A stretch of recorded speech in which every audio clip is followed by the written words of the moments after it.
Chapter 1. The Scoundrel. Pain, excruciating pain. When Chang Yinyan awoke, she opened her eyes to find herself lying in an unfamiliar room, on a strange large bed, beside an unfamiliar man. Feeling the agony coursing through her body and glancing at the man sleeping beside her, even someone as naive as she could fathom what had transpired, I can't believe I was. The mere thought of a certain possibility caused tears to stream down Chang Yanyan's face, a wave of profound humiliation washing over her. Her eyes brimmed with fury as she bit her lip to suppress a scream. After 24 years of maintaining her virtue, she never imagined her pristine state would be lost in such a bewildering manner. Suppressing her anger, she scrutinized the man beside her, noticing that he possessed a rather handsome countenance, his clean features evoking a sense of endearment.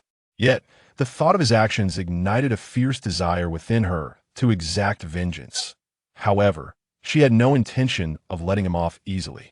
Committing his face to memory, she began to rise and dress, determined to leave this place. After our encounter, you intend to depart without so much as a word? The man suddenly sat up, the smooth sheets sliding off him, revealing his muscular torso. Chang Yinyan quickly covered her eyes and let out a scream, instinctively wrapping the sheets around her chest, fearful of revealing even a hint of herself. The man rolled his eyes, nonchalantly stepping out of bed. As he donned his clothing, he remarked, "My dear, don't you think you're being a tad dramatic? What was meant to happen last night has transpired. You've already seen everything there is to see, so what's the point of covering up now? You scoundrel! Who on earth are you? Not so grave. Really, it's merely a means to alleviate the burdens of life." Once dressed, he turned to Chang Yinyan with a smile, adding, Su Changan. "By the way, my dear, don't you recall anything from last night? Su Changan." Chang Yinyan etched this name in her memory, then shook her head thoughtfully, responding with caution, "I remember nothing at all, but I can assure you, you must have drugged me to bring me here. You truly are a scoundrel, and I am stilled." Su Changan's lips twitched, a frown emerging on his forehead. "Hey, don't slander good people. When did I ever drug you? We met at the bar last night. I noticed you seemed troubled, drinking alone, so I joined you. Who would have guessed that you would lean into my embrace and pour out your heart, lamenting about not wanting to marry? And the most outrageous part? You were quite forward with me. You recognize that I am a normal man, and one particularly robust in certain aspects. How could I possibly resist? If we're assigning blame, you were the one who first enticed me. But you were unexpectedly wild last night, leading me to mistakenly believe you were particularly adept at such matters. It seems I was mistaken." After listening to his words, Chang Yanyan's face flushed with anger as she spat. "Pa, you are especially skilled at such things. Just by looking at your face, one can tell you are not a good person. In any case, you must give me an explanation for today's incident, or I will report you to the authorities." Suddenly, Su Changan's expression shifted to one of sorrow. "All right, I initially believed that our connection was a sudden romance, but it seems it is merely a transaction. I do not have much cash on me. Do you think this amount is sufficient?" With that, he retrieved several bills from his pocket and laid them upon the bed. "You scoundrel! Who do you think you are insulting? Do you take me for a courtesan?" She was utterly enraged. The inexplicable loss of her first experience had already left her heartbroken, and now, when she sought an explanation, this rogue had the audacity to insult her with money. How had such a scoundrel survived until now? She extended her hand to rummage on the bed, gritting her teeth and shouting, "No, I must report you. Someone like you deserves to be imprisoned." "I advise against that," Su Changan replied earnestly. "Last night, after you had fallen asleep, I glanced at your wallet and discovered your identification and business card. I know your name is Chang Yinyan, that you are the president of the Chung Group, and I'm aware that yesterday was your engagement ceremony with your fiancé. As a solitary person, I have little to lose, but if this matter escalates to the police, it will not only be your face that is tarnished, but the entire Chung family's reputation. Are you certain you wish to proceed with the report?" Ew. It must be said that Su Changan had deftly struck at Chang Yanyan's vulnerability as the current head of a family business. Her parents had disregarded her feelings and forced her into an engagement with a man she did not love, which had resulted in a rift. Between them, in her despair, she sought solace in alcohol at a bar. If this incident were to spiral out of control, spreading from one person to another, it would not only bring shame upon her, but the entire Chung family would suffer humiliation. You truly are cunning. You've taken advantage of me, and now you wish to slip away unscathed. Quite impressive, I can tell you've engaged in such deeds before, Chang Yin said with scorn. Su Changan remained unfazed, shrugging with a smile. I shall take that as a compliment. So, you have decided not to report me, correct? With a fierce determination, Chang Yin responded, Indeed, I shall refrain from reporting you, but do not think you will escape unscathed. Hey, race the deal. You will accompany me to meet my parents today and inform them that we are married. If you can convince them to abandon the idea of my engagement to Bai Lang, I will keep silent. Otherwise, I shall forfeit my dignity and ensure you are sent to prison. Su Changan reclined back onto the bed, casting a playful glance at her, smiling as he remarked, You so readily bestow such a fortunate opportunity upon me. Do you no longer harbor any resentment? Very well. As long as you consent, I can acquiesce to your condition, however. Do not entertain the notion of truly marrying me. With so many beautiful women in the world, I certainly cannot forsake such abundant prospects for your sake. Scoundrel! Chang Yin managed to utter through clenched teeth, and then seized a pillow to hurl at him. Get to the bathroom, I need to change. Su Changan innocently retorted, Why not change? After all, I have seen every part of you, there is no shame in that. Get out, you filthy rogue. Chang Yin kicked at him, then wrapped herself in the quilt and dashed into the bathroom, clutching her clothes. A grin spread across Su Changan's face, a peculiar glimmer flashing in his eyes. Meanwhile, in the Chung family hall, the atmosphere was palpably tense. Chang's parents sat uncomfortably in their chairs, allowing Bai Lang's mother to unleash her fury like a tempestuous shrew. This is utterly outrageous. How can matters be conducted in such a manner? Your family lacks any semblance of decorum. For the engagement banquet, we summoned all our relatives and friends. And yet, your Chang Yin has abandoned our son, leaving our family the subject of ridicule among all present. Surely, you witnessed the throng of journalists in attendance. With our family's esteemed reputation, how shall we ever maintain our standing in Nanhai City? You must provide us with an explanation for this debacle. Chapter 2. What is there to discuss with a shrew like you? Mrs. Cheng's head ached, and with a bitter smile, she offered her apologies.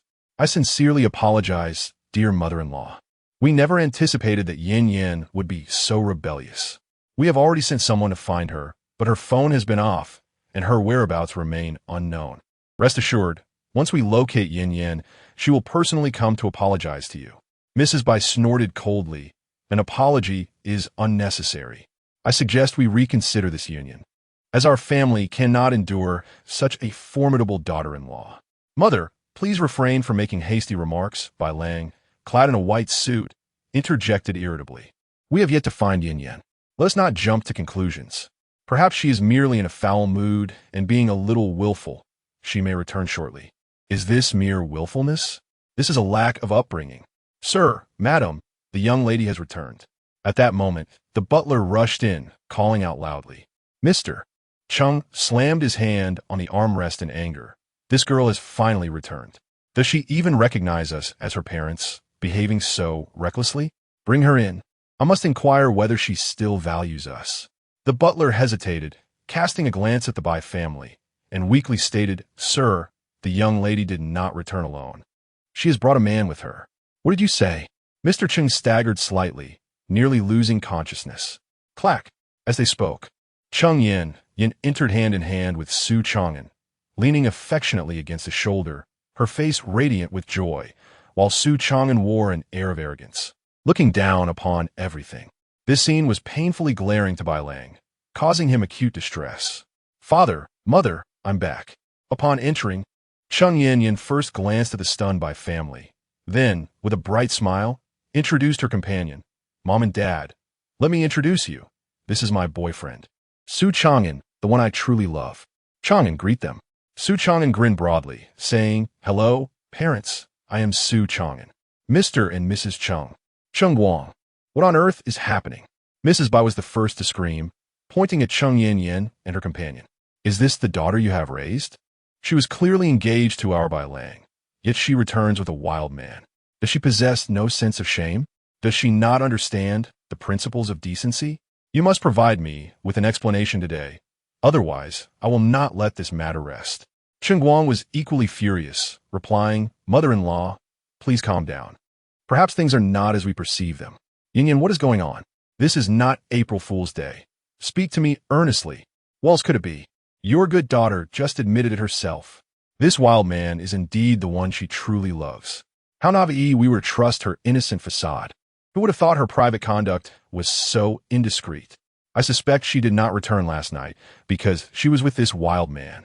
Pray tell, dear lady, did you consume excrement for breakfast this morning? For how else could your mouth spew such foul words?" Su Changan interjected. Although his relationship with Chang Yin was merely professional, the vitriol emanating from this elderly woman regarding his character was profoundly irritating. Just moments ago, Yin herself proclaimed that he was the one she truly cherished. Surely your ears are not deaf to such declarations? Since I am her genuine affection, it matters not whether we were to seek a hotel room or even obtain a marriage license. Your opinion holds no weight. Who do you think you are? You insolent wretch. Did your mother fail to instruct you on proper decorum when addressing your elders? Do you wish for me to silence you? Bai Mu was nearly beside herself with rage, hands on her hips, embodying a harpy. Su Changan smirked. "I beg your pardon, but you are no elder of mine. You are merely a foul-mouthed harpy. What discourse could there possibly be between us? As for your threats to silence me, I doubt you possess the capability. Instead, allow me to kindly advise against such actions, lest a handsome gentleman like myself be compelled to retaliate. You seek your own demise." Bai Lang seized his mother, his expression dark with discontent. "Enough. Are you not ashamed of this disgrace?" He then turned to Cheng Yin, his gaze tinged with sorrow. "Is this truly your choice? To forsake our engagement for this man?" Cheng Yin replied with poise, "Bai Lang, I apologize, but I have made it clear from the outset that I do not harbor feelings for you.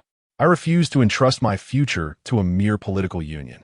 It would be best if we ceased all contact moving forward." Bai Lang forced a bitter smile. "Very well, I respect your decision, but I must personally ascertain whether this boyfriend of yours is worthy of your affections. What do you intend to do? I warn you, do not act recklessly." "I shall not act recklessly, mother. Let's depart." Before leaving, Bai Lang shot a venomous glare at Su Changan and exited with an air of nonchalance.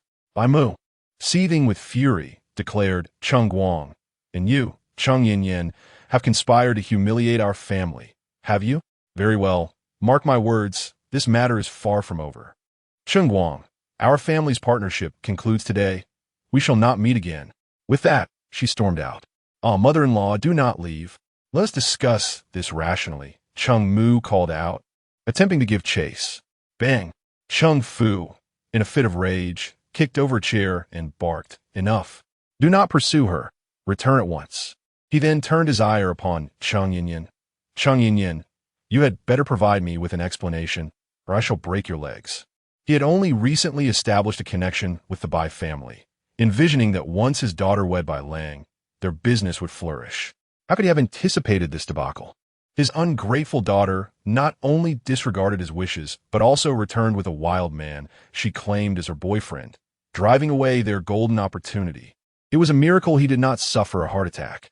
Cheng Mu interjected, "Cheng Guang, you may speak your mind, but do not frighten our daughter." Turning to Yin, she asked earnestly, "Please, tell your mother the truth. Is this man truly your boyfriend?" Cheng Yin replied with a firm nod, "Indeed. Mother and father, Su Changan is my boyfriend, the one I genuinely cherish.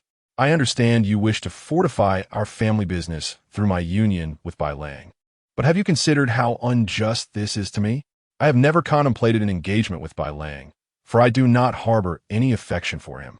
By thrusting me into such a situation, you are essentially pushing me into a pit of flames." Cheng Guang retorted angrily, "What you comprehend? In the face of familial prosperity, your personal happiness is trivial. It is your honor to sacrifice for the flourishing of our family. Countless women have endured similar fates. Furthermore, look at the man you have chosen to call your boyfriend. He is slick and insincere. In what way does he compare to Bai Lang from the Bai family? Is it his lineage or his intellect that surpasses Bai Lang? The Bai family, despite our modest means, is willing to ally with us through marriage, which is already a significant elevation for us. Yet you choose to offend them. I warn you, Cheng Yin, should our entire family incur their wrath due to your actions, Not even 10 lives would suffice to make amends. Chapter 3.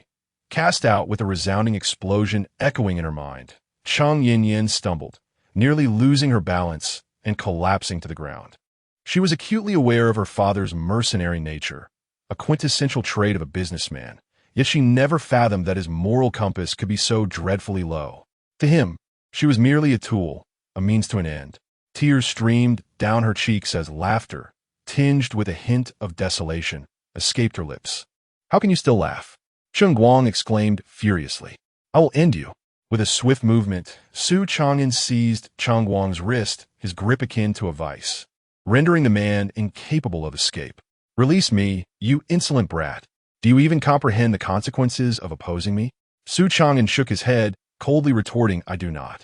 All I know is that I have never encountered a father as beastly as you. I consider myself a scoundrel. Yet today, I realize that my shortcomings pale in comparison to your monstrous nature." Cheng Guang's face flushed crimson with rage. "You dare insult me? How dare you? And what of it?" Su Changan interrupted. "If your daughter does not wish to marry, then why force her into a union with someone she detests? True, I may lack the prestigious lineage of the Bai family, and I may not possess their erudition, but I assure you, if I had a daughter, I would never jest about her lifelong happiness." Cheng Yin, observing Su Changan confront her father, felt an inexplicable sense of admiration for his imposing figure. "Speak plainly. What must I achieve for you to consent to her marrying me instead of Bai Lang?" "Su Changan, you do not interrupt. I am negotiating with your father," he asserted, exuding authority and wildness.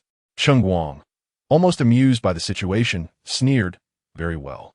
I shall tell you this. You must at least match half of the Bai family standing before you can wed my daughter. They can effortlessly secure us lucrative business deals worth millions. Can you do that?"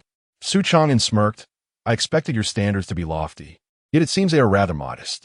Very well, I shall prove you wrong.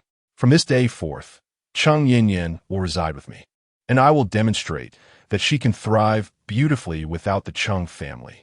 With that, he released his grip and took Cheng Yin by the hand, leading her away. "Cheng Yin, if you dare leave, you will no longer be my daughter," Cheng Guang bellowed. Pausing for a moment, Cheng Yin then resolutely continued her departure, refusing to look back. What a calamity! In a moment of impulsivity, Cheng Yin followed Su Changan. Once they had exited the Cheng family residence, she finally withdrew her hand from his grasp, distressed. "What am I doing? How did I so foolishly follow you?" "Su Changan, you have ruined me." Su Changan, taken aback, replied, "What nonsense is this? Had I not intervened, your merciless father would have dealt with you by now. You should be expressing your gratitude." Cheng Yin sighed wryly and remarked, "But you heard what my father said just now. He declared that only if you acquire half of the Bai family's wealth and effortlessly secure a multi-million business deal for us, would he consent to my not marrying Bai Lang. How is that even possible?" Su Changan rolled his eyes, responding, "What is there that cannot be achieved? If you lack faith in yourself, at least believe in me." "Believe in you? The scoundrel who took advantage of me while I was inebriated last night? The very same scoundrel I hastily enlisted to pose as my boyfriend?" Coughing lightly, she continued, "Though your words ring true, the manner in which you express them is quite unappealing, you know." Su Changan cleared his throat and placed his hand on Cheng Yin's shoulder, speaking earnestly, "Rest assured, I shall take care of this matter. Consider it my way of compensating you. Our charade as a couple must continue until you are completely liberated from this torment." Perhaps it was the resolute depth in his gaze, or perhaps Cheng Yin's momentary lapse in judgment, but she found herself convinced. With a swift motion, she pushed his hand away, exasperatedly inquiring, "Pray tell, how do you intend to assist me?" With a casual smile, Su Changan replied, "First, take me to your company. Though your father claims you are no longer associated with him, you are still the president of the company, so entering should not pose a challenge.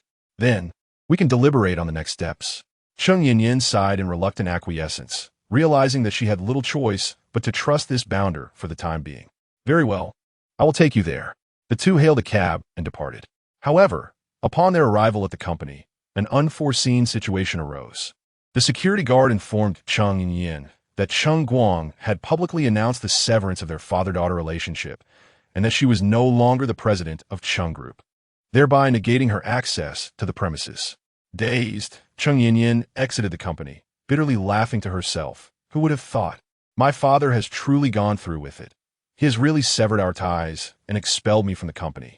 From this day forth, I am a woman without a home. Su Changan then wrapped an arm around her shoulders and teased, "Don't fret. I have a place for you to stay. Come live with me, and I shall take care of you. Get lost." Chung Yin pushed him away, irritated.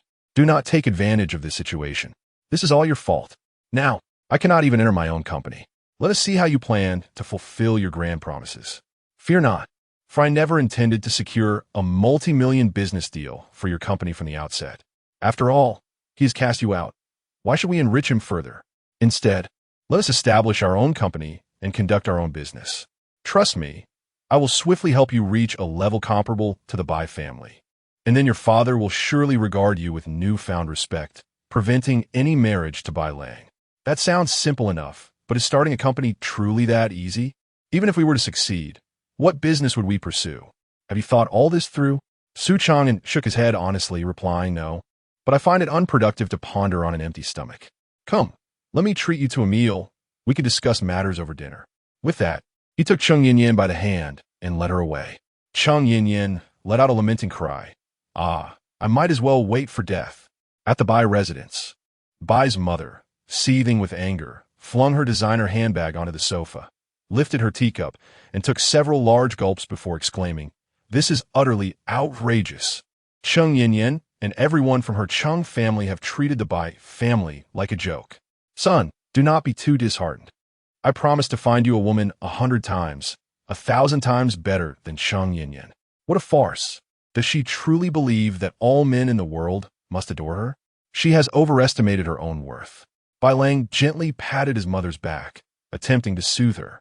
"All right, mother, please do not be upset. I have no reason to be sorrowful either. Chung Yin has made her choice, forsaking me for a rogue. She will surely regret it in the future. However, her actions today have infuriated me, and if I do not take some form of action, I will not be able to swallow my indignation." Bai's mother grasped his hand and spoke softly, "As long as you are not heartbroken, it is indeed time to take action. We cannot allow the Bai family's dignity to be tarnished. Son, pursue whatever you wish without hesitation. Your mother will support you." "Thank you, mother. What shall we do next?" Chapter 4. Blinded by your dog's eyes at that moment, Bai Lang's father, Bai Xiaotian, descended the stairs clad in his pajamas. Casually inquiring, "Are you home, Dad?" Bai Lang stood up to greet him. Bai Xiaotian responded with a grunt, smiling as he remarked, "I am indeed resting at home. However, did you and your mother just stir up trouble at the Chung residence?" Bai Mu immediately rose to refute him, exclaiming, "Darling, was it that scoundrel Chung Wang who called to complain? Does he not possess any semblance of dignity? What do you mean we caused a ruckus at their home? If you were aware of what transpired today, you would be just as incensed." Bai Xiaotian plopped down onto the sofa, speaking in a nonchalant tone. "I am already fully informed of the events. Chung Wang recounted the entire ordeal to me in detail.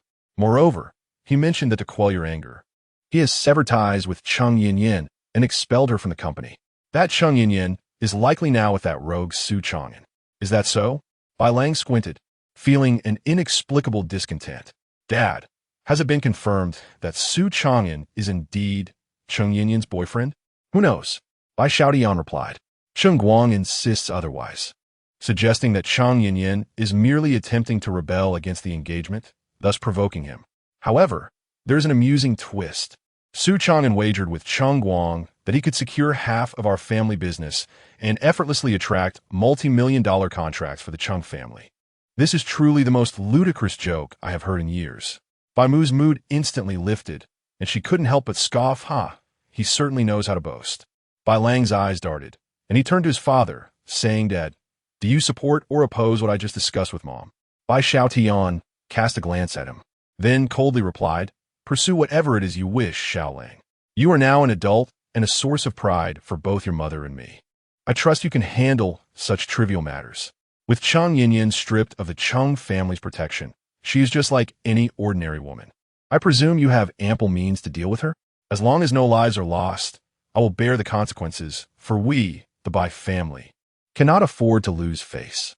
Emboldened by his father's words, Bai Lang felt ready to execute his plan for revenge. Understood, Dad. Just watch as I bring Cheng Yin her knees, and that Su Changan, who boasts so grandly, will learn the consequences of offending the Bai family. Go ahead. Meanwhile, Cheng Yin and Su Changan stood before an upscale establishment named Minghua Pavilion. Why have you brought me here? She asked. To dine, of course. Why do you ask such pointless questions? Su Changan rolled his eyes at her. Cheng Yin's lips twitched in irritation as she replied, Dining? It's easy for you to say that. Do you even realize where you are taking me to eat? Su Changan pointed at the plaque on the entrance, declaring, Minghua Pavilion. Look, it's right there, written for all to see. Don't tell me you can't read, my dear. Don't call me my dear. Cheng Yin's expression darkened, and she lowered her voice to admonish. Do you even know what Minghua Pavilion is? How dare you bring me here? Let me enlighten you. Minghua Pavilion is the most prestigious private club in Nanhai City, operating on a membership basis. Without a membership card, one cannot gain entry. To obtain a membership card, one must spend no less than 1 million. Do you still dare to enter? Su Changan smiled knowingly, replying. Are you trying to imply that you don't possess a membership card? Cheng Yin rolled her eyes and retorted. Of course I don't.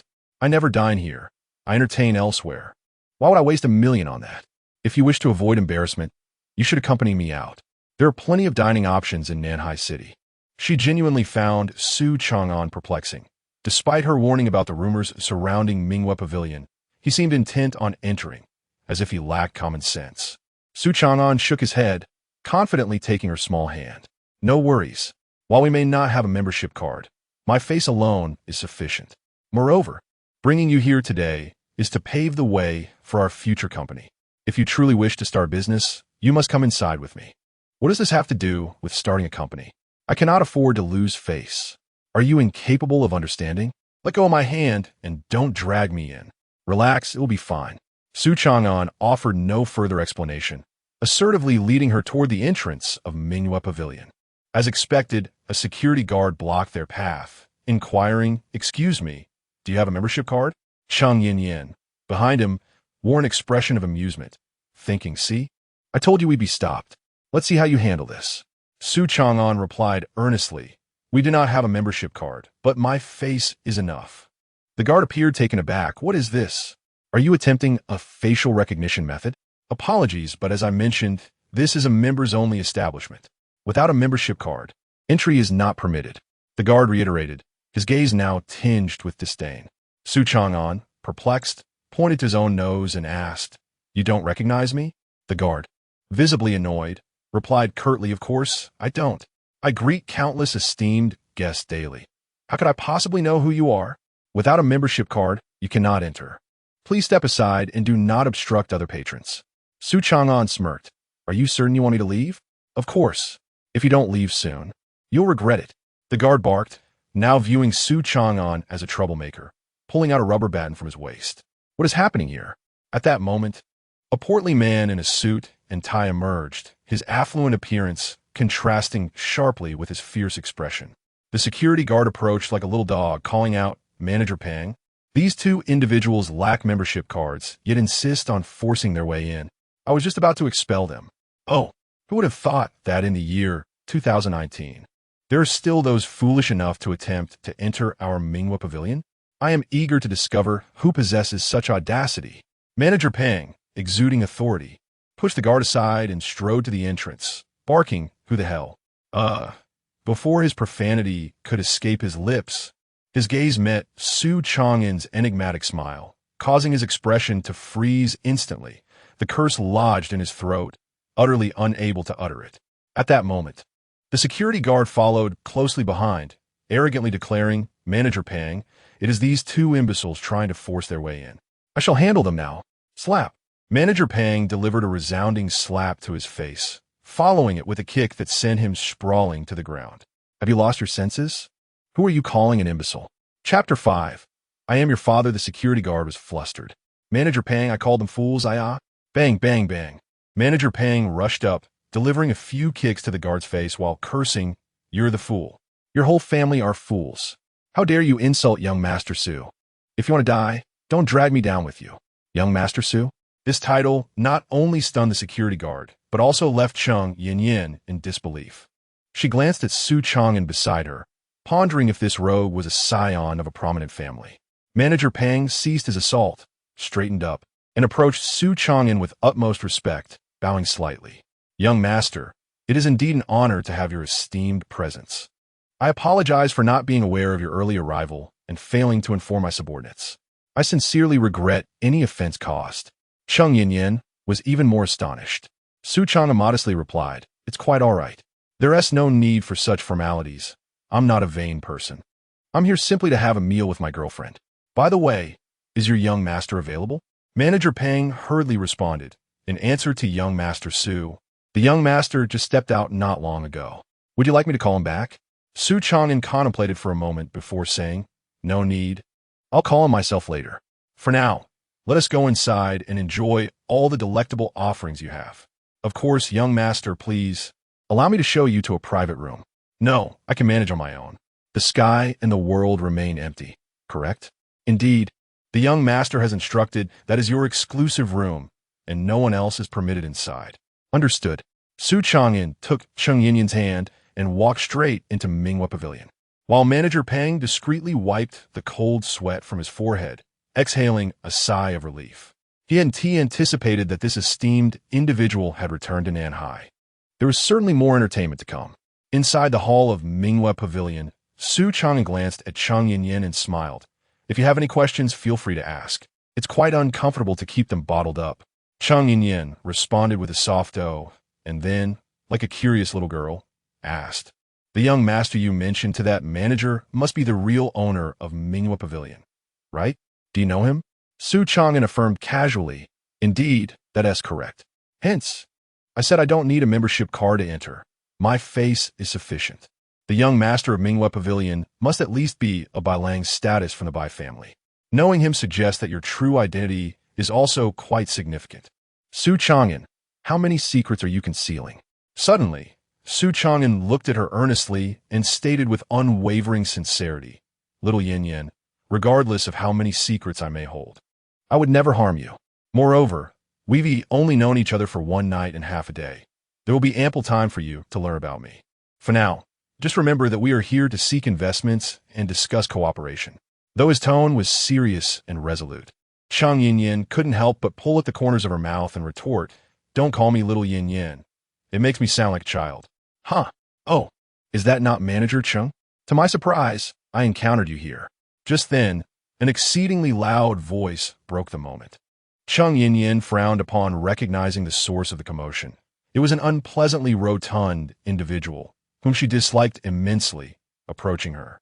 This fellow appeared to be in his mid-20s, his chubby face marred by an abundance of acne, trailed by a group of young men and women adorned in designer brands. Suddenly, inspired by a thought, he clapped his hands and mockingly added, "Oh, wait. I shouldn't refer to you as President Cheng anymore. I just heard the news that your father has ousted you from the company and severed your father-daughter relationship. Is that true?" His voice grew increasingly louder, attracting the attention of nearby patrons.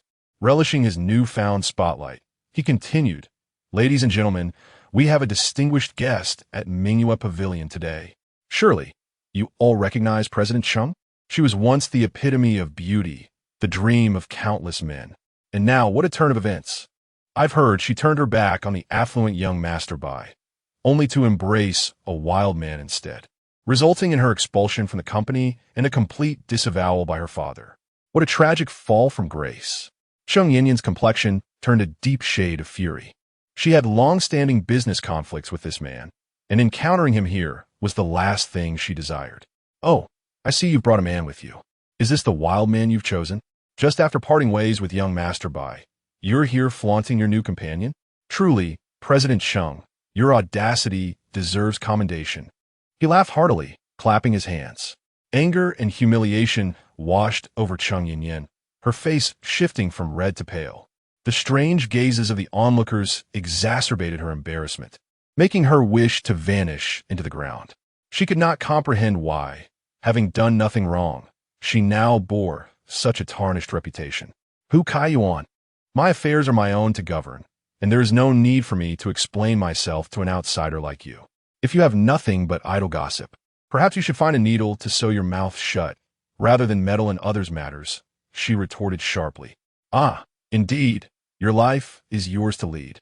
I can't intervene too much, but you're a public figure, and I worry you might set a poor example for the women of Nanhai City. If others follow in your footsteps, our male compatriots will be overwhelmed by infidelity. Enough, Xiaoyan. Why engage with such a fool? A fool is a fool. It's a wonder he can even comprehend human speech, Su Changan interjected, calming her as she trembled with rage. Hu Kaiyuan's fleshy face quivered as he coldly remarked, "Who are you, kid? Do you think associating with Chang Yin makes you significant? I am your father." The utterance not only startled Chang Yin, but also left the onlookers in sheer astonishment. No one anticipated that this young man would exhibit such audacity, launching an unexpected verbal assault. Had he consumed gunpowder? Those who recognized Hu Kaiyuan's identity were even more taken aback, acutely aware of the Hu family stature in Nanhai City. As the sole male heir of the Hu clan, Hu Kaiyuan was raised in indulgence, accustomed to a life of tyranny and disdain for others. He was typically the one delivering insults, never the recipient of them. Everyone awaited Hu Kaiyuan's retort. Meanwhile, Hu Kaiyuan himself appeared utterly flabbergasted, his expression one of disbelief, questioning the very sound of his own ears. "What did you just say?" He glared at Su Changan, enunciating each word with a demand for repetition. "Kid, if you have the guts, repeat what you just said to me." With a mocking tone, Su Changan replied, "Ah, I didn't realize there were still people eager to play the role of son. Fine, if you wish to hear it again, I shall oblige. I said, I'm your father, Fatty. Did you hear that?" Su Changan wore an expression of incredulity. Chapter 6. Not deep enough. It needs to be delved deeper. Hu Kaiyuan was in a frenzy, consumed by rage to the point of wanting to tear his hair out. "How dare you speak to me in such a manner? Do you have any idea who I am? Do you believe I can make you regret your existence? I don't believe it. You, Cheng Yin, is this your man? Where did you unearth this uncouth savage? Such a lack of decorum and intellect. Do you think he can stand against the Hu family on your behalf? You better think this through." Hu Kaiyuan bellowed angrily at Cheng Yin. Su Changan, cold as ice, retorted, "My son, are you truly lacking in common sense? I was the one who insulted you. What does it have to do with my wife? Furthermore, you dimwit with a brain full of fat and nonsense. Is your only talent to issue threats? I stand right here. If you seek trouble, come and face me. Come on, I will end you." Unable to contain himself, Hu Kaiyuan rushed towards Su Changan and swung a punch. Bang! To everyone's astonishment, Hu Kaiyuan's punch did not land on Su Changan's face. Instead, he was sent flying by a kick from Su Changan. Ah! Thud! Hu Kaiyuan's corpulent form rolled several times on the ground before finally coming to a stop, while his entourage hurriedly rushed over, shouting, "Young Master Hu, are you all right? Get away from me." Hu Kaiyuan angrily shoved aside those who clung to him, rising to his feet to point at Su Changan and curse. "You dare strike me? Well, you have guts. You will surely meet your demise today. Everyone get him. Whoever kills this brat will earn a reward of 100,000. Stop." At that moment, a booming voice erupted as Manager Pang arrived with 7 or 8 security personnel, his face contorted in fury. Who dares to cause a ruckus at Minghua Pavilion? Do you wish to endanger your life?" Hu Kaiyuan, hopping in anger, shouted, "Pang, you arrived just in time. I have been assaulted here. Will you intervene?" Manager Pang, evidently familiar with Hu Kaiyuan, raised an eyebrow and inquired, "Oh, it's young Master Hu. Pray tell, who has the audacity to strike you?" Hu Kaiyuan pointed at Su Changan, exclaiming, "It's him. He is the one who hit me. That rascal, Su Xiao." Manager Pang turned in rage, only to meet Su Changan's bemused expression. Panic coursed through him, and his legs began to tremble. "Oh dear, Hu Kaiyuan, you have led me to ruin. Of all the people to provoke, you chose young Master Su? If you wish to meet your end, don't drag me along." Hu Kaiyuan, clearly oblivious to the latter part of Manager Pang's statement, continued to yell, "It's him, that scoundrel. How dare he hit me? Manager Pang, don't hesitate.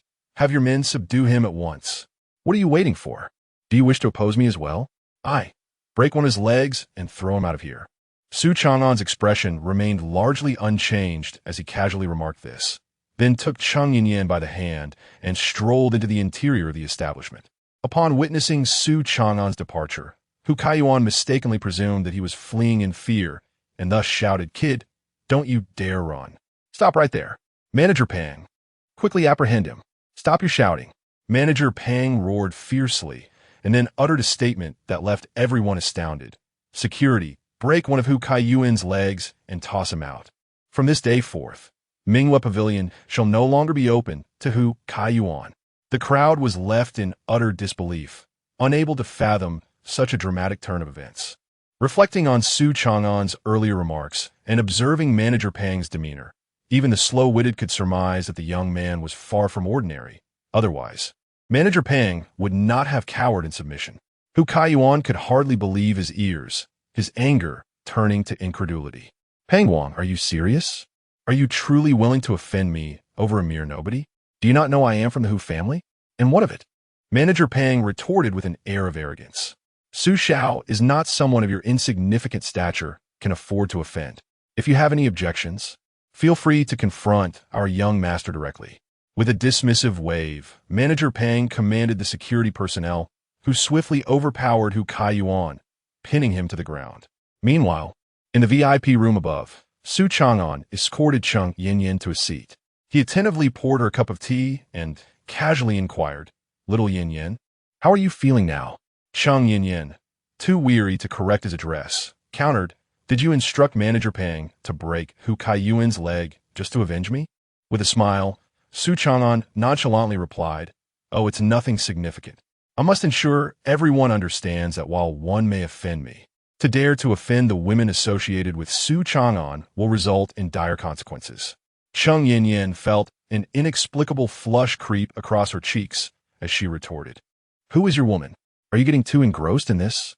We are merely pretending to be a couple." "Not too engrossed, not yet. Once we delve deeper, you shall come to know me better," he teased. At that moment, a server knocked and entered with a smile, inquiring, "May I take your orders?" Su Changan accepted the menu from her hands and placed it before Cheng Yinyin, saying, "You order, little Yinyin. Whatever you choose, I shall partake. I'm not particularly hungry, so just order anything. Let us have one of these and 2 bottles of red wine," she decided. "Very well. Please hold on," the server replied before exiting. Once the server departed, Cheng Yinyin eyed him warily, asking, "Why do you want to drink again? I warn you in advance. I absolutely refuse to get intoxicated like last night. If you have such intentions, you might as well abandon them now." Su Changan rolled his eyes, pulling out his phone as he remarked, "Where is your mind wandering? We are here to conduct business. How can we do so without a drink? Your thoughts are far too impure, little train. Enough of your nonsense. It is your own misbehavior that necessitates my caution," said Cheng Yinyin, feeling a touch of embarrassment before swiftly shifting the conversation. "What are you fiddling with on your phone? Sending a message to summon the true master of Minghua Pavilion to meet us? Can you truly call him here? Rest assured, just wait and see." Cheng Yinyin merely responded with a soft acknowledgement, remaining silent. Setting aside the events of the previous night, she had known Su Changan for less than half a day. Yet she had already witnessed numerous extraordinary aspects of his character. Perhaps he genuinely could summon the young master of Minghua Pavilion. Approximately 15 minutes later, their meal arrived, and as they dined, the door to their private room was suddenly flung open with great fervor. Cheng Yinyin was startled and turned to see a punk girl swaggering in. Without greeting them, she plopped down at the table and began to eat, nonchalantly resting her long boots on the chair beside her. Cheng Yinyin scrutinized the girl, noting her delicate features reminiscent of a doll, likely in her early 20s. However, her heavily applied makeup seemed incongruous with her age. Her short black hair was neat and tidy, adorned with matching earrings and necklaces, while a vividly inked butterfly graced her neck, completing her delinquent appearance. Cheng Yinyin was momentarily taken aback and glanced at Su Changan beside her, who continued to eat and drink as if oblivious to the girl's entrance. "Hey," she nudged him, exasperated. "What is going on here? Do you know her?" Su Changan smiled, poured her a bit more wine, and confidently declared, "She is precisely the person we have been waiting for." Chapter 7. The False Self. I also adore what? So she is. Indeed. Bang! At that moment, the girl slammed her chopsticks down onto the table, exclaiming in exasperation, "Su Changan, you scoundrel! After years of absence, you greet me by flaunting your affection? Have you retained any semblance of decency? With a stern expression, Su Changan retorted, Yao Yao, you ought to address me as Brother Changan. You wouldn't want me to report your behavior to your sister, would you? The menace in Yao Yao's demeanor significantly diminished as she gritted her teeth and angrily replied, Scoundrel, always resorting to threats. That's the extent of your wit. Then, she shifted her expression and glanced at Chang Yin, playfully adding, So this is my sister-in-law? Quite lovely indeed. Hello, just call me Yao Yao. Ah, hello. But I am not. Chang Yin began. Just agree to be called sister-in-law, Su Changan interjected. Then straightforwardly inquired, Have you brought what I requested, Yao Yao? Well, the things you require, the esteemed young master Su. When have I ever neglected my duties? With a snap, Yao Yao retrieved a document from her bag, placing it on the table before sliding it towards Su Changan. Per your request, I have secured the most suitable address for you. I've also negotiated with the landlord to waive your rent for 5 years, but after that, the rent will be set at 100,000 per year. I trust this will not pose a challenge for you. That is acceptable. Su Changan took the file and placed it before Chang Yin, smiling as he remarked, Xiao Yin, were you not worried about our new company's affairs? Worry no more. This document contains our new company's address. I will take you there shortly. Ah, are you serious? Chang Yin was taken aback. Despite her years of experience in business, she had never encountered such efficiency. Just an hour ago, she had mentioned the new company, and now, with a mere phone call, everything was resolved? If she weren't so lucid, she might have thought she was dreaming. Yao Yao interjected, teasing Su Changan, sister-in-law, do not be astonished. If you had known this fellow longer, you would realize that nothing is beyond his reach. By the way, Su Changan, I've handled the first matter for you. Now we must discuss the second. Originally, I intended to collaborate directly with your new company, but you, my friend, have been quite dismissive and refused my assistance. TSK. However, fret not. According to my intelligence, Wang Fei, the head of Xinyiandi Group, is currently seeking partners for new projects. Given your capabilities, securing this deal should be a breeze. I shall refrain from intervening. You may handle it personally. Xinyiandi Group, is it? Understood. Su Changan nodded. Meanwhile, Chang Yin was nearly petrified, struggling to articulate. Wait, what are you both discussing?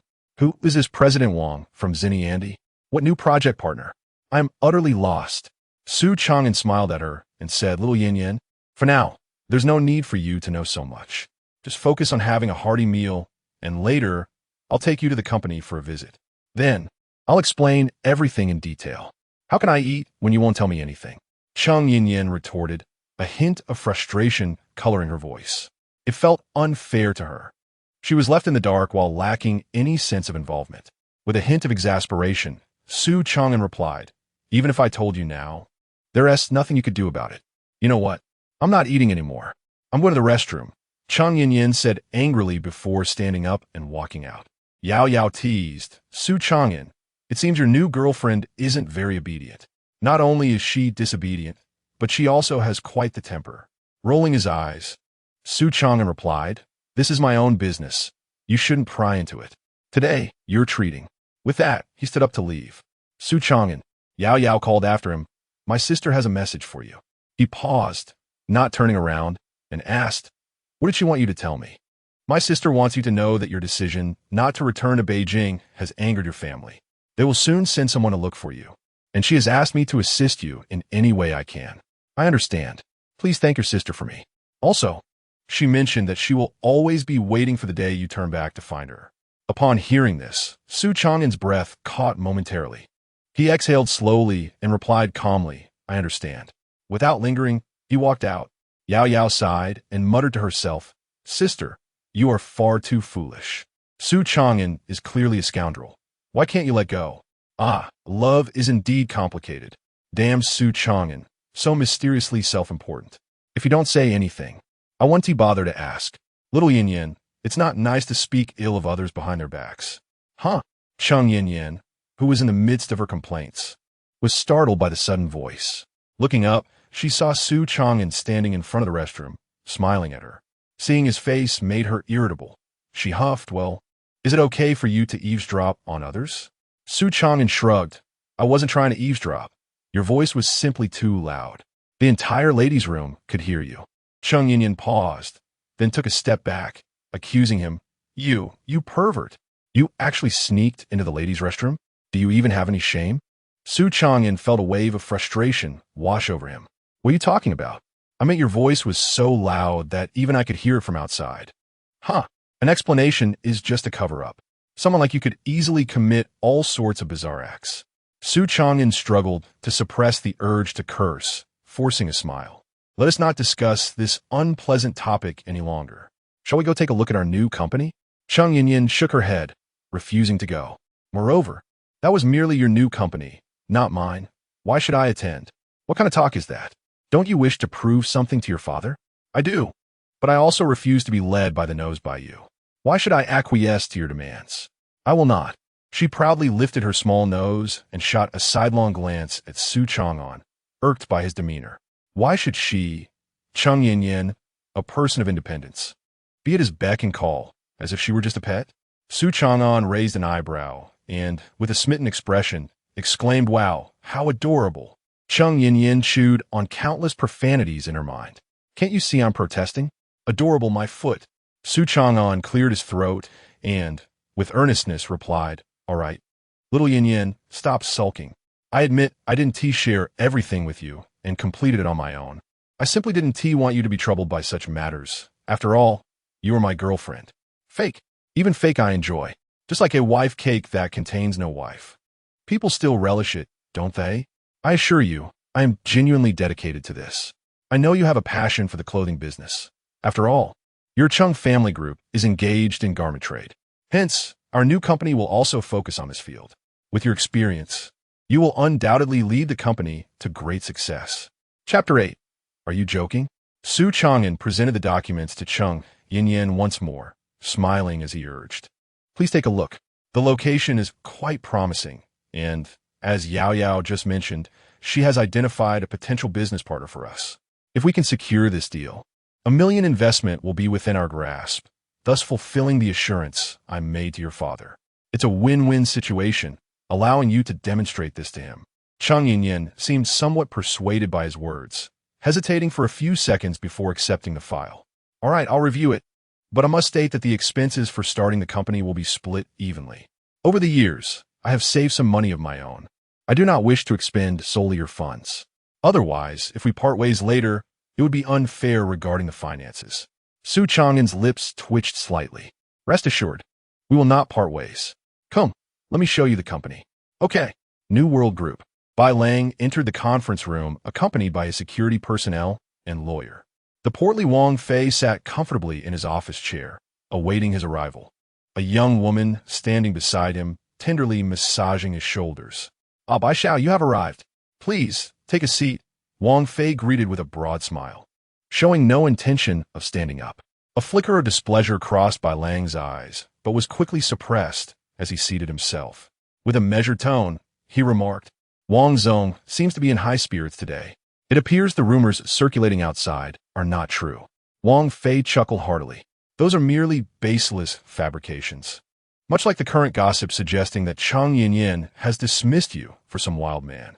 Huh, Bai Xiao, do you not find such rumors rather absurd? Bai Lang's expression instantly turned frosty. Wang Fei feigned surprise.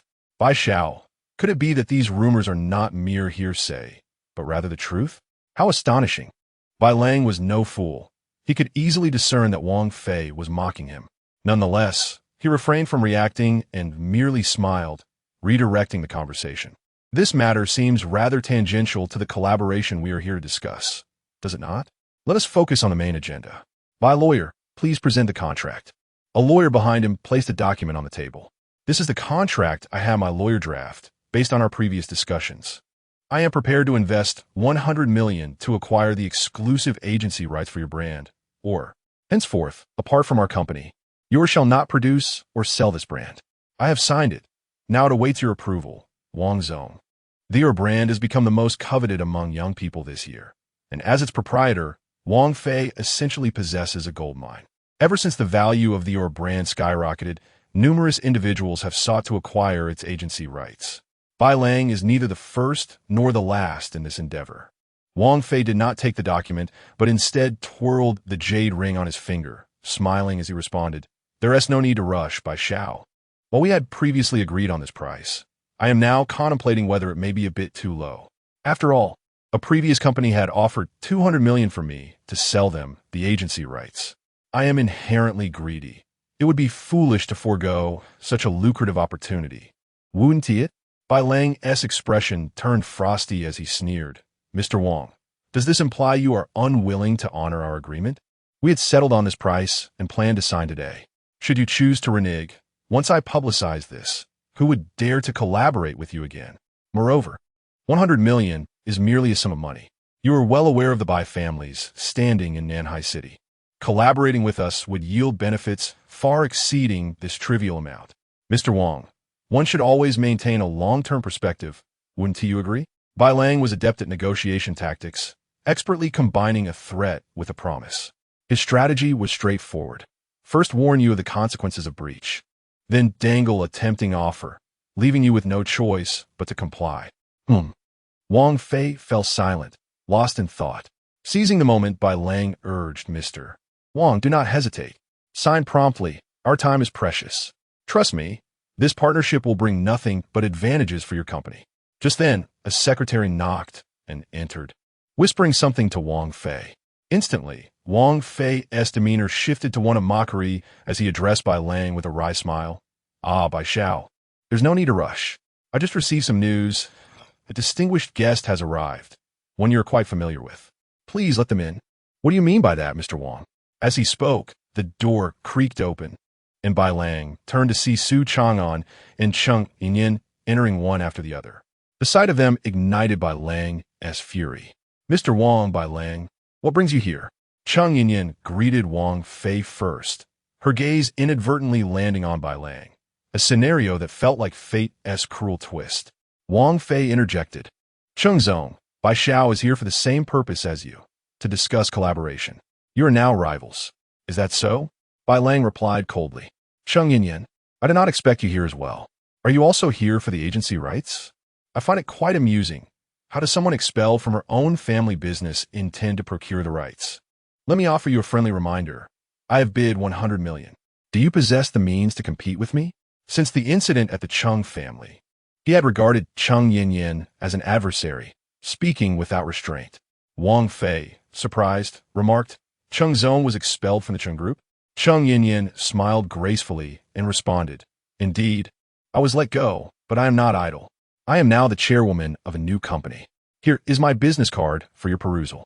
Wang Fei took the card, glancing at it and murmuring, "Schwerin Culture? This is the first time I've heard of this company. This is a company that my boyfriend and I recently established." Cheng Yinyan pointed to the side where Su Changan stood, introducing him. "This is my boyfriend, Su Changan, and we founded this company together." "Oh, is that so?" Bai Lang interjected with a mocking tone. "You started this with him?" Cheng Yinyan, do you take President Wang for a fool? If my memory serves me right, you were just expelled from your father's company less than a day ago. Even if you possess some savings, starting a new company is not child's play. How could you possibly establish it in such a brief span? Are you trying to deceive us? I fear you might not even be able to obtain a business license. In an instant, as if conjuring magic, Su Changan produced a business license from behind him, waving it before Bai Lang. "I apologize, but unlike you, we do not proceed at a snail's pace. Here is our company's business license. If President Wang has any doubts, he may verify it at the Industrial and Commercial Bureau. I guarantee with my life that is indeed authentic." Chapter 9. Not only do we possess wealth, but we have enough to crush you. Bai Lang felt an urge to curse. "What right do you have to stake my life? Are we even acquaintances?" Undeterred, he continued, "Even if you manage to obtain a company license, what then? Do you have the funds? I offered President Wang a price of 1 billion. You." Smack! A stack of renminbi struck him squarely in the face. Bai Lang was taken aback, shouting at Su Changan, "What are you doing? Were you not questioning our financial capacity? I am demonstrating to you that we not only possess wealth, but we have enough to throw it at you." Smack! Smack! Smack! He hurled another dozen stacks of renminbi at Bai Lang, each hit resounding like slaps. Bai Lang was in utter disarray, feeling overwhelmed. How could this be? I was merely ridiculing you. Even if you truly have money, there's no need to throw it at my face. And it was a literal slap in the face. I have my dignity. You have some nerve. Bai Lang scolded, rising from his seat and slamming the table. Addressing Wang Fei, he declared, President Wang, you are faced with two options. Collaborate with me, and the Bai family will ensure your company flourishes for decades, or choose to ally with them, which would not only offend me, but the entire Bai family as well. Do you understand the consequences? Oh, have you learned to issue threats? Su Changan sneered. Addressing Wang Fei, have you heard what he just said? If you are a man, you should demonstrate to him that you are unafraid of his intimidation. Wang Fei's lips twitched as he gazed intently at Su Changan, questioning, what can you offer me? Higher prices? No. In fact, I have no intention of spending money. Su Changan replied earnestly, shaking his head. Not only do I not plan to invest, but due to our company's recent launch, we have expenditures for renovations and hiring staff. I was hoping you could invest 10 million into this venture. Wang Fei felt as though he was dealing with a complete lunatic. Do you take me for a fool? Not only are you not giving me money, but you expect me to pay for you? Am I so cheap? Haha, if that is the case, then I can only cooperate with Bai. Smack! A golden card was flung onto Wang Fei's desk. He glanced at it and noticed it was about the size of a bank card, made of an unknown material, with a single golden line embroidered with the character Su. You are. Su Changan nodded noncommittally. Suddenly, Wang Fei sprang to his feet, trembling as he picked up the card, cradling it in his palm. Then turned to Bai Lang, stating, Bai Xiao, I have made my decision. I will collaborate with President Cheng and the others. What did you say? Bai Lang felt as if his entire worldview had collapsed. Was Wang Fei's mind truly muddled? He had heard Su Changan's words clearly. It was evident he intended to take advantage of him. And yet, astonishingly, Wang Fei was willing to play the fool. Mr. Wang, have you truly lost your mind? Are you certain you wish to oppose the Bai family? Bai Lang's voice was laced with fury. Wang Fei, with evident impatience, retorted, interpret it as you will. I am determined to collaborate with President Cheng and his associates. Please take your leave. You fine. You possess courage. You are formidable indeed. Bai Lang, infuriated, couldn't help but laugh in disbelief. He then turned to Su Changan and Cheng Yin, saying, You are sabotaging my endeavors, aren't you? Very well. We shall see how this unfolds. With that, he departed, accompanied by his subordinates. Cheng Yin felt disoriented, as though caught in a dream. A glance at Su Changan revealed his calm demeanor, suggesting that he had anticipated this entire scenario. At that moment, Wang Fei cautiously approached Su Changan, bowing respectfully as he handed over a card. Your card, sir. Rest assured, our collaboration will proceed precisely as you outlined. I will have the contract drafted immediately. Yin, please finalize the contract with Mr. Wang. I need to step out for a moment. Su Changan pocketed the card nonchalantly and exited through the door. Cheng Yin remained in a state of bewilderment and tentatively asked Wang Fei, Mr. Wang, are you truly going to sign a contract with us? Wang Fei gave a wry smile and replied, President Cheng, you are far too modest. It is an honor to enter into a contract with you. The shift in his demeanor was astonishingly swift. Cheng Yin felt her mouth dry as she pondered something, then directly inquired, Mr. Wang, do you know who Su Changan is? I noticed your attitude changed significantly after you received his card. What is its significance? How can it be, President Cheng, that is Mr. Su's girlfriend? You are unaware of the Imperial card? The Imperial card? What is that?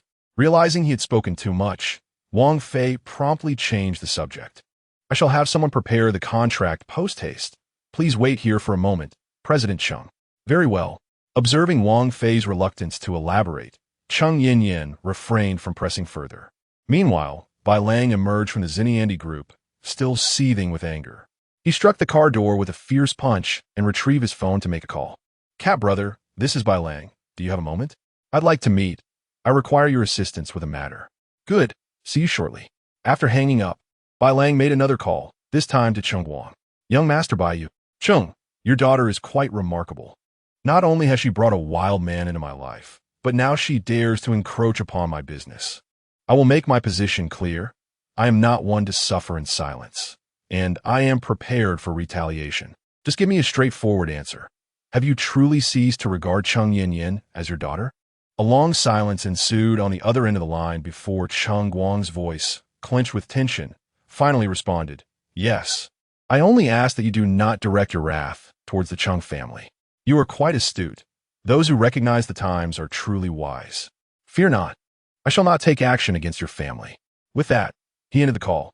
Looking up, he noticed dark clouds gathering, seemingly heralding a tempest on the horizon.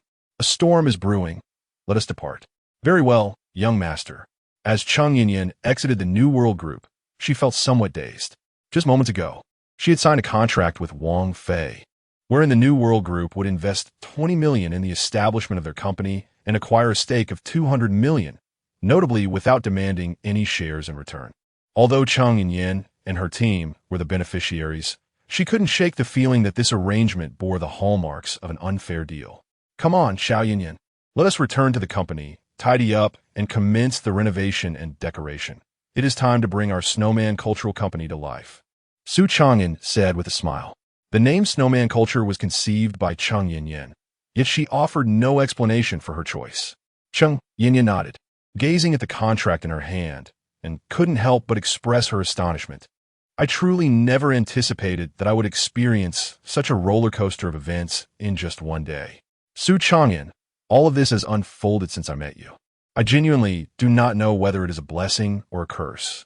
Su Changan narrowed his eyes slightly, implying with his words, "You will discern whether it is a blessing or a curse in due time. Now, let us return to the company." "Very well," she replied. Chapter 10.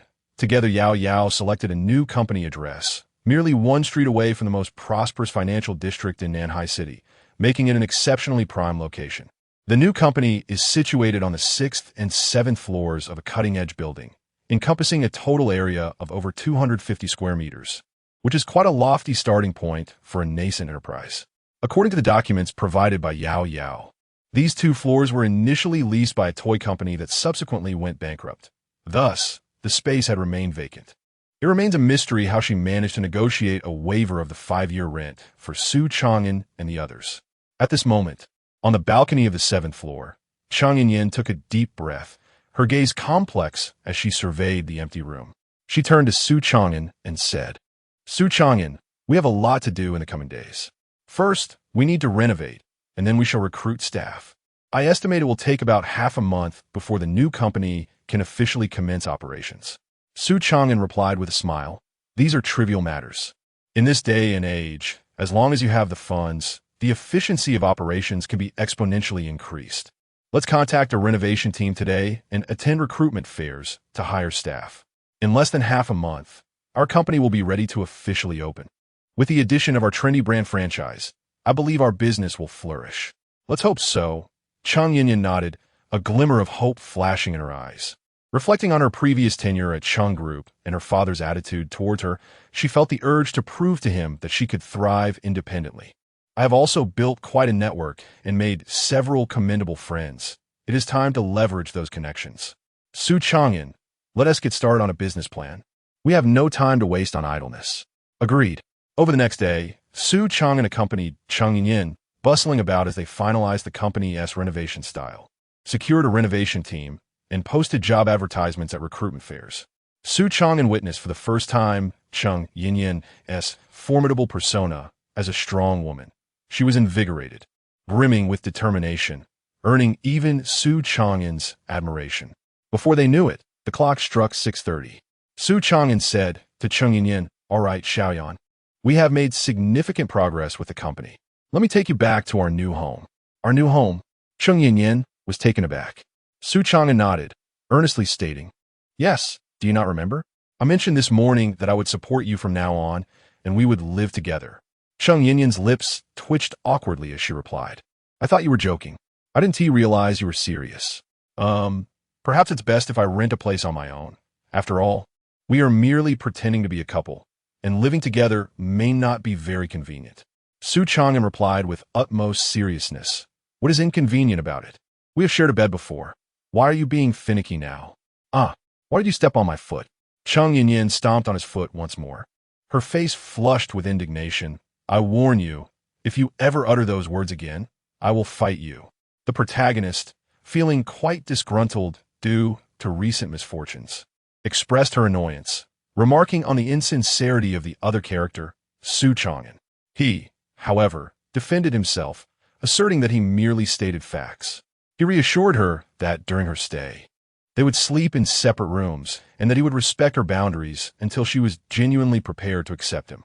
Do men ever speak truthfully? She questioned. Su Changan replied with confidence. While I cannot vouch for other men, I assure you that when I, Su Changan, speak, my words are entirely trustworthy. I guarantee it with my character. To this, Chung Yin retorted with disbelief. What character do you possess? You are nothing but scum. Yet upon reflection, she conceded, fine, but as per your suggestion, we shall sleep separately. If you dare to overstep, I will report you. With a smile, Su Changan suggested they go shopping for clothes, emphasizing her need for proper attire. Chung Yin, with a hint of sarcasm, remarked, I feel increasingly like your kept woman. After leaving the company, they visited a department store and purchased several outfits, including sleepwear and toiletries. When Su Changan insisted on buying her lingerie, Chung Yin firmly declined, exclaiming that it would be absurd to have him accompany her for such purchases.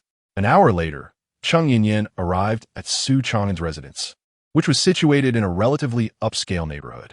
The modestly sized room was adorned with posters of One Piece, and various figurines cluttered the shelves, revealing him to be a quintessential otaku. You will sleep here, Yin, while I take the adjacent room. Should you require anything during the night, just call out. It's quite convenient, he said as he opened the door to her room, adding a teasing remark.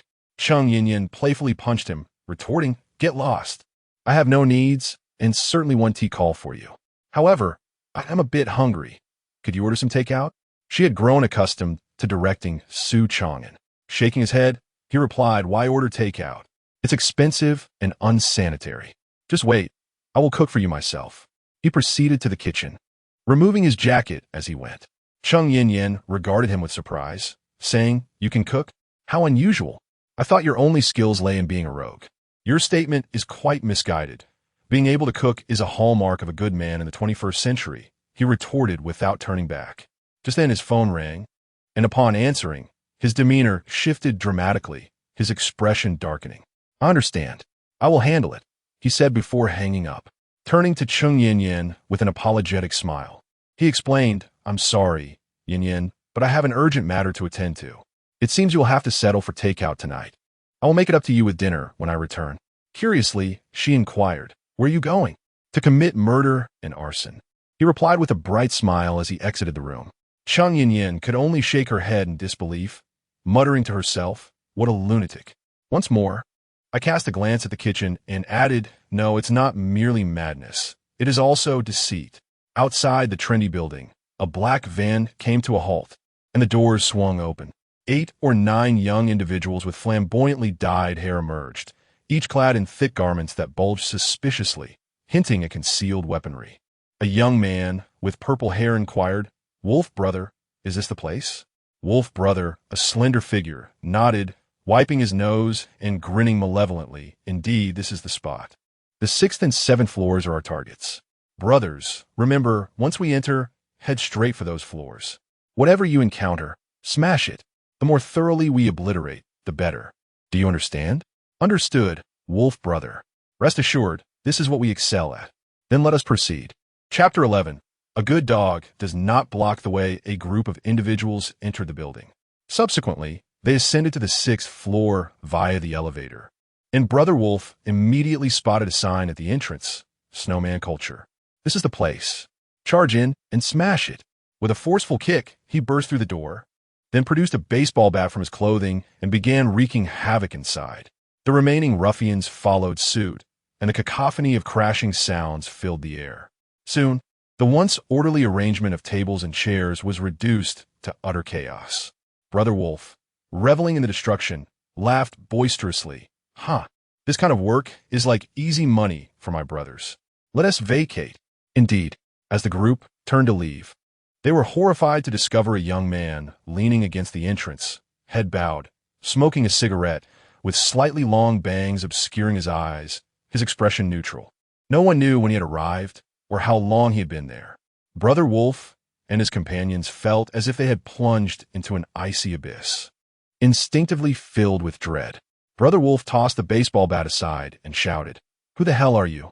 Good dogs don't block the way."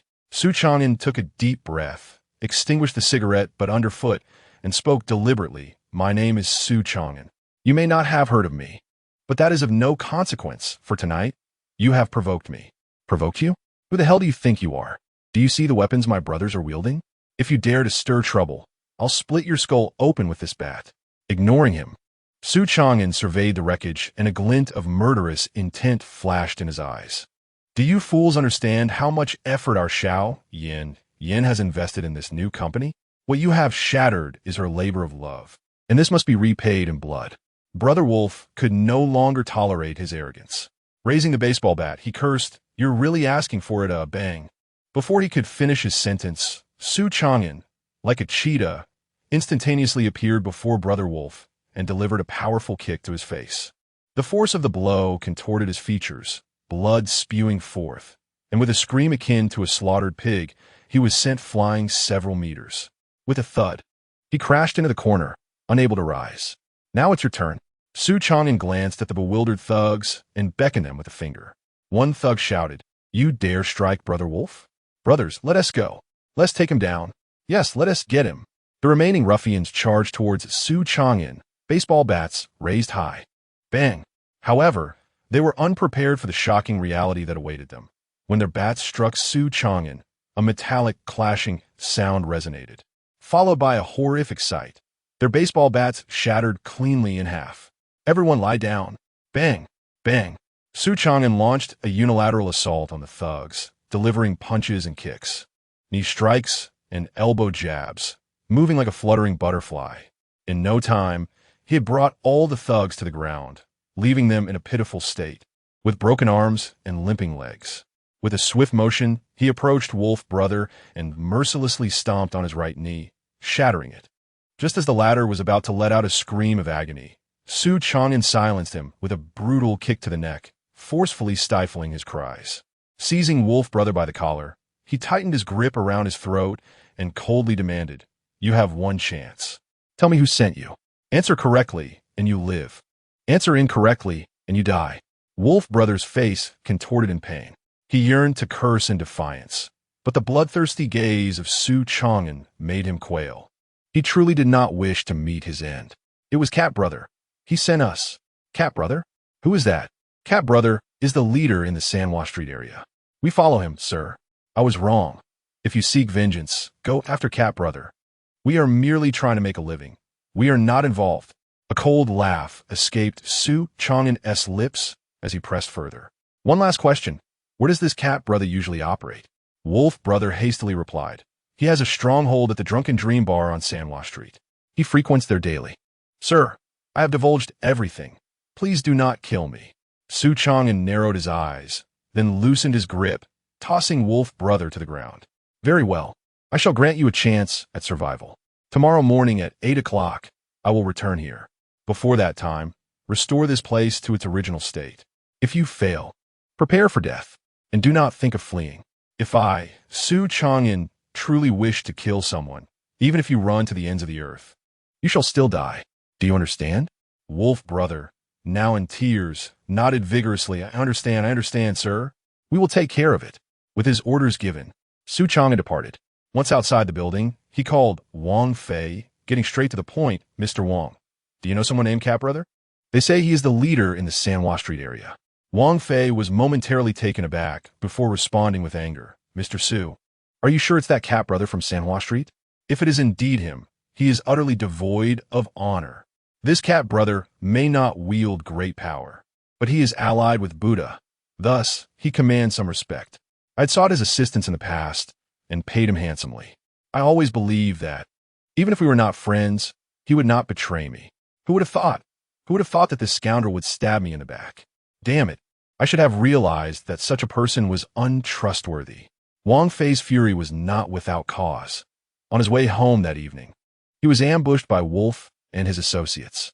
Fortunately, he had a bodyguard with him, or his life might have been in jeopardy. After the ambush, he promptly contacted Su Changan to warn him to exercise caution, as his assailants had mentioned heading towards the New Wave building, suggesting that they might be targeting Su and his group. This was also the primary reason for Su Changan's emergence that night. Su Changan remarked coldly that the situation was unlikely to be so straightforward. If it were merely about him, he doubted it would have escalated to such a commotion. If he were not mistaken, there must be a true mastermind behind this. Wang Fei, not one to be easily fooled, deduced the implication and gasped, "Mr. Su means. I have said nothing, and you have heard nothing, Mr. Wang. It is getting late. Please rest well at home. As for this matter, I will handle it personally." "Indeed, Mr. Su, you have worked hard." The call was delicately concluded. Chapter 12. Disruption. Su Changan tucked his phone into his pocket and hailed a taxi, departing swiftly. The bar named Drunken Dreams was aptly named, as it catered to those seeking to vent their frustrations. The pressures of modern life weighed heavily on the youth, leading many urban professionals to frequent such establishments in the evenings to alleviate their stress, some even hoping to find opportunities for casual encounters. After a 15-minute ride, Su Changan arrived at the venue. Upon entering, he was immediately assaulted by the overwhelming volume of the sound system. While the mingled scents of alcohol and cheap perfume irritated his senses, stirring a sense of agitation within him, he settled onto a bar stool, and the bartender inquired, "Sir, what would you like to drink?" "Just a beer, please," he replied. "Of course." The bartender swiftly presented him with a bottle of beer. Su Changan took a sip and, seemingly nonchalant, posed a question.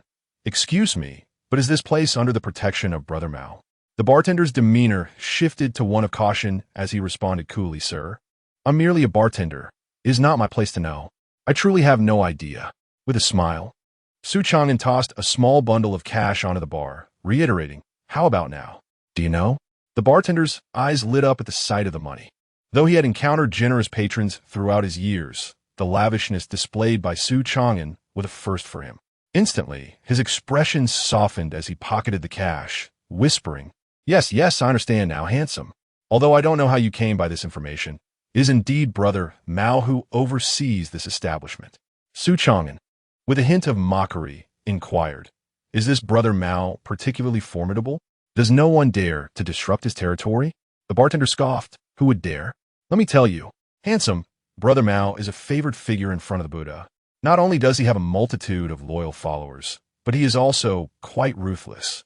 To disrupt this place would require one to truly be tired of living.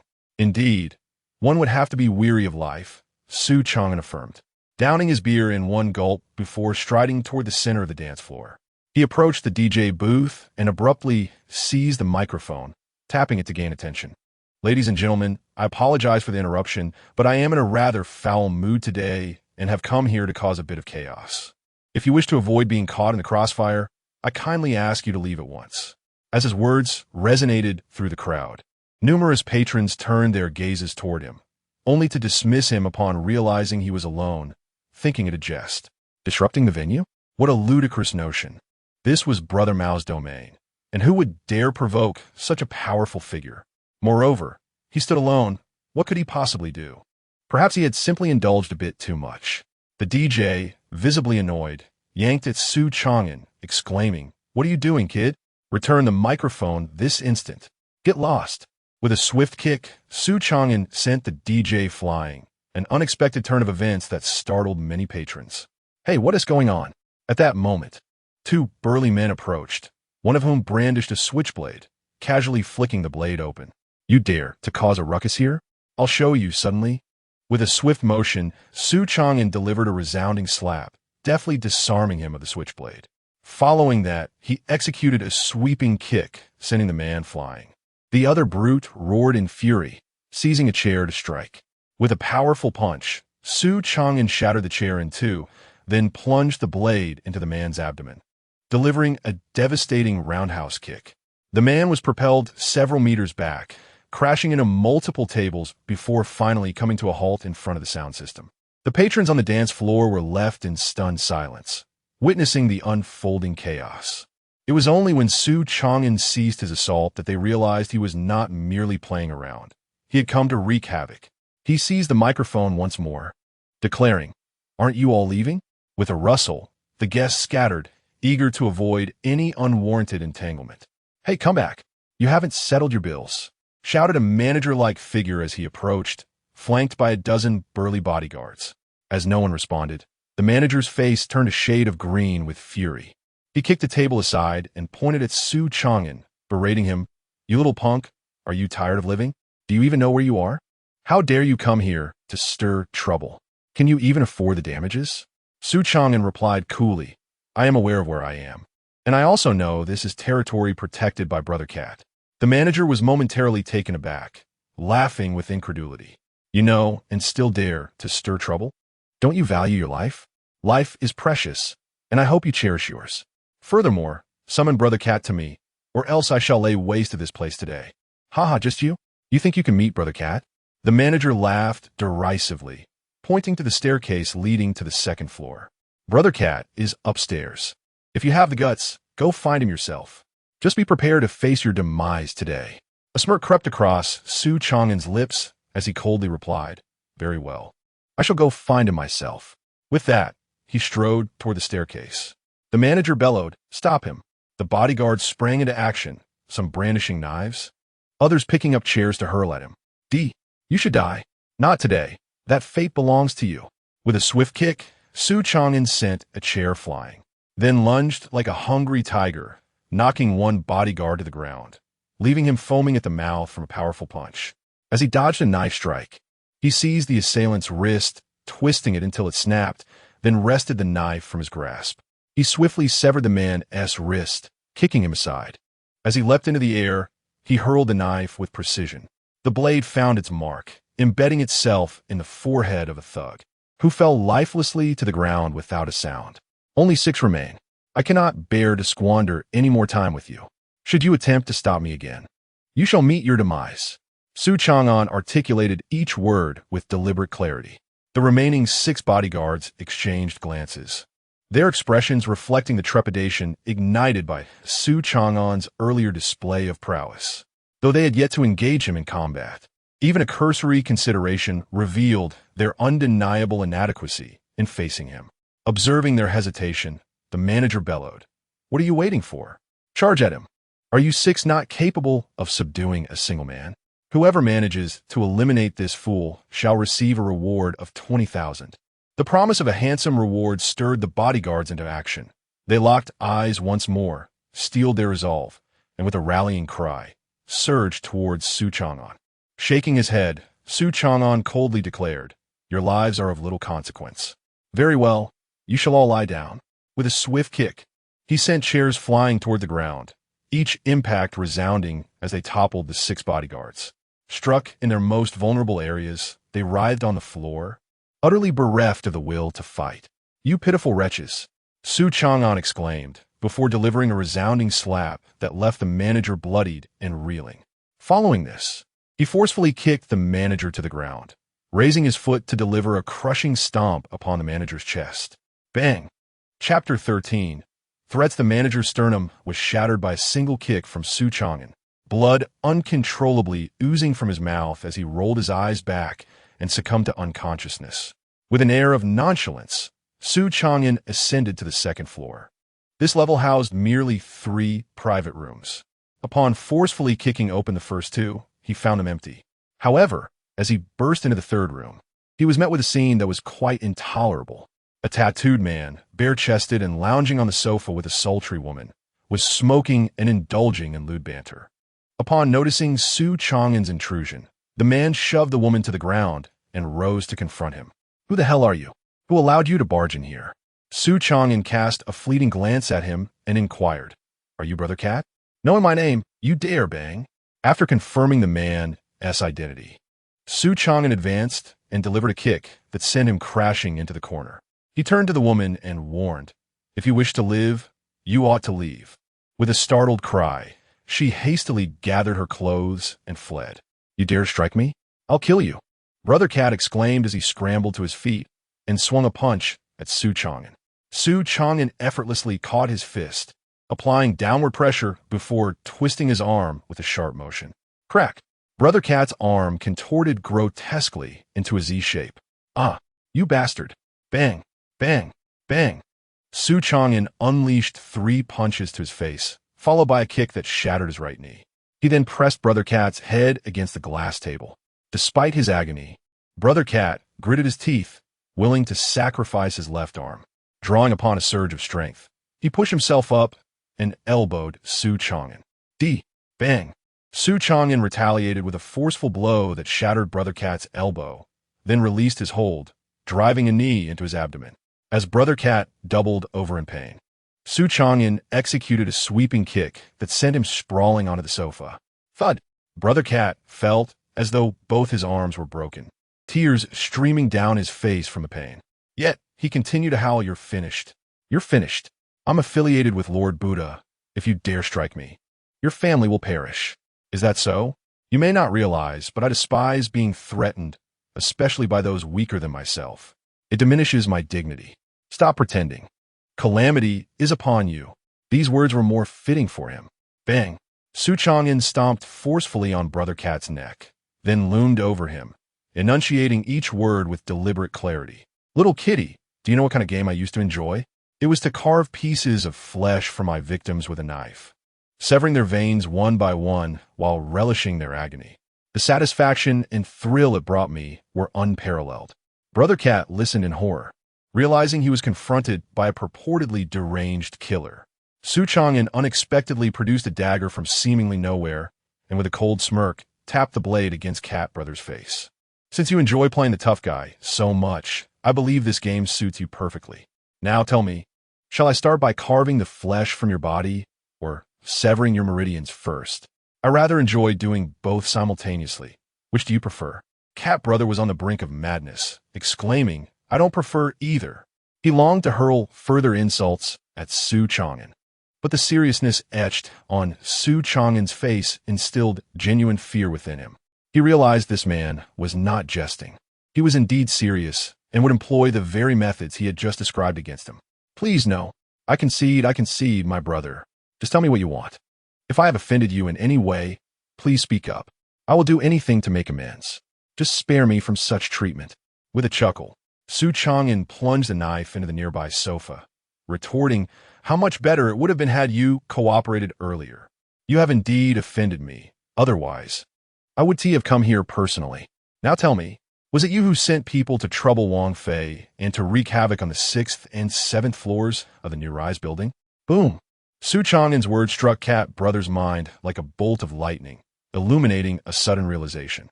"Igriega Juare Su Changan? So you do know me. Were you behind those 2 incidents as well?" Su Changan wore an expression of confirmation and pressed further. "I know you were merely following orders. Tell me, who instructed you?" Grinding his teeth, Cat Brother finally divulged a name, Bai Lang. "It was Bai Lang who made me do this." Su Changan's gaze turned icy. "So it is him. I suspected as much. What benefits did he offer you to entice you into such reckless actions?" With a bitter smile, Cat Brother replied, "He didn't give me much, only 100,000. I mainly sought to curry favor with him, since he is the heir of the Bai family." Cat Brother had already cursed Bai Lang's ancestors in his mind. How utterly despicable. "You claimed the other party was easy to handle. Yet look at the chaos they wrought upon my wife and my new company. The damage they caused. Surely you must compensate for that," Su Changan said with a cold laugh. Cat Brother quickly responded, "I will compensate. Just tell me what you want. I will do my utmost to satisfy your demands." "Ah, I do appreciate your cleverness. I had initially intended to kill you, but I have changed my mind. Provide me with 500,000 as compensation, and we shall consider this matter resolved." 500,000? Cat Brother's eyes nearly bulged from their sockets. Internally, he cursed vehemently. 500,000? Why don't you just rob a bank instead? Su Changan's expression turned icy. "What is the matter? Are you unwilling to comply? So, you believe your life is not worth 50,000? Brother Cat hurriedly waved his hands, pleading, No, I will do it. Please, just give me your bank account number, and I will transfer it to you right now." "Very well," Su Changan replied, reciting a string of numbers. Brother Cat struggled to retrieve his phone, fumbling with it for several minutes before finally saying, "I have transferred the money to you in several installments. Please check your account." Su Changan responded, "There is no need. I do not believe you possess the audacity to deceive me. I am aware that you harbor resentment and may wish to retaliate against me. Let me be clear. Should you choose to seek vengeance, You may come at me as you wish. However, if you dare to lay a hand on my wife or target her company, the next time I visit you, it will be to claim your head. Chapter 14. Silence enough. You dare not. How hypocritical, Cat brother scoffed. Su Changan curled his lip, recalling something, and added, by the way, please convey a message to Bai Lang for me. I have noted this debt, and he should await my reckoning. That day is not far off. Yes, yes. You may leave. No need to see me off. Su Changan departed with a flourish. No sooner had he left than Cat brother erupted in a torrent of curses. Damn you, Su Changan. I will make you pay dearly for this. Trembling, he retrieved his phone and dialed number. Hello, little cat. What brings you to call me? Came the voice on the other end. Cat brother broke into tears, his tone dripping with grievance. Master, oh master, please help me. I was beaten badly, and I nearly lost my life. The voice on the other end turned icy. What happened? Who in Nanhai City would dare lay a hand on you? There is this fellow named Su Changan. I don't know his background, but he is a lunatic. I beg you to intervene. He goes by the surname Su. The master sounded taken aback, but quickly regained his composure. Come to my place tomorrow and recount the details. I shall assist you. Thank you, master. Thank you. The master hung up without further ado. At that moment, another call came in. Upon seeing the caller ID, Cat brother's expression darkened. Hello, Cat brother. Why didn't you answer my call earlier? What's the situation? Has it been resolved? It was Bai Lang. Taking a deep breath, Cat brother gritted his teeth and shouted. Bai Lang, you scoundrel. You have led me into a dire predicament. Just you wait. Not only will I seek you out for trouble, but Su Changan will too. Prepare for your demise. With a sharp click, the call ended. Bai Lang sat stunned on the sofa, his mind racing with Cat brother's words. Su Changan was not dealt with? How could that be? A wild man with such power to make Cat brother suffer? No matter what, I must find a way to eliminate Su Changan. As long as he lives, my heart will not know peace. Meanwhile, Su Changan sought out a street vendor to satisfy his hunger. Having exerted so much energy earlier, he was now feeling quite famished and needed to replenish his strength. He pulled out his phone, only to find no calls from Chung Yin. He sighed in relief, yet a sense of disappointment washed over him. Given the current circumstances, it seemed that little Yin did not harbor any feelings for him, nor did she think of him at all. When would she ever remember him? Su Changan felt an inexplicable melancholy. Stop! Thief! Stop! At that moment, a delicate cry drew Su Changan's attention. He turned his head and beheld a woman clad in athletic attire, pursuing a man wearing a baseball cap. The man darted swiftly, yet the woman matched his pace with equal fervor. Suddenly, the man abruptly halted, grinning at the woman behind him as he pulled a dagger from his pocket and lunged toward her. Just as Su Changan prepared to intervene, he observed the woman twist her body, her ponytail dancing with her movements. In a swift motion, she executed a roundhouse kick that struck the man's wrist. A sharp crack echoed as he exclaimed, "You wretched woman!" Following that, she delivered another kick to his groin, then rushed forward, toppling him to the ground with a precise arm lock. "Let go of me! Let go!" he cried. "Still trying to run? I'll make sure you don't." The woman, with a fiery temperament, slapped the man's head several times. Su Changan breathed a sigh of relief, realizing his assistance was unnecessary.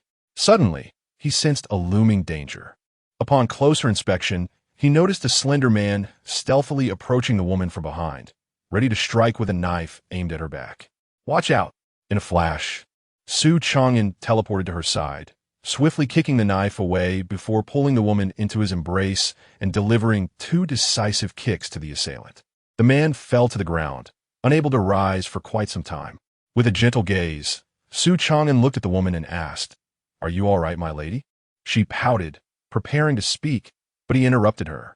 "Are you going to thank me?" "No need. It was merely a trifling effort." I know," she stammered. "I'm aware of my own charm, and it's understandable that you're flustered. However, my dear lady, do exercise some restraint." "No, not." He raised an eyebrow. "So, you intend to disregard restraint? What do you wish to do? You're not planning to cling to me just because I saved you, are you? That would be rather inappropriate, considering we barely know one another. How about this? I noticed a charming couple's hotel across the street, and it seems quite upscale. Shall we enter and get to know each other better?" Silence. The woman finally erupted, her lovely face darkening as she gritted her teeth, forcing the words through clenched jaws. I wanted to tell you that your foot is crushing mine painfully, and your hand is resting in an inappropriate place. If you don't release it soon, I swear I'll sever your hand. Shin-Chi-Chi thought to herself that perhaps she had neglected to consult the almanac before stepping out that day. What was supposed to be a delightful holiday had turned into an encounter with an insufferable thief, and just as she subdued him, she found herself entangled with this shameless, talkative man. Although he had saved her, he incessantly chattered away, oblivious to her attempts to speak, reveling in his own self-satisfaction. More crucially, his pig trotters remained in an entirely inappropriate place.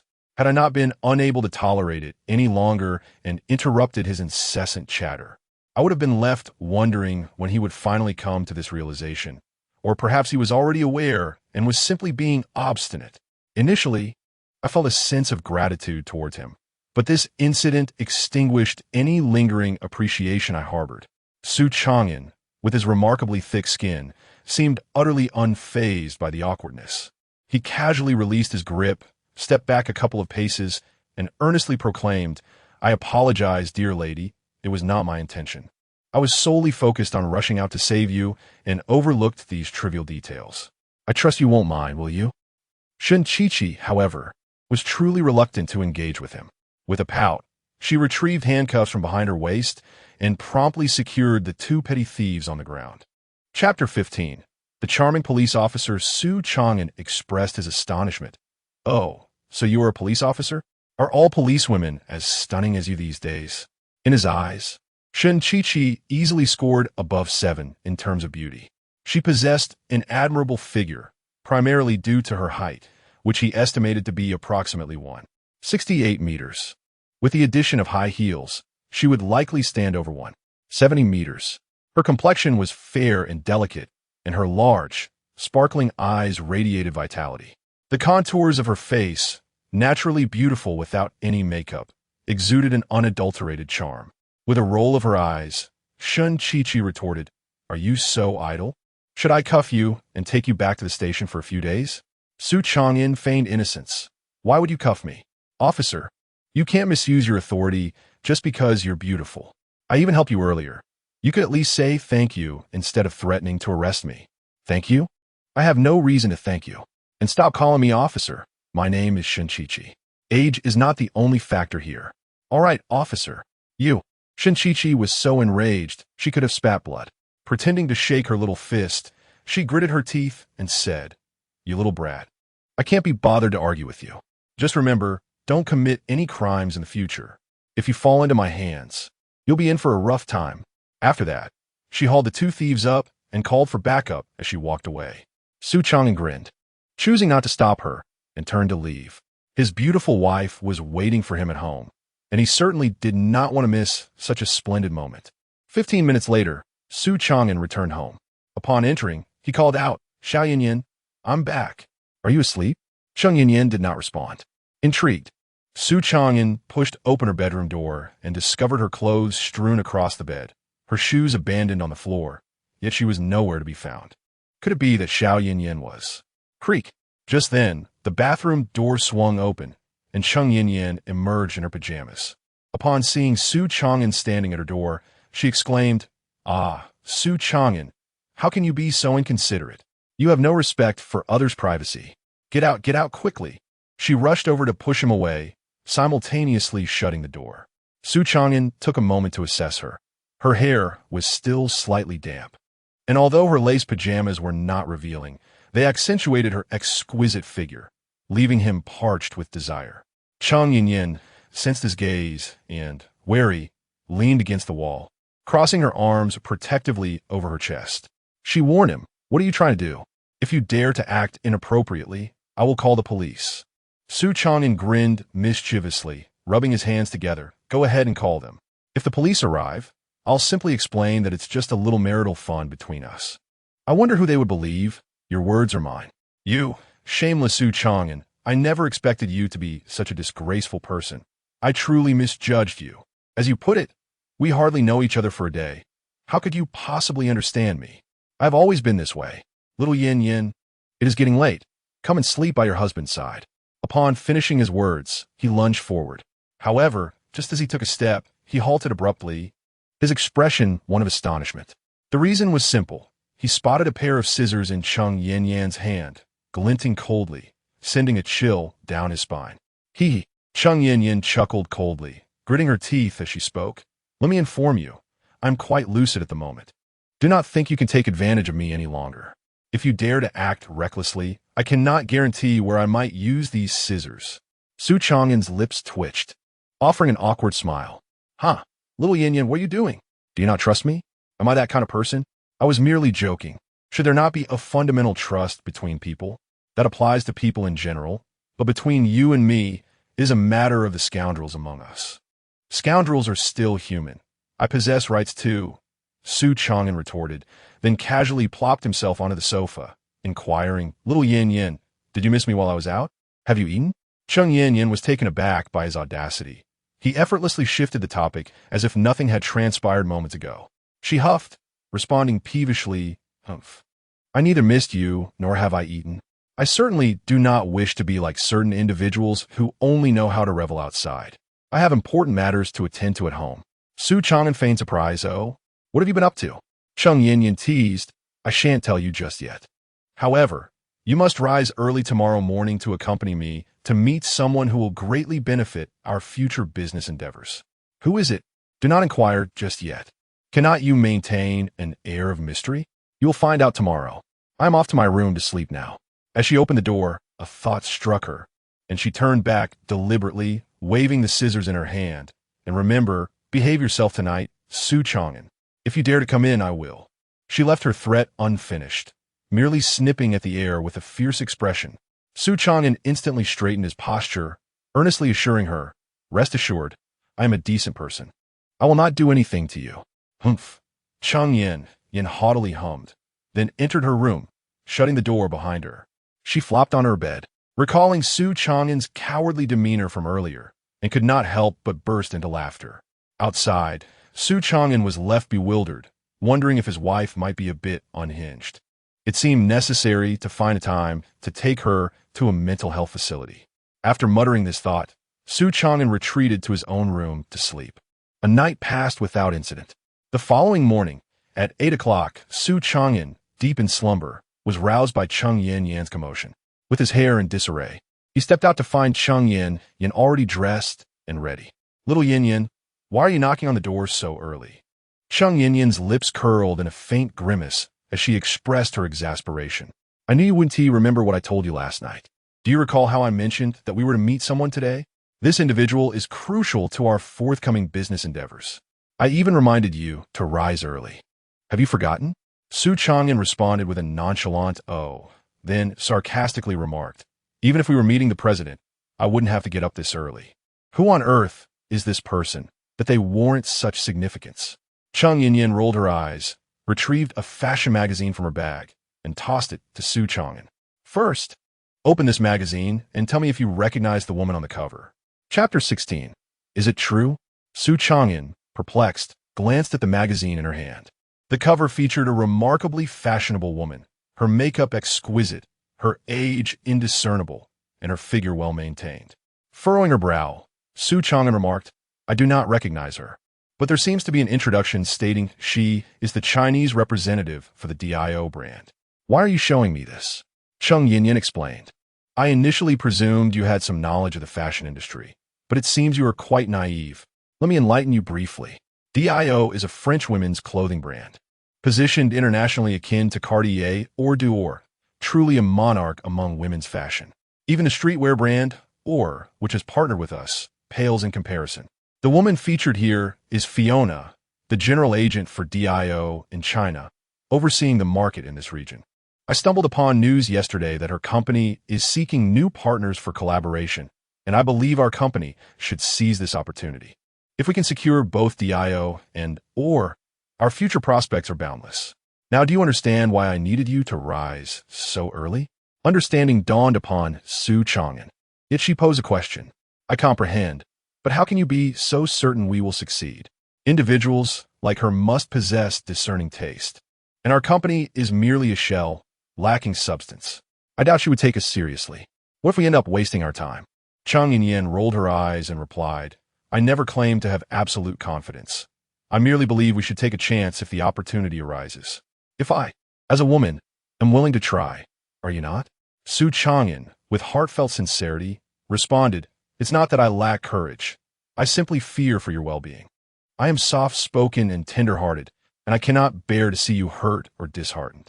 Chang Yin felt a surge of emotion, but retorted, Let us not get sentimental this early in the morning. Save the melodramatic words for later. I have arranged to meet Fiona's assistant at 10 o'clock today. We must arrive early to avoid keeping them waiting. Do we have to meet her assistant before encountering Fiona? Is this really necessary? That is their protocol. No more complaints. Hurry and freshen up. We are pressed for time. Very well. Half an hour later, Su Changan and Chang Yin exited their home in quick succession. They drove to an upscale CAF, where Chang Yin informed the staff of their reservation, leading them to a 4-person table by the window. Su Changan surveyed the surroundings and grimaced, I still do not favor such leisurely pastimes. Would it not be more gratifying to spend this money on ribs instead? Chang Yin, with a twitch of her lips, replied, This is not the same matter. We are meeting high-profile individuals. We must show them the basic respect they deserve. Does eating ribs not convey respect? Respect cannot be bought. Is it that you cannot feel at ease unless you argue with me? Chang Yin glared at him, her irritation palpable as she retorted, Am I not doing this for our company? This is not solely my enterprise. If you disapprove, then perhaps we ought to part ways and cease operations altogether. With that, she rose to leave. Su Changan quickly grasped her arm, smiling as he said, That was not my intention at all, dear Yin. Please do not be upset. I merely wish to express my opinion, without any intention of arguing. May I apologize? He added, How about we find a comfortable place for you? This fellow must be driving, right? He certainly is. Chang Yin, flustered, was on the verge of losing her temper when she noticed 2 elegantly dressed women entering the CF, one after the other. The leading lady, clad in designer attire, was tall and exuded grace with every step, donning a pair of chic black sunglasses, while the woman trailing behind was slightly less striking, yet still a beauty.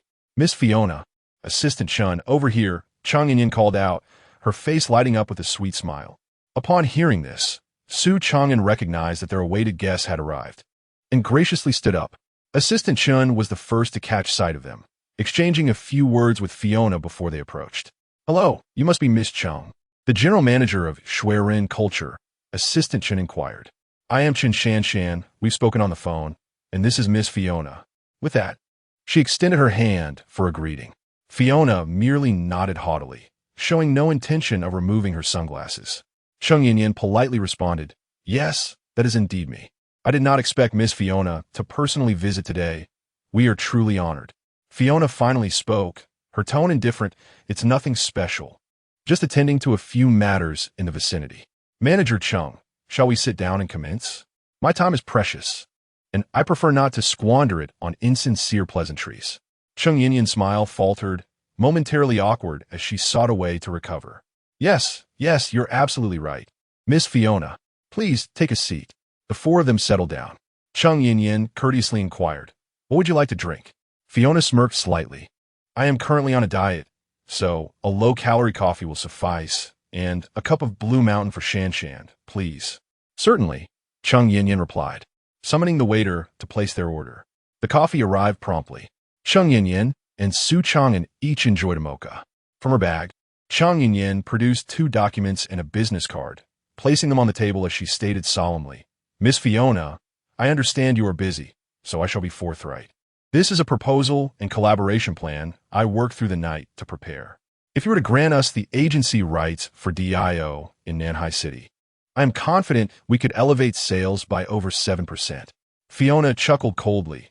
Manager Chung, you certainly have grand aspirations. However, I must correct you. The partner we are seeking is not to be an agent for our products, but rather to purchase the licensing rights. Do you grasp my meaning? We are prepared to sell our products to you, allowing you to use our logo for sales. However, the profits generated must be remitted to our company annually, in accordance with long-standing regulations that have never wavered. Chang Yin nodded and replied, I understand. I have done my homework on this matter, and our company is fully capable of complying. That is reassuring. However, before we proceed with our discussion, I have a few inquiries I wish to pose to Manager Chung, and I hope for candid responses. Of course, feel free to ask. I shall respond openly and thoroughly. Actually, prior to your investigation into our company, I conducted an inquiry into yours, specifically into you, Manager Chung. Let's start with your company. According to my findings, your so-called snowman culture has yet to commence formal operations, existing merely as a shell company with no employees. Is this accurate? Chapter 17. I want to reason Chung Yin did not anticipate that she would pose such a question. Her expression subtly shifted as she began to explain. That's true, but I can elucidate. There's no need for an explanation. Please wait for me to finish my inquiries. You need only answer with a yes or no, Fiona asserted with an imperious tone, leaving no room for dissent. Chung Yin's countenance darkened, yet she suppressed her emotions and replied, yes.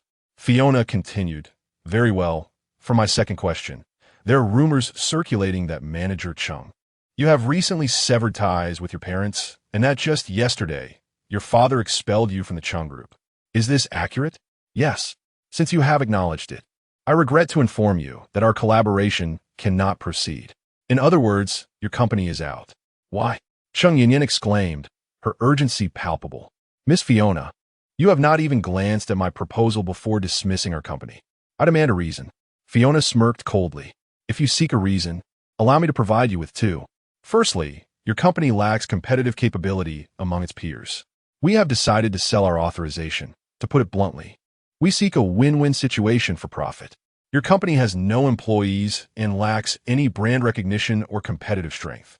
How can such a company assist us in generating revenue? Secondly, we value not only corporate capabilities, but also individual talents and character. What manner of individual descends to the point of being expelled from their home and company by their own parents? Moreover, the rumors suggest you have betrayed your fiancé for an illicit affair. Apologies for my choice of words, but in my view, your conduct is quite reprehensible. As she spoke, she picked up the proposal from the table, shaking it slightly. With the aforementioned reasons, do you think I have any obligation to review your proposal? Manager Chung, do not fault me for my candor. The business realm is akin to a battlefield, and you, upon your entrance, have already been eliminated. With a swift motion, she tore the proposal in half and discarded it onto the floor. Boom! Chung Yin felt as though her mind had been struck by lightning. Her gaze fixated on the torn contract lying on the ground, her heart feeling as though it too had been ripped asunder. Her complexion turned ashen. Whether from rage or another emotion, she remained taut, unable to utter a word, her jaw clenched, resolutely holding back her tears. She had endured enough suffering and could not afford to weep again. This was her final dignity and bottom line. Shan, let us depart. It is merely a waste of our time. Very well. Wait a moment. At that instant, Su Changan, who had remained silent, spoke up. He stood, his eyes slicing through Fiona's face like blades, eliciting an instinctive chill within her. Chung Yin seemed to anticipate his intentions and tugged at him, saying, let them go. Su Changan, let them go. They may leave, but only after this woman apologizes to you. Su Changan gently grasped her delicate hand and, with a tender yet earnest tone, declared, you are my woman, Su Changan, and I shall not allow anyone to bully you. Chung Yin stared at him in a daze, as if enchanted, rendered speechless. Su Changan released her small hand and turned to Fiona, saying, apologize to my wife. Apologize to your wife? Fiona was momentarily taken aback, then, with a mocking tone, remarked, oh, so you're the infamous wild man everyone speaks of. Chung manager's taste seems rather questionable.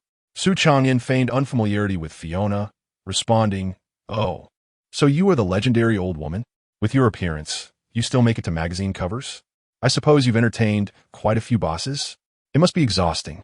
Earning money is no easy feat in an instant. Fiona's demeanor turned icy, and she gritted her teeth, saying, you insolent brat, what nonsense are you spouting? Do you dare to challenge me with slander? Assistant Chun Shan, equally enraged, added, exactly.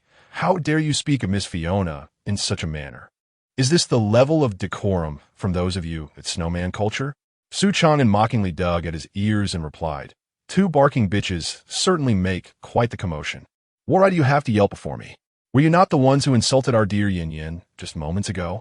Fiona coldly retorted. Then clarify your accusations. How have I insulted her? Am I not speaking the truth? You speak a truth, but only half of it. She is with me. Yet she is not betrayed by Lang. Rather, it is by Lang who is unworthy of our Yin Yin. True, she has been cast out by her parents and her company. But we secured a new company address and finalized everything in merely half a day, even signing a contract with your brand. Yes, our company currently has no employees. But that is simply because we have not yet formally recruited. Our approach to you is merely experimental. If you do not wish to collaborate with us, you may refuse directly without resorting to humiliation.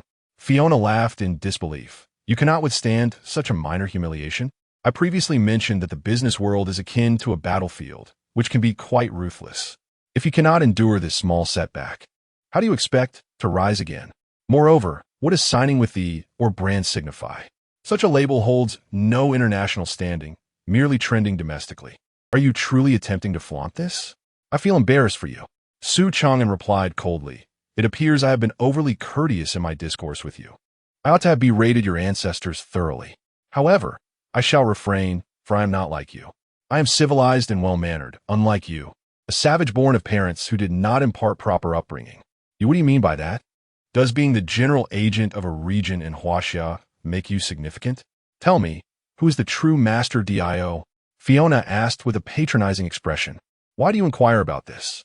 She continued, very well, I shall enlighten you. The true master DIO is Mr. Chris Han from headquarters. What? Do you wish to boast that you know him? Su Changan narrowed his eyes. Is that the short Korean fellow? Fiona, filled with indignation, retorted, young man, mind your language. It's one thing to insult me, but I will not tolerate such disrespect towards Mr. Han. Unfazed, Su Changan retrieved his phone from his pocket, dialed a number without a glance, and held it to his ear. Soon, the call connected, and he spoke. Han, it's me, Su. Fiona erupted into laughter, exclaiming, ha ha, Shan, look at this guy. He truly excels at acting, pretending to know our general manager. Does he really believe we would fall for it? Shan joined in the mockery, saying, Indeed, Miss Fiona, I believe this fellow is nothing but a fool. Let us leave and not waste our time on this circus act. Fiona, however, smirked and replied, No. I wish to see what tricks this fellow has up his sleeve. Don't you find watching a monkey perform rather entertaining? Chapter 18. I only grant you 10 minutes at that moment. On the other end of the line, a short man exclaimed in astonishment, Su, is that really you? Where are you right now? I haven't been able to reach you for years. I thought you were dead. Su Changan chuckled and retorted, You wish I were dead? Enough of the pleasantries. I have a question for you. You are the general manager of that DIO company now, right? When did you start selling women's clothing? The man, now even more bewildered, replied, How did you know? Well, it couldn't be helped. I inherited the family business. If I didn't take over, my old man would have made my life miserable. Good for you. Now tell me, is there an agent in your Huaxia branch named Fiona? The man's surprise deepened, yet an overwhelming sense of unease surged within him. Yes, there is such a person. I was actually considering promoting her to district manager. Her business acumen is commendable. Su, just tell me directly, has she offended you? Su Changan glanced at Chung Yin and stated emphatically, She hasn't offended me, but she certainly has crossed my wife. Hung, you handle this. Ah, this scoundrel. Has this woman gone mad? Why would she provoke you, you bastard? Su, please don't be angry. I'll call the district manager right away and have him deal with it personally. Fine, but I only grant you 10 minutes. With that, he hung up the phone. At that moment, Fiona feigned fear and said, So, did you finish your call with our general manager? What did he say? Is he coming to teach me a lesson? Ha! Should I act terrified to match your performance? Su Changan replied coldly, Just wait 10 minutes, and you'll find out whether it's true or not. Fiona, nearly infuriated, spat derisively, Humph, you little brat. Still try and put on an act? Fine, I'll wait for your 10 minutes and see what you can do. In the blink of an eye, 10 minutes had passed. Just as Fiona rose to mock him, the CAF door swung open, and a middle-aged man in a suit hurried in, flanked by 2 bodyguards who were carrying 2 briefcases. Upon seeing this man, Fiona froze, exclaiming, Manager Huang, what are you doing here? Could it be that this brat was truly on the phone with the general manager? Manager Huang shot Fiona a fierce glare before approaching Su Changan and cautiously inquired, "May I ask if you're Mr. Su?" Su Changan nodded. "That's me. Han sent you, right? You're 30 seconds late." Manager Huang, now drenched in sweat, slapped himself and said, "I apologize, Mr. Su. The traffic was unbearable. I did my utmost." Su Changan waved his hand dismissively, stating, "All right, I won't hold that against you. Let us get straight to the point. Your subordinate, Fiona, has offended my wife. You need to address this." "Understood." Manager Huang wiped the sweat from his brow, then approached Fiona without mercy and delivered a resounding slap across her face. Smack! Ah! The force of the slap was so immense that it sent Fiona sprawling to the ground. She clutched her face, her expression one of disbelief, as she exclaimed, "Manager Huang, how could you strike me? Damn it! I'm hitting you because you deserve it. Have you lost your mind?" provoking Mr. Su with a series of brutal kicks. Manager Huang left Fiona's face bloodied, completely shattering her earlier facade of confidence. "You may be tired of living, but why drag me down with you? Am I your enemy? Hurry up and kneel before Mr. Su and Mrs. Su, apologize profusely, and perhaps only then will you be allowed to rise. I warn you, I have evidence of all your misdeeds. If you wish to avoid prison, you will kneel and beg for forgiveness." Manager Huang was genuinely enraged and frightened. He had been flirting with his secretary in the office when he received a call from the general manager, who berated him in a mix of French and Korean, questioning why he had failed to control his subordinate, allowing her to offend the wrong people. As the gravity of the situation dawned on him, particularly after hearing about Su Changan's formidable reputation, terror nearly overwhelmed him. Why on earth did you, Fiona, choose to offend such a powerful figure? If you perish, that is one thing, but why must you drag me down with you? Are you even human? Thus, he hastily adjusted his trousers and rushed over, fully aware that the general manager had made it clear, if Su Changan did not forgive them, his own position would be at risk. Fiona, not only bloodied but also bewildered, finally understood that Su Changan had not been merely posturing. He had genuinely called his superior, who could arrive at a moment's notice to deliver punishment. This indicated a vast network of influence. Even more alarming were Manager Huang's subsequent words. If she did not kneel and seek forgiveness, all her wrongdoings would be exposed. Only she knew the extent of her corrupt actions, and if revealed, she would likely face a decade or two of imprisonment. Realizing the urgency of her situation, she wasted no time, falling to her knees and crawling before Su Changan and Chung Yin, fervently bowing and apologizing. "Mr. Su, Manager Chung, I am truly sorry. I failed to recognize your significance, and I deserve this punishment. I should never have offended you." "Sincerely apologise, truly apologise." Su Changan coldly replied. "Had you known this day would come, why did you act so foolishly? You have not only torn apart Yin's proposal, but also crushed her hard work from entire night. A person like you, even in death, would not be missed." Fiona was nearly beside herself, her apologies growing louder and more desperate. "I'm sorry. I'm truly sorry. I was wrong. I beg you for another chance. I promise. I shall never dare again. Please, I implore you."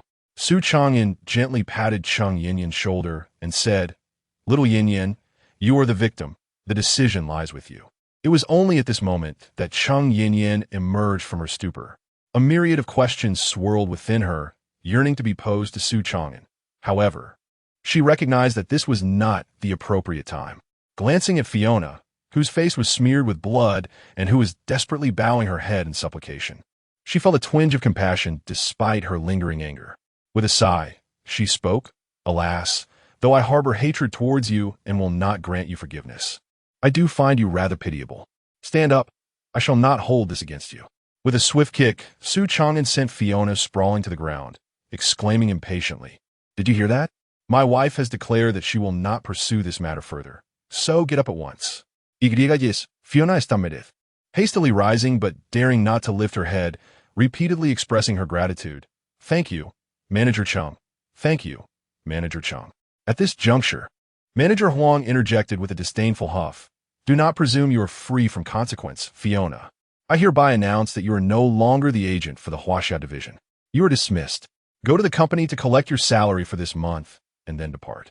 Your assistant, Chen Shanshan, is dismissed as well. Security, escort them out. Understood.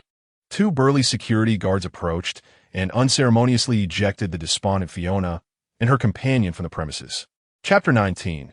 Temptation of your body. Manager Huang approached Su Changan and his companion with utmost respect, stating, Mr. Su, Mrs. Su, the general manager has instructed me to convey that should you have any requests, please do not hesitate to inform me. We are prepared to comply unconditionally. Su Changan replied nonchalantly, there is not much to discuss. We initially invited Fiona merely to converse about a potential collaboration regarding your company's product authorization. It was her insistence on being aggressive that led to the recent commotion. If there is indeed something you can assist with, can you finalize the authorization matter? Manager Huang quickly affirmed, yes, certainly. I can have the lawyer draft the contract immediately, and we can proceed with the signing here. He sighed in relief, realizing the reason behind Fiona's offense towards Mr. Su. It was truly foolish of her to jeopardize her future over such a trivial matter.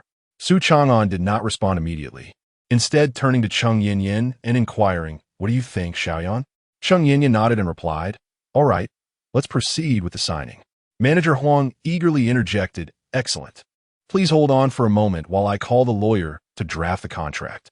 Approximately half an hour later, both parties signed the contract, and Manager Huang departed.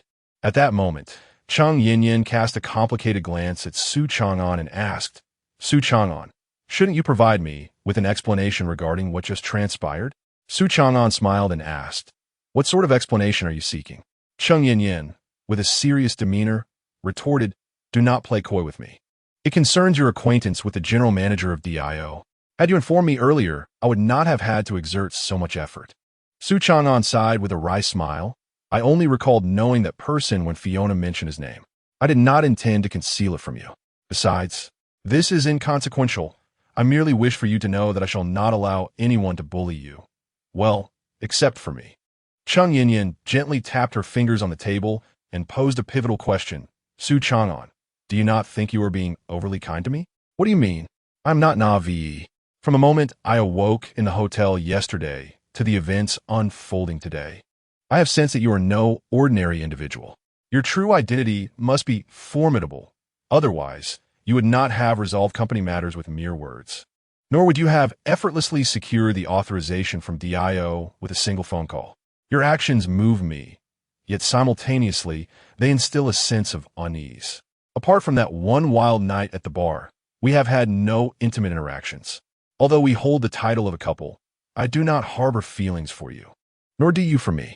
Why, then, are you treating me so well? What is your ulterior motive? Or should I say, has everything from the very beginning been a grand scheme? Am I merely a pawn in your game? A mere plaything? She gazed intently at Su Changan, as if attempting to pierce through his facade and discern his true intentions. Women of lesser intelligence are often easily intoxicated by wealth, while those of moderate intelligence are easily swept away by love. However, women of superior intellect, when confronted with the allure of both money and romance, merely question themselves, am I truly deserving of such gifts? Clearly, Cheng Yinyan embodies the essence of a woman of superior intellect. As she herself articulates, after merely 2 days of acquaintance with Su Changan, he has exhibited an overwhelming desire to protect her and has been excessively kind. Is this not a cause for suspicion? Cheng Yinyan cannot bring herself to believe that he has genuinely developed feelings for her. Their intimacy arose under the intoxicating influence of alcohol. And to put it in contemporary vernacular, they are at best casual partners who shared a fleeting night of passion. Su Changan does not strike her as a fool. On the contrary, he appears remarkably astute and seems to possess a substantial background. How could he possibly be enamored with her? If it is not love, then the implications of his actions merit serious contemplation. What, after all, could she possess that he might covet? As Su Changan meets her gaze, he displays no sign of panic, calmly lifting the coffee from the table and taking a small sip, responding with a smile, what is the matter? Are you worried that I might harm you? Do you not trust me? Cheng Yinyan replied earnestly, no, you know precisely what I mean. He countered, I truly do not grasp your meaning, nor can I ascertain your thoughts. Yet, since you have inquired, allow me to clarify, Xiaoyan, I harbor no ill intentions towards you. If there is any ulterior motive, it is solely my desire for your physical presence. Su Changan, speak seriously. Chung Yin-Yin's previously assertive demeanor crumbled in an instant, and in her embarrassment and irritation, she playfully kicked his foot. Su Changan chuckled. I am merely speaking the truth. I admit that I have concealed certain matters from you, but you must believe me, it was not my intention to keep you in the dark. The time for revelation has simply not yet arrived. Just remember, I will never harm you and will remain by your side to protect you. Chung Yin-Yin sighed and shook her head in self-mockery. I knew you would respond this way. How foolish of me to have held any expectations. Su Changan, with a hint of sympathy, said Xiaoyan. Suddenly, Chung Yin-Yin stood up, grabbed her bag, and changed the subject. All right, let us not dwell on this. We need to head to the company. We must expedite the establishment of our business. Although Fiona's words may be harsh, they do contain an element of truth. Until the company is on the right path, we shall lack credibility. Su Changan responded with an acknowledging "oh" and nodded. All right, I will accompany you. Thus, the two of them busied themselves at the company throughout the morning. The renovation crew commenced their work, and their recruitment efforts proceeded smoothly. If all goes well, they could be ready to officially open in 4 or 5 days. After a long morning of labor, Chung Yin-Yin felt a significant strain in her back, prompting Su Changan to offer to massage her aches, only to be playfully kicked aside by Chung Yin-Yin. At that moment, Su Changan received a phone call from Yao Yao.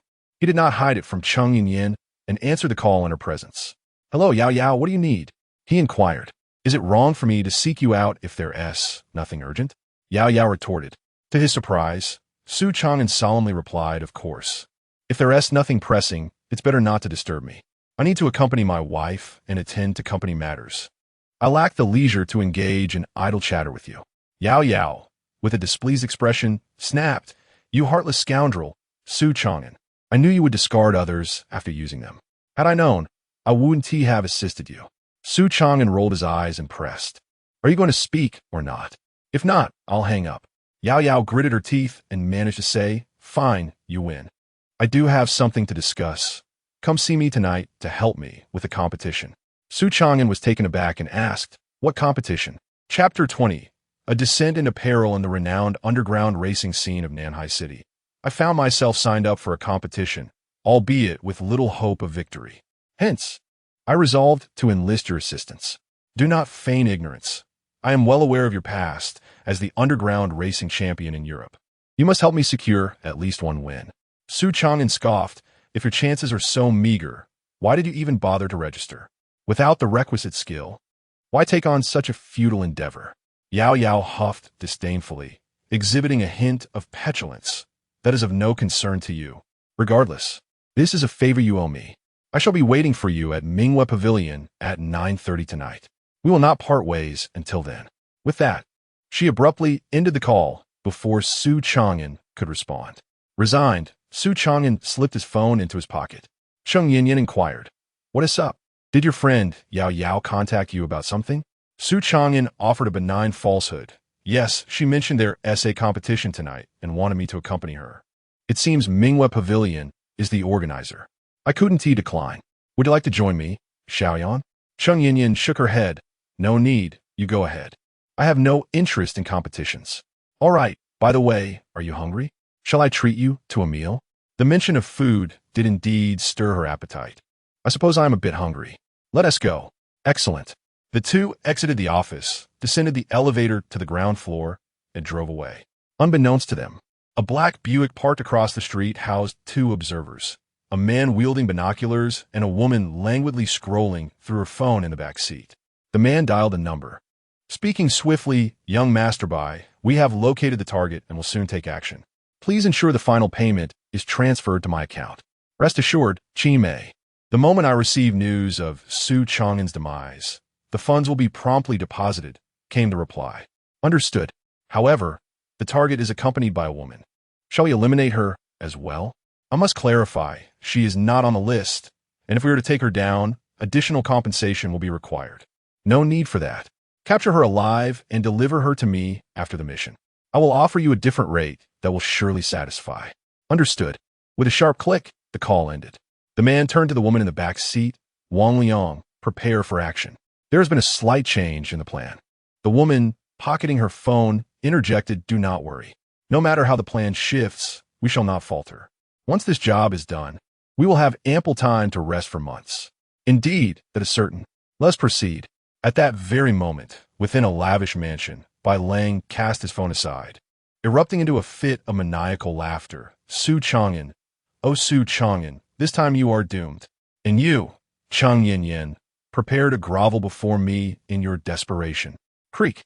At that moment, the door swung open, and two leggy beauties clad in bunny outfits timidly entered, inquiring, "Young Master Bai, we are ready." Bai Lang's eyes brightened as he beckoned them closer with a playful gesture. "Come here, my lovely ladies. Let this young master shower you with affection. Haha, you are insufferable." "Bai Shao," the two beauties retorted playfully, blushing as they approached him. Later, at the buffet restaurant, Su Changan and Chang Yin opted to replenish their strength with a meal.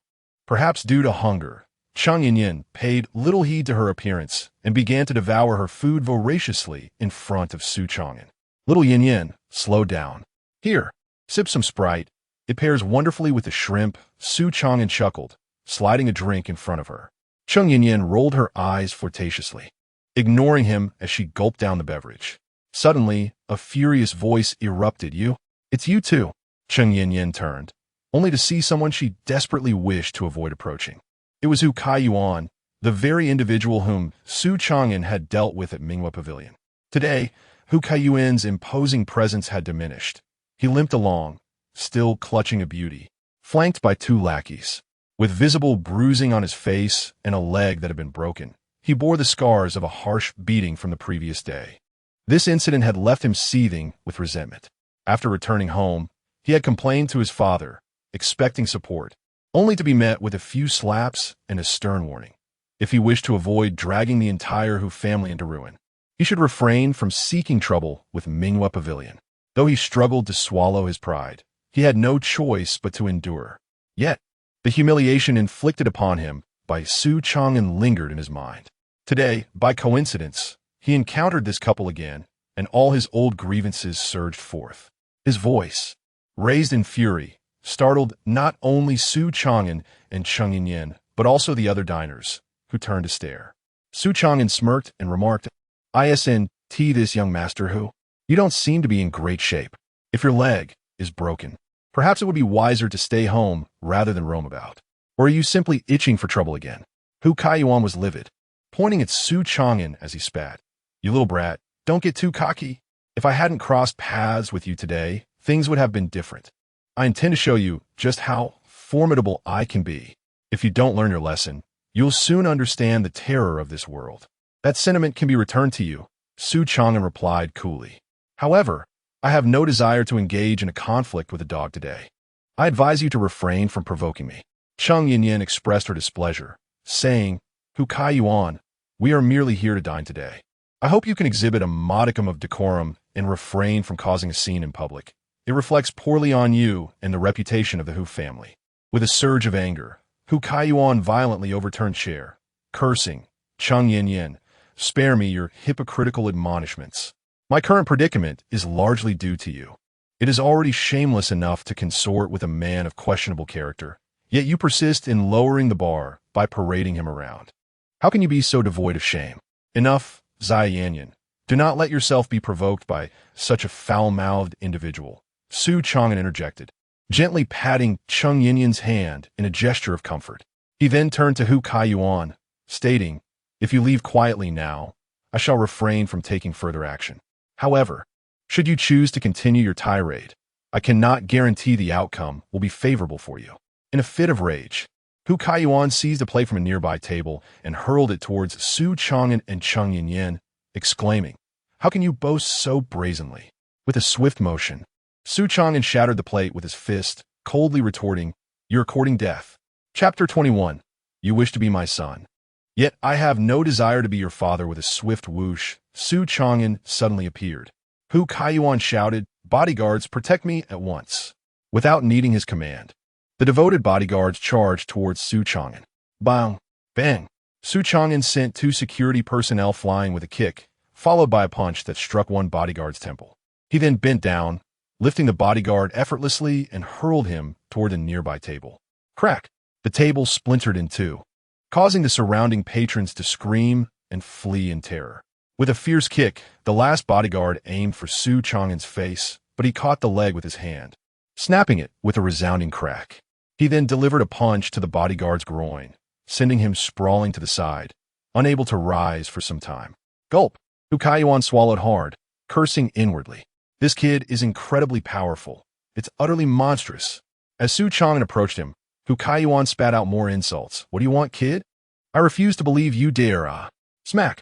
Su Changan slapped him across the face, followed by a punch to his abdomen. As Hu Kaiyuan doubled over in pain, Su Changan seized his collar and slammed his face in the ground. Thud! Blood gushed from Hu Kaiyuan's nose, contorting his features in agony. Crack! Su Changan picked up a plate and smashed it over his head, articulating with precision. What? Weren't you just so bold a moment ago? Why the silence now? Care to continue your insults? I offered you a chance, and you chose your demise. Do not blame me. At that moment, Hu Kaiyuan suddenly erupted in maniacal laughter. His face twisted with rage. Ha ha ha, kid, you're finished. Do you know whose establishment this is? I can assure you, the owner despises disturbances here. Just wait. He will arrive soon, and you'll be doomed. You certainly talk too much. Su Changan remarked as he grabbed Hu Kaiyuan by the hair and tossed his hefty body aside like refuse. Thud! He crashed against the wall and fell to the floor, spitting blood, unable to rise for a considerable time. Su Changan dusted off his clothing and walked back to Chung Yin. Glancing at her stunned expression, he casually said, Let us eat. Little Yin, why are you just standing there? Chung Yin's lips twitched in disbelief. Eat? You think I want to eat after you just assaulted someone? You violent man. Can't you take a break to eat? Su Changan feigned innocence, replying, Little Yin, this truly isn't my fault. You saw how much that fool provoked me. I simply like to accommodate others. If he wished to be beaten, I had to oblige him. Chung Yin was left both angry and amused. You and your twisted logic. Just stop eating and hurry and leave. Leave? Where to? The meal remains unfinished. All you can think about is food, and you've stirred up such a commotion. Are you not afraid that the police will arrive and take you away? What of it? I have committed no crime. A person of integrity fears not the shadows. You. Bang. At that moment, the door of the buffet restaurant swung open with a heavy thud, and a man with a delicate demeanor entered, followed by dozens of burly men, each brandishing weapons. Their presence imposing. The effeminate man surveyed the chaos around him, then glanced at the fallen Hu Kaiyuan and others, before addressing Su Changan and his companions. I have received reports from my subordinates that someone is causing trouble in my establishment. Initially, I pondered how to apprehend the culprits, but it appears that my efforts will not be necessary. You two are the troublemakers, are you not? Chung Yin felt a sense of familiarity with the man before her, yet she could not place him. Su Changan interjected, You are mistaken. I am the one causing the disturbance, and my wife is not involved. However, to be fair, that is also misleading. I am not the instigator. This group is the one troubling me. Thus, I merely acted in self-defense. Whether you claim self-defense or not, I, Mu Tianya, detest disturbances in my establishment above all else. Not to mention, you have damaged many of my valuable possessions. Now, what will you do to rectify this situation? You are Mu Tianya? At that moment, Chung Yin exclaimed in astonishment, her tone laced with disbelief. Mu Tianya, intrigue, retorted, Oh, does this beautiful lady know me? Chung Yin's expression shifted to one of disdain as she coldly replied, Indeed, it is you. I have long heard of your infamous reputation, Mu, one of the 4 young masters of Nanhai City, known for your violent temperament and lecherous nature. Countless innocent girls have fallen victim to your depravity. Muchanya laughed heartily. I never imagined my name would resonate so widely. Yet I'm even more curious about you. I have entertained many women, yet none possess your allure. Little sister, would you care to join me for some fun? Why not play with your mother instead? Su Changan retorted, choosing his words to scorn. My wife has a refined palate. She enjoys vegetarian cuisine, not your grotesque tastes. As he spoke, he drew Chung Yin behind him protectively. What nonsense about being one of the 4 young masters. How dare he attempt to seduce my partner in front of me? Not even the king himself could stand for such an affront. Mu Tianya's smile vanished, replaced by a menacing scowl. Kid, you possess quite the sharp tongue. If I were to pluck your wretched tongue and steep it in wine, it would surely be delightful. Moreover, did you not hear this lady's introduction? You are the first to act so brazenly in light of my identity, and I assure you, you will be the last. Su Changan, unimpressed, disdainfully inquired, and do you know my identity? What identity? You do not recognize me? You, the four young masters of the South China Sea, have surprised me with your ignorance. Listen closely, for I am known in the world as the little saint of gynecology, the heart stealer, and the one who reigns supreme in the boudoir, known by the illustrious title of Father Ba. Mu Tianya, with a face full of incredulity, retorted in irritation, Father Ba? What a ridiculous name. Father Ba, indeed. How dare you take advantage of me? It dawned on him that this rascal was indeed exploiting his vulnerability. Su Changan replied with a calm smile, I have not taken advantage of you. It was you who insisted on calling me father. Besides, if you wish to be my son, I have no desire to be your father. You insolent fool, I care not for your identity. I must eliminate you today. Bang. Chapter 22. The threat of Mu Tianya at that moment. A deafening noise reverberated through the air as the restaurant door was forcefully kicked open once again. A group of 5 or 6 armed police officers stormed in, led by a female officer. Freeze! We have received reports of a brawl occurring here. You are all to lower your weapons and accompany us to the police station for questioning. The female officer brandished her firearm, her expression resolute and commanding. Upon seeing her, Su Changan could not contain his amusement. He recognized this police officer. Just last night, she had assisted him in apprehending a thief. Hey, officer, what a coincidence. Are you out to catch bad guys? Su Changan exclaimed, waving at her. The officer in question was none other than Shun Chi-Chi. Initially, she had been all business, her demeanor serious and prepared, but upon hearing his voice, she instinctively turned to see Su Changan's mischievous face adorned with a teasing smile. What on earth? Why do I keep running into this guy? Is he some sort of detective? Wherever there's trouble, he seems to be there, grinding her teeth in frustration. Shun Chi-Chi shot back, you brat. I've told you before, my name is Shun Chi-Chi, not officer. And I warned you yesterday not to get into any trouble that would land you in my grasp. Who would have thought it would come to fruition so quickly? Well then, you're coming with me to the station for questioning. Su Changan feigned innocence. This is unjust, Officer Shun. I had nothing to do with this. I merely came out to dinner with my wife. These people were the ones who instigated trouble and attempted to assault us. We are innocent. Shun Chi-Chi retorted sharply. Enough with the excuses. The evidence is irrefutable. And you lot, did you not hear what I just said? Lower your weapons immediately. Yet, none of the burly men moved, seemingly treating Shun Chi-Chi as if she were invisible. Mu Tianya, however, let out a cold laugh and approached Shun Chi-Chi, addressing her with a smirk. Officer Shun, is it really necessary to be so furious? This situation is not as you perceive it. There is no brawl here. You must have made a mistake, Officer Shun. Perhaps it would be best for you to withdraw. Shun Chi-Chi shot him a frosty glance, scoffing, Mistake? Are you blind, or am I? How do you explain the individuals lying on the ground? Mu Tianya chuckled. Sometimes it's better to be blind. If one truly cannot see, they might avoid many troubles. You, haha, Officer Shun, no need to be upset. I was merely jesting. My name is Mu Tianya. You should be familiar with me. I'm not. Shun Chi-Chi replied with a shake of her head, her voice cold. Even if I were, it would change nothing. You all must accompany me to the station today. Mu Tianya's expression turned icy, and he spoke deliberately. Officer Shun, one should not be so rigid. You must be relatively new to the police force. Am I correct? It is no wonder that fresh recruits like you are brimming with zeal. However, you will soon realize that such fervor does not signify much in the long run.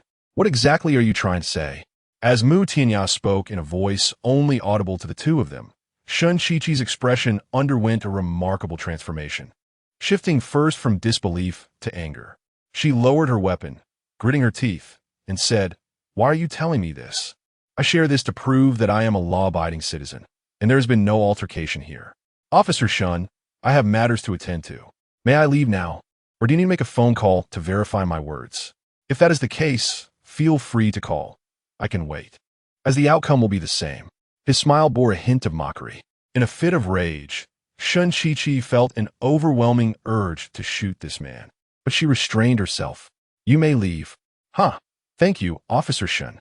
I knew you would be understanding, Mu Tianya responded without surprise.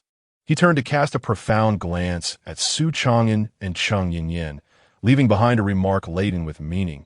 Ladies, until we meet again. With that, Mu Tianya departed with his entourage in a grand manner. A police officer inquired, Captain, should we?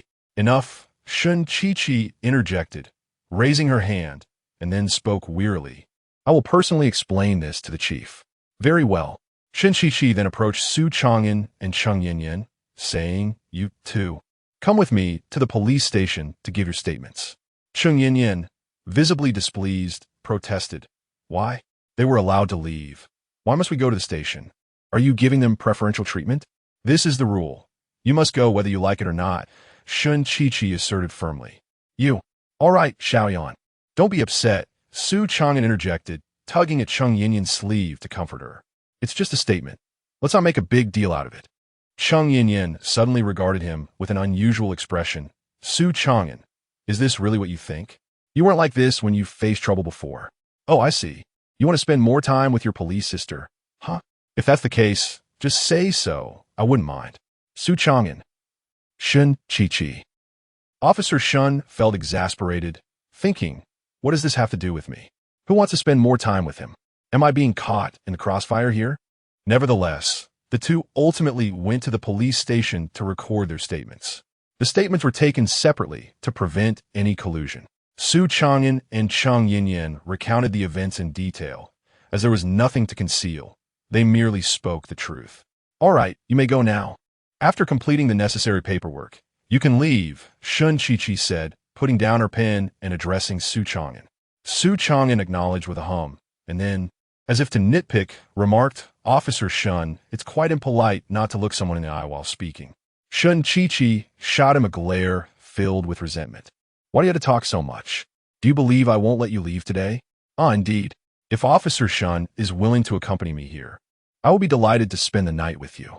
Scoundrel, you already have a wife. Could you please watch your words? Shun Chi exclaimed. Su Changan, however, responded nonchalantly. What's the big deal? Aren't men in ancient times allowed to have multiple wives? As long as Officer Shun doesn't mind, I wouldn't mind having you as a concubine. I do mind. Shun Chi's face turned pale, and she erupted like a volcano, her hands trembling as she drew her gun. Get out quickly. If you utter another word, I will shoot you on the spot. Chapter 23. It is the peers who highlight each other. Su Changan's lips twitched slightly as he remarked, Please, do not act impulsively. I won't say another word if you wish.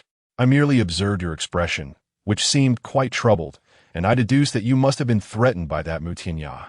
If you trust me, consider me a confidant. I shall assist you. Click. Shun Chi remained silent, merely pulling back the trigger.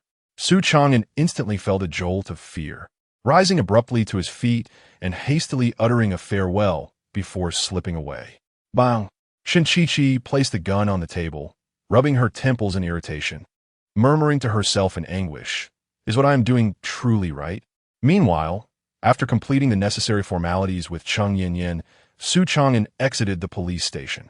Along the way, Cheng Yinyan did not utter a single word.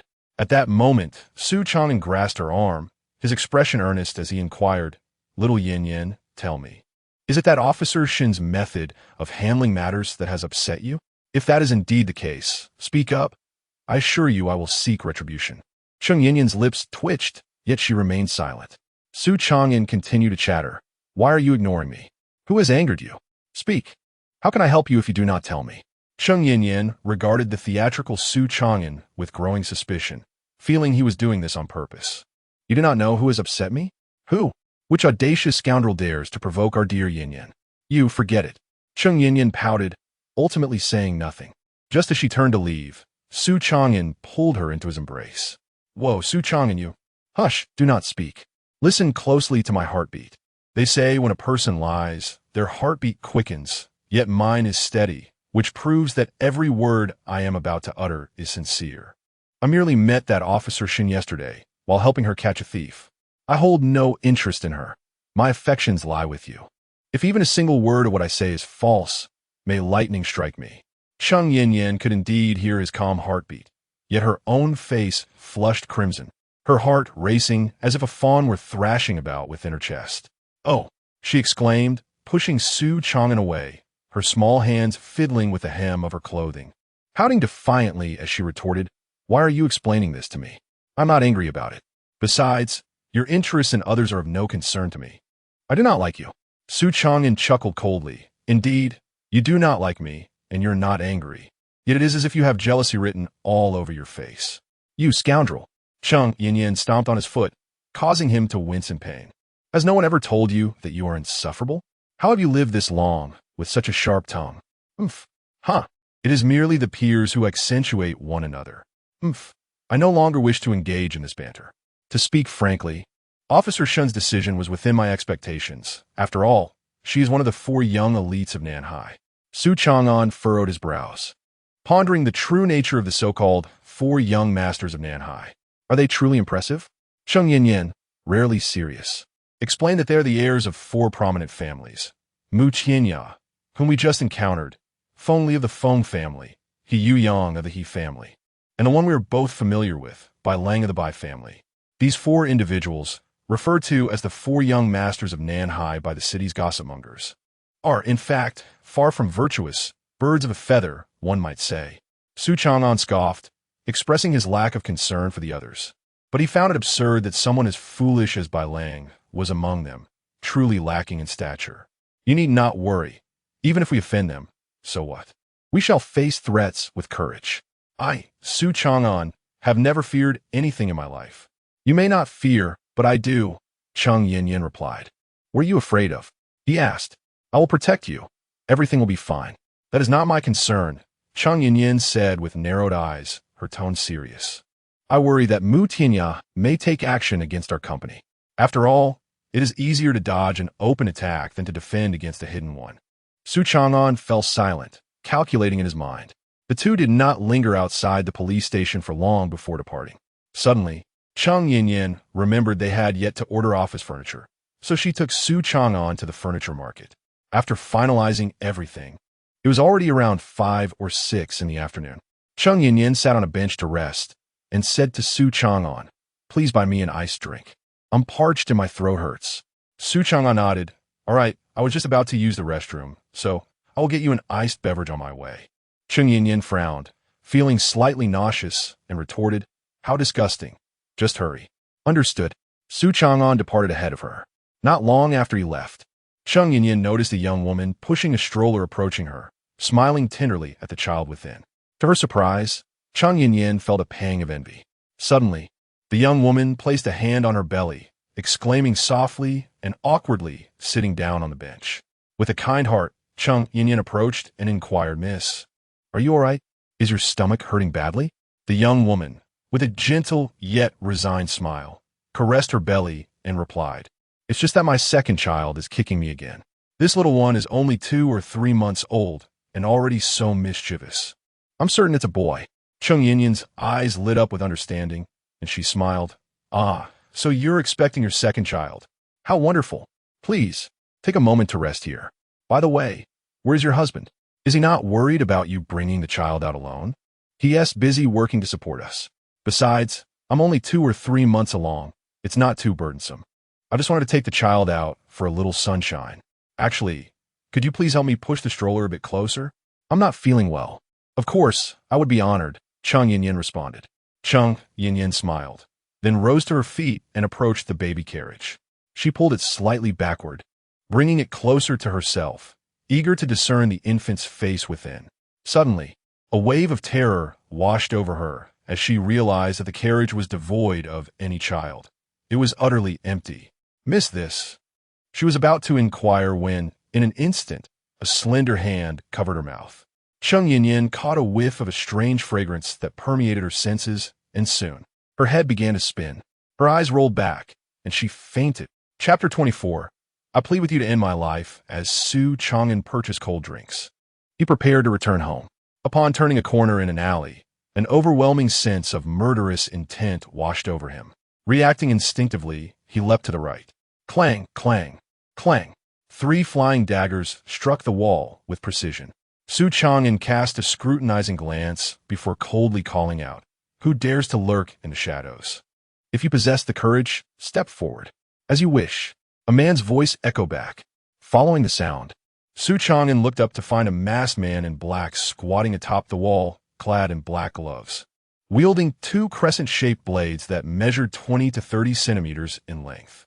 With narrowed eyes, Su Changan inquired, "Who are you?" "Your executioner," the masked man replied coldly, rising from his perch and brandishing his blades. "Someone has offered a handsome price for your life. Prepare to meet your end."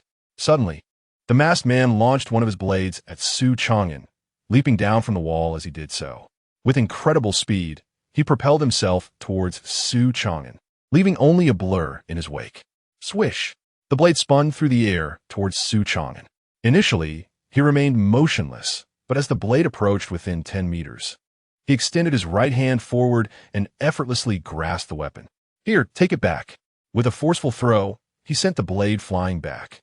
The masked man's pupils dilated in disbelief, yet his combat experience kicked in, allowing him to twist his body just in time, narrowly avoiding the blade as it flew past him. Thud! The blade embedded itself into the wall, buried deep. But that was not the end. After returning the blade, Su Changan instantaneously appeared before the masked man and delivered a fierce kick to his chest. The masked man raised his hands to catch Su Changan's leg, attempting to pull him closer. Bang! Su Changan's fist connected directly with the masked man's face, and he swiftly retracted his leg, leaping into the air to deliver a powerful kick that struck the masked man squarely in the face. This blow sent the masked man flying backward. However, he quickly used his feet to push off the wall, propelling himself back towards Su Changan for a relentless series of attacks. Bang! Bang! Bang! Their exchanges unfolded at a breathtaking pace, their fists and feet becoming indistinct blurs. "Get lost!" Su Changan roared, delivering a decisive kick that shattered one of the masked man's legs. As the man bent in pain, Su Changan followed up with a punch to his abdomen. Seizing the opportunity, he wrapped his arm around the masked man's neck and struck his back with an elbow, forcefully throwing him to the ground. In one swift motion, Su Changan leaped, driving his knee down heavily onto the masked man's chest. Crack! "Ah, cursed wretch, may you perish." As the masked man felt his breastbone shatter, fury surged within him, and he clutched Su Changan's thigh with a vice-like grip.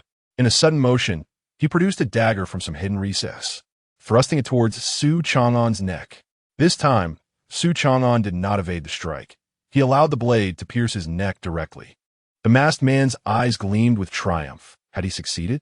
Yet, to his astonishment, instead of the anticipated scene of a gaping wound, the dagger shattered upon contact with Su Changan's flesh. How is this possible? The masked man questioned his own existence.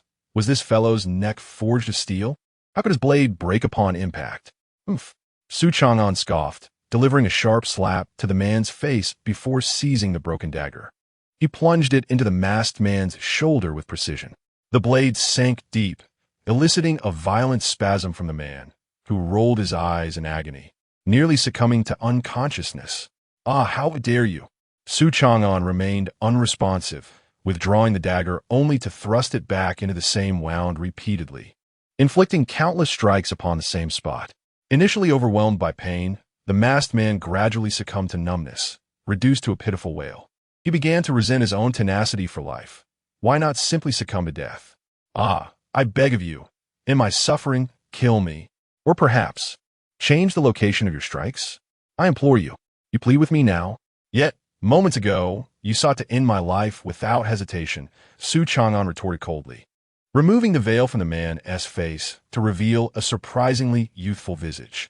"If you wish for a swift end, it can be arranged. Just tell me, who sent you to kill me? If you speak truthfully, I may grant you mercy." The masked man clenched his teeth, forcing out a defiant response. "You shall not succeed. In our line of work, loyalty is paramount. I would rather die than betray my employer." "Chime?" Su Changan raised an eyebrow, his expression shifting to one of intrigue. "Are you one of the Chime under the dual specters? How fascinating. Where is your partner, Wang Liang? It is well known that the duo never operates solo. Your presence here suggests your companion is near, perhaps watching as I torment you." The masked man's eyes widened in shock. He had not anticipated that his adversary would recognize their partnership. However, he steeled himself, refusing to betray his accomplice. What nonsense! She is not here. It is only I. If you wish to kill me, do it and cease wasting time. Su Changan clicked his tongue, unimpressed. Your acting leaves much to be desired. Unwilling to speak? Very well. I possess myriad methods to extract the truth from you. Let us commence with this one. As he spoke, Su Changan abruptly withdrew the half-embedded blade from Chimei's shoulder and, with a swift motion, plunged it into Chimei's thigh. Just as Chimei prepared to let out a scream, Su Changan deftly pressed 2 points on his neck. I have sealed your acupoints. For the time being, you shall not utter a sound. As for me, I will methodically stab every inch of your body and scrape away the flesh from your bones. Rest assured, you shall not perish easily. I am a divine physician, and as long as I choose to keep you alive, you will remain so. This entire process is particularly exquisite. I have given it a rather poetic name, a silent suffering. Once, a certain individual endured this for 30 seconds, which remains the record. Now, dear Chimei, do you believe you can surpass that? We shall soon find out. Let us begin.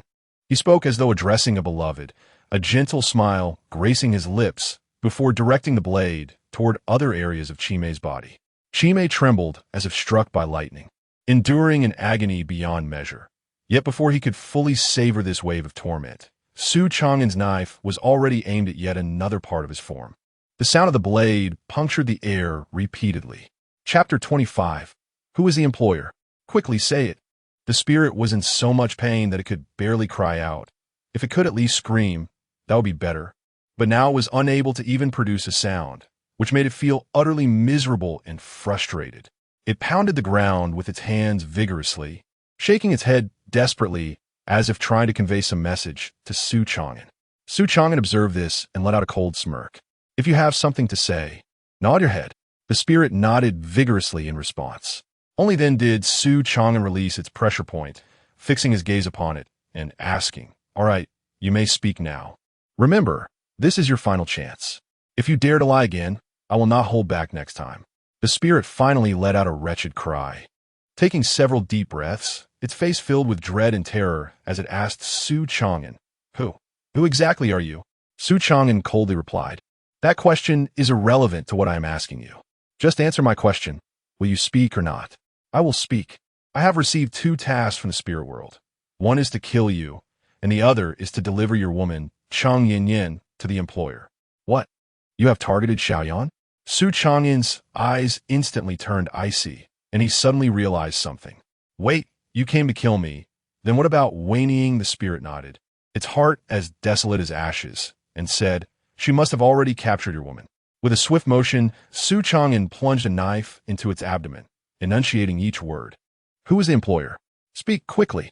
Inside a private villa, a Buick car approached the automatic gates. It was unclear what the driver communicated to the security, but the gates opened, allowing the vehicle entry. Once parked, a striking woman clad in leather emerged, waiting outside the lobby. Soon, a tall figure appeared before her. "Miss Wanying?" the newcomer inquired. Wanying responded with a slight hum, assessing the visitor, and remarked, "You must be Mr. Bai Lang, right? I recognize your voice from the call with the spirit." Bai Lang laughed heartily. "Indeed, it is I. Miss Wanying, how did your task fare? Was it successful? On the road, there is no task that our duo cannot accomplish. The spirit has gone to kill Su Changan. I believe we will soon receive good news. As for the person you desire, she is in the car." "Really? Let me see." "Certainly." Wanying, with an expression of excitement, led Bai Lang to the rear door of the Buick and opened it. Bai Lang then beheld Chang Yin lying in the back seat, her expression as serene as that of an infant peacefully asleep. It was merely a mild sedative. Seeing Bai Lang's infatuated expression, Wanying could not help but comment. Bai Lang chuckled. "So that is the case. Thank you both. I'll take her inside now." "Wait." Wanying raised her hand to stop him, saying nonchalantly, "Mr. Bai, shall we settle the final payment? It is customary on the road, money exchanged for the person." Bai Lang smiled faintly as he pulled out a pre-prepared check from his pocket and handed it to Wang Liang, saying, "It is only right. This is the final payment. Please confirm receipt." Wang Liang glanced at the check before stowing it away in his pocket, replying, "No need for verification. After all, this is not our only collaboration. I trust you, Mr. Bai. The person will be entrusted to you. I shall take my leave now. And regarding Su Changan, after the matter is concluded, Chi Mei will personally contact you. Rest assured, dealing with Su Changan is hardly a challenge for Chi Mei." With a confident smile, Wang Liang turned and departed. Bai Lang observed her retreating figure in silence before carrying Cheng Yinyan out of the car and into the villa's grand hall. He closed the hall's door behind him, eagerly placing Cheng Yinyan on the sofa, rubbing his hands together in excitement as he muttered to himself, "Cheng Yinyan, oh Cheng Yinyan, why do you insist on pretending to be the pure and innocent maiden before me every day? Just wait and see how I will handle you this time. It's a pity I cannot witness your struggles. I wonder when this sleeping medication will lose its effect. Never mind, I shall indulge myself first." Just as he was preparing to proceed with his next move, a loud crash resounded as the hall's door was forcefully flung open. Bai Lang looked up in astonishment, only to see a figure hurtling through the air, crashing to the ground with a thud. "What on earth is happening? Miss Wang Liang? How could you?" Bai Lang's expression turned from bewilderment to anger as he recognized the figure lying on the floor was none other than the Wang Liang who had just left. His shock deepened as he noticed a 10-centimeter-long gash on her forehead, deep and bleeding profusely. She was dead. What the hell? Who did this? "It was I." A voice seethed with fury broke the silence, and Bai Lang turned to see Su Changan striding in, a bloody dagger clutched in his hand. You, Su Changan, you have some nerve to barge in here. Security! There's no need to shout. Your security is lying outside." Su Changan's gaze was icy as he spoke deliberately. "Bai Lang, I never imagined you would dare to such an extent, kidnapping my woman. It seems that Brother Cat did not convey my words accurately to you. You, what the hell are you talking about? Cheng Yinyan came to me of her own accord. She sought me out. This has nothing to do with me. Don't you dare frame me. Shut your mouth." With a swift motion, Su Changan hurled the dagger, which embedded itself into Bai Lang's thigh. Blood streamed down as Bai Lang fell to the ground, clutching his leg in agony. "You bastard!" Su Changan lunged forward, delivering a vicious kick to Bai Lang's face, then seized his hair, slamming his head repeatedly against the floor. Bang! Bang! Bang! No. How utterly shameless you are, lacking in other skills. You possess a remarkable talent for distorting the truth. You dare to claim that Cheng Yinyan approached you of her own accord? Are you not afraid that your tongue might be struck by the winds of reality? How absurd.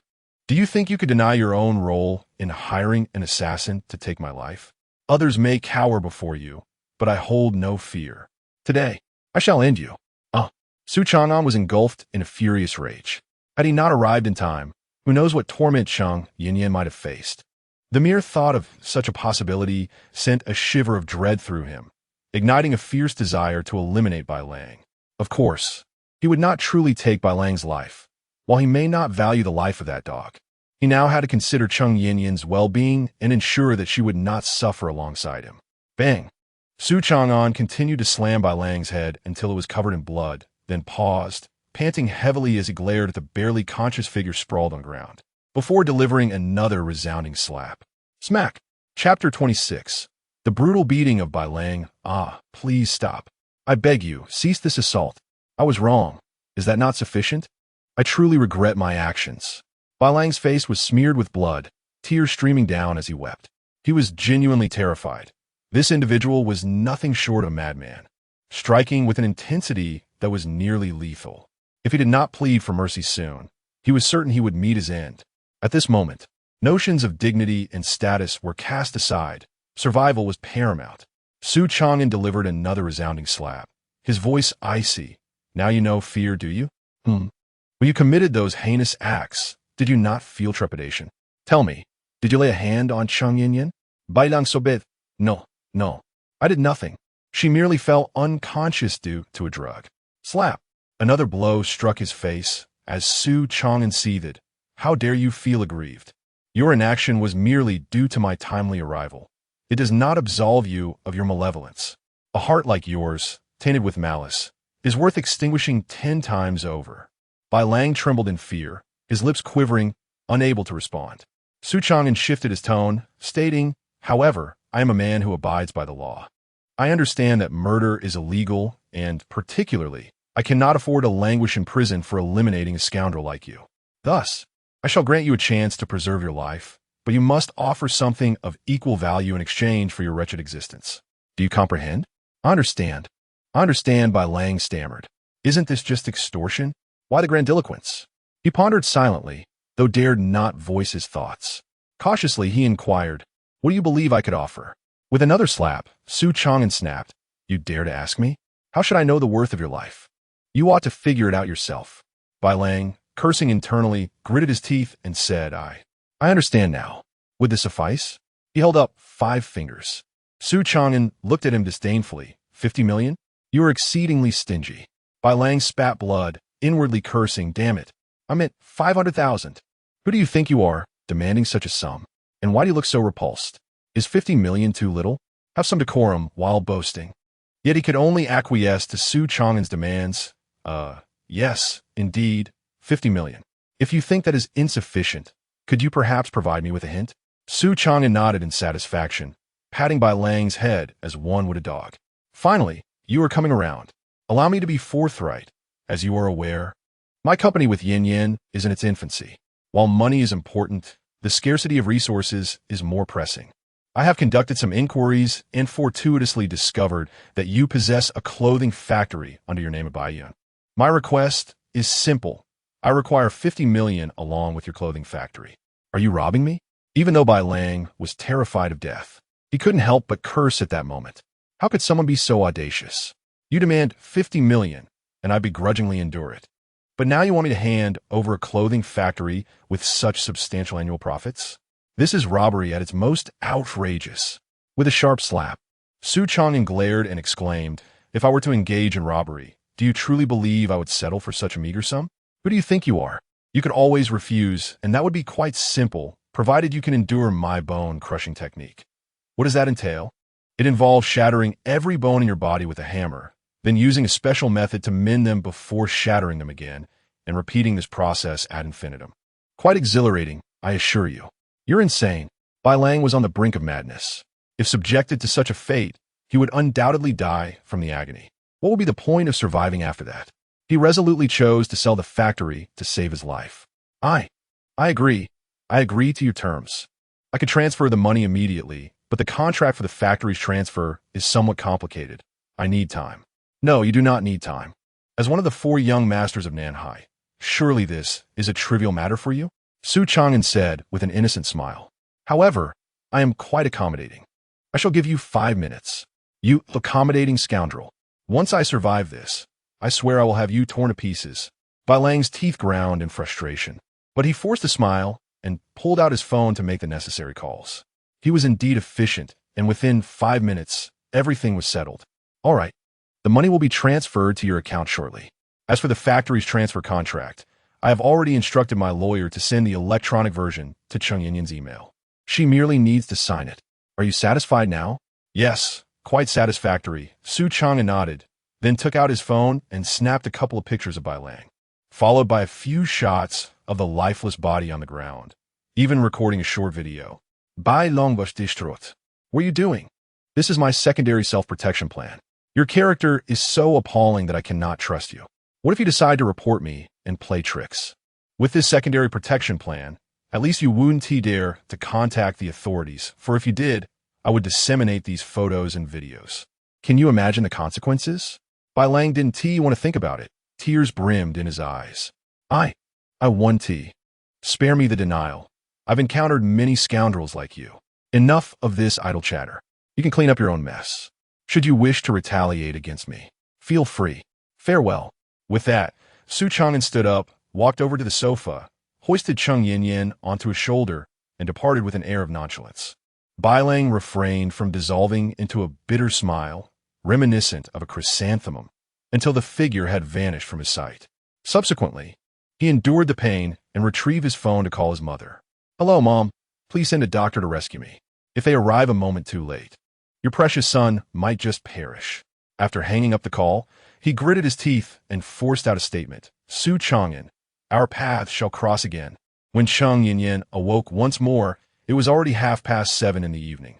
Upon regaining consciousness, She realized she was lying on an unfamiliar bed.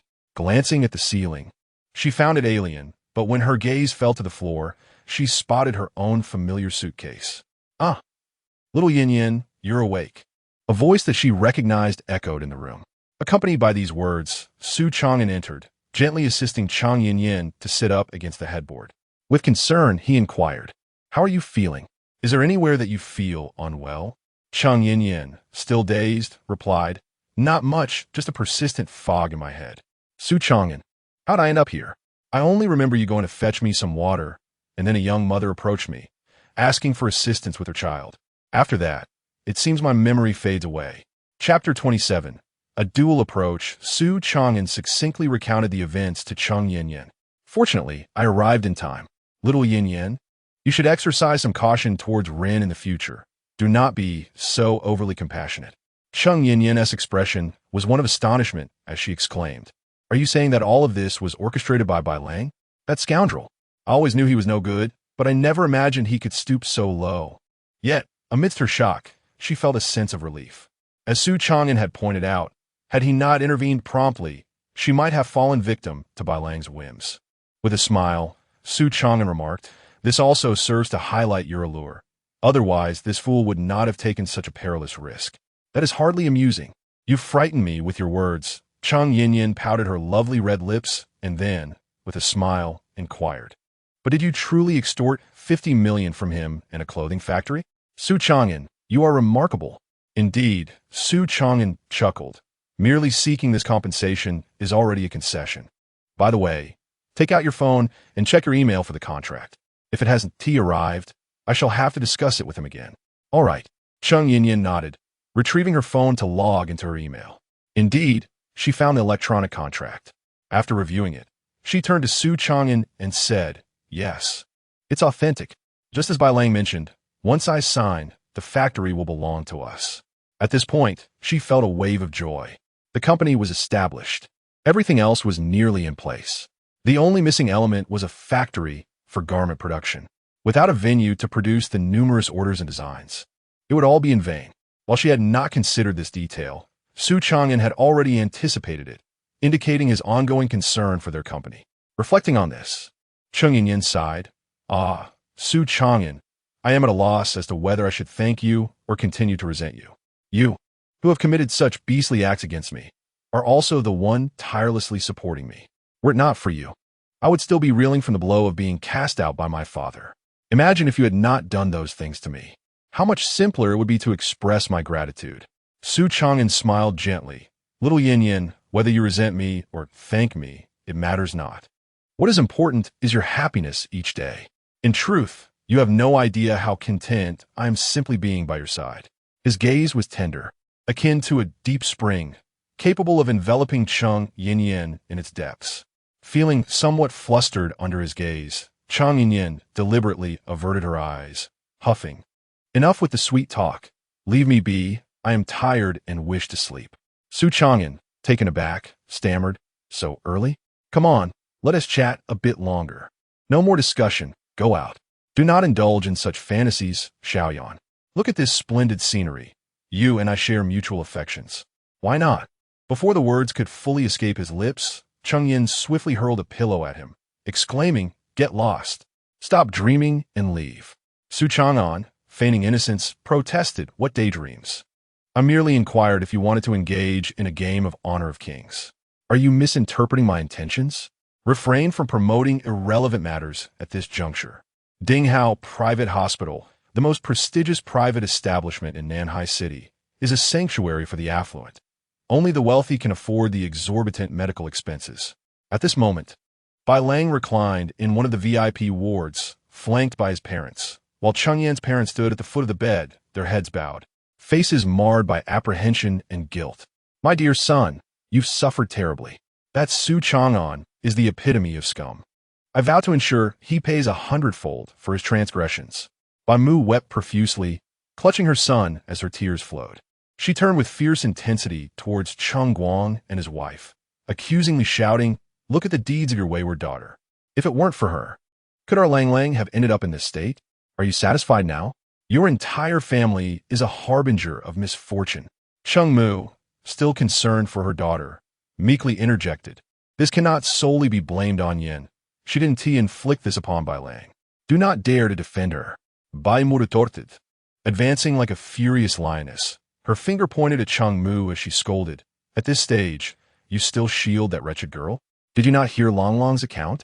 Your daughter seduced him first. When that failed, she brought her brutish man along, resulting in this calamity. Our Lang Lang has been nurtured in a gilded nest, and we, as parents, have never laid a hand on him. Yet, you have raised such a debauched daughter. Do you not feel any shame? Enough. Bai Xiaotian interjected, unable to contain himself. What has transpired has already occurred. Your fury is futile, and this matter does not significantly concern the Changs. Let us cease this discussion. How can it not be relevant, darling? That is enough. Do not continue. Bai Xiaotian approached, placing a hand on Cheng Wang's shoulder. His tone somber. Old Cheng, do not cast blame upon your sister-in-law. You know how dearly she cherishes our Lang Lang. It is only natural for her to be upset given the circumstances. Would you not agree? Cheng Wang, filled with shame, replied, yes, indeed. She has every right to be angry. It is our failure in upbringing that led to Cheng Yin's actions. I sincerely apologize. It is of no consequence. This does not pertain to you, does it? However, I must reiterate, our Bai family holds a respectable status, and should this incident circulate, it would tarnish our family's reputation. Old Cheng, do you grasp my meaning? Cheng Guang could not possibly misunderstand the implications behind his words.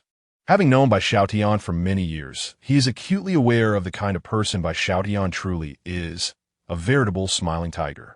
When he loses his temper, there is little to fear. The true terror lies in his calm demeanor, for in those moments, one can never fathom the intricate schemes he is concocting against you. Although he refrained from unleashing a tirade like Bai Mu, his silence is far more ominous, akin to a subtle warning to himself that he is poised to exact his revenge. Cheng Guang also understood the necessity of aligning himself appropriately at this juncture. Thus, he gritted his teeth and declared, I comprehend your intentions, Brother Bai. Pursue your plans without hesitation, and should you require my assistance, do not hesitate to ask. Chapter 28. Feng Li and Jiang Yao Miao Bai Xiaotian wore a satisfied smile as he remarked, thank you for your kind intentions, Lao Cheng.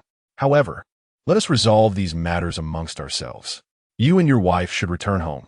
My family has some discussions to attend to. Very well, farewell. Cheng Guang departed with his wife. Bai Mu expressed her discontent, saying, darling, how can we simply let them leave? At the very least. At the very least what? The Cheng couple had already severed their father-daughter relationship with Cheng Yin, and this situation was beyond their control. Even if one were to hold them accountable, it would yield no results. So, does that mean Lang Lang suffered such grievous injuries for nothing? Are we to swallow our grievances? Certainly not. Leave everything to me. I shall handle it. Bai Xiaotian approached Bai Lang, speaking earnestly, son, tell me sincerely, did this incident truly begin with Cheng Yin's provocation? You know I detest deceit. As long as you speak the truth, I shall not blame you. Bai Lang, gritting his teeth, recounted the entire affair, including the forced transaction of 10 million and a garment factory to Su Changan. Bai Xiaotian's expression darkened considerably as he replied, quite audacious for one so young.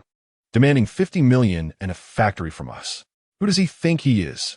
He ought to fear choking on his own greed. Recognizing his father's anger, Bai Lang added fuel to the fire. I share your sentiments, but at that moment, I was in a precarious situation and had no choice but to acquiesce to his demands. That scoundrel even took embarrassing photos of me, threatening to release them should I report him. Thus, Dad, we must not involve the authorities. This matter must be resolved privately. I understand. You need not instruct me on such matters. Bai Xiaotian's tone turned stern as he advised Bai Lang. Your priority now is to recuperate. As for these issues, I shall address them. The one who harmed you will pay a price 100-fold. Want to run a company, do you? Want to prove yourself? Very well. I shall see to it that you all are returned to your original state. With that, he exited the room. Bai Lang turned to his mother, asking, Mom, what about Dad? Bai Mu gently patted his face, speaking softly yet firmly. Rest assured, your father has vowed to handle it. We shall await the unfolding drama. You have yet to witness his methods. This time, you shall gain insight into how he resolved matters. All right. Bai Lang's face lit with anticipation, his thoughts darkly brewing. Su Changan, Chung Yin Yin, the game has only just begun. Let us see who ultimately prevails. As for Bai Xiaotian, upon leaving the hospital room, he sprang into action, making 2 phone calls. Hello, Laudu, are you busy lately? I need your assistance with a matter, nothing too significant concerning my son. Shall we meet tomorrow to discuss? Hello, Master FO. This is Bai Xiaotian. How is your health? I have a request for you. Let's meet to converse. I'm on my way to see you now. Time flies like a fleeting shadow, and in the blink of an eye, it is already 9:30 in the evening. At the entrance of the Minghua Pavilion, Yao Yao sits inside a sleek black supercar, awaiting Su Changan. The vehicle boasts an impressive aesthetic, with both its body and engine having undergone meticulous modifications. Clad in a form-fitting black leather outfit, her delicate face adorned with a striking makeup look, she draws the attention of passers-by, compelling them to steal glances. Glancing at her watch, she notes that it is already 9:32. Su Changan is late. Frowning slightly, she reaches for her phone to call him, only to hear the sound of a car door opening. Turning her head, she sees Su Changan nonchalantly settling into the passenger seat. Yao Yao, this car is quite impressive. You must have spent a fortune on modifications. I reckon it wouldn't come cheap without 5 million, he remarks. Yao Yao, however, does not engage with his comment and coolly replies, you are 2 minutes late. Su Changan smirks, it's just 2 minutes. Is it really worth such fuss? There was traffic. But whenever you asked for my assistance, I was never late, she retorts. The atmosphere grows somewhat awkward. To alleviate the tension, Yao Yao pouts slightly and states, therefore, tonight you must help me win this race. Otherwise, I will personally deliver you to my sister. With a look of astonishment, Su Changan weakly inquires, why do you place such importance on this race? Is winning truly that significant? Yao Yao coldly responds, other races might not matter, but this one is particularly crucial. For I absolutely cannot lose to that vixen. Ah, it seems this is a personal vendetta. Perhaps I should refrain from getting involved. Are you eager to meet my sister? His curiosity piqued, Su Changan suggests, let's head to the race venue first. A charming smile graces his face. Yao Yao's lips twitch slightly, and she quips, coward, I have no regard for you. Let us go. With that, she slams her foot on the accelerator, propelling the car forward. Nanshan, a mountain in Nanhai City, rises modestly in elevation. This mountain does not attract many tourists. Instead, its winding and narrow roads have become a favorite spot for street racing enthusiasts.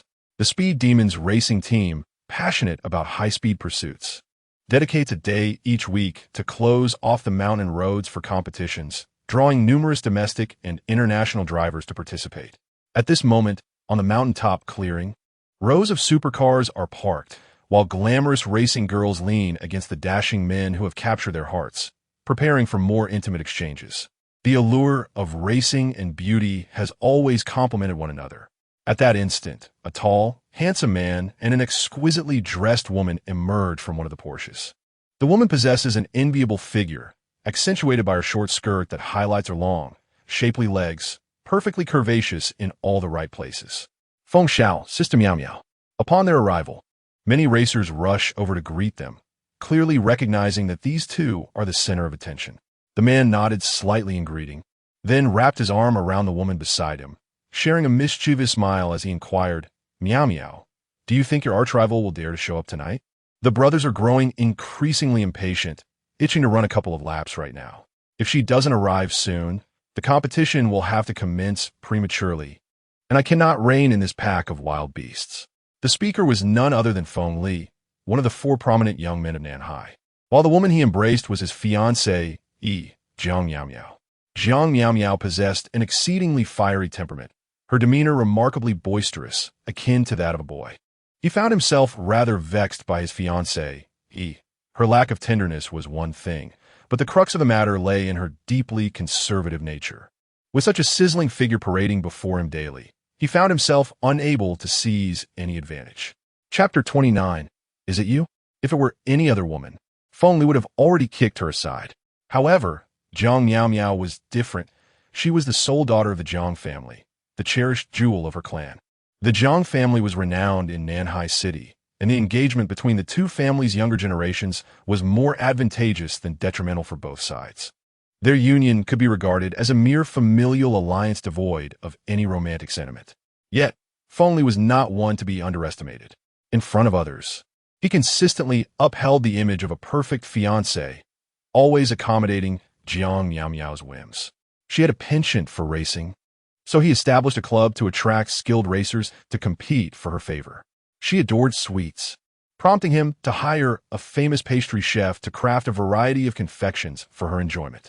It could be said that he performed his role as a fiancé exceptionally well. Nevertheless, in private, he found himself dissatisfied with their platonic marriage, often frequenting nightclubs to indulge in the company of less reputable women. Generous in his hush money, he ensured that no one dared to expose his indiscretions. He was indeed a man of meticulous discretion. As Feng Li spoke, the surrounding youths began to chatter excitedly. Sister-in-law, is she coming or not? If not, we'll just start without her. Come on, sister-in-law, my car is already itching to go. Hi, I think it's your girl who's impatient. Shut up, haha.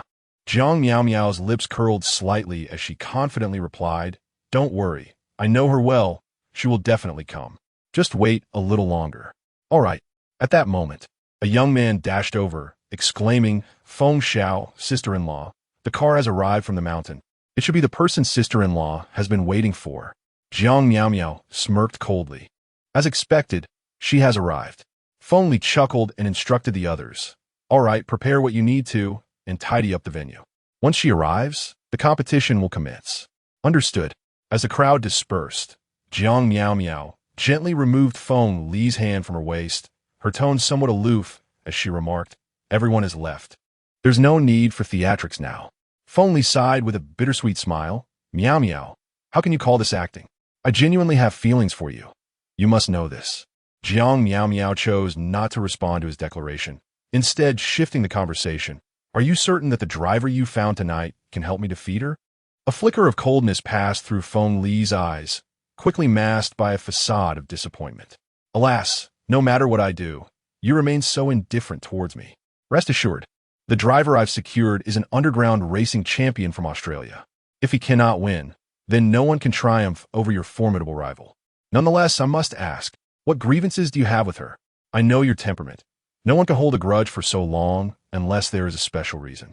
That is of no concern to you. I prefer not to discuss it. Jiang Miao Miao declined to answer the question, deftly shifting the conversation. As long as you fulfill your promises to me, I will certainly uphold my end of the bargain without any regrets. Feng Li's eyes brightened, and he pressed on, Really, Miao Miao, is this truly the case? You know my character. I never deceive, she affirmed with a nod. Feng Li beamed with delight, exclaiming, That's wonderful. Now I can begin to look forward to it. But don't rejoice too soon. The condition is that you must help me secure a victory. Rest assured, I am entirely confident, Feng Li replied with unwavering assurance, then glanced toward the entrance, implying, here they come. The spectacle is about to begin. With a thunderous roar of engines, Yao Yao brought the car to a halt. She exited the vehicle, followed closely by Su Changan. Hush! I never expected a beauty to arrive. Upon seeing Yao Yao, someone began to whistle suggestively, unabashedly scrutinizing her with roguish eyes. His call drew others near, encircling Yao Yao and Su Changan. Su Changan scanned the surroundings and whispered to Yao Yao, Now that we've arrived at the competition venue, can you share with me why you were so determined to help me win this race? Yao Yao narrowed her eyes and replied, Because of a woman, to be precise. A wicked one. A woman? What's the story? Yao Yao fell silent, having spotted Jiang Miao Miao and her companion approaching. Jiang Miao Miao immediately recognized Yao Yao, and with a cold smirk, she taunted, Yao Yao, is this the driver you brought? They don't seem impressive at all. It appears you are prepared to lose.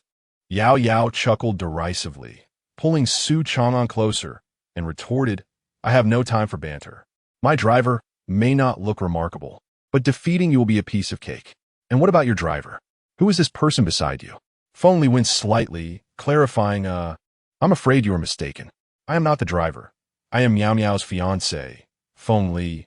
Yao Yao showed little reaction, but Su Changan furrowed his brow. Recalling what Cheng Yin had mentioned, wasn't one of the 4 young masters of Nanhai named Feng Li? Could it be this very gentleman? Yao Yao's expression remained unchanged as she remarked, So you are that esteemed young master Feng. It is quite fortunate to have Jiang Miao Miao as your fiancé. Where is your driver? Are they too timid to show themselves? Feng Li discerned her sarcasm directed at Jiang Miao Miao, and, considering she was his publicly acknowledged fiancée, felt compelled to respond. He huffed, "Little sister, perhaps you should temper your words. The losers tonight will undoubtedly be you. As for our driver, I will summon him right away." He then picked up his phone and dialed, "Mr. Smith, the race is about to commence. You may come over now." With a rumble, the excitement intensified. A thunderous roar reminiscent of a beast echoed through the air, followed by a modified Aston Martin gliding into view. The headlights dazzled the onlookers, rendering them momentarily blind. Subsequently, the car door swung open and a tall young man emerged. He appeared to be in his mid-20s, with striking blonde hair and clad in a fitted racing suit, casually chewing gum as he strolled with an air of easygoing confidence. "Feng, have you finally arrived? I was nearly asleep from the wait." The young man greeted Feng Li in English. With a smile, Feng Li ostentatiously introduced him, "Ladies and gentlemen, allow me to present Mr. Smith, the reigning champion of the European underground racing scene for 8 consecutive years, a true powerhouse." He then briefly conveyed the situation to Smith in English. Upon hearing this, Smith squinted his eyes and turned his gaze towards Su Changan, attempting to speak in clumsy Mandarin. "So it's you, ready to race against me?" Chapter 30. He has lost once his disdain was palpable, radiating from him in waves, as if he could not possibly regard anyone with less respect. Su Changan remained unfazed, responding calmly in English, "It seems that way. I have no other choice." "Huh, your English is impressive. If your driving skills are as good as your command of the language, I might actually have something to look forward to," Smith retorted haughtily. Turning to Feng Li, "Feng, I shall wait in my car. If you have any more nonsense to discuss, do so quickly. Do not waste my time. The sooner we win the race, the sooner it concludes." "Understood, Mr. Smith," Feng Li replied with utmost respect, and Smith returned to his vehicle. At this juncture, Feng Li addressed Jiang Miao Miao. "Miao Miao, fret not. With Mr. Smith in our corner, victory is assured. Shall we commence?" Jiang Miao Miao nodded, then provocatively turned to Yao Yao. "Initially, I intended for us to wager according to our previous agreement, but now I wish to raise the stakes. The loser not only forfeits their vehicle and $1 million, but must also kneel and publicly apologize. What say you? Dare you accept?" Su Changan was taken aback, pondering the gravity of such a wager. What animosity could these 2 young women harbor to warrant such high stakes? Just as he opened his mouth to caution Yao Yao, she interjected, "All right, I accept. What other conditions do you propose?" Su Changan was at a loss for words. How could this girl be so impulsive? Jiang Miao Miao's expression shifted from icy to gleeful as she declared, "No special conditions, then. We will proceed as previously agreed. Our drivers combined will total 10 cars, racing simultaneously. The first to complete a lap around the mountain shall emerge victorious." "Agreed, but I have a special request," Yao Yao replied eagerly. "I wish to be in the car, alongside my driver." Jiang Miao Miao was taken aback. "Are you certain?" "Yao Yao, do not say I did not warn you. This mountain road, though not lengthy, is fraught with many sharp turns and steep descents. Our race is devoid of rules, and should your car go off the edge, you may find yourself facing dire consequences alongside your driver." Yao Yao retorted coolly, "Do not concern yourself. I have faith in him." She then turned to Su Changan. "You will not disappoint me, will you?" Su Changan felt an urge to curse under his breath. With her words so firmly stated, what could he possibly say? Would he claim he would let her down? Certainly not. He had no desire to embarrass himself. "As long as you fear not for your life, I shall not fear for mine," he replied with a grin. "Ah, finally showing some courage," Yao Yao remarked, satisfied. She then glanced at Jiang Miao Miao, her voice laced with intent. "Jiang Miao Miao, prepare yourself. I shall obliterate all your pride, and you shall kneel before me to apologize. I await your arrival." "Let us board," Yao Yao instructed, as she and Su Changan prepared to enter the vehicle. Feng Li turned to the other competitors. "You all should get ready as well. The race will commence in 5 minutes." "Understood," came the reply.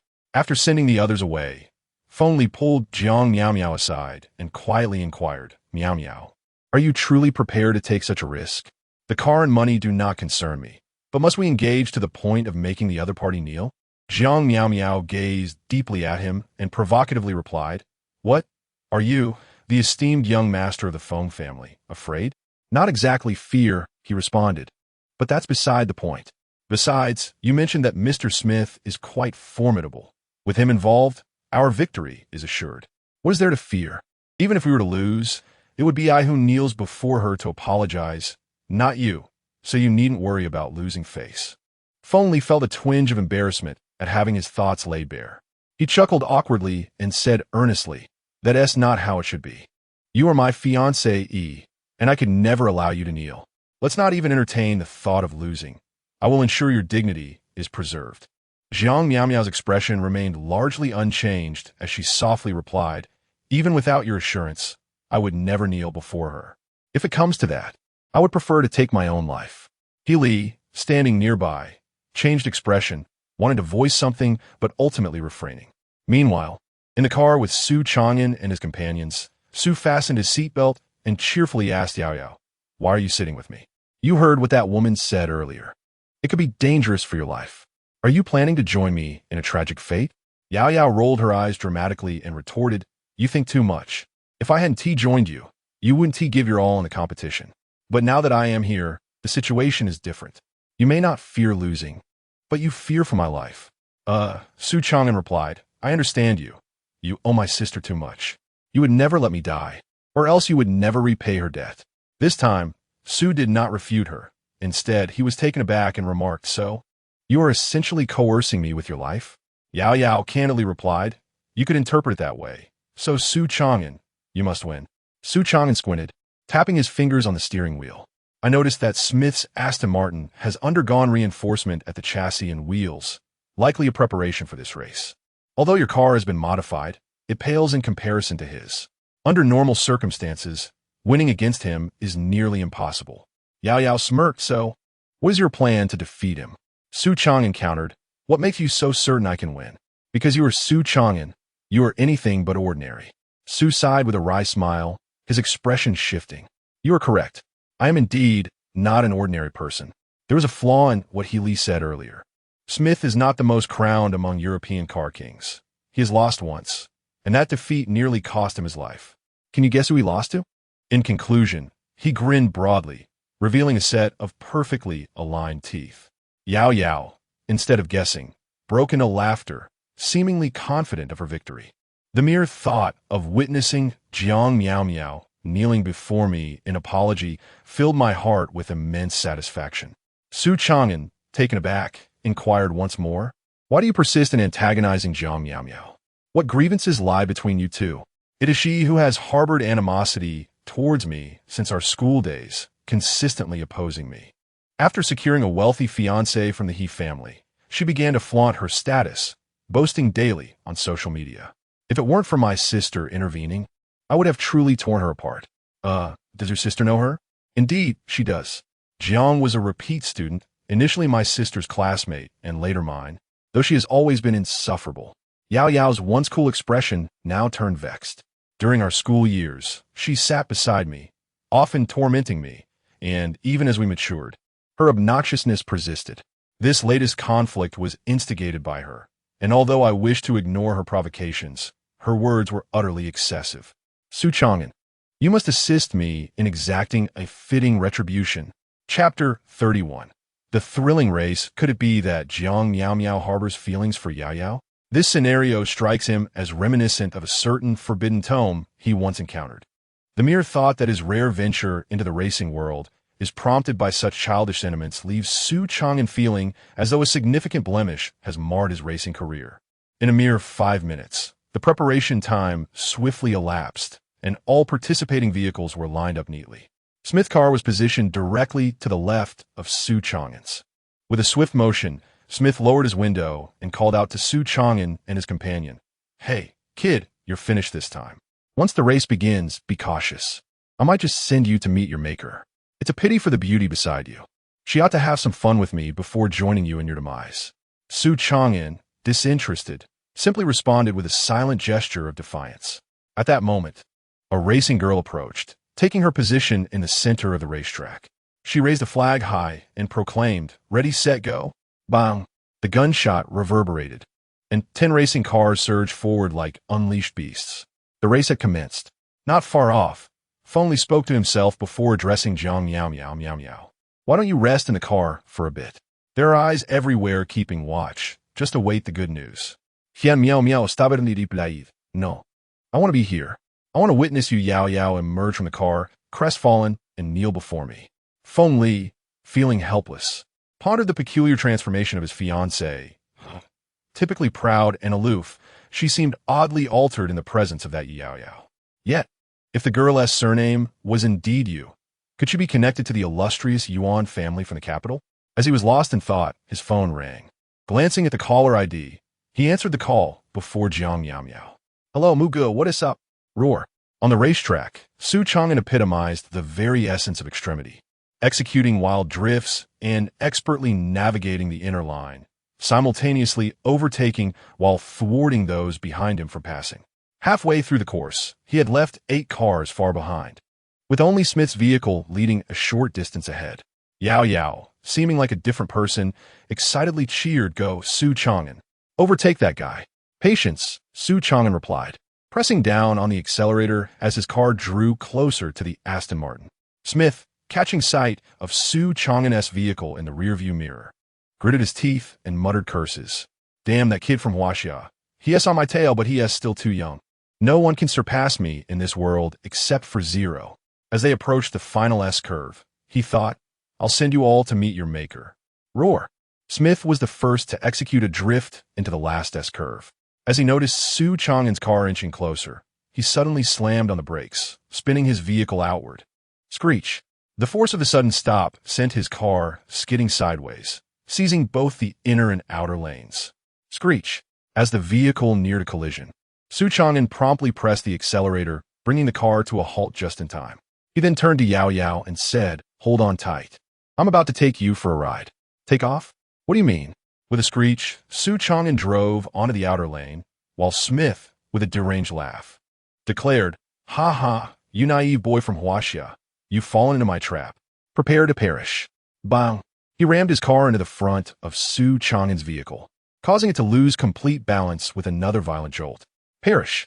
Smith shouted, as his powerful Aston Martin swung around, charging forward. In a split second, Su Changan slammed on the brakes and sharply turned the steering wheel to the left. Bang! The two cars collided. Su Changan released the accelerator, deftly maneuvering the steering wheel to reverse, forcing Smith's car onto the outer lane, while his own vehicle soared alongside the stone walls. "Get off my path." With a beastly roar, Su Changan pressed the accelerator, causing his car to crash heavily onto the ground. The force of impact generated immense energy, pushing the Aston Martin to the edge of the racetrack. "No, damn it. You shall face your demise." Bang! Su Changan executed a drift, sending the Aston Martin tumbling off the cliff. Smith's screams piercing the night, swiftly followed by a thunderous explosion, taking both car and driver to their doom. Su Changan, you are incredible," Yao Yao exclaimed, utterly astonished by his prowess. His timing and execution were nothing short of perfection. It was no wonder he was hailed as the king of racing, ruthless and unyielding. With a smile, Su Changan pressed the accelerator once more, driving straight toward the mountain's summit. At the peak, a cacophony erupted from Feng Li's walkie-talkie. "Feng Xiao, it's bad news. Mr. Smith has fallen off the cliff with his car. Su Changan and Yao Yao have triumphed and are now heading to the summit." "What did you say?" Feng Li exclaimed incredulously. "How is this possible? Mr. Smith cannot lose. He is the king of racing." Beside him, Jiang Miao Miao's face turned pale as she glared furiously at Feng Li. "Is this your guarantee to me? Now I have lost not only money in my car, but must also kneel before Yuan Yao Yao. Are you satisfied?" Feng Li's expression darkened as he smashed the walkie-talkie to the ground, addressing Jiang Miao Miao. "Do not worry, Miao Miao. I will ensure you do not have to kneel before them. Leave everything to me. You better handle this flawlessly, otherwise our agreement will be void. Rest assured, everything will be taken care of." As they spoke, Su Changan and his companion arrived at the summit, crossing the finish line and coming to a stop. They opened the car doors and stepped out. Applause erupted. Feng Li clapped his hands with a smile, exclaiming, "Impressive, truly impressive. I never anticipated that this brother would be so formidable. Even besting the champion driver I hired at great expense. Truly, one should not judge by appearances." Congratulations to you all for triumphing in this contest. With that, he withdrew a check from his pocket and presented it to Yao Yao, stating, "This is the wager that Meow Meow previously agreed upon. As for the car, feel free to choose any from my garage. After all, that Aston Martin is now totaled, and it is only fitting that you receive a new vehicle." However, Yao Yao did not accept the check. Instead, she coldly remarked, "Our wager seems to encompass more than mere monetary value. Jiang Miao Miao, you should fulfill your agreement and kneel down to apologize to me." At that moment, Jiang Miao Miao approached with a sardonic smile, retorting, "I have done nothing wrong. So why should I apologize? Yuan Yao Yao, it would be wise for you to accept your fortune and leave it at that." Yao Yao laughed in exasperation. "Accept my fortune? You were the one who insisted on raising the stakes. What? Are you unable to bear the loss now? Aren't you concerned that this incident might spread and become a source of ridicule for the Jiang family?" Chapter 32. I did not allow you to leave. Can you truly depart? You, Meow Meow, do not let your anger rise. I shall handle this. Feng Li gently patted Jiang Meow Meow as shoulder before returning the check to his pocket. He then addressed Miss Yao Yao, stating, "Miss Yao Yao, I find Meow Meow as words to be quite reasonable. We engage in racing for enjoyment. You have already won both money and cars. Is that not sufficient? Must you compel Meow Meow to kneel before you to satisfy your pride? I deem such behavior rather unwise. Enough of your prattle. Wisdom is not for you to judge. I only know that losses must be met with consequences. If one chooses to gamble, one must at least be prepared for the outcome." Yao Yao retorted, her anger palpable. She had awaited the moment Jiang Miao Miao faltered for so long. How could she possibly relinquish this opportunity? Moreover, it was evident that these two were shameless. They were the ones who chose to gamble and, upon losing, refused to acknowledge their defeat. How could they possess such audacity? Feng Li isha insincera smila fada, morphing into something more sinister. "Ah, Miss Yao Yao, it appears you still do not grasp my meaning. We are all in Nanhai City, where we frequently encounter one another. Maintaining such a strained atmosphere is rather unfavorable. Would you not agree? Furthermore, you just pushed a living person off a cliff. Should this incident come to light, I fear you both may find yourselves spending a few days in prison. Yes? Ah, no wonder you are Jiang Miao Miao as fiancé. You share her lack of shame. The rules are set by you, yet the enforcement lies in your hands. This is illegal. Miss, do you comprehend?" Feng Li's grin grew increasingly triumphant as he turned to Su Changan. "You are Su Changan, correct? I can discern that your relationship with Miss Yao Yao is more than that of a mere driver and employer. You do not strike me as a simpleton. Why do you not persuade Miss Yao Yao to reconsider? Must we all become unhappy and tear each other apart?" Su Changan scoffed. "I am indeed not her driver. She cannot afford my services. We are friends. Since you have already perceived the complexity of our relationship, why would you expect me to side with you against my friend? My friend, you must be lacking in common sense. Ah, young people speak with such fervor. I advise you to ascertain whom you are addressing, otherwise, you may find yourself at a disadvantage. Do not presume to lecture me with the airs of experience. We are of similar age, and you are neither my elder nor worthy of admonishing me. Besides," Su Changan continued, "as Yao Yao stated, the rules were set by you, and the wager proposed by you. Having lost, you should simply adhere to the terms of the bet. Why all this unnecessary dialogue? Will you kneel or not? How audacious! You, young man, are exceedingly arrogant." Feng Li's fury boiled over, and he cursed. "Do you believe yourself to be someone of significance to speak to me in such a manner? Let me tell you, Meow Meow will not kneel before you today, no matter what she says. You shall not receive your money or your car. Do as you please. Meow Meow, let us depart." With that, he attempted to embrace Jiang Meow Meow and leave. Su Changan pronounced each word with deliberate emphasis. "I did not permit your departure. How could you leave? Kneel before me." With a thud, Jiang Meow Meow found herself uncontrollably kneeling before Yao Yao. Feng Li was taken aback, rushing to pull her up. "Meow Meow, what on earth are you doing? Why are you kneeling before them?" Tears of frustration welled in Jiang Meow Meow's eyes. "I don't know. I have no control over my legs. Please help me up." "All right." Just as Feng Li prepared to assist Jiang Meow Meow, Su Changan uttered another command. "You two, kneel." Thud. Feng Li also fell to his knees, his expression one of incredulity, nearly frantic. What the hell is happening? What sorcery have you cast upon us, Su? I swear I will kill you. He was the scion of the Feng family, one of the 4 prominent families of Nanhai. When had he ever knelt before another? If this were to spread, he would become the subject of ridicule. Su Changan chuckled coldly. What sorcery could I possibly wield? It is your own volition that has led you to this position. Should you recall how to rise, then rise. You'd better wait. I can't get up. Feng Li was frantic, feeling as if his legs were anchored to the ground. No matter how he struggled, he remained prostrate. Jiang Miao Miao, facing a similar plight, cried out, I cannot rise. What have you done to us, you scoundrel? With a cold smile, Su Changan replied, What can I do? I haven't even touched you. Even if I wished to do something, it would be beyond my capacity. Meanwhile, Yao Yao observed Su Changan with keen interest, a knowing smile gracing her lips.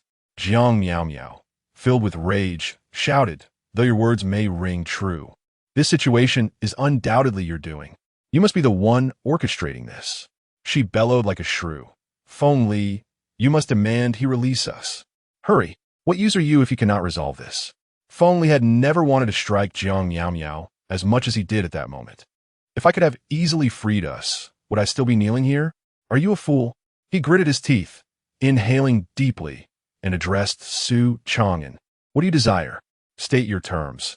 As long as you can lift this wretched enchantment, we will agree to anything. He was the heir of the Feng family, one of the 4 distinguished families of Jianghai, and if anyone were to witness him kneeling before another, how could he maintain his dignity? More importantly, it would tarnish the reputation of the Feng family. Su Changan smiled calmly. It appears you are far more composed than your companion here. I have no additional demands. Simply apologize to Yao Yao as stipulated in our initial wager. It seems kneeling is your greatest challenge, and I have already assisted you in overcoming this first hurdle. Must I also take on the task of offering your apologies? You shall not even think about it. Jiang Miao Miao's face turned pale with fury as she pointed at Yao Yao and exclaimed, You expect me to apologize to her? Never.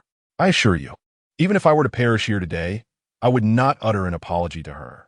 And you insolent brat, are you Su Changan? How dare you offend me? Mark my words, our Jiang family will not let you off lightly. Su Changan, amused by her anger, turned to He Li and remarked, Is your response akin to hers? Jiang Miao Miao provoked He Li once more. Feng Li, if you are a man, do not apologize to them. I refuse to believe this brat would genuinely expect us to remain kneeling. The vengeance of our 2 families is no trifling matter. Chapter 33. The showdown. Feng Li pondered the situation and found his courage, threatening Su Changan.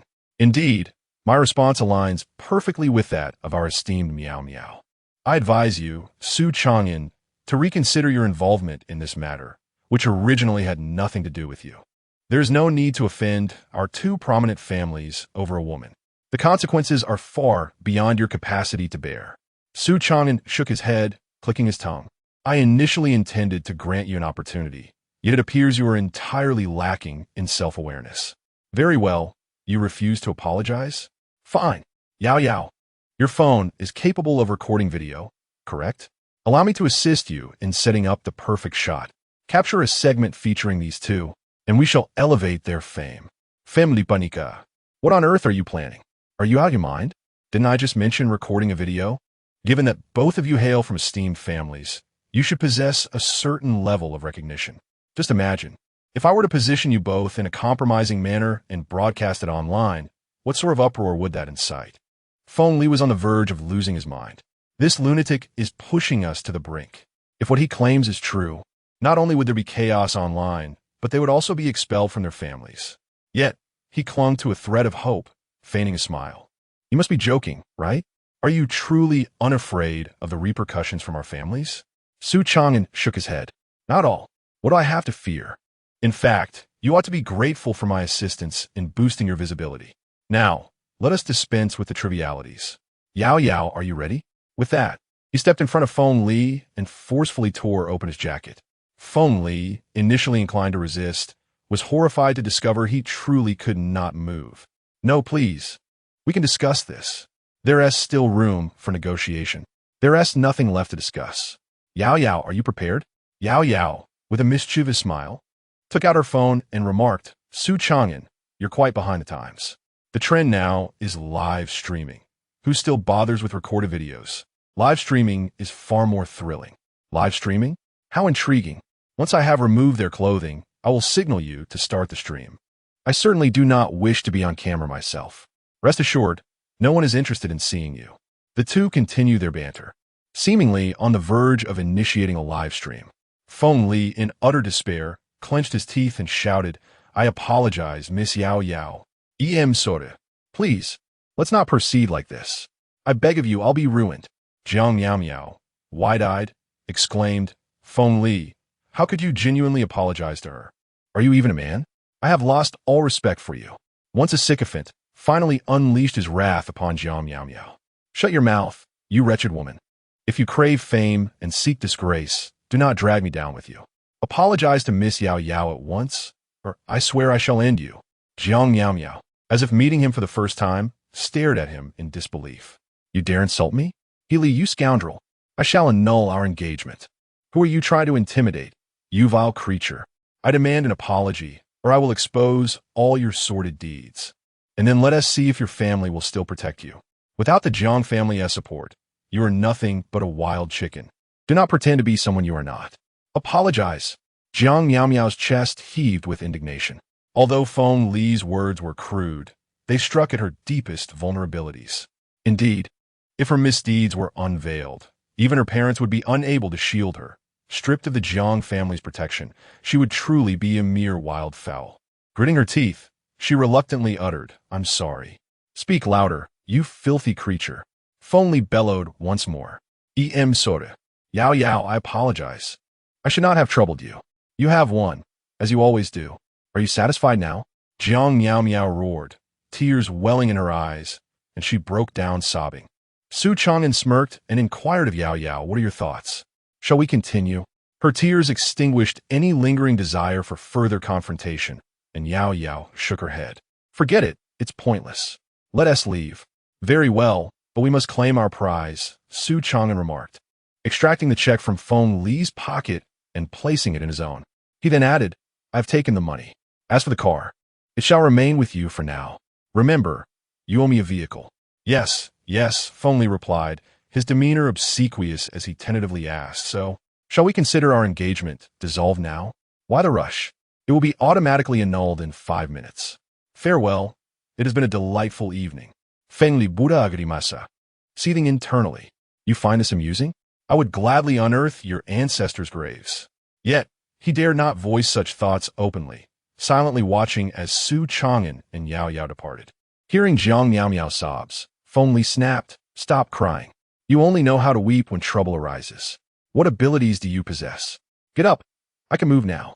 With that, he pulled her to her feet. His demeanor had shifted dramatically, now authoritative as he commanded, remember, tonight's events must remain a secret from our families. Any revenge must be dealt with privately. If word spreads, we will lose all face. Do you understand? Jiang Yao Miao dared not meet Healy's gaze, timidly nodding her head. I understand. Feng Li's lips twitched as he perceived Jiang Yao Miao's docility in that moment. He found himself pondering whether Jiang Yao Miao had a peculiar inclination, one that necessitated not kindness, but rather reprimands and chastisements for her to comprehend her place. At that instant, 2 sports cars ascended to the mountaintop, their doors flung open, and a long leg emerged, followed by Mu Tianya, accompanied by 4 or 5 bodyguards. Brother Mu, Feng Li exclaimed, his keen eyes spotting him. Mu Tianya acknowledged with a grunt, immediately noticing the traces of tears on Jiang Yao Miao's cheeks. He jested, hee, Feng Li, you're proving to be quite the inadequate fiancé, having reduced your betrothed to tears. Be wary, or I shall inform your father. Jiang Yao Miao, uncertain of the unfolding situation, instinctively defended Healy, young Master Mu. It wasn't like that. I cried because I fell and it hurt too much. It has nothing to do with Feng Li. Mu Tianya erupted in a laughter. I see now. Feng Li, you possess a remarkable ability to win over your wife, as her beautiful fiancé is already shielding you. Not at all. Family Raplia Mudasli. By the way, did you not mention that there was a competition here tonight? You said I should come to witness a splendid performance. Where are the contestants? And where is the much-anticipated spectacle? They just finished. Feng Li's expression grew somber. And with a hint of significance, he inquired, Brother Mu, do you know of Su Changan? Chapter 34. A moonless night of murder. Mu Tianyao was taken aback by the question, as if a revelation struck him. Coldly, he replied, I know, but I only learned it today. That scoundrel is nothing but a sponge. You must have heard about the uproar surrounding the Cheng family's annulment, right? I have. Isn't it that Cheng Yinyan found herself a rogue, thus betraying Bai Lang? Indeed, Su Changan is that rogue. What? He is the man Cheng Yinyan chose? Feng Li exclaimed in astonishment, then gritted his teeth. No wonder he dares to be so arrogant. What a bold lad. Mu Tianya keenly detected the shift in his tone and inquired, What? Has this scoundrel also offended you? Family Baoja, wondering why Mu Tianya used also. Because he has similarly crossed paths with me. I was preparing to confront him. His audacity is remarkable, daring to provoke even you, Brother Mu. TSK, I shall not conceal it from you. That lad has just driven down the mountain and should not be far now. I invited you to witness a fine spectacle, and it involves him. Oh, pray tell. Feng Li recounted the events succinctly, omitting the embarrassing details of his apology to Jiang Miao, as such matters were too humiliating to disclose. Mu Tianya's expression grew increasingly frigid. I see. Very well. I shall teach him a lesson tonight. Feng Li refrained from intervening. He is not yet worthy of us brothers banding together against him. Conveniently, my men are stationed at the mountain's foot. It is there that his grave lies. The drama had not reached its conclusion. Rather, it was merely commencing. With a knowing pat on Feng Li's shoulder, Mu Tianya donned his ostentatious sunglasses and strode away. Feng Li waited until Mu Tianya and his companions departed before turning to Jiang Miao. Come, let us descend via another path. Remember, you must not speak of tonight's events to anyone. Wait, Feng Li. Jiang Miao tugged at his sleeve, her voice low and timid. I'm afraid to return. How about we find a room? Feng Li's eyes brightened as he unabashedly appraised Jiang Miao's alluring figure, then chuckled. Very well, that was precisely my intention. Let's go. He then wrapped an arm around Jiang Miao and led her to his vehicle. Meanwhile, on the descent, it was still Su Changan behind the wheel, but this time he had significantly reduced his speed, relishing the sheer pleasure of driving, free from competition. Su Changan, you did not disappoint me. You have exceeded my expectations. Winning the race is not my greatest joy. Rather, it is the sight of that wretched Jiang Miao kneeling in apology, tears streaming down her cheeks. The satisfaction I feel is beyond measure. As for the money you obtained from Feng Li, I shall forego it. Consider it your reward. That was indeed my reward. You know, Su Changan rolled his eyes. But you must exercise caution. Those two wretched individuals clearly harbor grievances, and retribution is inevitable. I am not concerned, but you should look after yourself. What have I to fear? Jiang Miao was aware of my affiliation with the Yuan family. On the surface, she certainly wouldn't dare to act recklessly. Even if they harbored thoughts of revenge, it would only manifest in petty actions. You need not worry about me. Rather, concern yourself with your own situation, for you are the one devoid of connections. As she uttered these words, a hint of mockery laced her tone. Ahem, understood. Su Changan coughed awkwardly before continuing to drive. At that moment, he noticed Yao engrossed in sending a WeChat message, prompting his curiosity. Who are you chatting with? Your boyfriend? Without lifting her gaze, Yao replied, No, it's my sister. I'm just sharing what happened earlier. I must boast a little. What? Are you out of your mind? If your sister finds out that I'm the one accompanying you in these matters, it would spell disaster. Quickly retract that message. Don't let her know we are together. Su Changan's brows furrowed, his tone tinged with anxiety. Yao rolled her eyes and retorted, What are you so afraid of? Rest assured, I haven't mentioned you to my sister. Besides, Su Changan, don't you think you're deceiving yourself? Do you truly believe my sister is unaware of your presence here? Perhaps she is. That's absurd. You're burying your head in the sand, blindly groping about, shamelessly acting as if you can do as you please. She threw a string of idioms into the conversation. Su Changan's lips twitched in disbelief. I say, if you can't use idioms properly, then perhaps you shouldn't use them at all. What you just said makes no sense. Yao, Unfazed, shot back, the specifics are irrelevant. What's important is that you grasp my meaning.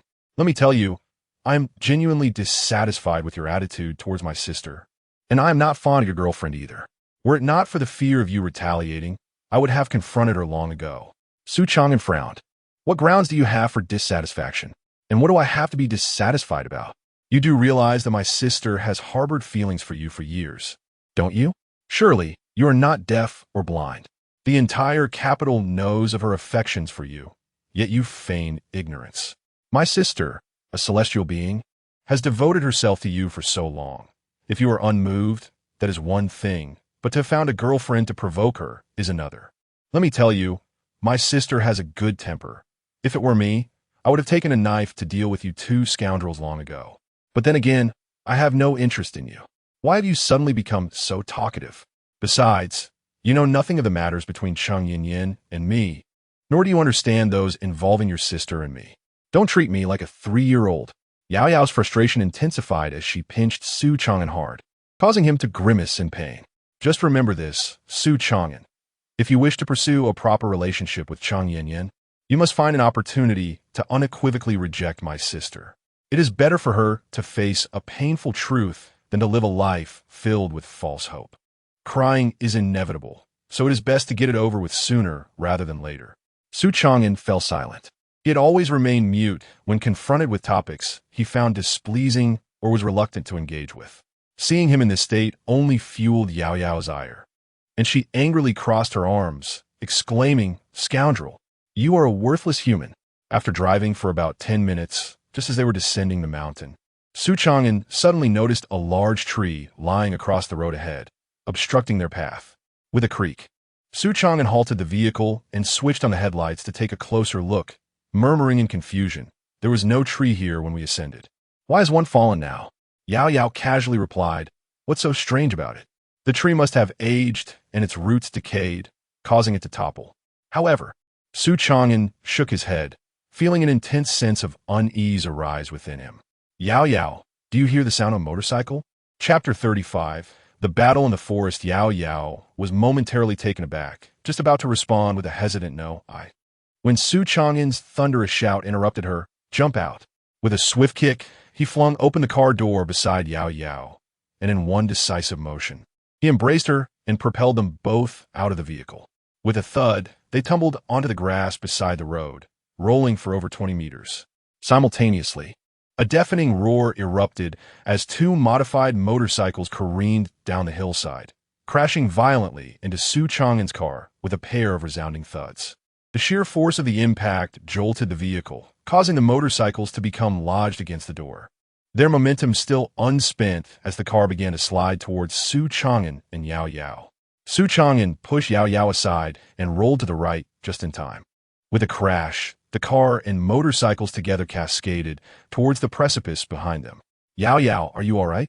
Su Changan called out as he approached her, helping her to her feet. Yao Yao, still in a state of shock, stammered, "What on earth is happening?" Su Changan squinted, "I don't know. All I know is that it was rather foolish to drive away from Healy without a vehicle." Boom! Another thunderous noise reverberated through the air as a dozen motorcycles surged down the hillside, each rider donned in helmets and brandishing gleaming machetes. "Su Changan, we must hide." Grasping Yao Yao's hand, he dashed towards a nearby thicket. The dense foliage of the small woods would provide some cover, as it would be quite cramped should all the motorcycles come barreling in. Screech! The lead motorcycle came to an abrupt halt, and its rider bellowed, "Get off. Let's go in and take them out." "Yes." The group dismounted simultaneously, brandishing their machetes as they plunged into the thicket. Hearing the shouts of slaughter behind them, Yao Yao's initial anxiety escalated into sheer terror, causing her heart to race. In her distraction, she stumbled and fell to the ground. Get behind me." Su Changan scooped Yao Yao up and hurled her into the underbrush 100 meters away. He then kicked a tree, thick as a man's arm, and with a mighty effort, he snapped it off at the base, wielding it as his weapon. "Kill them. Annihilate them." A throng of helmeted riders charged towards Su Changan, their speed reminiscent of ravenous wolves descending upon a flock of sheep, intent on tearing him to shreds. "Seek your doom. All of you shall perish." Su Changan roared, brandishing the hefty tree as he charged forward. With a resounding impact, he felled one rider to the ground and swiftly kicked another away, seizing a machete and plunging into the fray. Kill! Swish! Thud! The machetes may have been ordinary, but the hands that wielded them were anything but. Su Changan possessed immense strength and remarkable agility. The glimmer of his blade flashed continuously, toppling everyone who dared approach him to the ground, while he danced around his opponents like a butterfly flitting among flowers, evading their strikes with grace. With a swift motion, he severed the arm of one rider, then pivoted to deliver a powerful kick that sent another assailant sprawling. With a forceful thrust, he shattered the man's helmet. The sound echoed, followed by a pained cry as Su Changan deftly slit the man's throat. Grasping the lifeless body, he hurled it towards the remaining adversaries, who instinctively dodged. Seizing the opportunity, he transformed his blade into a projectile, launching it with precision. The blade pierced through two riders, rendering them motionless. Only two foes remained. "Damn it, let us fight!" one of them shouted, his thick northern accent evident as he charged at Su Changan with a downward strike aimed at his head. Su Changan deftly evaded, grasping the assailant's weapon, and delivered a powerful punch to his abdomen. Seizing the blade, he struck down upon the man's shoulder, causing him to recoil in agony. Without hesitation, Su Changan sent him crashing to the ground with a kick, followed by a thrust of his knife into the man's belly. The sound of the blade entering flesh was accompanied by a horrific scream as the man convulsed and succumbed to his injuries. "I'll kill you," the last assailant yelled, charging forward with his weapon. After exchanging several blows, Su Changan feigned a weakness, enticing the man to strike at his waist. In a flash, he countered, redirecting his own blade to block the attack, and with a swift motion, sent the opponent's weapon flying. With a decisive stroke, Su Changan severed the man's leg, causing him to collapse in agony. As the man knelt, Su Changan removed his helmet and pressed the blade against his throat. "Please don't kill me. I beg you." The man's face turned pale, his lips quivering in fear. Su Changan coldly replied, "You have a chance to live. Who sent you?" I'll tell you. It was Mu Xiao. He ordered us to lie in wait here on the mountainside." Su Changan recalled the pretentious visage of Mu Tianya, grimacing at the thought. "Yes, that Mu Xiao. Is he here tonight?" Yes. He ascended the mountain this evening, instructing us to wait below. "Please, I've told you everything. Spare me." "Very well. I shall grant you a swift end." With a quick motion, Su Changan slit the man's throat, and his lifeless body crumpled to the ground, the blade left embedded in the corpse. "Mu Tianya, so you wish to play games, do you? Very well. I shall indulge you." He then crouched down, lost in thought for a moment before turning to seek out Yao Yao. "Yao Yao, where are you?" "I'm here." Yao Yao cautiously emerged, her head peeking out as she tentatively asked, "Su Changan, you're not dead?" Su Changan, taken aback, replied, "Is that what you wished for? And why are you so timid? This is hardly in line with your character. Do you truly feel fear? Who is afraid?" Yao Yao pouted defiantly, then rose to her feet, scrutinizing Su Changan's physique. Upon confirming that he was unscathed, she exhaled in relief, yet stubbornly asserted, "I wasn't scared at all. I simply hadn't had the chance to strike before you hurled me away, nearly causing my demise." Su Changan scoffed, remarking that no amount of pain from a fall could compare to the agony of a blade piercing flesh. "Truly ungrateful," he continued, "had I not thrown you aside, you would have been reduced to mere pulp." "Humph, don't expect my gratitude," Yao Yao retorted, pouting. Though gratitude welled within her heart, she refused to voice it. She then inquired, "Did you, by any chance, eliminate those adversaries?" Su Changan replied indifferently, "Indeed, they sought to end my life but failed. Thus, I was compelled to retaliate. After all, to show mercy to one's enemies is to be cruel to oneself." "Ah, valid point. But who were they? Did you capture any alive to ascertain whether they came for you or for me?" Chapter 36. Meeting the Buddha, Su Changan casually told a small lie, stating that with so many people around, it was fortunate he could survive. Expecting him to capture a live one was unrealistic. He was no Rambo. "All right, let us not linger here any longer. Let us leave first and discuss further once we reach the city center." Yao Yao responded with a thoughtful "oh," suddenly recalling a crucial issue. "How do we get back? Our vehicle is totaled, and there is no way to hail a cab here." Are we supposed to run back? Fool, didn't they arrive on motorcycles? We can ride those back. Only you could think of that. Mph, I just didn't think of it right away. Let us go. Wait. Su Changan called out to her. Then, with a flourish, he produced a handkerchief from his pocket and handed it to Yao Yao, instructing, "Cover your eyes." Yao Yao was momentarily taken aback, her expression one of confusion. "Why? Look over there. All those bodies lying about. Are you sure you want to see? Don't you fear nightmares?" Su Changan teased, having discovered that Yao Yao could indeed feel fear, which made him want to tease her even more. Yao Yao's lips twitched, a shiver running down her spine, yet the proud girl would never admit to being scared. "Of course I'm not afraid. I just don't want to dirty my eyes. Fine, I'll cover them. Today, consider yourself honored to be my guide dog." Su Changan pondered whether to leave her behind to spend the night with the corpses. A few minutes later, the two departed on a motorcycle.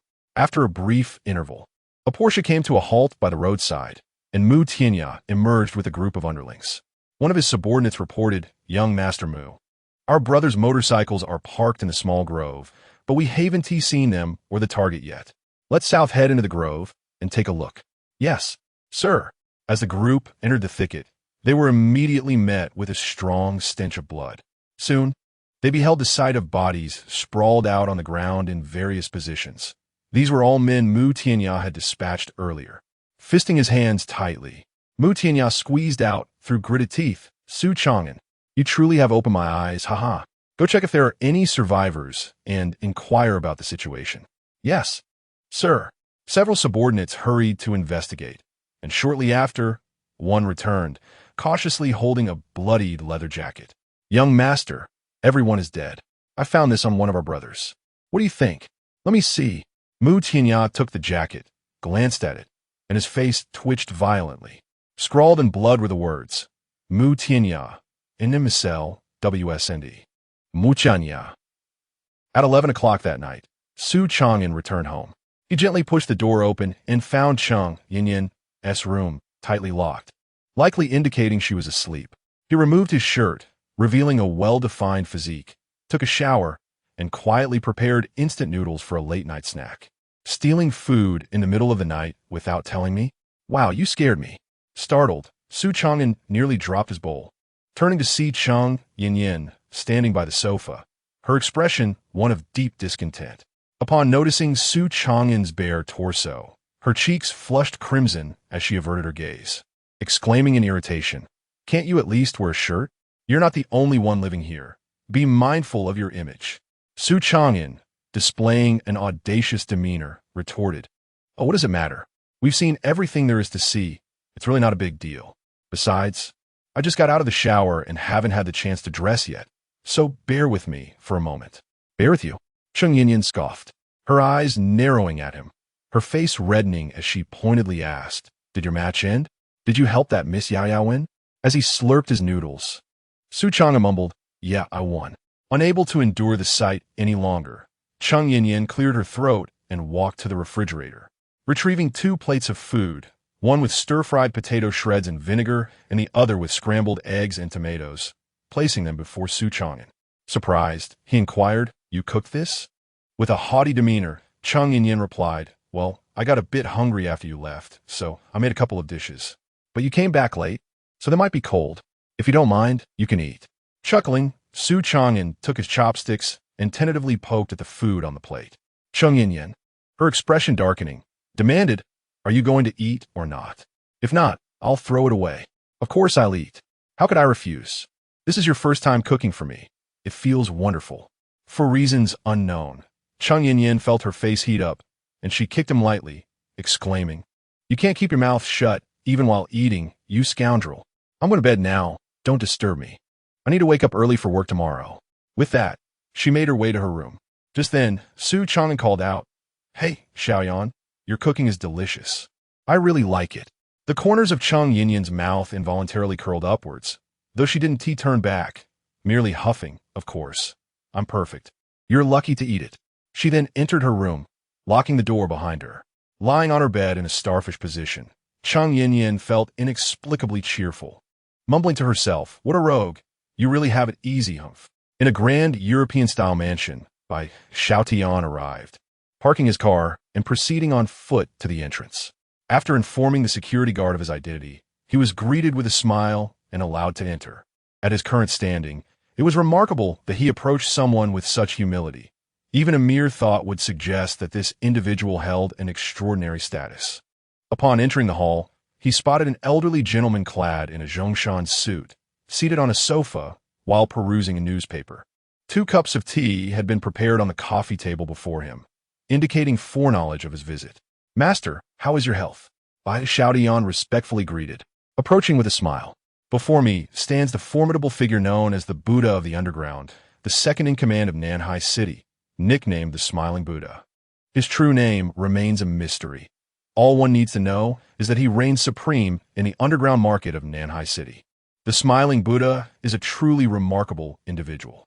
At the tender age of 16 or 17, he emerged from the shadows, following his leader in the underworld. By the age of 20, he had committed fratricide, taking the life of his own elder brother, and subsequently established his own faction, ascending to the role of a leader. Conventionally, such acts of betrayal would spell doom for anyone in the underworld, yet the Smiling Buddha defies the odds, evolving into a legend. Not only has he survived, but his wealth has multiplied, his followers have increased, and his enterprises have expanded. By the time he reached 30, he had already begun to be referred to reverently as the Buddha. Chapter 37. Secret Conversations. This individual excels not only in his illicit dealings, but also possesses a profound understanding of the legitimate realm. Each year, he generously contributes to the welfare of impoverished children and has established a foundation dedicated to assisting underprivileged left-behind children. One might say he is a person of multifaceted capabilities. As a result, his reputation has soared, and his methods have become increasingly ruthless, ultimately monopolizing the underground market of Nanhai City. Anyone wishing to carve out their own territory must first pay their respects to the Buddha Master. Otherwise, their business endeavors are doomed to fail. Naturally, Bai Xiaotian has also paid his respects. He even attended the Buddha Master's 50th birthday celebration, offering well wishes and participating in the family banquet.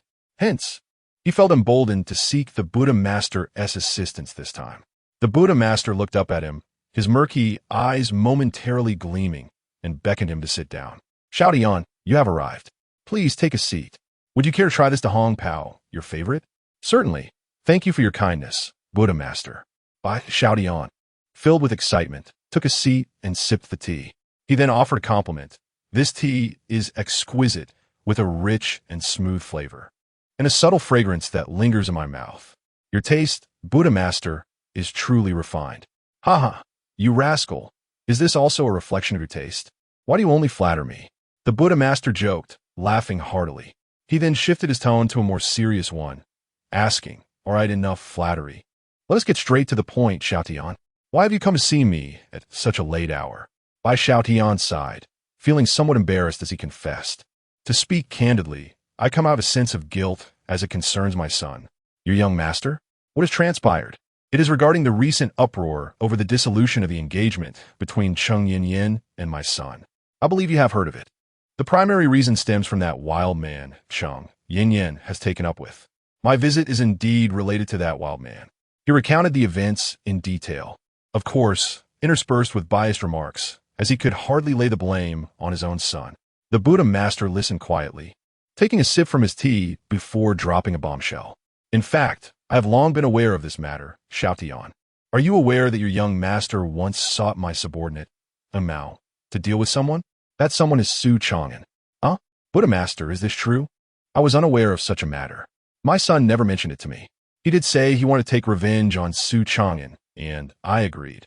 But I did not anticipate that he would approach your subordinate. Indeed, it is a matter of coincidence, yet the outcome is far from pleasant. That Su Changan is quite audacious and possesses remarkable skills. He incapacitated all my subordinates. I have yet to settle accounts with him for this. And now it appears both old and new grievances must be addressed together." Bai Xiaotian felt a surge of excitement. He had initially thought the Buddha Master might ponder over his request before offering assistance. After all, to call upon the Buddha Master due to Su Changan seemed rather presumptuous. Now, however, it appeared that Su Changan had already incurred the Buddha Master's wrath. This time, With both offenses to be punished, his fate was sealed. Bai Xiaotian hastily inquired. Yes, yes, Buddha Master, you speak the truth. May I ask what plans you have in mind? The Buddha smiled, as if with profound meaning, saying, first courtesy, then warfare. First courtesy, then warfare? Buddha, do you mean? I shall first extend an invitation for him to meet me.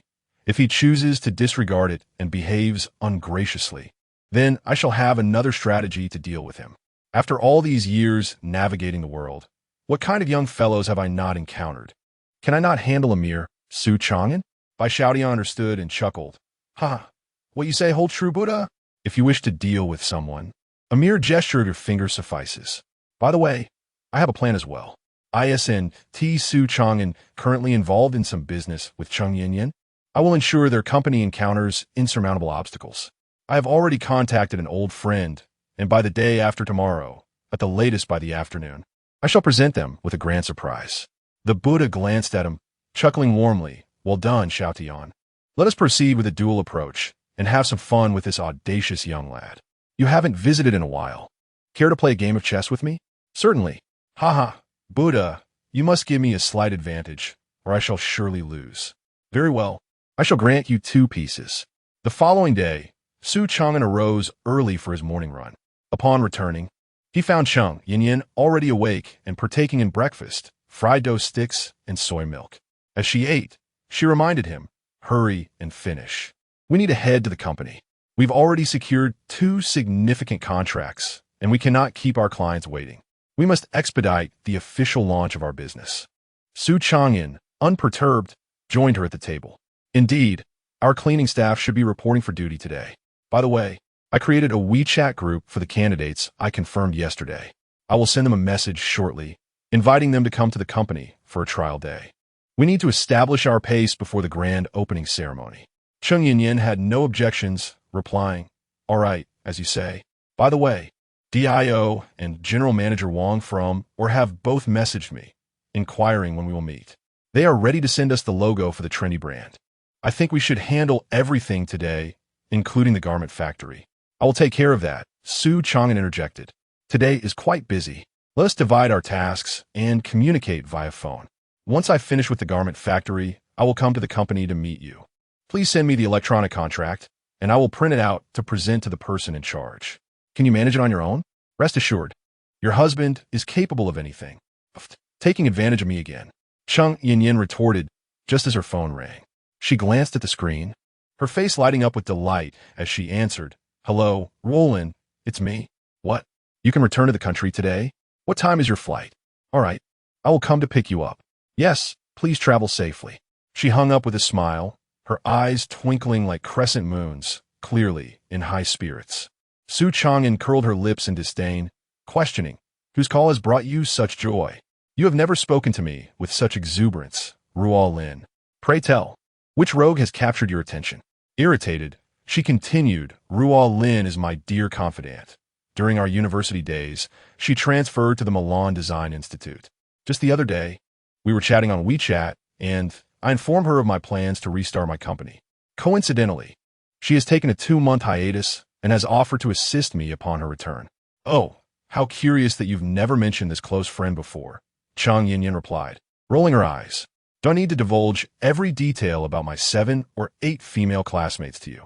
Rising from her seat, she declared, all right, have you finished eating? Once done, we shall step outside. Very well, I shall change my attire. After all, I am now a person of some standing. It simply won't do to attend business meetings in anything less than stylish attire. Chapter 38. The kind of person you are after some commotion. Su Changan first escorted Cheng Yinyan to her company. Once he had settled matters there, he drove Cheng Yinyan's car to the garment factory. It is worth mentioning that this factory was not far from the site of their new company.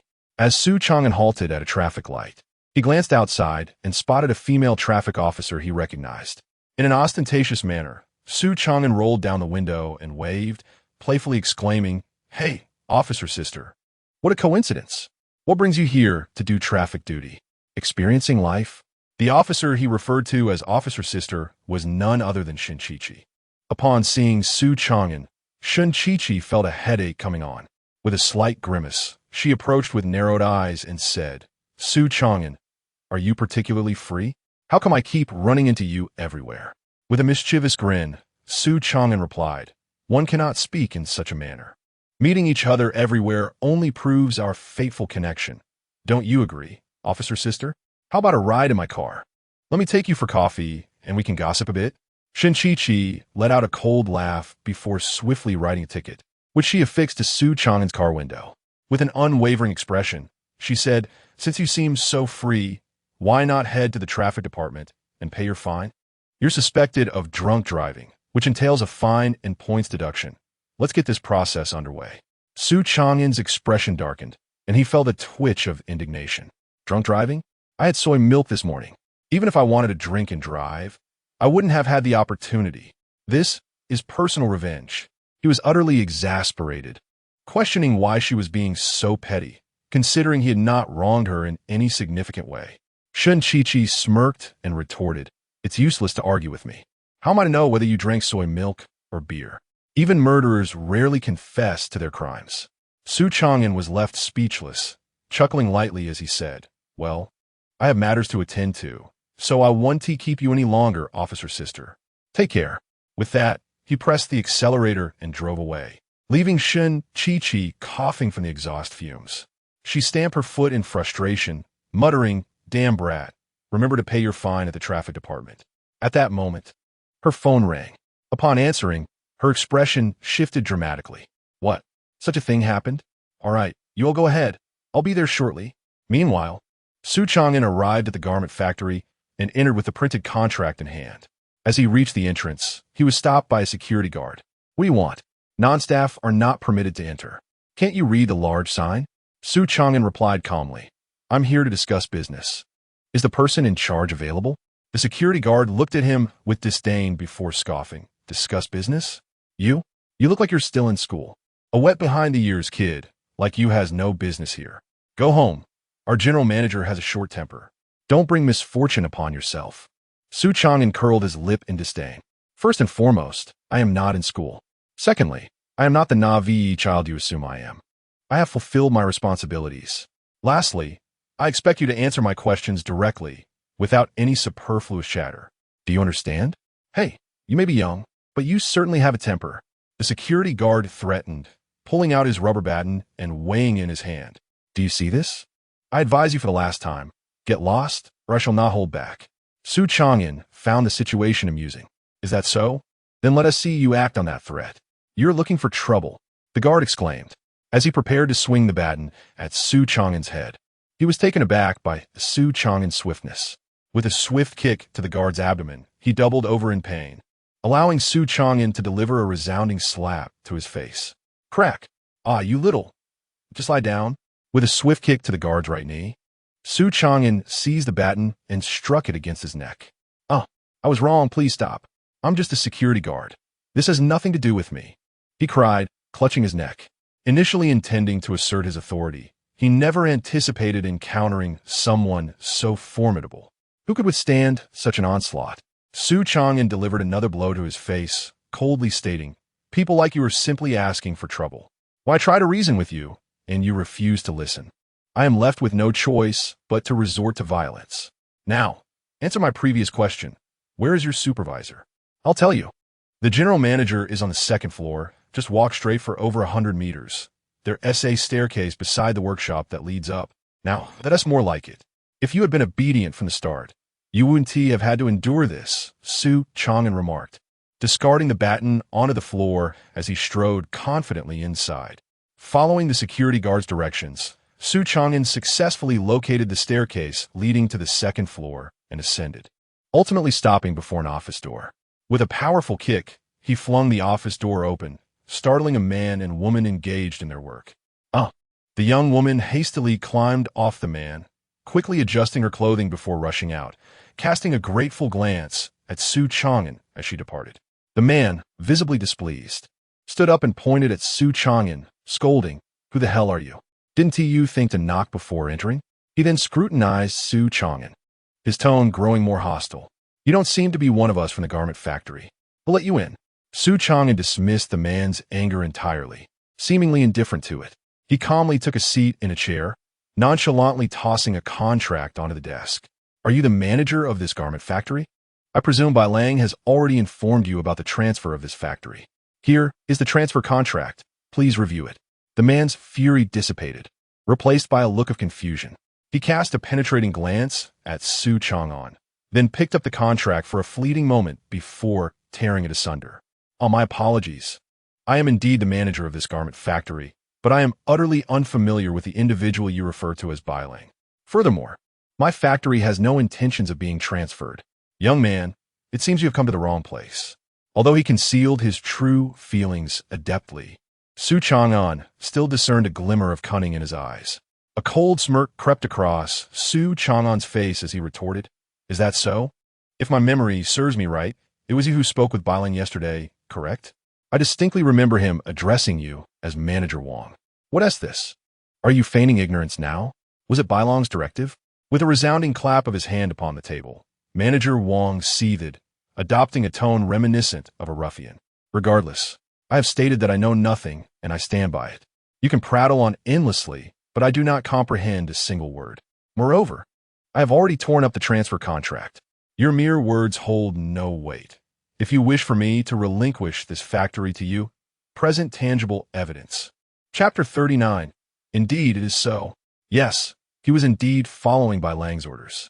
Bai Lang instructed him that if Su Changan truly arrived, he must adamantly deny any transfer of the factory.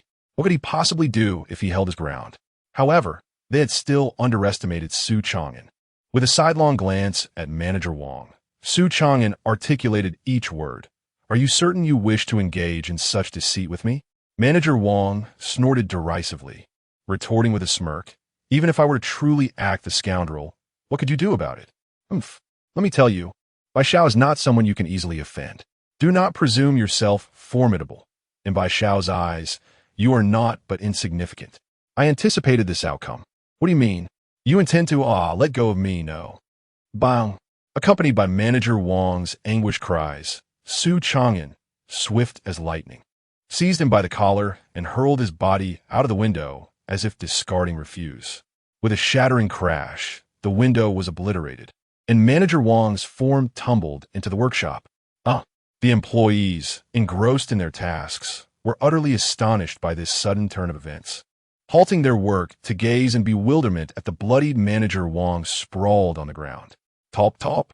As Su Changan descended the stairs, he inquired once more, "I shall ask you for the last time, will you continue to act deceitfully, or will you cooperate honestly?" Manager Wong, rising from the shards of glass, endured the pain and cursed vehemently, "You bastard! How dare you treat me this way? Just wait, I shall call the police. Scoundrels like you deserve to be imprisoned. Prepare for your demise." Bang! Su Changan denied him the opportunity to continue his tirade, rushing forward to deliver a kick to his face, shattering several of his teeth. He then seized Wong's hair, dragging him toward the sewing machine. Bang!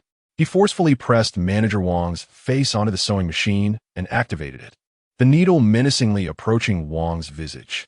"Ah, no, please." Manager Wong screamed in terror. Smack!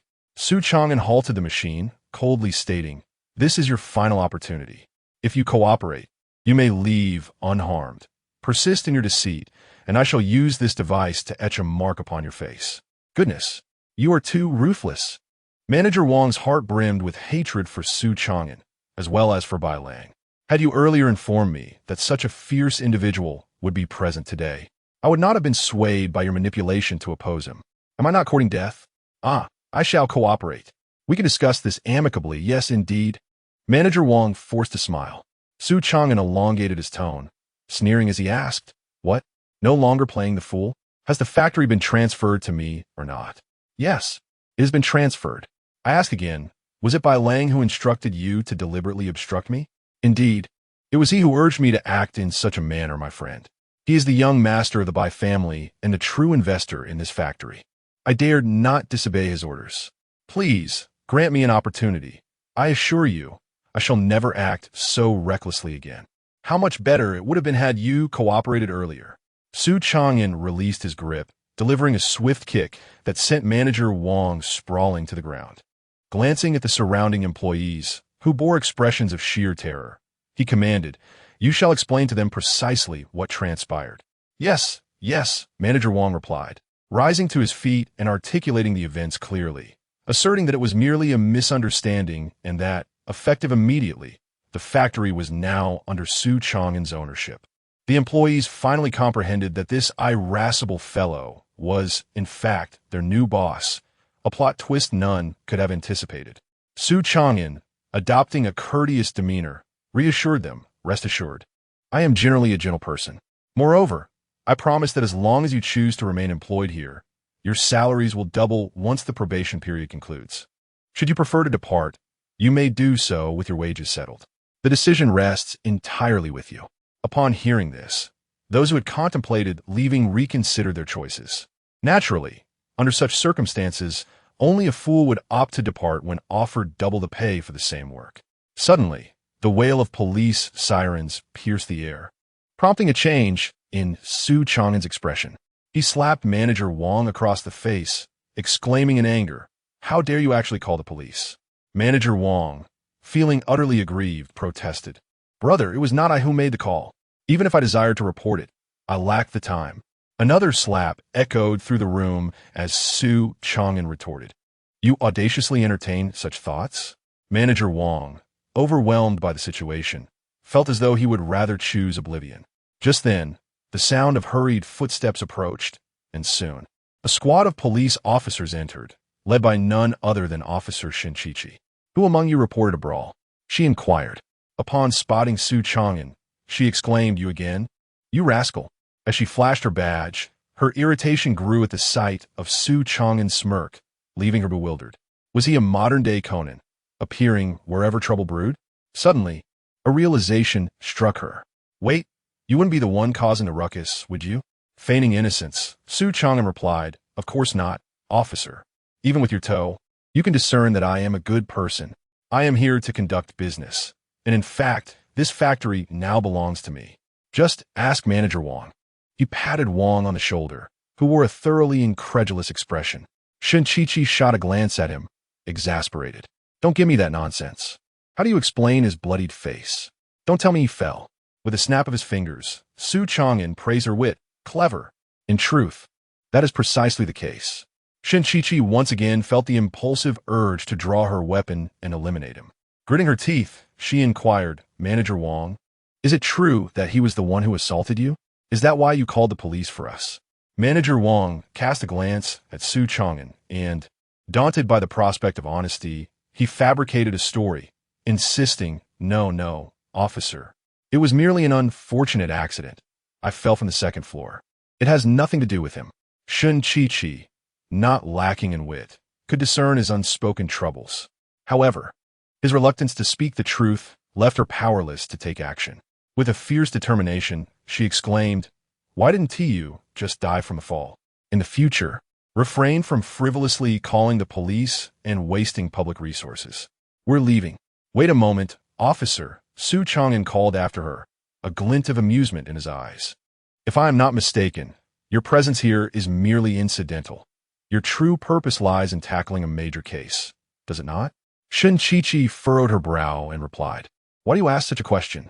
Even if it were true, it has no bearing on you." Chapter 40. Homicide. No, it is related. I can see that you have yet to resolve this case. I can assist you, but you must treat me to a meal as compensation. What do you say? Get lost. You know nothing. Don't obstruct my duties, or I might just put an end to you. Shinchichi instinctively touched the gun at her waist. As she turned to leave, Su Changan, with an air of audacity, remarked, "A homicide, right?" Startled, Shinchichi halted her steps, turned back, and scrutinized him with intent, questioning, "How do you know? Su Changan, is this your doing?" The corners of Su Changan's mouth twitched as he responded, exasperated, "Look at what you're saying. Why does everything fall on my shoulders? I merely detected a strong scent of blood on you, which led me to deduce the situation. How did it become my fault? What scent of blood?" Shinchichi wrinkled her delicate nose, sniffed at her sleeve, and then cursed. "Are you a dog? How would you smell that?" With a mysterious smile, Su Changan replied, "Well, that's all I'll say for now. If you ever find yourself in a quandary, feel free to seek my assistance, but of course, it must come with a reward." You're insane. Speaking with someone like you is a sheer waste of time. Let's go. Yes, Captain. Shin-Chi-Chi led her team away. Su Changan stood there, watching them depart, and exchanged a few words with Manager Wang before preparing to leave.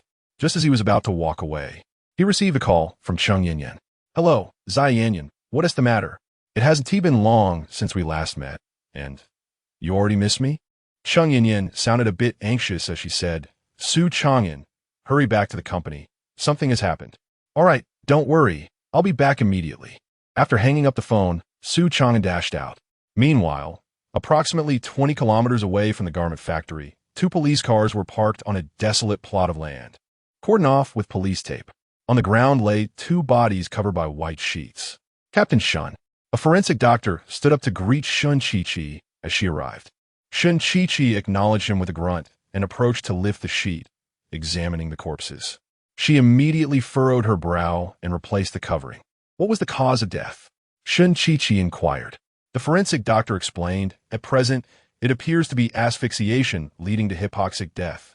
However, it is peculiar that both female victims had engaged in intimate activities prior to their deaths, so the possibility of a lesbian murder cannot be ruled out. Shin-Chi-Chi coldly asked, do the deceased possess any identification? The evidence collection team has yet to find any. However, I just checked, and based on the rigor mortis of their bodies, it seems they have been deceased for at least 10 hours. So, the time of the incident would have been from last night to this morning. That would be accurate. Well, regardless, let us transport the bodies back for further examination. Understood. The forensic doctor nodded. Shin-Chi-Chi approached the lifeless body once more, lifting the white cloth to examine it closely. At that moment, her gaze fell upon an exquisite rose tattoo on the corpse's right leg, causing her expression to shift. She then inspected another body, only to discover a similar rose tattoo in the same location. Captain, what is the matter?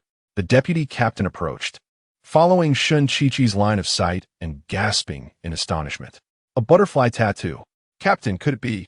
Shin-Chi-Chi nodded, rising to her feet, and through gritted teeth, she uttered a fierce remark. If this indeed points to him, this marks the 4th incident this month. What on earth does this wretched scoundrel intend? Thus, you must contact the homicide unit. We must collaborate on this case. Understood. Upon returning to the Shinshin building, Su Changan found a large crowd gathered at the entrance of the office, a mix of men and women of all ages. They held a massive white banner, and a few women were dressed in mourning attire, as if they were conducting a funeral. Su Changan was bewildered. How could such misfortune strike on the very first day of their soft opening? He squeezed through the throng to take a look inside, where Chung Yin-Yin appeared pale, her throat dry as she attempted to explain the situation to the crowd. Her expression revealed her struggle to withstand the onslaught of their accusations. Dear family members, I understand your feelings, but we have only just become aware of the situation. We kindly ask for your patience as we contact the authorities. We will certainly locate the missing person swiftly, Chung Yin-Yin said helplessly. A middle-aged woman in the crowd shouted, spare us the platitudes. Our daughter has not returned since she left last night, and the last place she was seen was at your company's recruitment event. Now she is missing, and you must take responsibility. Chung Yin-Yin fell on the brink of madness and patiently explained, Auntie, you cannot make such subjective judgments. Anren is an exceptional employee, but we have only met her at the recruitment event. Had you not come today, I would not have even known she was missing. I was expecting her to participate in today's soft opening. This truly has nothing to do with our company. I empathize with your feelings. How about this? Please remain calm, and let us first contact the authorities. Do you think we Haven T reported it? The police said they wouldn't file a case until 48 hours had passed. You're only saying this because you believe my aunt doesn't understand the law. A young man shouted, his indignation palpable. Your company must provide an explanation for this incident. If anything happens to my cousin, I will not let this go. Exactly. It cannot be left unresolved. Let us bring down this harmful company. Tear it apart. Tear it apart. Silence, silence. At that moment, Li Feng raised his voice sharply, pushing through the crowd to enter. The instant Chung Yin-Yin spotted Su Changan's return, she seemed to find her anchor and immediately tugged at him, her tone tinged with reproach. Why have you returned only now? Su Changan, feeling quite helpless, replied, I was caught in traffic. What exactly has happened? Chung, Yin explained. Do you remember that young girl we met at yesterday's job fair? The one named Anren? You even remarked on her intelligence. These are Anren's family members. They claim she has gone missing and insist it is related to our company, demanding that we hand her over. What does this have to do with us? Su Changan asked, his expression darkening. He then addressed Anren's family, saying, Everyone, please remain calm and allow me to explain. This is a situation none of us wish to encounter. I understand your feelings, but I urge you to stay composed. It is entirely possible that Anren is simply out having fun and hasn't received your calls, or perhaps she is at a classmate's house. Our company feels unjustly accused in this matter. We have only met Anren once. Can you, in good conscience, claim we have any reason to harm her? Chapter 41. The police sister, do you think we haven't tried to find her? We contacted many people who knew Anren, but to no avail. It was you who captured our Anren. Just yesterday, she mentioned encountering a good company and an excellent leader. Who could have anticipated that appearances are often deceiving? Su Changan was at a loss for words. The situation simply made no sense. Dingling. At that moment, Anren's mother received a phone call. The words on the other end were unclear, but she suddenly collapsed onto the ground. Sister-in-law, what happened? What's wrong? A nearby woman hurried over to support her.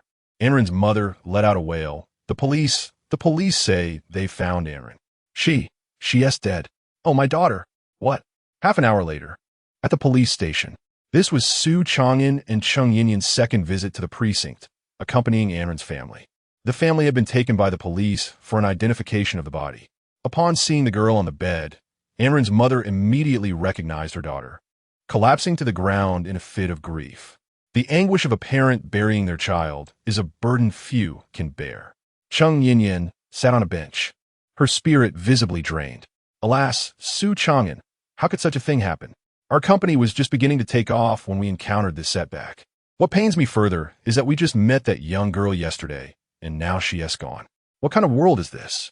Su Changan reached out to grasp her small hand, speaking earnestly. No matter what happens, I will always be by your side. Rest assured, I will shoulder any burdens that come our way. Chung Yinyan felt an inexplicable warmth flush her cheeks as she withdrew her hand with a slight force. I'm not helpless. Why must you bear everything? She sighed. Do you think this incident could have been orchestrated by Bai Lang? After all, he has sought revenge against us before. It's possible he is behind this. Su Changan shook his head. I'm not certain for now, but we cannot dismiss him as a suspect. Once Anren's family emerges, we should comfort them. While we may not have a direct connection, if they believe that sharing their pain with us might alleviate some of their suffering, we can serve as a receptacle for their grief. All right, Chung Yinyan nodded, then smiled. I didn't realize you possessed such a depth of compassion. I have always been compassionate, though I may have hidden it well, he replied. Cut it out. A mere compliment has gone to your head. At that moment, Shun Chi approached with a document in hand. Upon spotting Su Changan and Chung Yinyan, her expression faltered. What are you two doing here? Chung Yinyan explained. The deceased, Anren, was a newly recruited employee at her company. Unfortunately, before she could officially start, she met with tragedy. It was her family who sought us out, believing we were involved, hence our presence here. Shun Chi suddenly realized the situation. Since that is the case, I shall simply inquire of you both. The cause of death has been determined to be asphyxiation and based on the degree of rigor mortis. We surmise that the time of death was around 2 o'clock yesterday morning, extending to this morning. Were you two during that time frame? Chung Yinyan readily responded, stating that she was at home asleep at 2 o'clock, and during the day, she left with him, subsequently proceeding to the office, where she remained until Anren's family arrived. Su Changan interjected with a smile, affirming that his timeline aligned closely with that of Miss Yinyan, with one minor distinction. After arriving at the office, while Miss Yinyan was occupied with work, he had gone to the garment factory to discuss a transfer. We had seen each other merely 40 minutes prior, hadn't we, Officer Shin? Have you forgotten? Shun Chi rolled her eyes and frowned, stating so. Your alibis are essentially corroborating each other? Chung Yinyan nodded in agreement. You could put that way. Su Changan continued, Officer Shun, that is not the crux of the matter. The essential point is that even if you suspect us, there must be a fundamental motive. Not only do we have alibis, but even in their absence, we cannot be considered suspects, as we lack any motive for murder. She does not, but you might. Shin-Chi-Chi's eyes gleamed with a shrewd light. Do you recall what you said at the garment factory?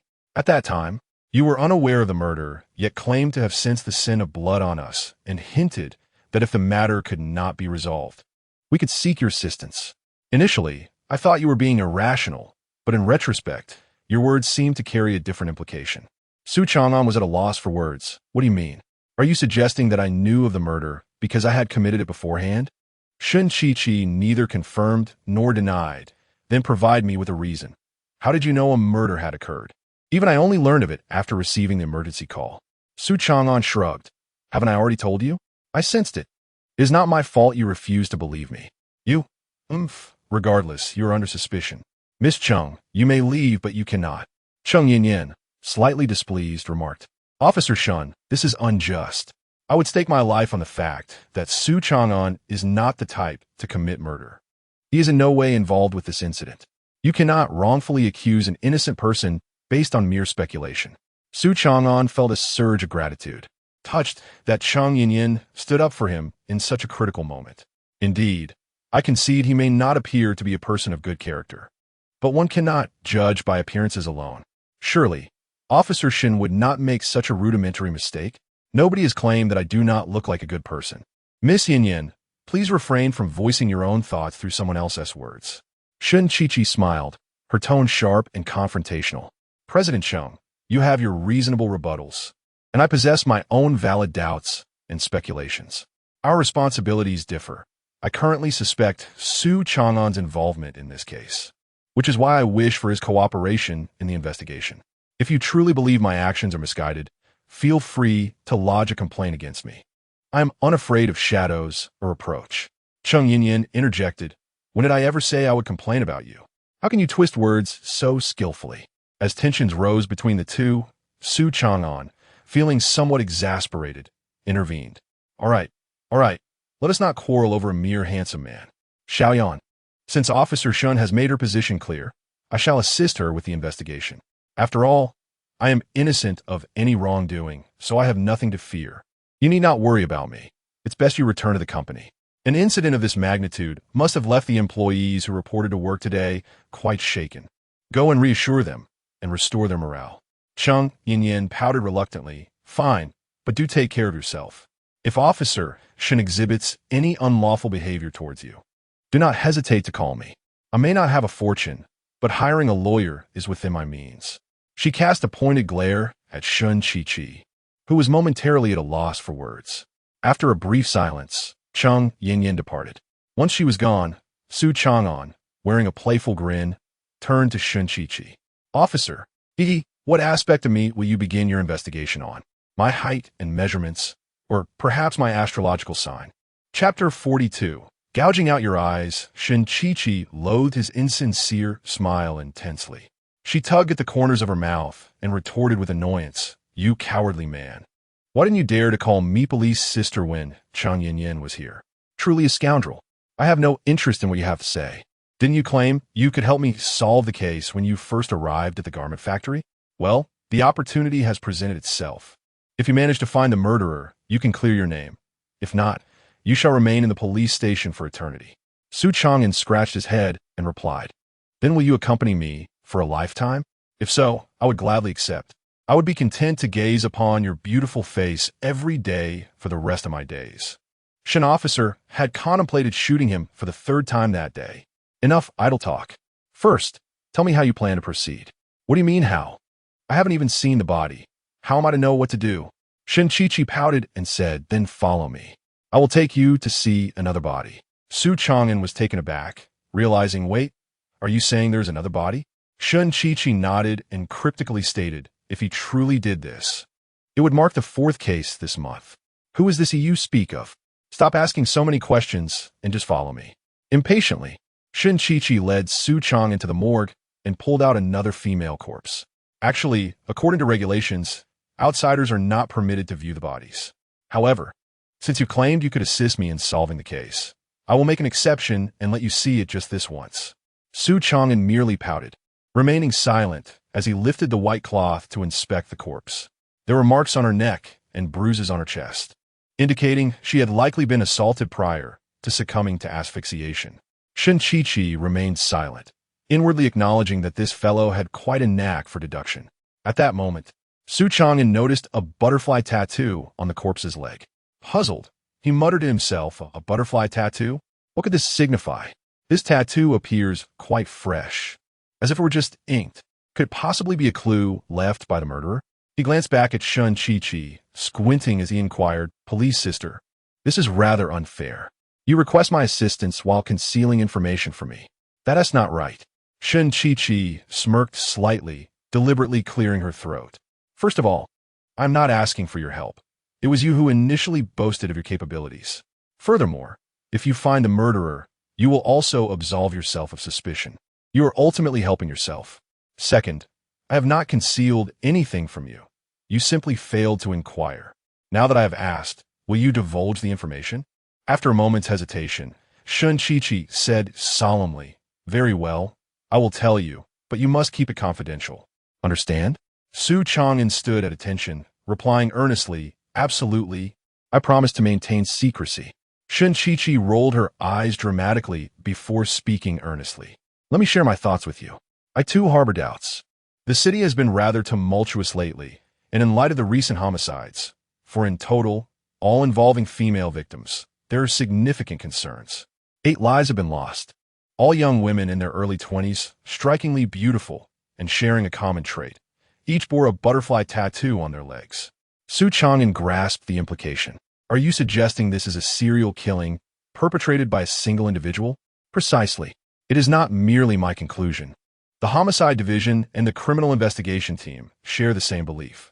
According to seasoned veterans in the Bureau, this individual is likely the most depraved murderer to emerge in recent years. Known as the Butterfly Killer, this predator specifically targets attractive young women and has committed similar crimes in other provinces, evading capture for years. Tragically, we possess no clear image or description of him, leaving us utterly in the dark. This incident occurred in our city, Nanhai, and a strict directive has been issued. Since we have confirmed the involvement of the Butterfly Killer, it is imperative that we apprehend him and bring him to justice. Otherwise, we risk losing our positions." After a brief silence, Su Changan suddenly remarked, "If that is the case, I believe I know where we can find clues." Shen Qiqi paused, her surprise evident. "You mean you know how to catch the Butterfly Killer? How do you know this?" Su Changan shook his head, replying, "I don't know, but I am acquainted with an information broker. There, you can acquire any intelligence you desire." "Really?" Shen Qiqi exclaimed with excitement, tugging at Su Changan. "What are we waiting for? Let's go." Su Changan regarded her with an odd expression. "Are you certain you wish to proceed?" "Of course. I have longed to see this Butterfly Killer brought to justice. How could I pass up such an opportunity?" "Wait, why are you hesitating? Is there something you're not telling me?" "Not at all. It's just that we can't go like this. We need to change into different attire." Su Changan replied with a mysterious smile. "Change attire? Why?" "Don't ask so many questions. You'll understand once we arrive." Half an hour later, when Shen Qiqi, clad in a short skirt and black stockings, stood before a seemingly dilapidated establishment, her mouth twitched uncontrollably, and she felt disheveled by the wind. It finally dawned on her why Su Changan insisted on her changing clothes. He had brought her to a nightclub owned by his mother. "Su Changan." Shen Qiqi spat through clenched teeth, her anger palpable. "You did this on purpose. You said we were going to find an information broker. What are we doing in a nightclub? I don't have time for your games." Initially, when Su Changan mentioned the information broker, she felt a flicker of anticipation, thinking that despite his irritating demeanor, he could occasionally be of help. However, she never expected him to bring her to the very nightclub she despised the most. As a police officer, she was acutely aware of the dubious nature of nightclubs. During previous operations against vice, she had borne witness to many unsightly scenes, leading to her instinctive aversion to such establishments. At this moment, she felt an overwhelming urge to kick that scoundrel, Su Changan, across the room. With an expression of feigned innocence, Su Changan retorted, "When have I ever engaged in such frivolities with you? Officer Shun, please refrain from harboring biases. Who says there cannot be informants in nightclubs?" Grinding her teeth, Shen Qiqi replied, "Fine, let us assume what you say is true. I want to hold that against you. But why must I change into this attire? Can't I wear plain clothes? Su Changan, with a serious demeanor, countered, no, you exude an undeniable sense of justice. Too much like a police officer. You must understand that we are in a rather indulgent venue, so your attire should naturally conform to the local customs. He then shamelessly appraised Shun Chi-Chi's figure, his gaze lingering on her beautiful legs encased in stockings. Moreover, you look quite stunning in that outfit. It's quite pleasing to the eye. Pleasant to the eye, my foot. I'm here to solve a case, not to be your eye candy. Shun Chi-Chi spat out through gritted teeth, followed by a warning. And if you dare to keep staring at me with those thieving eyes, I might just pluck them out. Chapter 43. Dragon card. Su Changan flashed a grin, saying, relax, there's no need to be so irritable. I assured you I would help find someone, and I will indeed do so. Just bear with me and come inside. If I fail to assist you, you can unleash your anger then. Remember your words. If you dare to deceive me, you shall face dire consequences. Shun Chi-Chi spat out resentfully, then added with irritation, aren't you going to lead the way? Very well. Follow me, he replied. The duo entered the nightclub, a place typically bustling with patrons at night, whereas during the day, it remained quite deserted. Upon their arrival, they discovered the venue was nearly empty, with only a few staff members engaged in cleaning tasks. Good evening, we don't open until 9 o'clock. Right now, we are tidying up. Perhaps you could return later? A staff member approached them politely. Shun Chi-Chi remained silent, casting a glance at Su Changan, deciding to see how he would handle the situation since he had brought her here. Unperturbed, Su Changan addressed the staff member. We are not here to partake in any services. We are here to find someone. I am looking for Qian Eryi. Yu Zi Qian Eryi? The staff member scrutinized Su Changan and Shun Chi-Chi carefully before responding cautiously. I ask if you have an appointment. Qian Eryi is currently attending to a distinguished guest, and if you do not have a reservation, it may be challenging to meet him.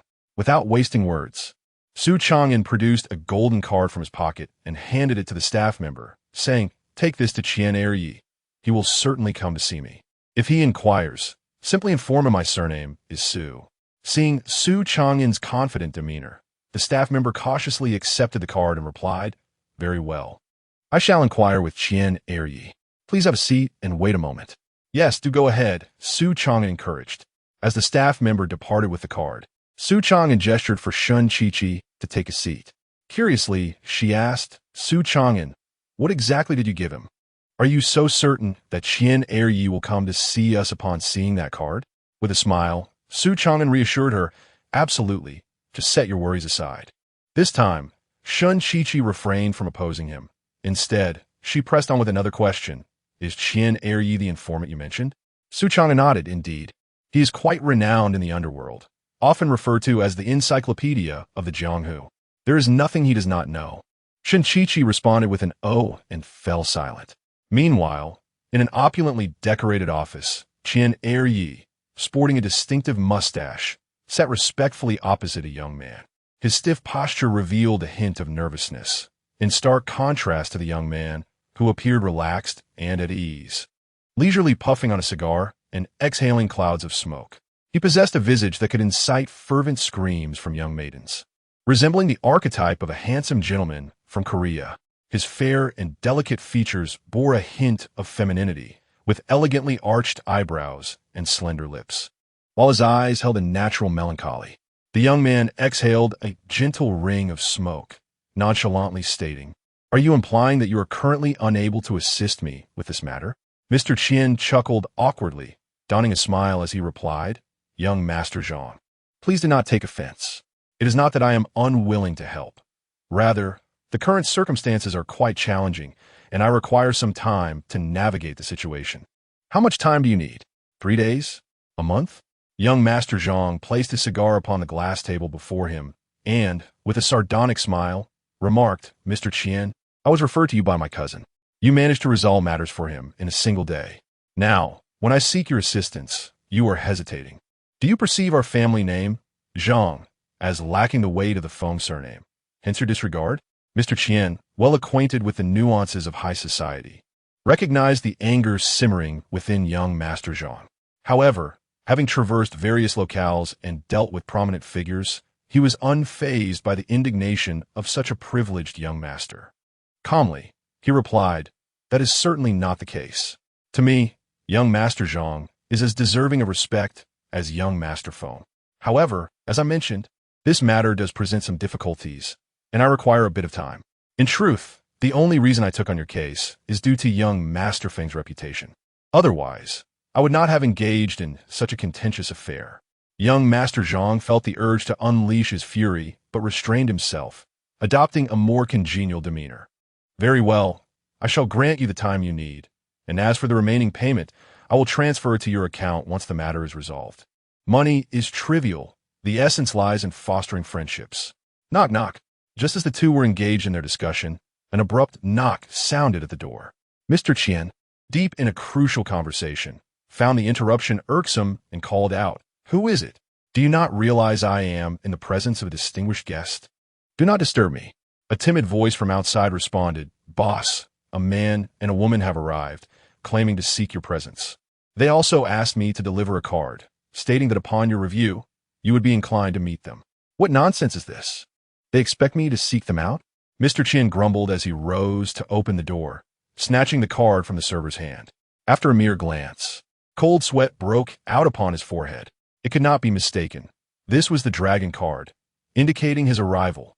His hand trembled as he grasped the card, turning to the server and demanding, "Did the person who gave you this card mention that his surname is Su?" The server, bewildered by his boss's sudden reaction, nodded dumbly.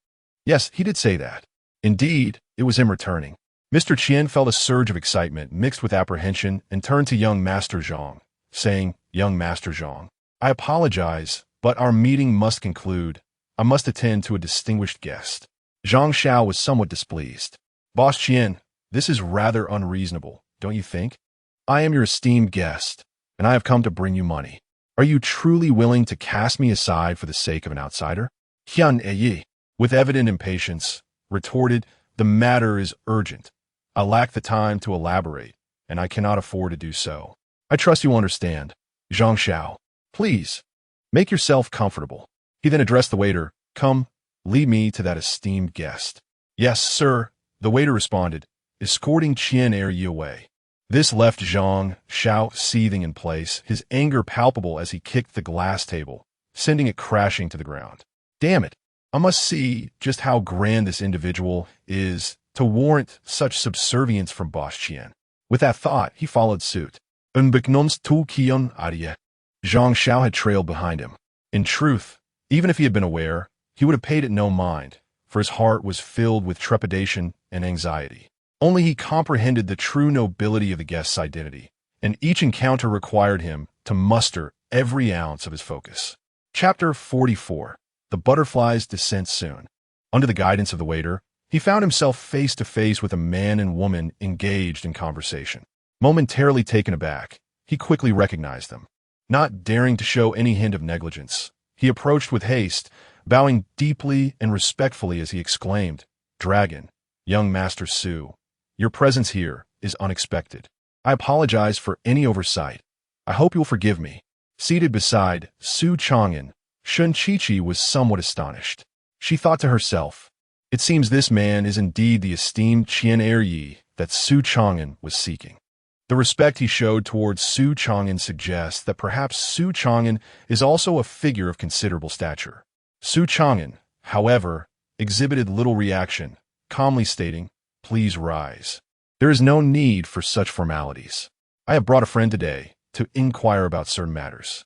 Qian Yi, taken aback by the courtesy, replied, "You are too kind. Please feel free to ask whatever you wish. I assure you that I will share everything I know without reservation." "Let's change locations first. I prefer not to be overheard," Su Changan suggested. "Certainly, please follow me to my office," Qian Yi responded. At that moment, a disgruntled Zhang Xiao approached, his expression sour. He had initially thought Qian Yi was to meet someone of great significance, but upon closer inspection, he realized they were merely two ordinary individuals. Yet, it was these very individuals who commanded Qian Yi's personal attention, which implied an unsettling comparison to his own status. The logic behind his irritation was unclear, but he was undeniably displeased. Qian Er, growing increasingly perturbed, addressed Zhang Xiao. I have informed you that I have distinguished guests to attend to. Your business must take a back seat.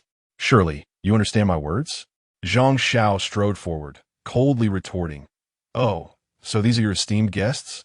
I am curious to know what makes them so valuable, especially when compared to me, the heir of the Zhang family. I have no interest in your opinions. Speak as you wish, but treat my guests with respect. Qian Ye's demeanor shifted, and he became openly confrontational. Surprised by Qian A shouldn't hostility. Zhang Xiao's anger flared. He ground his teeth and spat. Qian, I have shown you courtesy by addressing you as Boss Qian. Do not mistake my respect for weakness. I warn you, you are irritating me. Apologize at once, or I will not be the only one pursuing this matter. My cousin, Feng Li, will also have a say. Qian Ye, equally incensed, retorted, Do not invoke Feng Xiao to provoke me. My relationship with him is not something you can easily manipulate. If you wish to complain, do so elsewhere. You are not welcome here. Thus, he issued an unequivocal dismissal. It was absurd.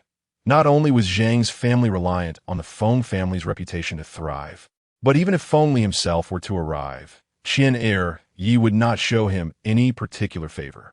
Regardless of how formidable the Zhang or Feng families may be, can they truly rival the stature of young Master Su beside me? I know where my loyalties lie, he resolved inwardly. You have guts, mark my words. You will regret this. Zhang Xiao stormed off, casting a venomous glare at Su Changan and his companion, as if to engrave their appearances into his memory. With an expression of regret, Mr. Qian said, I apologize, young Master Su, for disrupting your interest. This person is nothing but a mad dog. Please do not allow yourself to be vexed by such a character. Su Changan shook his head, replying, I am not angry. However, his earlier remarks were rather amusing. Is he indeed Feng Li's cousin? Yes, at best, he is merely a simpleton. I only agreed to meet him for business out of respect for young Master Feng. Otherwise, he is of no significance. Noticing Su Changan's silence, Mr. Qian grew anxious, fearing he might be upset, and quickly shifted the topic. Ahem, let's not dwell on this. Young Master Su, if you and your companion would accompany me to my office, we can converse there. Very well, let us proceed. The three of them made their way to Mr. Qian's office. Mr. Qian respectfully prepared tea for the two guests and humorously remarked, I apologize, young Master Su. I haven't any fine tea at the moment. When you visit again, I shall treat you to Hong Pao. Su Changan waved his hand dismissively. No need for such formalities. I am not particularly fond of tea. Allow me to introduce you to my companion, Officer Shun from the police department. I brought her here to inquire about some information, as you are well versed in the ways of the world. Officer Shun Chi displayed her police badge and replied coolly, Hello, Mr. Qian. A peculiar gleam flickered in Mr. Qian's eyes as he responded, Greetings, Officer Shun. What information do you seek? Without preamble, Officer Shun stated, We wish to inquire about the whereabouts of the flower butterfly. Are you familiar with this individual? Mr. Qian appeared momentarily taken aback before responding, The flower butterfly? Is he not the notorious flower thief who has gained infamy on the streets recently? Sensing an opportunity, Shun Chi pressed on. Calling him a flower thief is already a compliment. He is a pervert. Mr. Qian, do you know his whereabouts? Mr. Qian smiled mysteriously. Ah, Officer Shun, you have indeed come to the right person. If you had asked someone else, they might not have been able to provide you with the information, but I am different. As young Master Su mentioned, I am a repository of knowledge in these circles. There is nothing I do not know. Su Changan shot him a sharp look, urging him to speak quickly. If you know something, do not hesitate. Mr. Qian, feeling the pressure, complied. Yes, I shall tell you.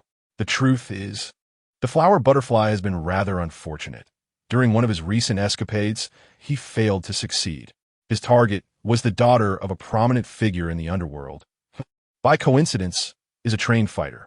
Consequently, the flower butterfly was not only unsuccessful, but was also unmasked by the young lady, who has an excellent memory. To assist her father in capturing him, she even sketched his face, and by chance I happen to have a copy. As he spoke, Mr. Qian rummaged through his drawer and retrieved a printed A4 sheet, handing it to Shun Chi. Upon examining it, she found a sketch of a man. The drawing depicted a man with a standard square face, a well-defined forehead, appearing to be in his late 20s, with a long scar on his right cheek. Yet his overall visage bore a strikingly upright demeanor. Sun Chi expressed her astonishment. "Is this truly the flower butterfly?" Mr. Qian nodded and remarked, "Indeed, that is him." Moreover, the girl mentioned that the butterfly flower stands approximately at a height of 1 meter 68, neither plump nor slender. Sun Chi inquired, "Why would she divulge such information to you?" "Officer, Shin seemed to have forgotten my identity." "Ha! I'm a well-informed figure in the world of Jianghu." Upon hearing his daughter recount this incident, the elder brother from the underworld sought me out with this sketch in hand, promising me a handsome reward to assist him in locating the butterfly flower. Unfortunately, we have yet to find her. As fate would have it, you are also here for the same purpose, so I decided to present it to you for your perusal. After pondering, Sun Chi concurred with this reasoning and earnestly asked, "May I take this sketch back to the police station? Alternatively, I could make a photocopy, which would also facilitate our colleagues in the search." Chapter 45. No one in this world is capable of shielding me yet. Mr. Qian readily responded, "Indeed, I have a photocopier here. I can assist you with the copy shortly." "Thank you, Mr. Qian. The information you have provided is invaluable to us. With this, we can focus our investigations, and I am confident we will soon locate this elusive butterfly.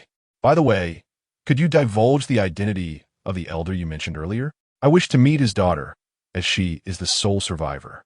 Mr. Qian hesitated, replying, "I apologize, but this pertains to certain matters within the underworld, and I cannot disclose his identity." He then cast a pleading glance at Su Changan. Su Changan said to Sun Chi, "He speaks the truth. Those so-called elders in the underworld are particularly sensitive about such matters, and given that his daughter has narrowly escaped death, your inquiries may only serve to reopen old wounds." After a moment of contemplation, Sun Chi reluctantly conceded, "Very well, I shall refrain from asking. In any case, thank you, Mr. Qian. Please assist me with a copy. I will return to the precinct to have my colleagues issue a wanted notice." "Certainly." Sun Chi then addressed Su Changan, "You need not accompany me back. Your assistance has been commendable, so I will lift my reasonable suspicions regarding you." Su Changan had anticipated this outcome and smiled. "As long as you no longer suspect me, I have no expectations of a meal from you. Dream on." 5 minutes later, Sun Chi departed briskly with the sketch in hand, while Su Changan remained behind. He glanced at Mr. Qian and casually inquired, "What business does that Zhang Xiao wish to discuss with you?" Mr. Qian, taken aback by the question, respectfully replied, "In response to your inquiry, he is Zhang Jiqiang, not a particularly influential figure. He has come to enlist my help in investigating a corporate spy hidden within their company. However, he is overly eager, and I am reluctant to collaborate with him." "Oh, you're on good terms with that Fengli?" "Not particularly. Individuals like him, the privileged young masters, can befriend anyone, yet remain friends with none." Su Changan took a sip from his teacup and remarked with a hint of significance, "You ought to be cautious in your friendships. Some individuals, like Fengli, are simply not suited for companionship." Mr. Qian, momentarily startled, quickly grasped the implication of Su Changan's words, realizing it was a subtle warning regarding his relationship with Fengli. He promptly affirmed, "I understand, and I shall be vigilant henceforth. Now that I have come to seek you out, I cannot leave without assigning you a task. There are no time constraints, but it must be accomplished. Can you manage this?" "Understood. My life is already yours, Su Xiao. Please feel free to give your orders." Su Changan spoke with unhurried composure, prompting a slight change in Mr. Qian's expression before he nodded solemnly in agreement. Satisfied, Su Changan stood up and, before departing, left a stern reminder. "I do not wish for the members of He Tang to be aware of my visit. Remember to keep this confidential.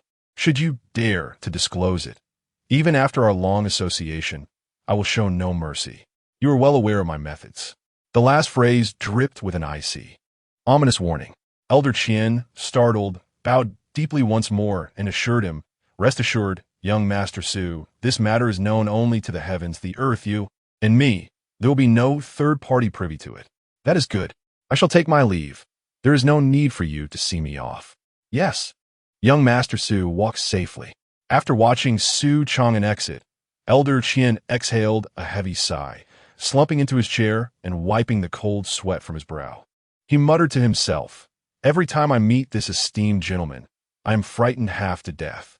Now that he has returned, the tranquility of Nanhai City is surely at stake." Within the Snowman Cultural Company, following the recent incident involving the family causing a ruckus, the employees, though still dutifully reporting to work, were deeply unsettled. Fortunately, Cheng Yin, with her years of experience in the business world, managed to stabilize them swiftly. Dingling. At that moment, her phone rang. With eager anticipation, she picked it up, only to feel a wave of disappointment upon discovering it was the obnoxious Bai Lang calling.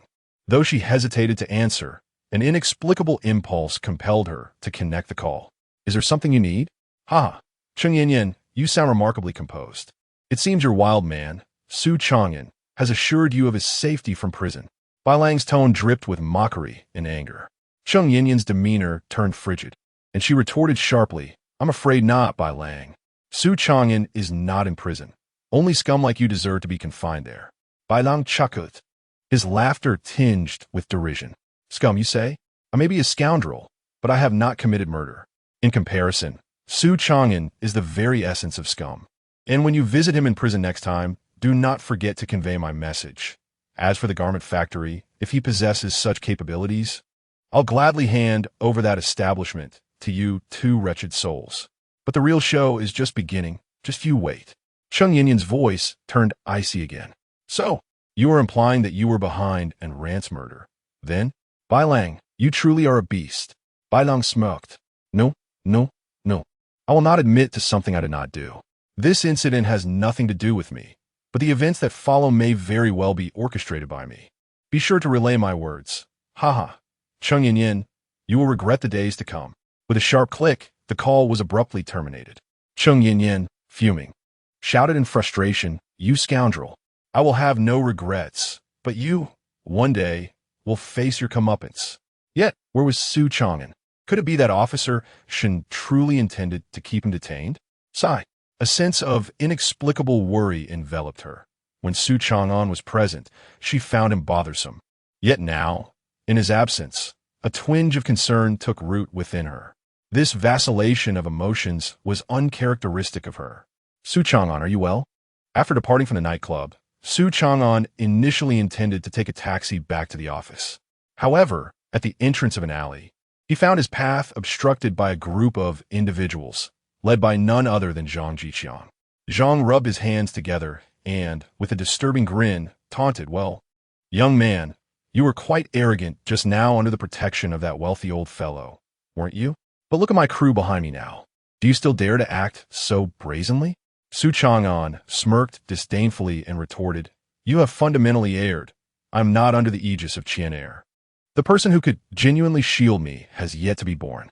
Chapter 46. The Five-Poison Pill-Ug.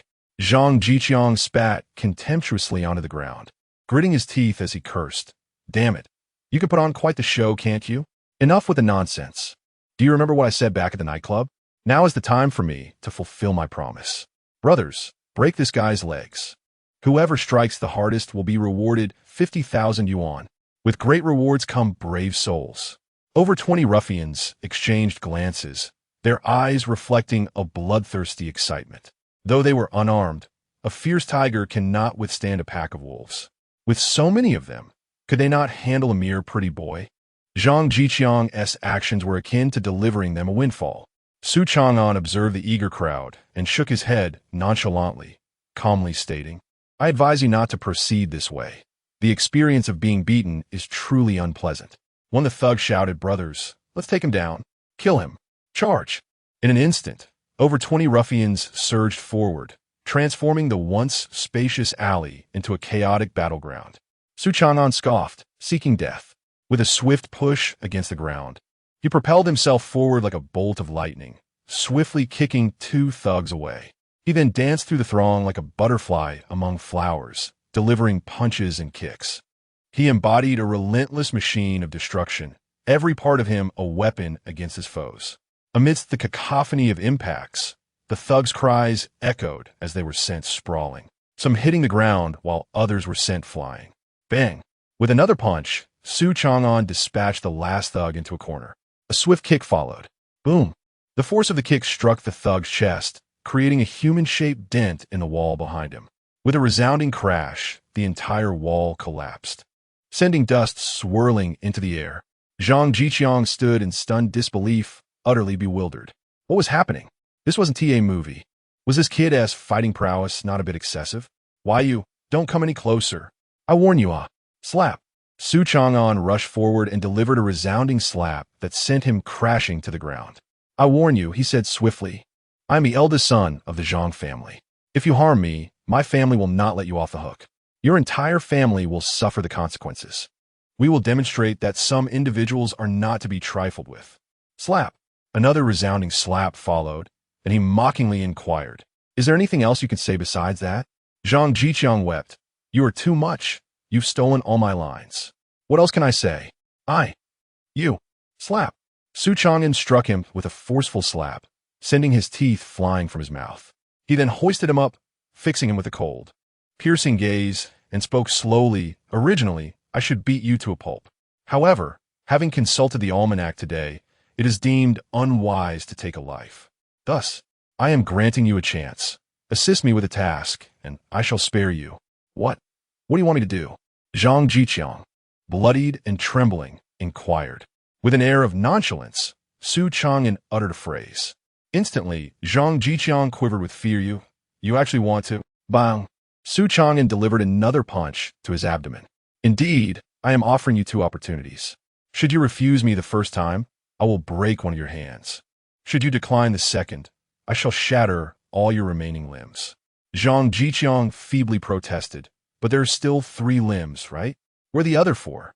A single glance from Su Changan in a particular direction sent Zhang Jiqiang into a frenzy. He immediately pleaded, I will comply, but I cannot guarantee success. My relationship with my cousin isn't the best. He is wary of me. Slap. Su Changan smacked his face, coldly stating, No matter. I never expected you to succeed with absolute certainty. I only require your assistance with this matter. Remember, upon completion, send the items to my email.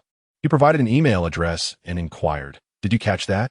Zhang Jiqiang nodded fervently. Yes, I will do as you say. Good. Now one last thing, open your mouth. What? Bang. Su Changan delivered a punch, causing Zhang Jiqiang to instinctively open his mouth. In that instant, Su Changan swiftly shoved the pill into his mouth and forcibly closed it, pressing on his Adam's apple to ensure he swallowed. Zhang Jiqiang began to cough violently, exclaiming, What did you make me take? Slap. Another strike from Su Changan followed, as he replied coldly, If you wish to know, it is called the 5 poisons pill, concocted from 5 highly toxic insects. If an antidote is not administered within a week, the poison will corrode your internal organs, leading to a painful demise. Moreover, this poison is tasteless and colorless, dissolving instantly. Even a hospital examination will reveal nothing. You are truly ruthless. Do you wish for my death? Upon hearing Su Changan's words, Zhang Jiqiang's composure shattered, unable to restrain his cries, disregarding the fact that his life rested precariously in the hands of another. In the face of death, maintaining calm is an impossibility. Su Changan is knitted. No, I do not wish for your demise, which is precisely why I have afforded you a chance at survival. Should you complete the task I set within 7 days and come to me, I will provide the antidote.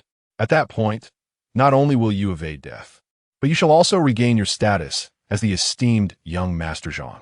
Does that not sound appealing? Zhang Jiqiang comprehended that Su Changan harbored no trust in him. Hence, he had taken such precautionary measures as a warning. Though Zhang Jiqiang's heart brimmed with resentment, he could only utter, All right, I understand. I will endeavor to complete the task within this week. At that time, you shall provide me with the antidote, correct? Su Changan replied affirmatively. Indeed, I keep my promises, provided you assist me in fulfilling my requests. I understand, Zhang Jiqiang responded. Su Changan then released his grip from around Zhang Jiqiang's neck and added, Enough. You grasp the task at hand. I do not wish to squander more time with excessive words. Go now and seek out old man Xian. Inform him that I sent you. He will cooperate with you in accomplishing the task. Remember, you have but 7 days to live. Beyond that, even the great Hua Tuo could not save you. Zhang Jiqiang clenched his teeth, nodding in anguish and indignation, choosing not to speak further as he turned to leave. Wait, Su Changan called, grasping him and gesturing toward the thugs lying on the ground. Ensure that you clean this up before you depart. With that, he walked away. Zhang Jiqiang, seething with anger, muttered a curse. Damn it. If I survive this time, I will not let you go. Chapter 47. He desires women, beautiful women, before an upscale club. Feng alighted from his vehicle and exchanged a few words with the doorman. He then proceeded directly to a VIP room. Upon entering, he beheld Mu Tianya seated alone, savoring a glass of red wine. Brother Mu, Feng greeted as he took a seat, pouring himself a glass of the wine. I apologize for my tardiness. I was delayed by some matters. Allow me to drink this as penance.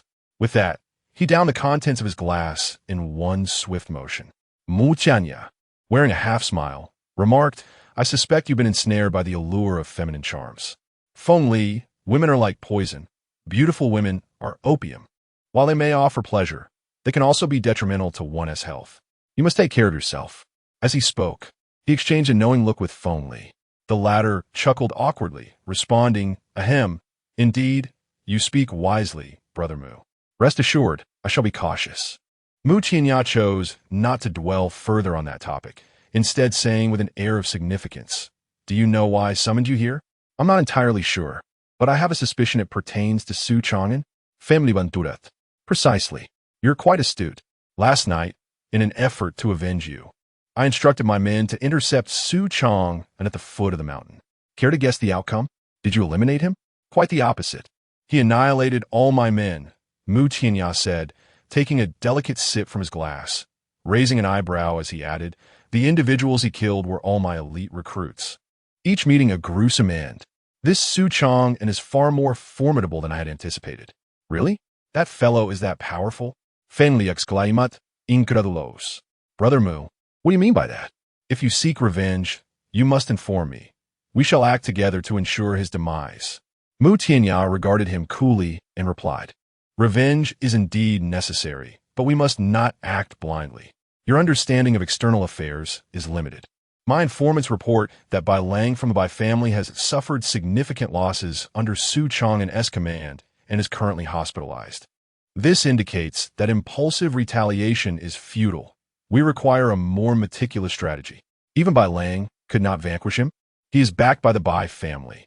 Does Su Changan intend to wage war against them single-handedly? Does he possess such power? I cannot ascertain his strength, but I know he possesses the audacity. Feng Li, I shall not conceal my intentions from you. To eliminate Su Changan, I have managed to contact a top-tier assassin, ranked 5th on the list, Bloodbat. Once he takes action, Su Changan will surely perish, and we will remain untouched by the fallout. Feng Li expressed admiration, saying, Brother Mu, your foresight is commendable. When do we commence our operation? Mu Tianya cast a complex glance at him and said, Do not be too quick to rejoice. Although I will cover the compensation, he harbors a peculiar inclination that I cannot satisfy. What inclination? This fellow is utterly captivated by women, particularly beautiful women. Feng Li was momentarily taken aback, then casually chuckled. I thought it was something more extraordinary. This request is quite straightforward, Brother Mu. We can simply hire some lovely ladies for him. There are plenty of women who wish to earn easy money without working. This should be manageable. It is not that simple. Let me be candid with you. He desires your fiancée, Jiang Miao Miao. Feng Li's expression suddenly stiffened. Why? Why would he specifically request Jiang Miao Miao? Mu Tianya shrugged and replied helplessly. He arrived in Nanhai City on a flight this morning, and by chance encountered your fiancée, outside. He took a picture of her with his phone and showed it to me, which is how I found out. Oh well, other matters can be resolved, but the crux is that he wants Jiang Miao Miao. Slap. Mu Tianya patted his shoulder. Speaking earnestly, I understand. I know you have feelings for Jiang Miao Miao, and besides, she hails from the Jiang family. You are concerned about potential repercussions. Fear not. I will give you time to contemplate. After all, I have presented my sincerity and solutions. Whether you desire revenge is entirely up to you. I have one more piece of information to provide. Last night, you mentioned there was a competition on the mountain, right? Although you did not disclose the details. I managed to gather some insights about last night's events. Wasn't Su Changan accompanied by someone named Yuan Yao Yao? Yes. Do you know who Yuan Yao Yao is? She is the second young lady of the Yuan family from the capital.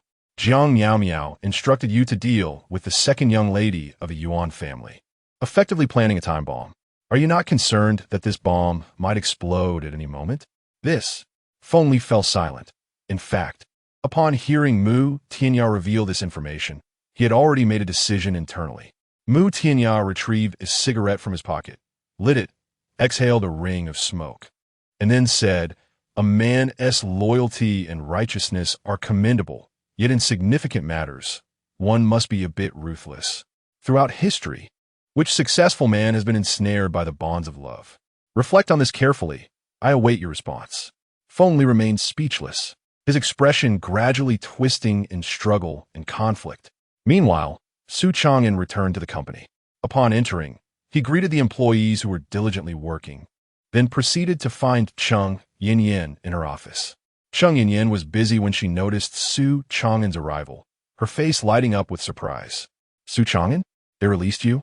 Su Changan's lips twitched as he jokingly replied, "I'm not fond of the phrase released. I was never incarcerated. Initially, it was merely to assist Officer Shan with his investigation. Now that they have a suspect, naturally I was allowed to return." Cheng Yinyan breathed a sigh of relief, smiling as she said, "Ah, it's good to have you back. Please take a seat. I always maintained that you could not possibly be the culprit." Su Changan smiled, laced with a hint of teasing, and remarked, "How can you be so certain? Moreover, were you genuinely worried about me just now? I knew it. Our little Yin may appear aloof on the surface, yet she truly cares for me deep down." Cheng Yinyan felt a twinge of embarrassment, as if her innermost thoughts had been laid bare. Her ears flushed with crimson, and she retorted, "Pa, look at how pleased you are with yourself. And by the way, I am not your little Yin. In the office, you must address me as Director Cheng." Su Changan waved his hand dismissively. "That's fair. In front of outsiders, I shall indeed call you Director Cheng. However, when it's just the two of us, I shall address you as I please." Cheng Yinyan, uninterested in further debate on this matter, pondered for a moment before relaying to Su Changan the incident of Bai Lang calling her. "What do you think?" she asked. "What else is there to think? Of course, one must use their eyes to see. Yet, I cannot say for certain if it was indeed Bai Lang. Perhaps I should pay him a visit and inquire whether he was involved." Chapter 48. "Are you Su Changan?" Cheng Yinyan, with a face full of astonishment, said with annoyance. "Don't act recklessly. The Bai family probably considers you their #1 enemy now. If you were to appear in their vicinity, who knows what could transpire? What if it gives them grounds to act against you?" Su Changan clasped his fists, acknowledging, "Indeed, our General Cheng is quite astute. Impressive." Cheng Yinyan rolled her eyes, cleared her throat, and shifted the topic. "Ahem, let us not dwell on that. By the way, have you finalized the arrangements with the garment factory?" Su Changan responded affirmatively. "Yes, everything is settled. Most employees are willing to stay, and I promised to double their salaries as a reward for their first month of work. However, the manager is someone from the Bai family, so I had to let him go. Keeping him would serve no purpose. Xiaoyan, do you have any suitable candidates for the managerial position? Managing a factory is not a simple task. Where am I supposed to find someone?" Cheng Yinyan sighed helplessly, then looked at Su Changan and smiled. "Well, you should go ahead. After all, this endeavor is also to serve our company. It's better to rely on someone from within than to seek an outsider." Su Changan smiled and declined. "I truly appreciate you considering me as one of your own, but I am rather laid back. I dislike managing people and cannot sit still in office." "What then? We can't have a headless situation, can we?" Cheng Yinyan expressed her concern. After pondering for a moment, Su Changan suggested, "How about I give President Wang from Xinjiang a call?" "Why would you call him? Are you intending to have President Wang manage our factory?" "No, what I mean is, he has been in the business world for many years and surely knows some reliable friends. Perhaps he can recommend someone trustworthy. If that fails, I might as well recruit from their company directly." Cheng Yinyan was momentarily speechless. It was only you who could speak so openly about poaching talent. However, hearing you say that makes me feel rather unsuccessful. While I was at Chengshi Group, I knew a few people too, but ever since I was ousted, they have all blocked me. It seems there are truly no real friends in business. They simply lack vision and fail to appreciate our rising star. Su Changan consoled her, then dialed Wang Fei's number. Hello, President Wang? I need your assistance. Are you free? 15 minutes later, Wang Fei arrived at Shuiren Cultural Company. He came alone, carrying 2 thick files. Upon hearing Su Changan's request for help over the phone, he hurriedly prepared, eager not to delay Su Changan's important matters. Mr. Su, General Ching. I apologize for keeping you waiting, Wang Fei said politely as he entered, placing the files on the table. I heard from Mr. Su that you are seeking managerial talent, so I have selected a few candidates for you. Some have previously worked with me and have since moved to other companies, while others are merely friends or part of our company. Cheng Yinyan expressed her gratitude. Thank you so much, President Wang. You have been a tremendous help. General Cheng, you are too courteous. Perhaps feeling that he had not yet demonstrated sufficient sincerity, he added, rest assured, as long as the individuals you both are interested in are concerned, I can summon them with a single phone call. As for the remuneration, I leave that to your discretion. Su Changan chuckled teasingly, remarking that it seemed Mr. Wang had quite a few connections in the industry and was faring well. Wang Fei, taken aback by the compliment, replied, Mr. Su, you flatter me. I am more than willing to assist you in any way possible. He was aware of Su Changan's status and was eager to cultivate a favorable relationship, making it impossible for him to let such a splendid opportunity slip by. Before long, Cheng Yinyan had selected a candidate from the documents. True to his word, Wang Fei made a call and successfully brought the individual in. After a brief discussion, they reached an agreement, and the new recruit, showing initiative, inquired about the address of the clothing factory and expressed his desire to start work immediately to acclimatize himself. As they busied themselves until the early afternoon, Cheng Yinyan turned to Wang Fei and said, Mr. Wang, thank you for your assistance today. To express our gratitude, may I treat you to a slightly late lunch? Wang Fei smiled and replied, Thank you, President Cheng. I would be honored to accept. Just then, Wang Fei's phone rang, and upon answering, his expression shifted to one of excitement. Is this Mr. Smith? Yes, do everything possible to keep him there. I am on my way. After hanging up, Wang Fei, with an apologetic tone, said, I'm sorry, President Cheng, but something urgent has come up that I must attend to. Perhaps I can treat you next time? Cheng Yin did not press the matter, responding, No problem, Mr. Wang. Please attend to your important business. We can dine together another time. Thank you for your understanding. President Cheng. Goodbye, Mr. Su, said Wang Fei as he departed.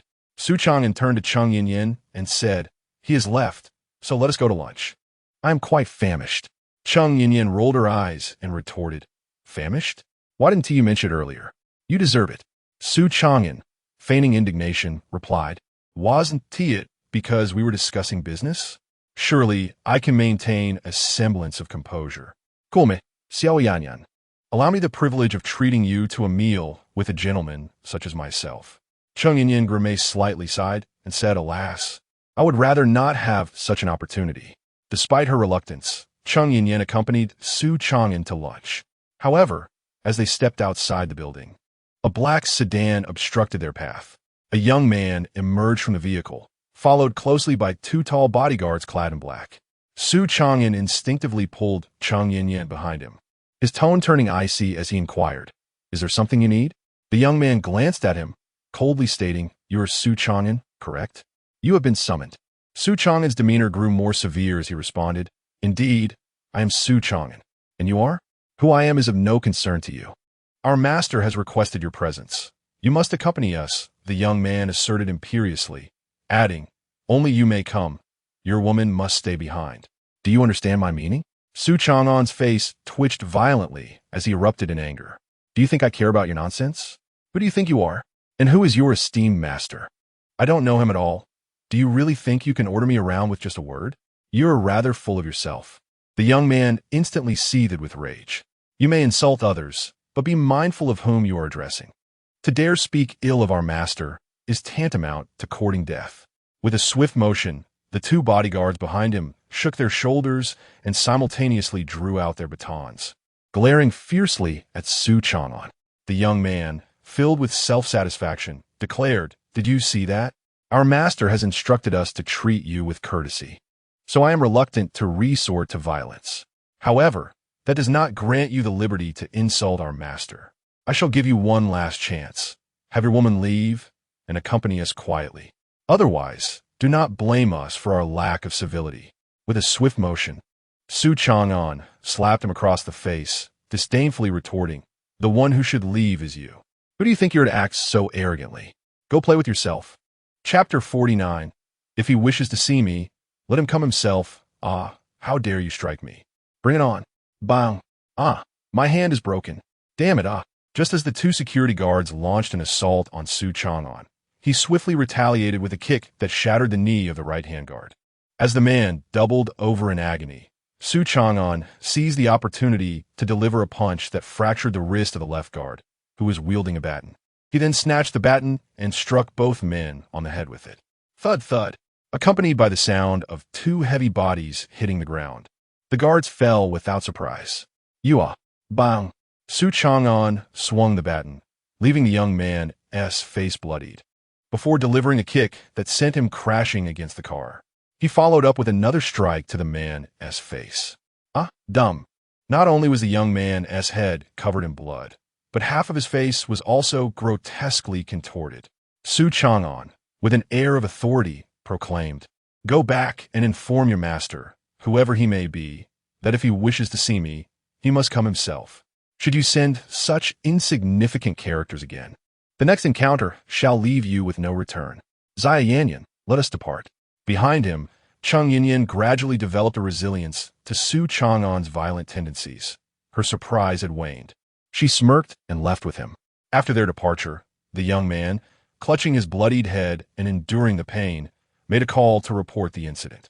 "Master, this brat refuses to accept our hospitality and has beaten our men." The master let out a cold snort, his voice tinged with a menacing tone. "In battle, one does not slay the messenger, but you dare to overstep, do you? Fine, return at once, and I shall handle it." "Yes, master." Meanwhile, Su Changan and Chung Yinyan settled into a modest restaurant for a meal. From the outside, the establishment appeared rather unremarkable, especially when compared to the quaint coffee shops Chung Yinyan had frequented previously. However, she quickly acclimated, enjoying her meal even more than Su Changan. "So, Zia Yanyan, how do you find the beef awful noodles here?" Su Changan inquired as he devoured his food ravenously. Chung Yinyan's eating demeanor was far more refined. She nodded and replied, "Not bad, far superior to the noodles I make." Su Changan flattered, "I beg to differ. Yours are still the tastiest." Chung Yinyan rolled her eyes. "Don't think that by flattering me, I will grant you another taste.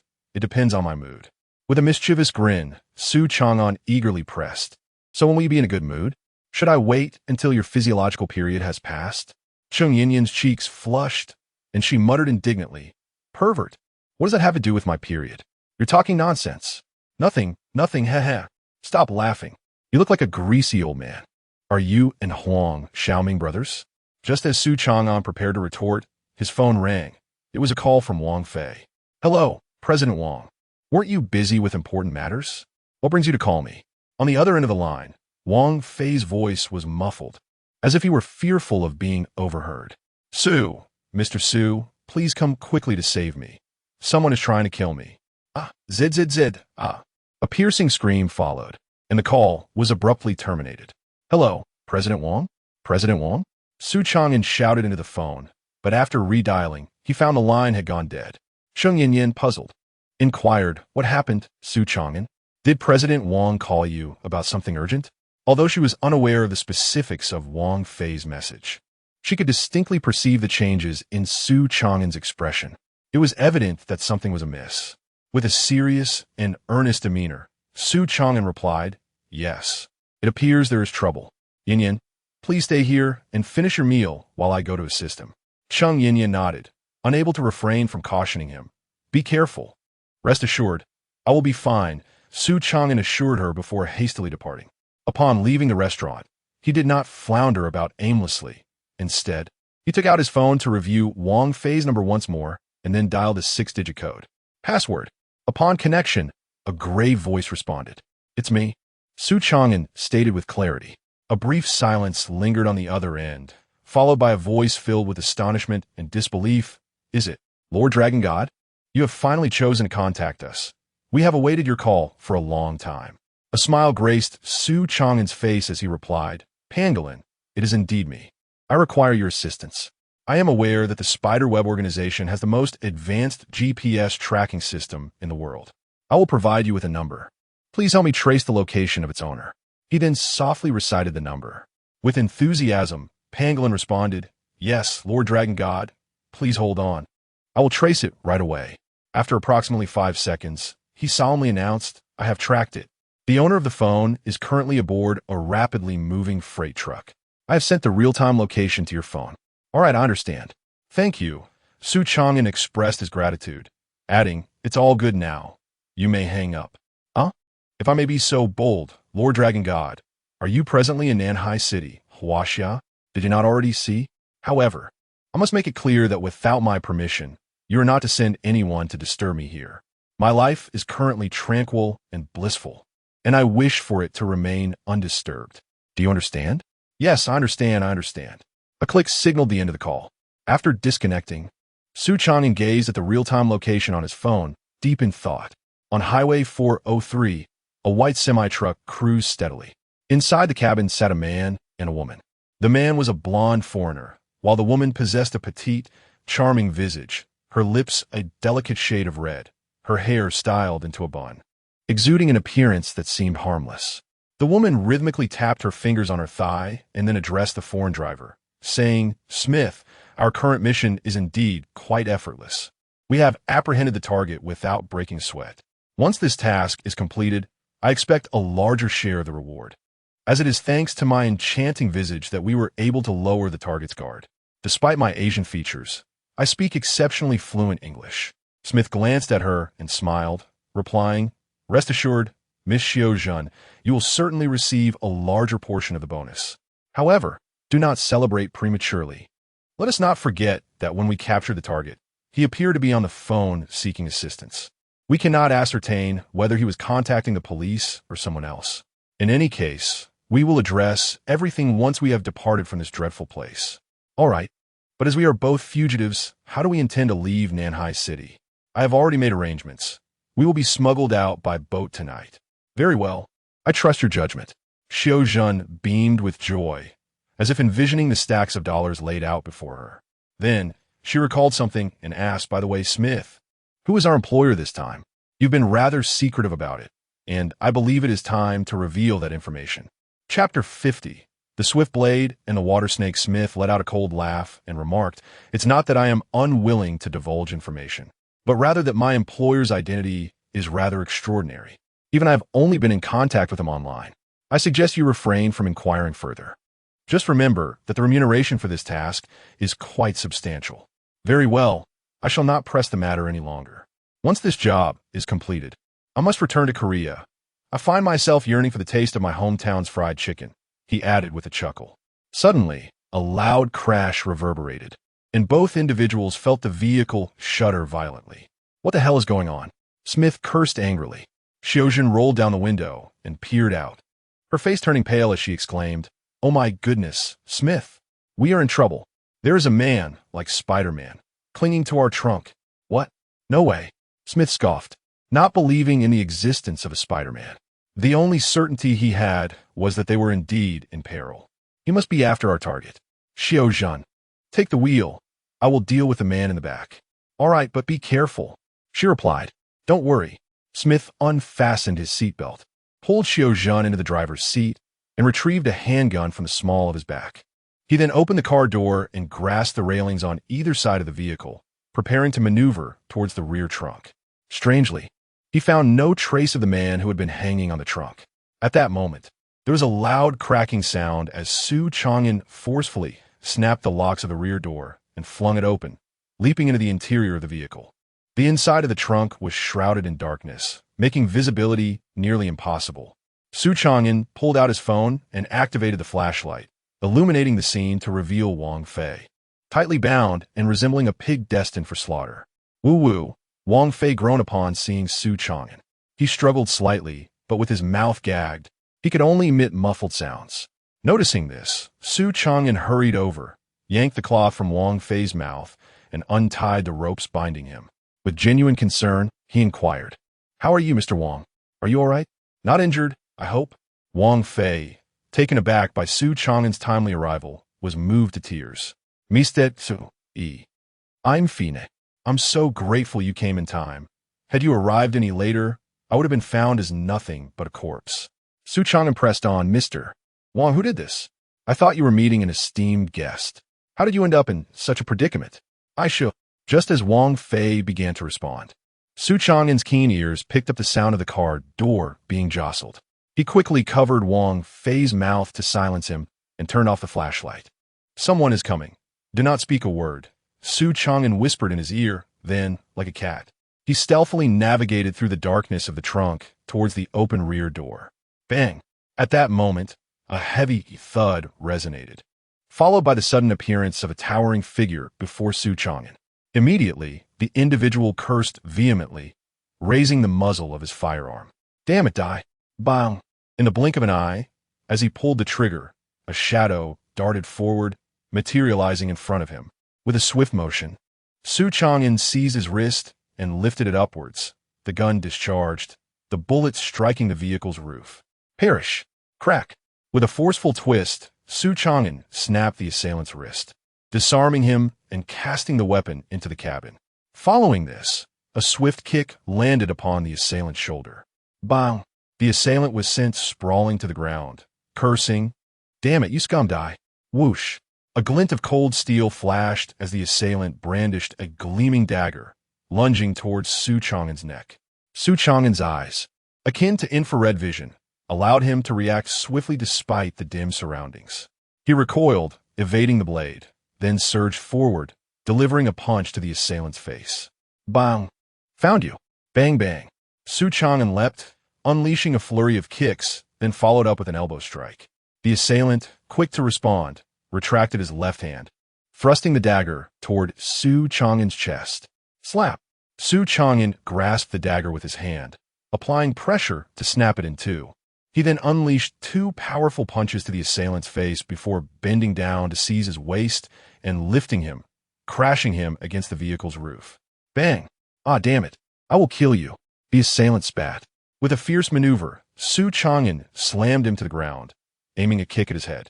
The assailant, displaying remarkable resilience, did not evade. He allowed Su Changan's foot to stomp upon his head, blood seeping from his forehead. In retaliation, he grasped Su Changan's legs, rising and dragging him out of the vehicle. Thud! Thud! They both tumbled onto the highway, Su Changan rolling far along the ground before landing in the grass by the roadside. Meanwhile, the bloodied foreign man lay incapacitated, unable to rise. "Damn it," he muttered, propping himself up as he retrieved his phone to make a call. "Miss Xiaojun, I've encountered some issues here. Drive the target away quickly. The back door is already open. Be cautious. Do not let the target escape. And you, Smith? Are you all right?" "I'm Fine, Zlep." Before Smith could finish, he suddenly felt a powerful arm constricting around his neck, lifting him off the ground with sheer strength. On the other end of the line, Xiaojun sensed something amiss and shouted, "Mr. Smith! Mr. Smith, what is happening?" "Hello?" Crack! Su Changan crushed his phone beneath his foot and coldly addressed the man in his arms. "Smith, are you the quick blade on the assassin rankings? If so, then the one driving should be your partner, the elusive water snake." "Xiaojun? Who are you?" Smith managed to utter with great difficulty. Being restrained by Su Changan from behind, he could not see the mocking expression on Su's face. He only felt his breath becoming increasingly labored. If Su did not loosen his grip soon, he would succumb to asphyxiation. However, what instilled him with greater dread was that, as an assassin, his years of bloodshed had honed within him a keen instinct for sensing danger. Logically, it was nearly impossible for anyone to ambush him undetected from behind, even while he was engaged in a phone call. Yet, Su Changan had accomplished just that.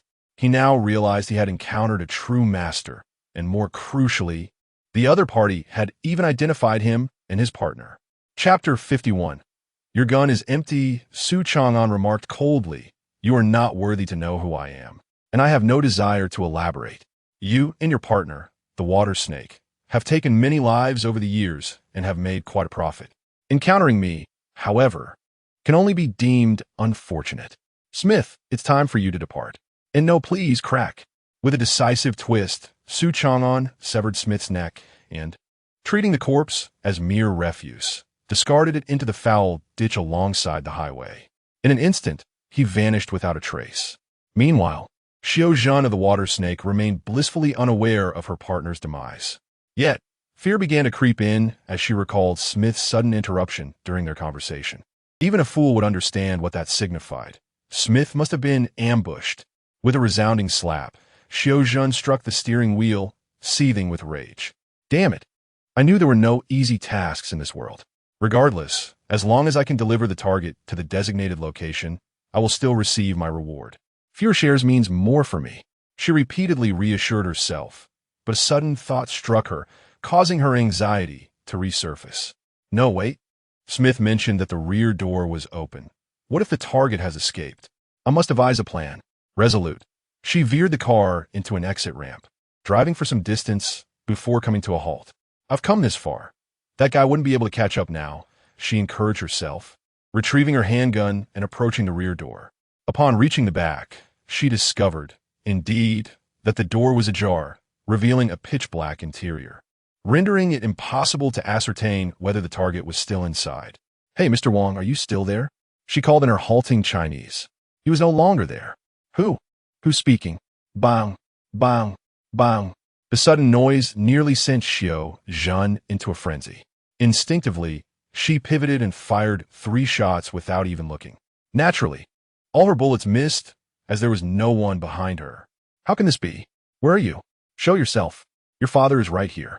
With that, Su Changan appeared before Xiao Zhan, hands casually tucked into his pockets, his demeanor relaxed and unperturbed, as though he had come to make a friend rather than to kill. Xiao Zhan immediately recognized him as the one who had clung to the back of the car on the highway. You little bastard, Dai.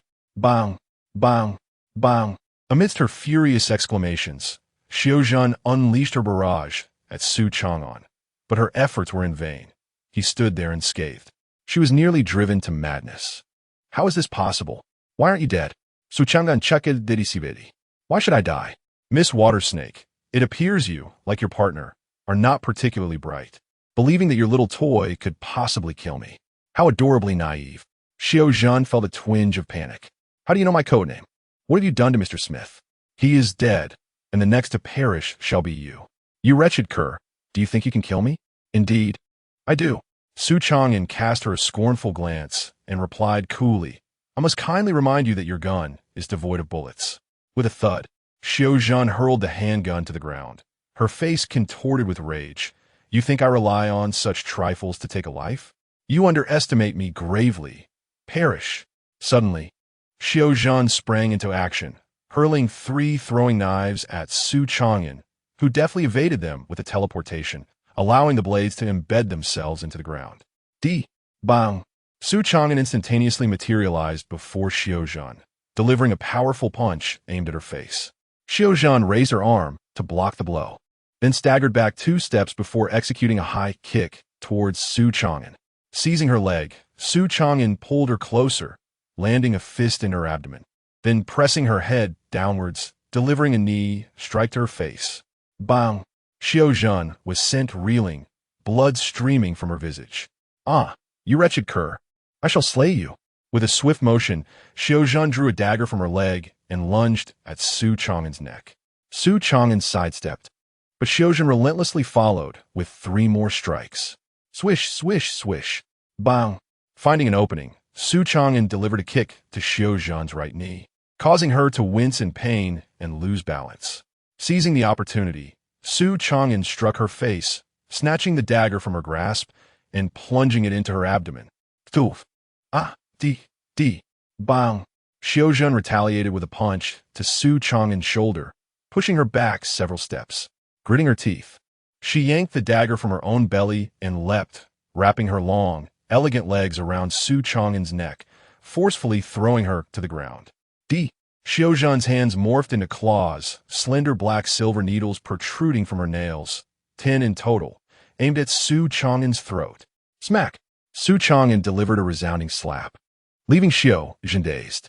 Grasping her wrists, she twisted them, producing two sharp cracks as she broke Xiaozhen's wrists.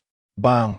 Su Changan kicked Xiaozhen away, then dashed forward, grabbing her hair and spinning around. Bang! With ferocity, Su Changan slammed Xiaozhen's head against the rear car door. Blood erupted as Xiaozhen's life ebbed away. She fell lifelessly to the ground, utterly defeated. Without sparing a glance, Su Changan walked a short distance to the right of the vehicle and called out, "Mr. Wang, come forth. The matter has been resolved." Soon, Wang Fei emerged from the dense underbrush, casting a glance at Su Changan and noting her unscathed condition. He breathed a sigh of relief, saying, "Phew, thank you, Mr. Su, for your timely assistance.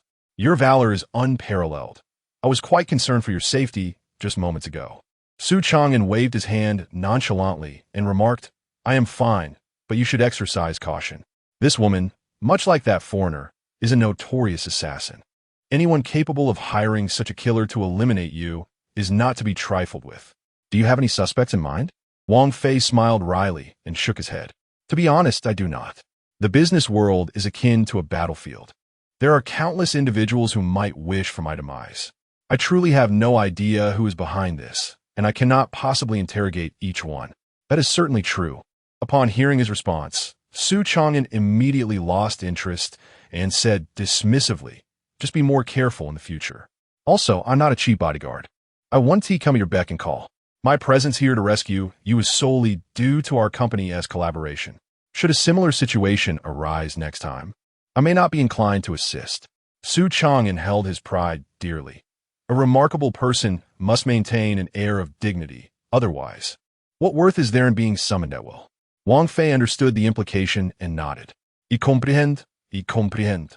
In any case, thank you, Mr. Su. Not all. By the way, how did you end up caught in their trap here?" Chapter 52. Why dare not strike you? Who do you think you are? They impersonated that business magnate, Mr. Smith, with remarkably authentic forgeries of identity documents. I had never met Mr. Smith, and I inadvertently fell for their ruse. It turns out that while making money is important, preserving one's life is paramount. I shall say no more. I must take my leave. You can drive this vehicle back, right? Wang Fei glanced at the truck, swallowed hard, and replied, "Very well, Mr. Su. Would you like to join me? It will be slow for you to walk back." Su Changan waved his hand dismissively. "No, I'll be quick." "Quick? How could that be, Mr. Su?" Wang Fei looked utterly astonished. How could a person vanish in the blink of an eye? Had he seen a ghost? Meanwhile, Chang Yinyan stared at the man occupying Su Changan's seat, her face etched with confusion and disbelief.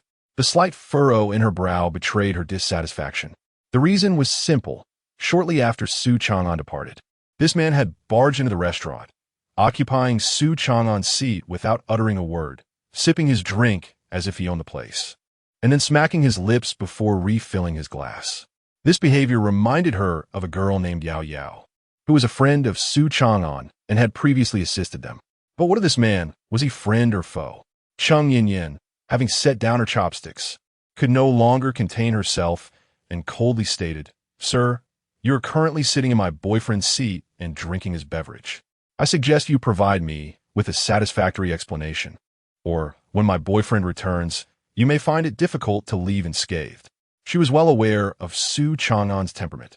While he often appeared playful in her presence, he could be extraordinarily brutal when provoked. If Su Changan were to see this man in his seat, he would undoubtedly confront him. As for claiming Su Changan as her boyfriend, it was not entirely a lie, for they were merely pretending to be a couple, utilizing his reputation to intimidate others. The man finally set down his drink and looked up at her, a peculiar smile forming on his lips. "Your boyfriend? Miss Chung, how much do you truly know about him?" Chang Yinyan was taken aback that he knew her name and, with a wary tone, inquired, "Who exactly are you? Speak plainly. There is no need for riddles." The man grinned. "Ha! I am but an unknown individual. There is no need for you to know my name. But this unknown person happens to know a few things about your boyfriend. Would you be interested in hearing them?" Chang Yinyan had long suspected that Su Changan was not as simple as he appeared.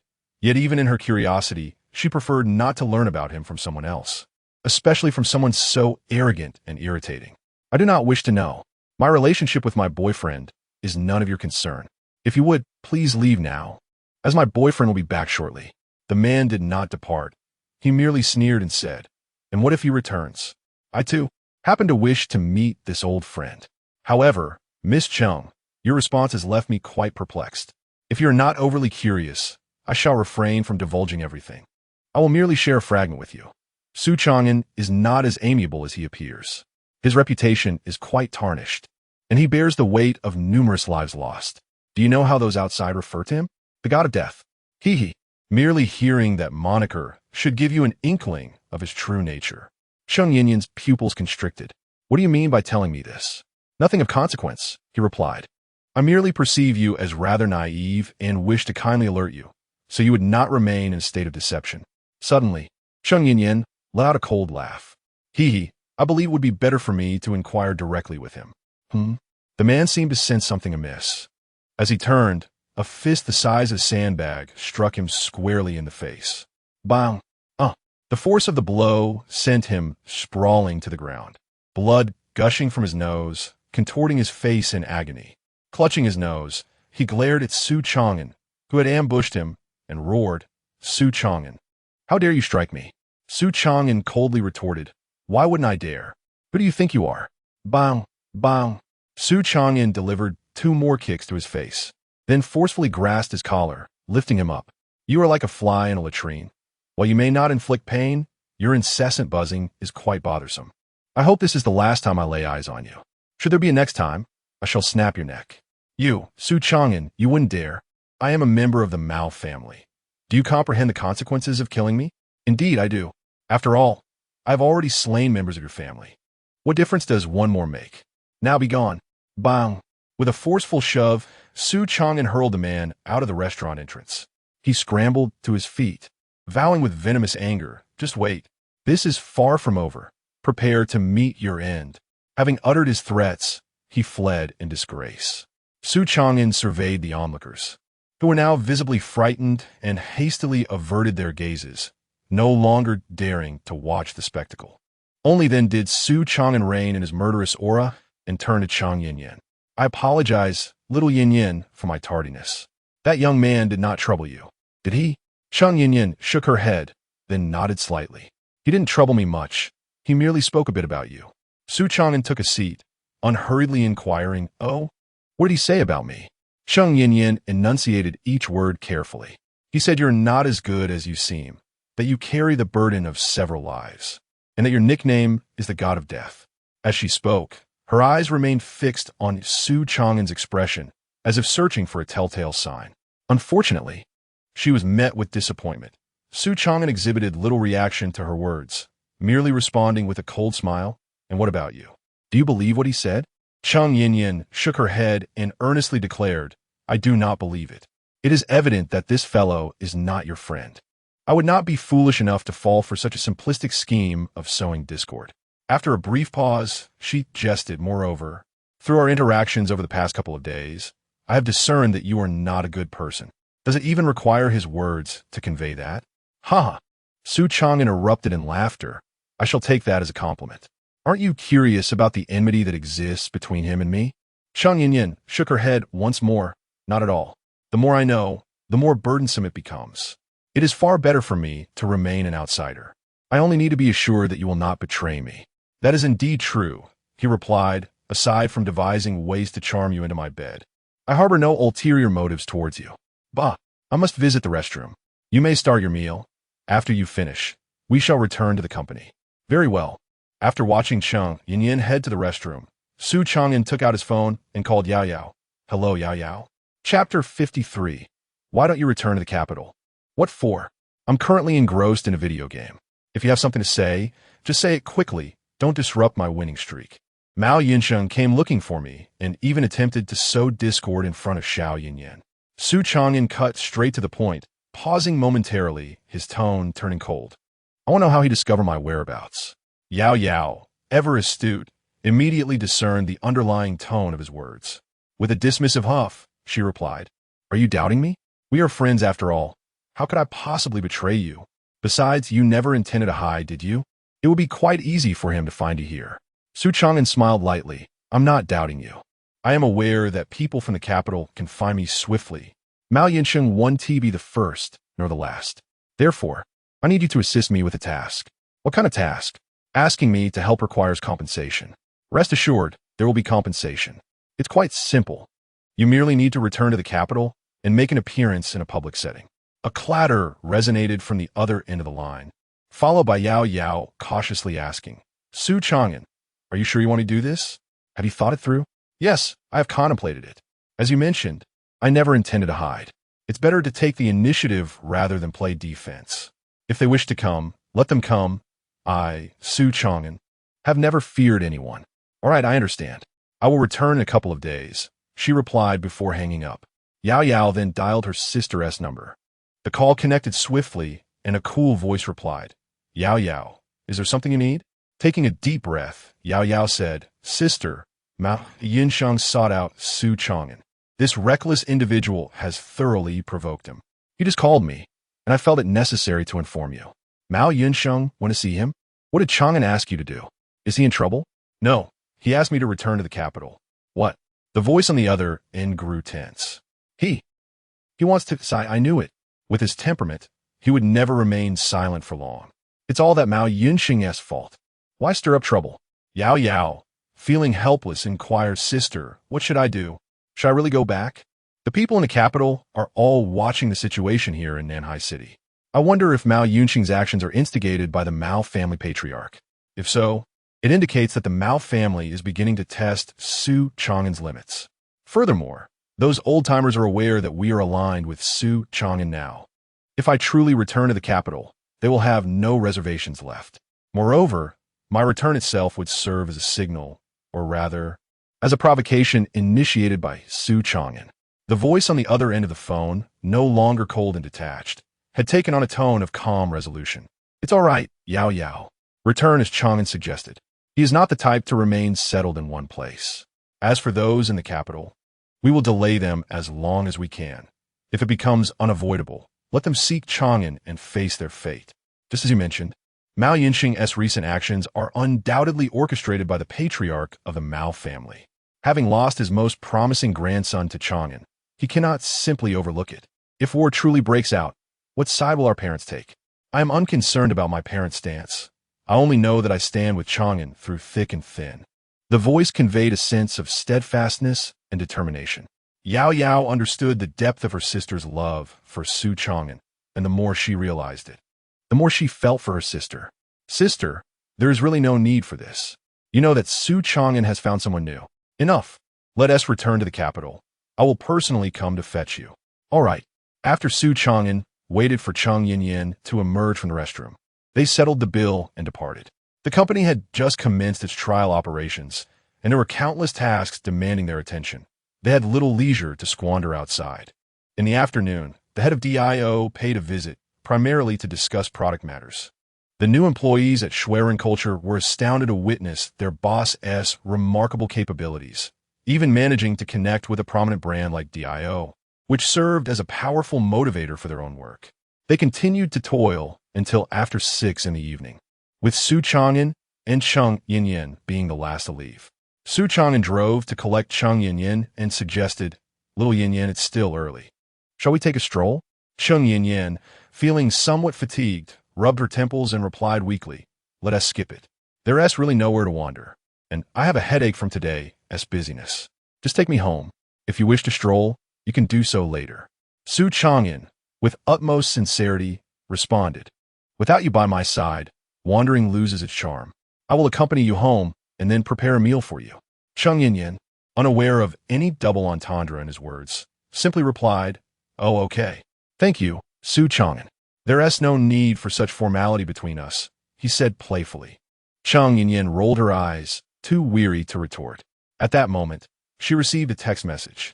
After glancing at the content, her expression shifted to one of complexity.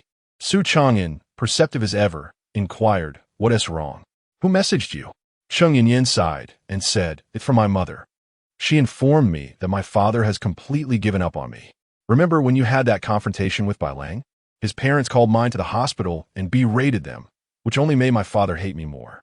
My mother also mentioned that Bai Lang's father is now plotting against us, and she advised us to be cautious. Su Changan's expression softened, and he replied gently, "Your mother is quite a good person. She genuinely cares for you. As for your father, he is indeed a scoundrel." Cheng Yinyin curled her lips slightly, saying, "Do not speak of him in that manner. Even if he is indeed a scoundrel, he is still my father. Hearing you criticize him in my presence leaves me with an uncomfortable feeling." Su Changan, both amused and exasperated, replied, "All right, I shall refrain from mentioning him. If you wish to speak with your mother, perhaps you could give her a call or arrange a time to bring her out. The discord lies between your father and us, and it is unnecessary for your mother to bear the burden as well." Cheng Yenyon Sige Davidi. Ah, do you think I do not wish for that? The primary issue is that my mother has spent most of her life following my father's wishes. The fact that she can confide in me is a testament to her love, but she would never agree to leave him. Well, Su Changan found himself at a loss for words, the weight of the topic pressing heavily upon them. Cheng Yin then recalled something and inquired, "By the way, Su Changan, I've never heard you mention your parents. What do they do?" Su Changan, pondering for a moment, offered a faint smile and said, "My parents passed away when I was very young. I am an orphan and have never met them." Chapter 54. Do you dare to flaunt yourself without a few stinky bills? I apologize, I did not know. Cheng Yinyin was taken aback by this revelation. Immediately feeling a sense of wrongdoing and hastily offering her apologies to Su Changan. With a smile, Su Changan reassured her, saying, "It's quite all right. I'm not one to be easily fragile. Besides, having never encountered such situations, I harbor little emotional attachment and thus remain unperturbed. This very disposition is why I can remain carefree. Without the weight of concerns, my emotions remain unaffected, which is indeed a blessing." Cheng Yinyin had witnessed Su Changan's playful side and his moments of anger, yet this candid self-reflection was a first for her, leaving her momentarily speechless.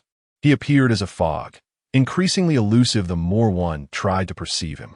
After a few seconds of contemplation, Cheng Yinyin regained her composure, remarking, "I suddenly realize your words hold a certain philosophical depth. I no longer feel fatigued. Su Changan, let us venture to a bar for a while. After 2 decades of relentless toil, I ought to indulge in some relaxation." With a narrowed gaze, Su Changan teasingly queried, "Are you certain you wish to go to a bar?" Cheng Yinyin sensed something peculiar in his expression. "Yes, just to sit and have a drink." "Why do you look at me like that?" "Nothing much, just reminiscing about our first meeting. That night was truly unforgettable," Su Changan replied, lost in nostalgia. Cheng Yinyin's cheeks flushed as she playfully pinched his arm, exclaiming, "You rogue, what are you saying? Can't you be serious for even a moment? You shameless scoundrel." Unfazed by her retort, Su Changan burst into laughter. "Ha, it's fine. I relish hearing your insults. Do you have any more creative ones? Bring them all on." Cheng Yinyin thought to herself, "How can there be such a peculiar individual? If I weren't so cautious about my life, I would snatch the steering wheel and drive us both to our demise." Nevertheless, Su Changan eventually escorted Cheng Yinyin to a relatively upscale bar. It was imperative for him to indulge and refresh his mind. They settled at the bar, ordered 2 bottles of wine, and began a drink. Su Changan jokingly warned, "Drink sparingly. Should you get drunk again, I cannot promise what may transpire." Cheng Yinyin rolled her eyes, scoffing, "Dream on. I want tea get drunk, and I certainly want tea provide you with any opportunities." As they exchanged banter, an oblivious young man approached, cradling a fashionably dressed vixen in his arms, flanked by several muscular men clad in tight black attire. Upon witnessing this display of brazen audacity, the surrounding patrons swiftly distanced themselves. The young man, pleased with the reaction, tousled his side-swept bangs and approached Su Changan and Cheng Yinyin, stating, "Bro, your girl is quite a catch." Cheng Yinyin, utterly annoyed by such individuals, immediately cooled her expression. However, Su Changan remained largely unfazed, offering a smile before casting another glance at the young man cradling the alluring woman in his arms. "Yours is rather lacking," he remarked. "The makeup is excessively heavy, and it's quite evident that you've had hyaluronic acid injected. It appears rather frightening." "How dare you speak to me like that?" the alluring woman retorted, visibly displeased. She delicately brushed her hand against the young man's arm, pouting as she said, "Bing Xiao, look at this guy. His words are truly despicable. You must stand up for me. Bing Xiao glanced at her, then at Cheng Yin, before pushing her away with disdain. What he said is not incorrect. You are indeed not as attractive as the girl beside him. Now be gone. The alluring woman, taken aback, exclaimed, Bing Xiao, you. With a swift motion, Bing Xiao tossed a wad of cash at her face, impatience evident in his voice. After 3 days of your company, consider this a token of compensation. Leave now, and do not provoke my annoyance. Initially intending to protest, the alluring woman's expression transformed into one of delight upon seeing the money. She hurriedly bent down to collect the bills and left with a satisfied demeanor. After this display of flamboyance, Bing Xiao turned to Su Changan with a smug air. Brother, I must thank you for your earlier insight. Such women truly do not deserve my attention. If anyone is worthy of me, it would be the lady by your side. Name your price. What would it take for you to part with her? Cheng Yin's expression immediately soured as she spat out 2 words. Disgusting. Su Changan responded with a mocking smile. In your eyes, are women merely commodities to be exchanged for money? Why not? Bing Xiao retorted. Surely you do not believe in true love in this world? What a farce. Little brother, you should be able to see that I am handsome and of considerable worth. Just like the woman from earlier, after 3 days with me. I offered her 100,000 and a sports car. Even after being cast aside, she left with a smile. Tell me, what in this world cannot be bought with money? I want to beat around the bush. I had my eye on your woman the moment I entered. As long as you present a reasonable offer, I am more than willing to oblige. I haven't encountered a woman who has captivated me like her in quite some time. I do not wish to miss this opportunity. Su Changan smirked. Are you really that wealthy? Bing Xiao laughed as if he had heard a joke, huh? My name is Yi Bing, the second young master of the He family. Inquire around, and you'll soon learn about my wealth. Now, make an offer. The second young master of the He family? Su Changan easily connected him to He Yuyong, one of the 4 prominent heirs. Was this fellow his younger brother? Cheng Yin, growing impatient, turned to Su Changan and said, Let us leave. I have no desire to drink anymore. Yet, Su Changan firmly grasped her delicate hand, signaling her to wait. Before addressing He Bing, all right, since you've asked me to name a price, I shall do so. 1 billion will suffice. He Bing nearly choked, his teeth grinding audibly. Are you trying to mock me? Do you believe I would let you walk in upright and leave horizontally? This is a joke. Even the most beautiful woman is not worth 1 billion. Let us set aside the fact that he does not possess 100 million. Even if he truly had such wealth, he would not squander it in such a manner. More significantly, should this reach the ears of his elder brother and father, would he still dare to return home alive? Cheng Yin, who had been listening to Su Changan, found his words amusing. Initially planning to depart, she now changed her mind. Intrigued to witness how Su Changan would handle He Bing.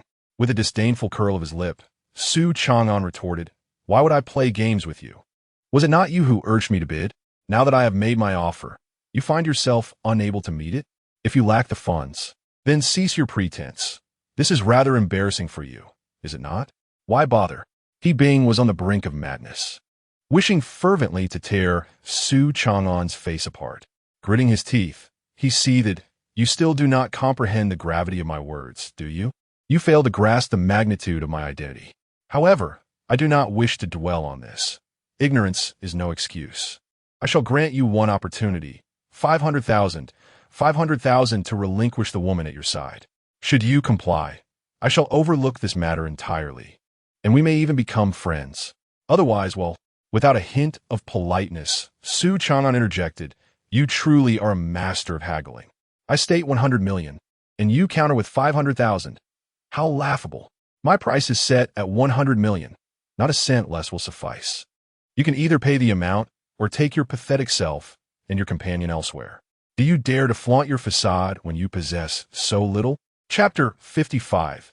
Giving face to the ungrateful Bang. He Bing kicked a nearby table to the ground, his voice seething with anger.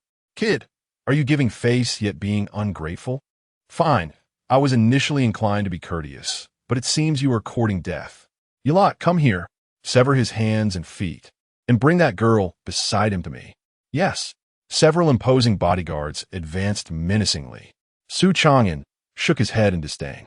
Lacking money is one thing, but to be so utterly foolish as to threaten my limbs? Very well, let me see your skills. He turned to Chung Yin and said, "Step back. Don't get caught in the crossfire." Chung Yin cast him a worried glance. "Be careful." "Indeed." Seeking death. Bang. Su Changan swiftly grabbed a chair from the ground and hurled it at one of the bodyguards, sending him crashing to the floor. Without hesitation, he swung the chair at another bodyguard's head. Bang! The bodyguard screamed and fell, the chair splintering in the process, shards scattering across the floor. The surrounding patrons gasped, some screaming in shock, while the bolder ones stayed to witness the spectacle. At that moment, a bodyguard lunged at Su Changan, throwing a punch aimed at his face. Su Changan did not evade. Instead, he grasped the fist with his palm, and with a sharp twist, he snapped the wrist with a resounding crack. Get lost. You waste." Bang!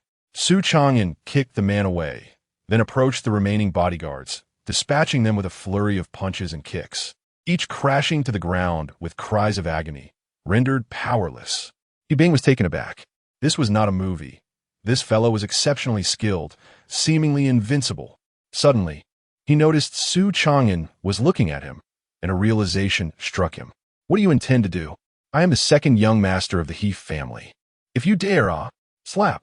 Before he could finish, Su Changan closed the distance and struck him, blood spilling from his mouth. "What will you do?" Slap. "I came to the bar to relax and enjoy a drink, not to be harassed by an idiot like you. Do you think being rich makes you impressive? You're just a broke fool who can't even produce 100 million. Slap. Another blow sent Bing flying. He staggered to his feet, his face swollen to a grotesque degree, hopping in fury. "You bastard! You dare hit me? You will pay for this. I'll make sure my brother kills you." Slap. Su Changan struck him once more, followed by a kick that shattered his right leg. With a scream akin to a slaughtered pig, Bing fell to one knee, his features contorted in pain. You, what? Are you at a loss for words?" Repeatedly uttering these futile words. "Do you think you are worthy of binding my hands and feet?" Bang! Su Changan forcefully kicked Bing to the ground, and then placed his foot upon Bing's chest, gazing down upon him with disdain. "Fool! Remember this. If you lack the skills to survive in this world, do not pretend to be something you are not. I shall spare your limbs today, but should there be a next time, you may await your demise." Bang! Cough, sputter. "I will kill you, I will kill." "You will kill who?" "Stop."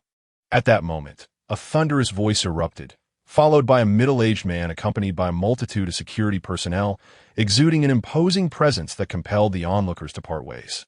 The middle-aged man cast a glance at Su Changan and the fallen Bing beneath his foot, furiously reprimanding. "Who the hell allowed you to cause a ruckus in my domain? Do you seek death?" Su Changan shot him a glance and calmly retorted. "Are you the one in charge here? Have you not inquired about the situation before hurling insults?" "I don't care about the situation. Daring to create chaos in my territory is tantamount to courting death." "Manager Pan." At that moment, Bing's weak voice emerged, enduring pain as he pleaded, "Manager Pan, it's me, Bing. This guy wants to kill me. Please, help me kill him. I'm dying." "Here, Shao." Manager Pan was taken aback, never having imagined that Bing would be so brutally assaulted on his own turf. The mere thought of what would happen if the He family learned of Bing's predicament, along with the consequences from he to Shao, sent tremors through his legs. "Fear not, Here Shao. I will certainly rescue you." In his panic, Manager Pan knew he must prioritize saving Bing. He then bellowed at Su Changan. "You truly have immense courage, daring to strike Here Shao. Release him at once." With a mocking expression, Su Changan replied, "Oh, I didn't realize you were acquainted. How fortuitous. You are Manager Pan, correct? Yet you hastily shield him without knowing the true circumstances. Your eagerness is quite unbecoming. Enough of your nonsense. Release Here Shao immediately, and you may yet have a chance to live. Otherwise, prepare for a fate worse than death. Stop trying to intimidate me. In my years of wandering, I have yet to encounter anyone capable of making me wish for death. Let me clarify. Today's incident was instigated by the fool beneath my foot. I struck him because he deserved it. Just because he is some insignificant He family second son does not make him exceptional. Had I been the one beneath your foot today, I doubt you would have cared." What do you mean?" The old man truly believed himself to be formidable merely for overseeing this place. "You wish for me to release him? Very well. I shall return him to you." With that, Su Changan delivered a kick to He Bing's head, sending him sprawling at Manager Pan's feet, where he lay, frothing at the mouth and unconscious. "He shall." Manager Pan cried out in anguish, his expression more pain than if he had lost his own father. "You beast! How dare you kill He shall? You are doomed." Su Changan was both amused and infuriated. "Huh, it seems you are not merely foolish, but utterly dim-witted. First of all, I did not kill him. I merely rendered him unconscious. Secondly, it was you who insisted I release him. I complied, yet you still berate me. People like you, why is it that your words are so capricious?" Manager Pan, overwhelmed with rage, could no longer contain himself. He pointed an accusatory finger at Su Changan and shouted, "You wretch! You shall not leave this place today. Shadow, eliminate him." In an instant, a flash of cold light erupted. Su Changan, startled, instinctively retreated a few steps to the right. At that very moment, a lean man wielding a short blade brushed past him. Finding his initial strike missed, he lunged again, aiming a dagger at Su Changan's chest. Chapter 56. The shadow. Su Changan had no time to marvel at the extraordinary concealment skills of the shadowy figure before him, as the blade was merely 5 centimeters from his chest. "Get away!" With a resounding thud, Su Changan delivered a powerful punch that struck the short knife, shattering it in two with a crack, the pieces clattering to the ground. The shadow's reflexes were equally remarkable. Upon seeing his weapon broken, he charged towards Su Changan, unleashing a flurry of rapid punches. After a series of relentless exchanges, Su Changan landed a kick to the shadow's midsection. The shadow swiftly grasped Su Changan's foot, pulling him closer and aiming a punch at his face. With a swift motion, Su Changan delivered an unexpected slap to the shadow's face, followed by an elbow that deflected the punch aimed at him. Seizing the opportunity, he locked his grip around the shadow's neck, yanking him backward before delivering a fierce kick to his face. The shadow collapsed to the ground, momentarily dazed, when Su Changan executed a whip-like kick that struck him squarely in the chest. Blood erupted from the shadow's mouth as he gritted his teeth, clutching Su Changan's leg, and attempted to ensnare his waist with his own legs in a desperate counter. With a powerful strike, Su Changan shattered the shadow's right knee, then swiftly grabbed his left ankle, twisting it with a sickening crack before delivering a brutal kick to his groin. Even the mightiest man harbors this fatal vulnerability. Although the shadow was a killer, he was not immune to such weaknesses. Yet, being a trained assassin, the shadow, despite the inhumane blow, held on tightly to a nearby stool and swung it at Su Changan's head. Su Changan raised his arm to block, and with a resounding crash, the stool splintered in two. With relentless fury, Su Changan lunged at the shadow, delivering a tempest of punches to his face, then yanked him by the hair, landing a vicious kick to his neck. With a sickening snap, the shadow's neck broke, and he fell limply to the ground, never to rise again. Panic began to set in for Manager Pan, as his gaze towards Su Changan shifted from anger and disdain to deep apprehension. The shadow had been a highly prized bodyguard, his most trusted protector, and Pan was acutely aware of the shadow's formidable prowess. Yet, this seemingly insignificant youth had reduced such a capable fighter to a lifeless heap.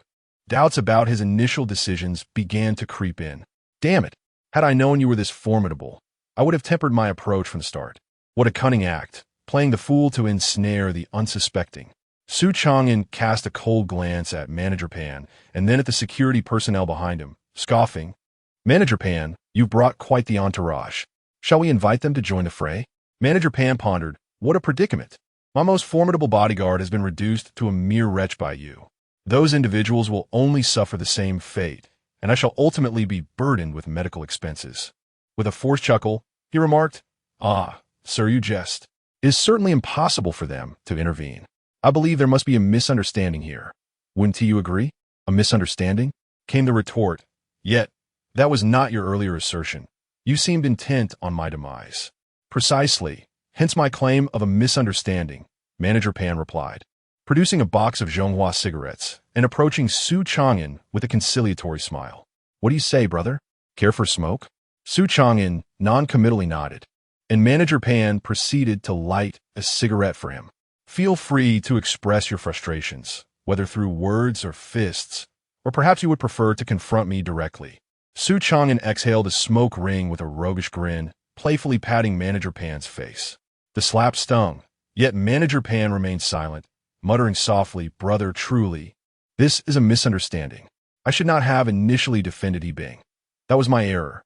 However, we all navigate this world together, and escalating matters is counterproductive. You have vented your anger. Shall we consider this matter settled?" Su Changan regarded him thoughtfully, reflecting that this old fellow was rather adept at managing situations, a testament to his extensive experience. After a moment's contemplation, he replied, "Very well, I can let it go. However, I initially came here to enjoy a drink and unwind, only to be unexpectedly embroiled in this debacle. Who shall bear the cost of my disrupted good spirits?" Manager Pan, astute as ever, despite inwardly cursing Su Changan's lineage, maintained his facade of amiability. "I shall cover the bill. It is my oversight. It is only right that I take responsibility." He swiftly pinned a sum on a check and handed it to Su Changan with a forced smile. "Will this amount suffice to brighten your mood?" Though Manager Pan internally bristled at the situation, he recognized the necessity of adopting a submissive demeanor. With his most formidable bodyguard kneeling in defeat, any pretense of bravado would yield little benefit. It was far wiser to adopt a seemingly cowardly approach to safeguard his interests.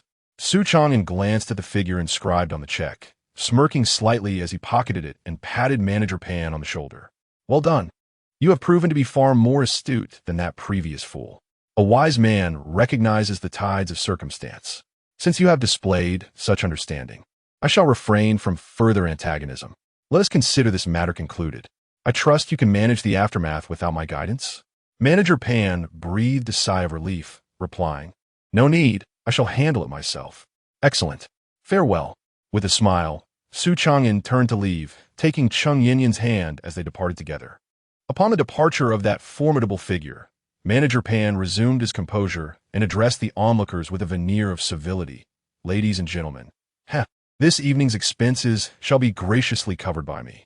The hour is late. I kindly ask you to return home and rest. Furthermore, the events of today are intricate. I implore you to refrain from disseminating rumors once you leave. After all, it is far more advantageous to be friends and foes. Please make your way out. I shall not see you off."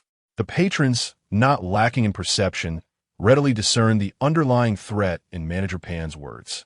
They exchanged pleasantries before hastily departing. Once the crowd had dispersed, Manager Pan approached the prone figure of Bing, extending a hand to check for signs of life, relieved to find he still breathed. "Thank goodness. It would be quite troublesome if he were to perish here," he mused internally. He then turned to the security personnel behind him, instructing, "Send a couple of astute individuals to follow that man and woman from earlier. I wish to ascertain their destination. If they dare to make my life difficult, they shall not find ease either." "Understood." Chapter 57. My dear younger brother. Two security guards departed. Manager Pan retrieved his mobile phone and made a call. Soon, a gentle voice emerged from the other end. "Manager Pan, you seldom call me at this hour. Is it that my brother has caused trouble again?" Indeed, the voice belonged to He Yuyong, one of the renowned 4 young masters of Nanhai. Compared to the other 3, He Yuyong was considerably more low-key and amiable. He abhorred causing disturbances and preferred not to resolve issues through violence. He was a boy with a passion for the guzheng, often found donned in traditional Han attire, playing music in his garden and indulging in literature devoid of scandalous rumors. He epitomized the ideal of a dreamlike suitor for many young girls. However, to underestimate him due to his temperament would be a grave mistake. His unassuming nature did not equate to a lack of means. He wielded a firm hand against those who offended him. As the saying goes, a dog that bites does not bark. This phrase aptly describes He Yuyong. Manager Pan cautiously began, "Young master I must first apologize. What I am about to disclose may incite your anger, and it is indeed a consequence of my own incompetence. I hope for your understanding." "Oh, has something happened to Xiaobing?" "Yes, young master This evening, Xiaobing had a conflict with a young man at my establishment. He and his bodyguards overpowered everyone present. That is not my concern. What I need to know is Xiaobing's condition." He Yuyong interjected, his tone devoid of any discernible emotion. Tell me, how is Xiaobing? Gulp. Manager Pan swallowed hard, steeling himself to speak the truth. Xiaobing's leg was broken by that individual, and he has since lost consciousness. Following his revelation, an extended silence enveloped the line. The longer He Yuyang remained silent, the more trepidation gripped Manager Pan. He would rather endure a scolding from He Yuyang than suffer through this agonizing quietude. Tentatively, he inquired, "Young Master He?" With a deep exhalation, He Yuyang's voice turned icy. "Manager Pan, you must be aware that He Bing is my younger brother, and you should also know how much our father cherishes him. If you were to learn of this incident, what do you suppose would await me? Young Master He However, I must take some blame. Xiaobing has always been one to stir trouble outside, and as his elder brother, I have indulged him cleaning up his messes, which has emboldened him to act even more recklessly. I believed that being a member of the He family would shield him from harm.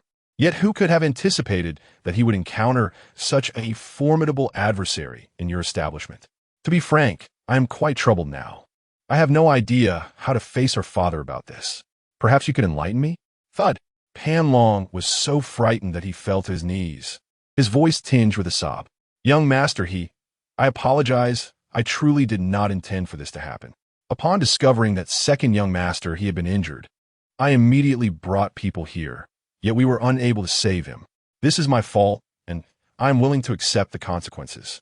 I only hope that you, young Master might spare my family from harm. I am powerless in this matter. It has nothing to do with my family, such as your futile excuse. The undeniable truth remains that a subordinate was brutally assaulted in your establishment, resulting in a broken leg. Do you comprehend the implications of this? It is tantamount to a public humiliation of the He family. I am deeply sorry, young Master He. Your apologies bear no weight. Allow me to offer you two pieces of advice. First, discreetly transport the injured subordinate to the hospital for treatment. Should the doctors ascertain that his leg can be salvaged, your punishment may be mitigated. Second, investigate the perpetrator thoroughly, down to whether he wet his pants in kindergarten. If you act swiftly, my ire may be lessened. Do you understand? Understood. I shall act immediately. Once he is admitted to the hospital, send me the address. I will come personally to discuss matters further. Yes, of course. The call ended. He Yuyang gently placed his phone on the bedside table, the pitch-black room illuminated solely by the moonlight streaming through the window, casting shadows upon his profile. Suddenly, he smiled, a smile laced with eeriness and mockery. "Ah, my dear brother, how astute you are." Elsewhere, Su Changan drove home with Cheng Yinyan after leaving the bar. The earlier events had tarnished Cheng Yinyan's previously cheerful disposition, and her expression during the ride was far from pleasant. Su Changan glanced at her, smiling as he inquired, "What troubles you, little Yinyan? Is it because of my altercation earlier?" Cheng Yinyan rolled her eyes. "It's not that. You fought before. Why would I be upset about that? I'm merely puzzled. Are you perhaps cursed like Conan? Every time we go out together, trouble seems to find us." Su Changan's mouth twitched at her words. "How would I know? That sounds less like a compliment and more like a personal attack. Moreover, this incident arose because that fool approached you, flirting with you, which led to our conflict. If we were to trace it back, it's really your beauty that attracts trouble. Am I to blame for being beautiful? Of course not. Your beauty is your asset, and it is precisely what I adore about you." "How shallow." Cheng Yinyan laughed, despite her frustration. Changing the subject, she asked, "By the way, what were you discussing with that manager? You were leaning in so closely, and how did he finally agree to let us go? Were you two conspiring? Look at how you speak. There is no nefarious transaction at hand, merely a display of cowardice on his part." Su Changan boasted, retrieving a check from his pocket and presenting it to Cheng Yinyan. "To restore my good spirits, he even provided me with this." Cheng Yinyan accepted it and, upon glancing at the amount, burst into laughter. "Oh, 500,000. This fellow truly knows how to spend lavishly. To think, while others frequent bars to indulge, you go there to earn. Flattery will get you nowhere," I retorted. "I was not praising you, fool." As they exchanged playful banter, the pair swiftly returned to their residential complex. After Su Changan parked the car, he accompanied Cheng Yinyan upstairs. Upon entering their home, Cheng Yinyan, fatigued, collapsed onto the sofa, unceremoniously kicking off her shoes to reveal her petite feet enveloped in stockings. For Su Changan, who harbored a foot fetish, this scene ignited a fervor within him. Clearing his throat deliberately, he assumed a mock serious tone. Ahem, my dear Yin Yin, do exercise some caution. Your husband is, after all, a spirited young man. Are you not overtly tempting me? Chapter 58. Chang Yinyan's abduction. Chang Yinyan's expression was one of disbelief as she spat. Pa, who's seducing you? It's your impure thoughts. Su Changan, is there anything to eat at home? I'm feeling a bit peckish. Su Changan approached the refrigerator, opened it, and shook his head. There's nothing left. Just a few stalks of vegetables. Looks like I need to make a trip to the supermarket. Would you like to accompany me? Chang Yinyan shook her head and replied, Never mind, I'm tired. You go by yourself. I want to take a nap at home. Call me when you return and have dinner ready. Su Changan had a vague sense of being treated like a servant, yet he felt no displeasure. In fact, he found joy in it. All right, wait for me. I'll be quick. With that, Su Changan set out to the supermarket. At this hour, the store was bustling with activity, and it took him a good 10 minutes to gather the groceries. Just as he stepped out and prepared to drive home, he suddenly halted. Come out. Stop lurking in the shadows. With the sound of footsteps approaching, 3 men emerged. The leader, a man with dyed yellow hair, casually held a cigarette in his mouth, exuding an air of nonchalance. Su Changan glanced at the trio and coldly inquired, Who are you? Looking for trouble? The yellow-haired man arrogantly blew a smoke ring, replying, You must be Su Changan, right? Come with us. Our boss wants to see you. Su Changan couldn't help but chuckle in anger. Earlier that day, a few fools had approached him with the same preposterous demand, only to leave as bruised fools. What? Do you wish to share their fate? What a show-off! The yellow-haired man retorted, angrily tossing his cigarette to the ground and extinguishing it with his foot. Being polite to you is just showing you respect. I'll say this once more. Come with us, or face the consequences. In a flash, Su Changan surged forward, delivering a swift punch to the man's abdomen. Bang! Ugh! Brother! With a resounding slap, Su Changan struck him across the face, then seized his collar, lifting him off the ground. Now, repeat what you just said. The yellow-haired man was momentarily dazed. Su Changan's speed had left him no time to react. However, he was no coward. After being struck, he erupted into laughter. Ha! This is amusing. You're indeed different. But before you act further, allow me to show you something. He pulled out a woman's phone from his pocket and pressed a few buttons. Ding, ding, ding. Soon, Su Changan's phone rang. He pulled it out to see that the caller ID displayed Chang Yinyan's name. Looking up, he noticed the yellow-haired man waving the phone in front of him. The call interface, clearly showing his name. Fury surged within Su Changan as he enunciated each word. What have you done to my girlfriend? I swear, if you harm even a single hair on her head, I will skin you alive. He is no fool. The phone in the hands of the yellow-haired man is evidently Chang Yinyan's. As for why her phone is in his possession, it is abundantly clear that something has happened to her. She has likely been abducted by them. The yellow-haired man, as if holding a crucial trump card, chuckled triumphantly. Huh. So, now you know fear, do you? Weren't you quite arrogant just a moment ago? Your girlfriend is safe for now, but I cannot guarantee her continued safety. That depends on your cooperation. With a sharp release, Su Changan let him down and coldly inquired, What do you want? What do I want? He replied with a smirk. As I mentioned earlier, our boss wishes to see you. Come with us to meet our boss. If you desire your girlfriend's safety, you must appeal to him. Do you understand? Suppressing his anger, Su Changan retorted, Very well, I will accompany you. But let me convey this warning. I detest it when others use my loved ones to threaten me. Should anything happen to my girlfriend, you will all pay the price. The yellow-haired man scoffed disdainfully, offering no reply, merely shoving Su Changan and cursing. Enough of your nonsense. Get moving, drive your car. I want to ride in a luxury vehicle for a change. Maintaining his composure, Su Changan climbed into the car and departed with them, his thoughts consumed with Xiao Yinyan. Hold on, I will come to rescue you. I will ensure your safety. Soon, under the guidance of the yellow-haired man, the vehicle navigated several turns and finally arrived at the grand entrance of an ornate European-style mansion. The yellow-haired man urged Su Changan to disembark and led him into the mansion. Inside, the atmosphere was markedly more subdued. The yellow-haired man strode confidently ahead, not bothering to look back, fully aware that Su Changan would not attack him nor attempt to flee. Thus, they proceeded unimpeded to the entrance of the hall, where two black-clad bodyguards stood sentinel. Upon seeing the yellow-haired man, one of them inquired, "Is he the one?"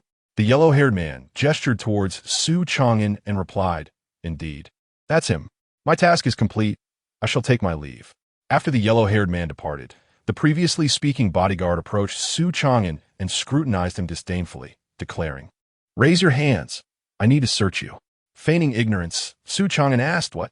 The bodyguard, now irate, barked, "Do you not understand? I'm going to search you." "Search yourself." Su Changan retaliated, delivering a forceful kick that sent the bodyguard flying. "I've never been searched, even when meeting the president of Mongolia. Who do you think you're to search me?" The other bodyguard, witnessing the commotion, bellowed as he charged at Su Changan, "You there, behave yourself. Behave yourself." Su Changan countered.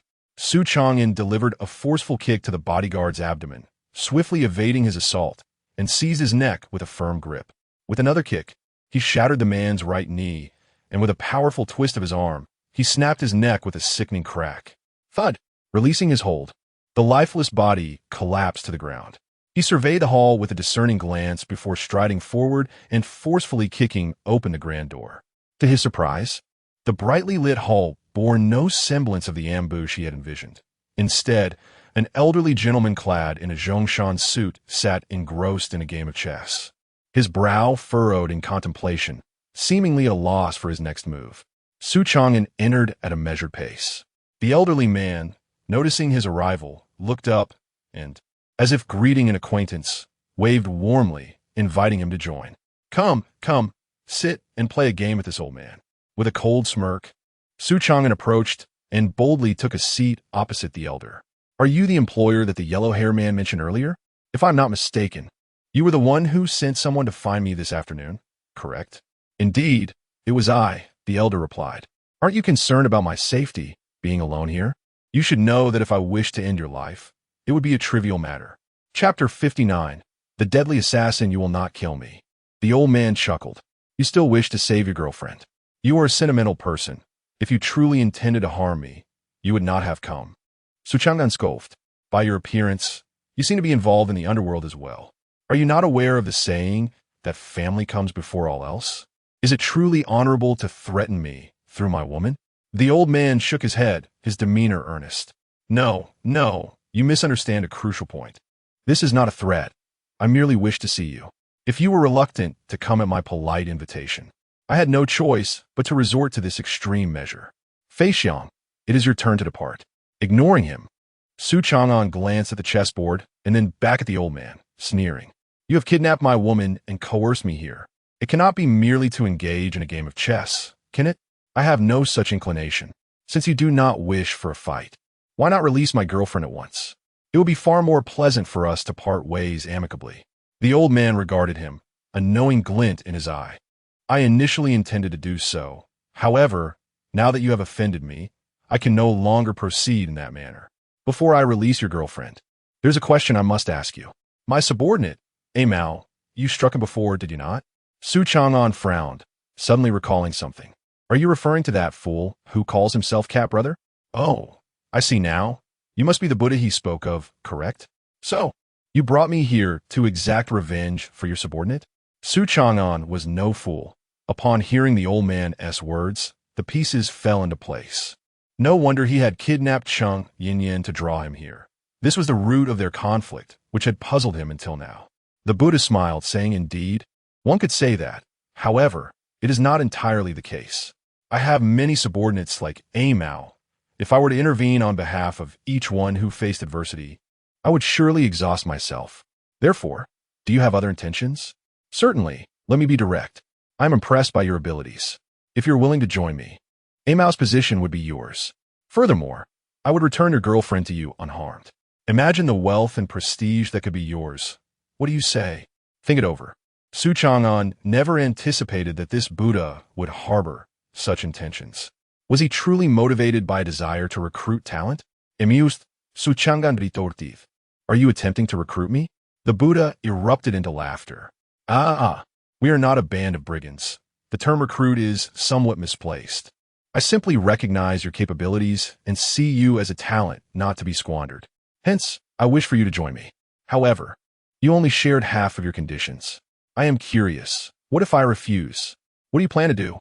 Kill me? No, murder is a crime. I am a law-abiding citizen. How could I engage in such acts? However, as you are aware, many young individuals today, blinded by so-called love, may resort to extreme actions. The world is ever-changing, and who can predict what may transpire in the next moment? Although he did not speak directly, the implication of his words was unmistakable.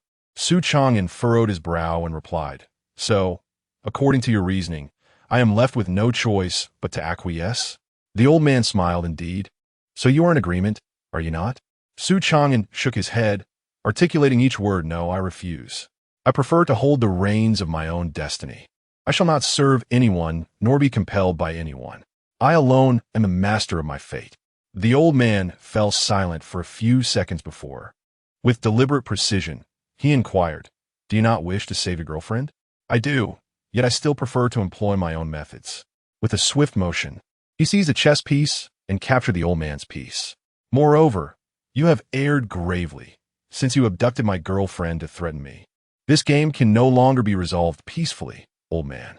You have been outmaneuvered." The old man glanced at Su Changan's piece and, instead of displaying anger, erupted into laughter. How amusing. I find myself increasingly fond of you, young man. Very well.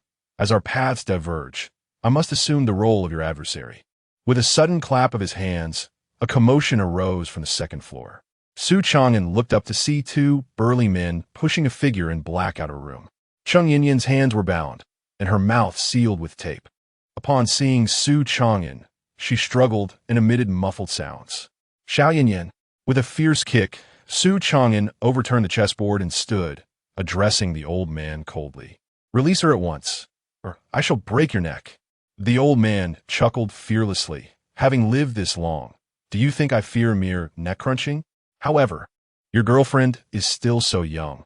I assume you would prefer not to see her harmed. What do you desire?" "Quite simple. Since you have chosen to oppose me, let me witness your strength. I am fair. If you wish to take your girlfriend, you must do so through your own might. If you cannot, then you shall remain here with her." Suddenly, he slapped his sofa, which seemed to glide away from Su Changan. Simultaneously, the door closed automatically, and 15 young men in Zhongshan suits leaped down from the second floor, each wielding a steel knife, their expressions grim and resolute. Death warriors? Su Changan was momentarily taken aback. With a cold smile, the Buddha remarked, "Good eye, Su Changan. I reiterate, if you wish to take your girlfriend away, you must rely on your own strength to do so. Ha ha." After speaking, he fell silent, adopting an expression of amusement as he awaited the unfolding drama. Su Changan did not respond. Instead, he cast a glance at the 15 death warriors and beckoned them with a gesture, declaring that today he would undoubtedly take her away. Whoever obstructed him would face death. A death warrior roared first, followed by 5 others who simultaneously charged towards Su Changan. Their 15 steel blades aimed menacingly at him. "Get lost!" Su Changan bellowed, and without evasion, he met the oncoming blades head-on. His arms, as if forged from steel, deflected 2 strikes with a resounding clang. Then, bending low, he plunged into the enemy ranks, seizing one warrior and slamming him to the ground. With a thud, Su Changan delivered a swift kick that broke the warrior's neck, then snatched the steel blade from his grasp, pivoting to strike. Clang!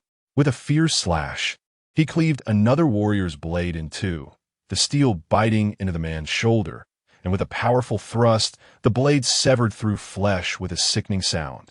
With a powerful kick, Su Changan sent the man flying, then seized the steel blade once more, engaging the remaining foes in a fierce melee. Chapter 60. Allow me to escort you on your way. The dagger was unremarkable, yet was wielded by extraordinary individuals. This group of death warriors, undeterred by the specter of mortality, employed a particularly treacherous and vicious style of combat, aiming their blades relentlessly at Su Changan's vital points. But what did it matter? While they feared nothing, Su Changan was even less afraid of death. While they refrained from evasion, he boldly braced himself to endure their strikes. In this world, there exists a more terrifying breed than those who fear not death. those who were mad enough to embrace it. The sounds of blades slicing through the air echoed continuously as Su Changan felled 9 of his adversaries, leaving only 11 death warriors standing, in addition to the 2 who had already fallen. Suddenly, 2 rushed towards Su Changan from behind. One aimed to strike at his legs, while the other sought to cleave his head. Su Changan pivoted, leaping into the air, and landed a powerful kick to one warrior's face. He deftly parried the blade aimed at his head, then pressed down on the opponent's weapon, delivering a swift cut to the warrior's neck, resulting in a pained cry as the adversary collapsed lifelessly to the ground. With a fierce leap, Su Changan severed another warrior's leg, seizing him by the neck and hurling him towards 2 others behind. He then tossed the steel dagger into the air and executed a kick that struck the dagger's hilt with tremendous force, sending it flying through the chest of the incapacitated warrior, killing yet another foe with a single thrust. Only one warrior remained. With a fervent charge, the last assailant lunged at Su Changan with a blade, only to be evaded deftly. In a swift maneuver, Su Changan severed the warrior's wrist before delivering a powerful punch to his face, followed by a sharp side kick to his abdomen. The warrior let out a roar of agony, gripping Su Changan's leg desperately and attempting to ram his head into him. With a calculated elbow strike, Su Changan dazed him, then shattered his right leg with a kick, sending him sprawling. Seizing the opportunity, he grasped the warrior's leg, yanking it back violently. With a sickening crack, the leg was twisted at an unnatural angle, the ligaments rendered useless. A final blow from Su Changan obliterated the warrior's skull, ensuring he would trouble no one further. Turning to the Buddha figure, Su Changan coldly inquired, "Can I take my girlfriend now?" The Buddha's expression twitched uncontrollably. To be candid, he had anticipated Su Changan's combat prowess. Yet he had not foreseen such a display of skill that shattered his previous plans and left him embarrassed. However, being a seasoned veteran of the underworld, he had developed a thick skin over the years. Clearing his throat, he remarked, "Ah, Su Changan, you have truly exceeded my expectations. Very well. You have earned my respect through your own strength. Go and take your girlfriend. Today, I shall act as though you were never here." Su Changan could only chuckle in exasperation, thinking, as if you can simply erase my presence with a single phrase. "You have abducted my girlfriend and sought to take my life. Now, all your men lie dead at my feet, and yet you seek an avenue for escape? You shameless old fool, are you truly so brazen? From the moment you kidnapped my beloved, I resolved that this game would not conclude peacefully." The old man's pupils constricted. "What do you mean, boy? Do you still intend to kill me? Huh? Do not forget that your men are still in my possession. You may test the waters to see whether you can kill me faster than I can eliminate your girlfriend. You wish to gamble, do you? I fear you may not be prepared for the stakes." Bang! Before the old man could utter another word, Su Changan, having teleported from dozens of meters away, appeared before him and delivered a devastating punch that sent him hurtling into the wall, blood spilling from his mouth as he collapsed to the floor like a rag doll. "Kill! Kill him, sir!"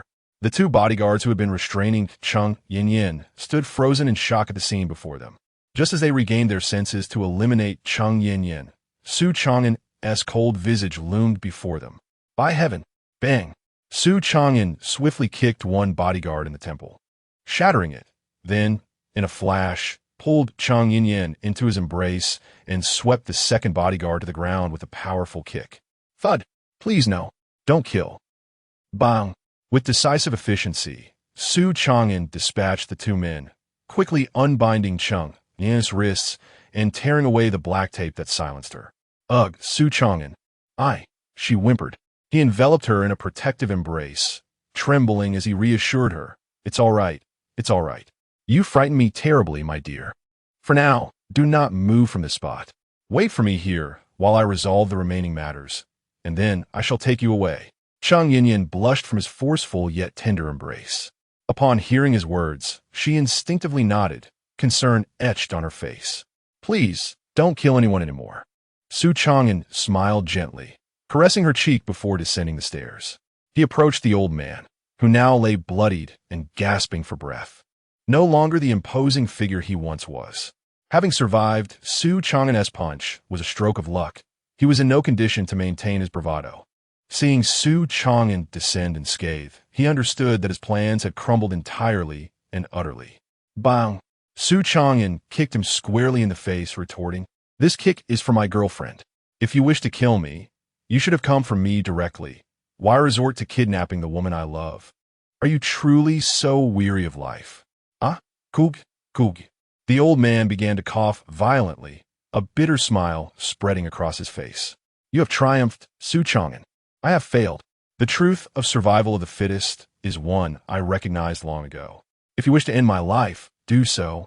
I have lived long enough to accept my fate. However, I must forewarn you that after my demise, the repercussions will be felt far and wide, as many will come seeking vengeance against you. The events of today shall inevitably unfold once more, so brace yourself mentally." With a swift motion, Su Changan struck him, dislodging several of his teeth, and disdainfully remarked, "Still attempting to threaten me? Do you truly believe I am intimidated by such antics?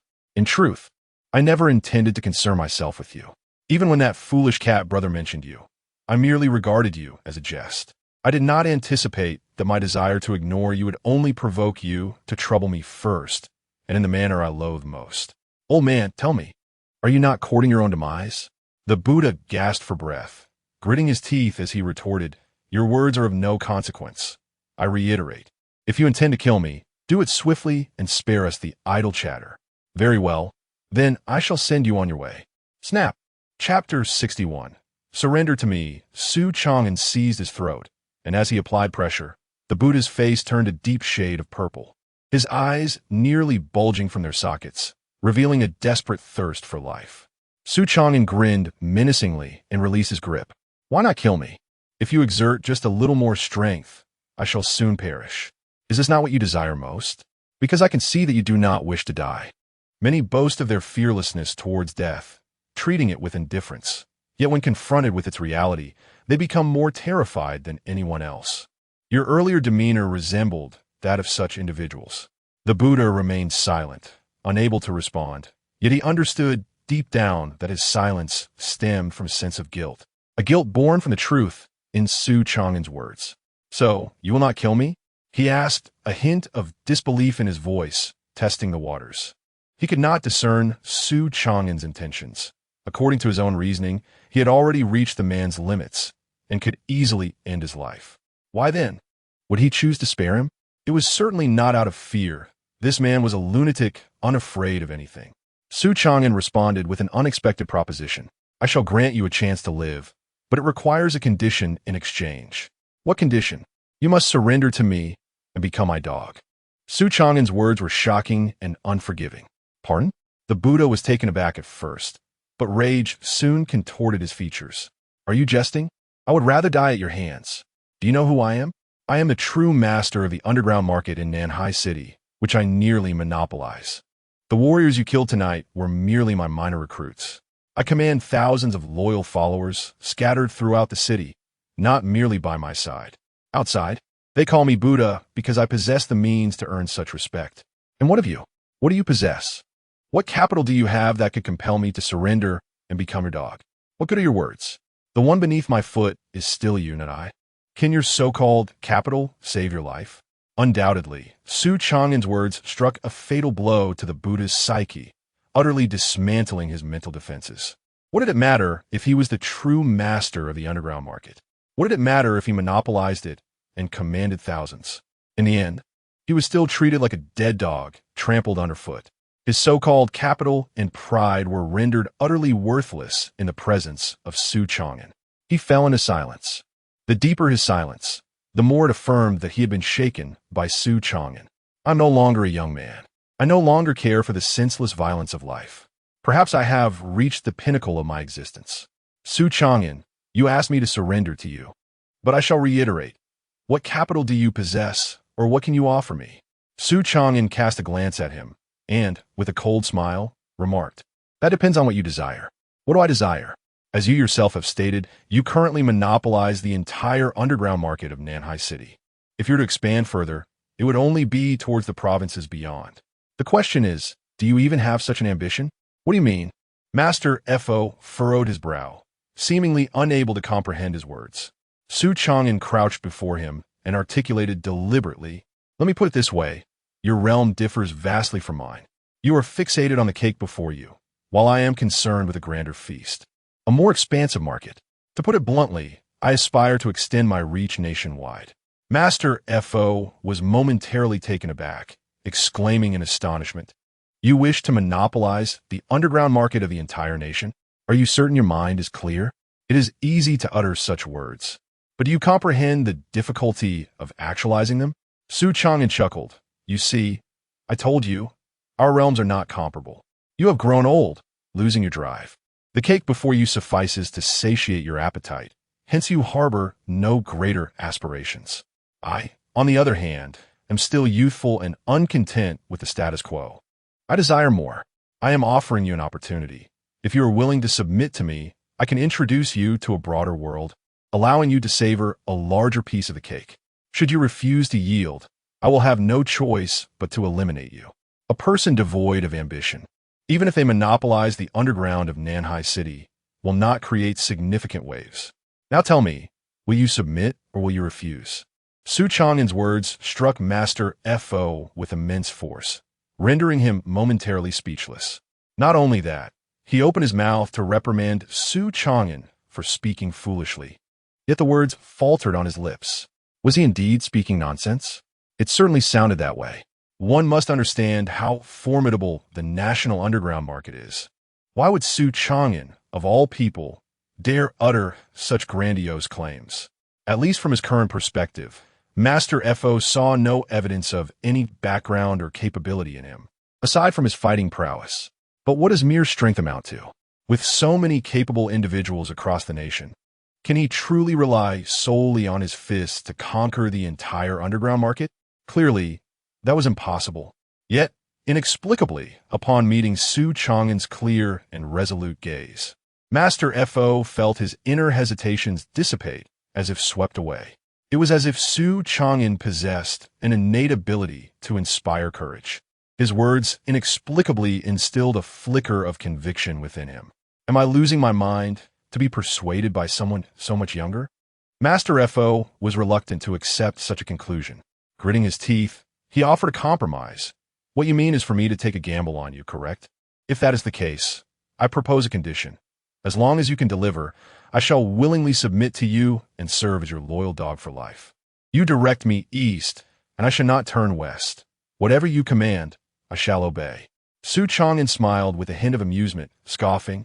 "Do you truly believe you possess the qualifications to set conditions at this moment?" He replied, "While I may appear devoid of such qualifications, I am not a fool. You could very well eliminate me, yet you choose to compel my allegiance instead. I surmise that you consider me to hold some value. Otherwise, you would not act in this manner. Moreover, are you not brimming with confidence? Then accept my terms and demonstrate to me."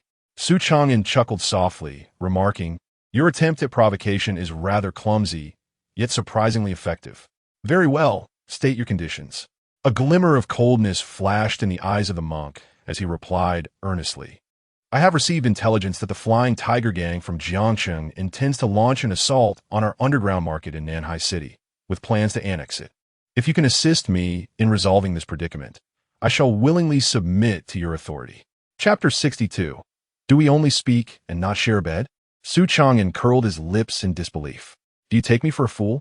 Although I have never heard of this Flying Tiger Gang, their audacity suggests they possess considerable strength. Are you implying that I should single-handedly annihilate an entire gang? Master F.O. shook his head. Certainly not. The influence of the Flying Tiger Gang is comparable to mine. However, precisely for this reason, I cannot confront them directly. I have a plan. The 1st of next month marks the 70th birthday of the underground overlord of Jiang City, Pang Hu. The leader of the Flying Tiger Gang, Han Fei Hu, is a disciple of Pang Hu and will undoubtedly attend the celebration. As we are both in the same line of work, we will also receive invitations. You can accompany me, regardless of your approach. As long as you can help me eliminate this threat, I shall acknowledge you as my master. Master F.O. This cunning old fox harbored ulterior motives. He discerned that Su Changan perceived his own value and thus refrained from eliminating him. In that case, it would be wiser for him to utilize Su's hand to eliminate a rival. Should Su succeed, It would validate his capabilities and make him worthy of allegiance. Conversely, if he failed, Jiang City's Flying Tiger Gang would not spare him, rendering Master Fo free of the burden of killing him. Truly, a masterstroke, two birds with one stone, ensuring his own advantage regardless of the outcome. Su Changan narrowed his eyes and replied, "Very well. Today is the 20th. There are a little over 10 days until the 1st of next month. I will come to find you then. You simply need to take me along. Remember your promise and be prepared to submit to me." Master Fo chuckled, "Very well. Having navigated through life for so long, I shall certainly honor my word. By the way, I have another piece of news for you. Bai Xiaotian from the Bai family sought me out recently, asking for assistance in dealing with you. Not only that, he has contacted personnel from the Health Bureau and plans to take action against your company in the coming days. Be cautious." Su Changan inquired, "Why do you tell me this?" "Consider it a token of gratitude for sparing my life. After all, as you said, I have become increasingly wary of death with age." "Haha, you old rascal, quite amusing. What about you? Do you intend to assist him?" "I initially planned to help, but now, I'm not foolish enough to seek trouble with you again." "What about you? Do you require my assistance?" Su Changan, with an enigmatic smile, responded, "You need not concern yourself with anything. If Bai Xiaotian approaches you again, simply inform him that you have failed. I, Su Changan, have always believed in facing challenges as they come. If the Bai family wishes to deal with me, they must first prove themselves worthy. Enough. I am leaving. I do not like the atmosphere here. It feels ominous, and lingering here makes me feel unwell. I advise you to move as well. Otherwise, it is only a matter of time before you meet your end." With that, Su Changan ascended to the upper floor to fetch Cheng Yinyan, quickly grasping her small hand as they departed together. Master Fo remained seated, contemplating, before pulling out his phone to call Bai Xiaotian. "Hello, Xiaotian. Concerning Su Changan. You should seek assistance elsewhere. The old man is powerless." Click. The phone call ended. On the other end of the line, Bai Xiaotian was utterly bewildered. Unable to utter a single question before the call was abruptly terminated by Master Fo. A cascade of questions flooded his mind. What on earth had just transpired? Why had Master Fo suddenly declared his impotence in the matter? "My dear, tomorrow we must go pick up our son. Surely you remember this?" Bai's mother entered the room, noticing Bai Xiaotian lost in thought, and pressed further, "What are you pondering? Did you hear me speaking?" Only then did Bai Xiaotian snap back to reality, responding, "Oh, you can go by yourself tomorrow. I have some matters to attend to and need to socialize. I'll take a quick shower first." Bai's mother was taken aback, exclaiming, "This is a significant matter. Surely you can delay your affairs for a day. Must you attend to socializing tomorrow? Stop bothering me. I said you can go alone." After leaving Master Fo's residence, Su Changan and Cheng Yinyan walked to the roadside to hail a taxi.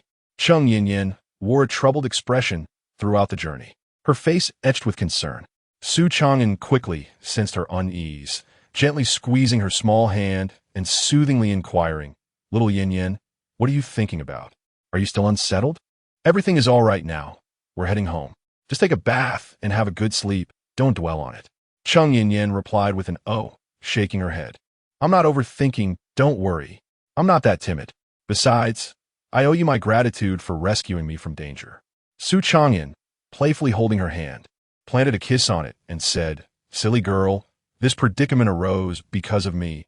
You needn't thank me. Moreover, we are married. It feels too formal to express such gratitude."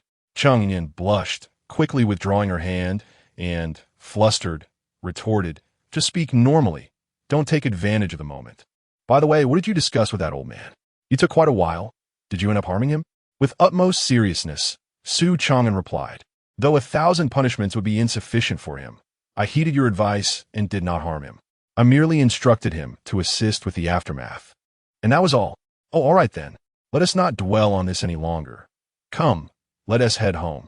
As fate would have it, a taxi arrived just then, and the two of them climbed in, returning home without further mention of the earlier events. Although Cheng Yinyan claimed to be fine, Su Changan remained concerned that the day's occurrences might leave a psychological scar on her. He intended to inquire how she had been captured, but ultimately refrained. The journey's details were inconsequential. What mattered was that Cheng Yinyan was unharmed. Before long, they arrived home, and upon closing the door, Su Changan said to Chung Yin Yin. Little Yin Yin, go take a bath and then get to bed. Chung Yin Yin asked, what about you? Aren't you going to sleep? With a smile, Su Changan scratched his head. I'm not quite ready to sleep yet. I'll check my computer for a bit before resting. All right, do as you wish. I'm off to shower. Okay. Seizing the opportunity, while Chung Yin Yin was in the shower, Su Changan returned to his room. He did not turn on the computer. Instead, he focused on restoring the true energy within himself. Half an hour later, a knock echoed from outside. Su Changan, are you asleep?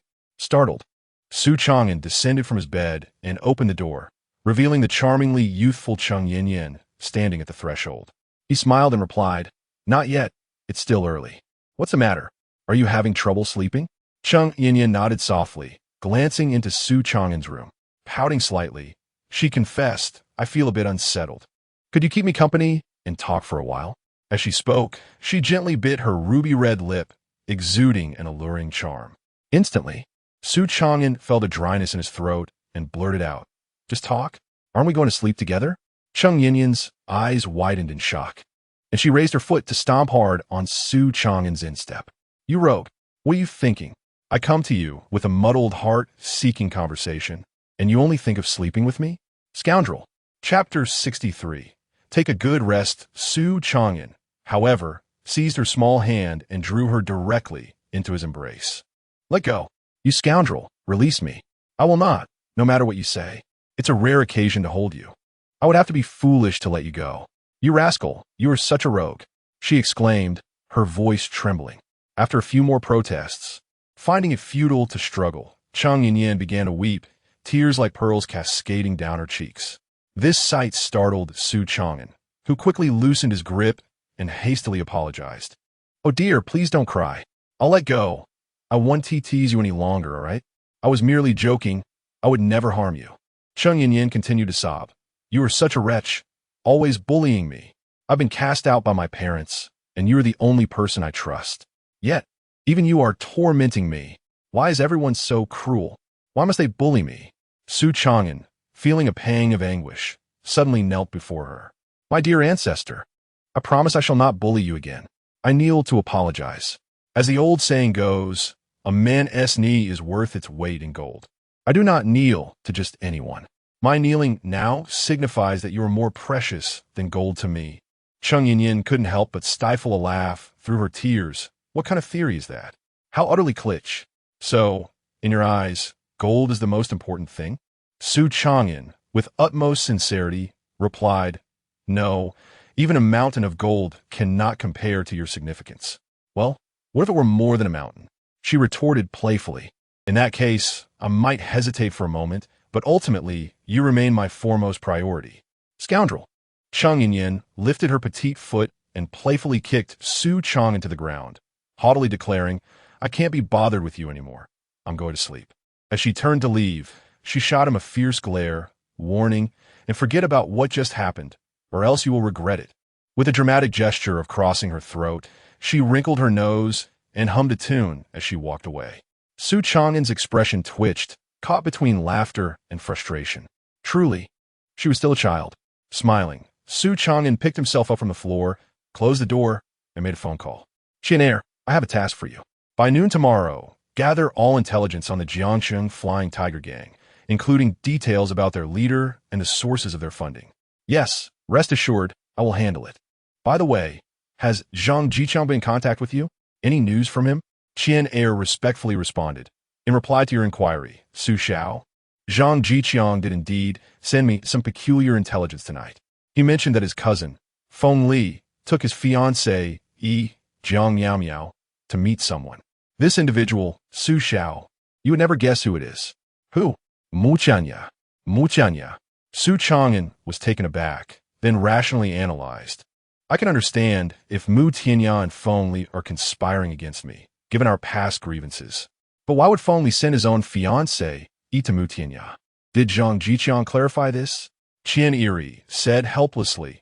Zhang Jiqiang mentioned that Mu Tianya only instructed him to take the person to the entrance before sending him back. It was Jiang Miao Miao who entered on her own accord. However, this crafty lad left one of the listening devices I provided him on Jiang Miao Miao. I have been eavesdropping, but thus far, I have not gleaned any valuable intelligence. Su Changan replied, continue monitoring. Inform me immediately of any news. Additionally, do not place too much hope in this. It is quite possible that it will be discovered. You must also keep an eye on Zhang Jiqiang. He is not to be trusted. He is already reluctant to assist me. Who knows what mischief he might conjure? Understood. Well then, I shall hang up. The call ended.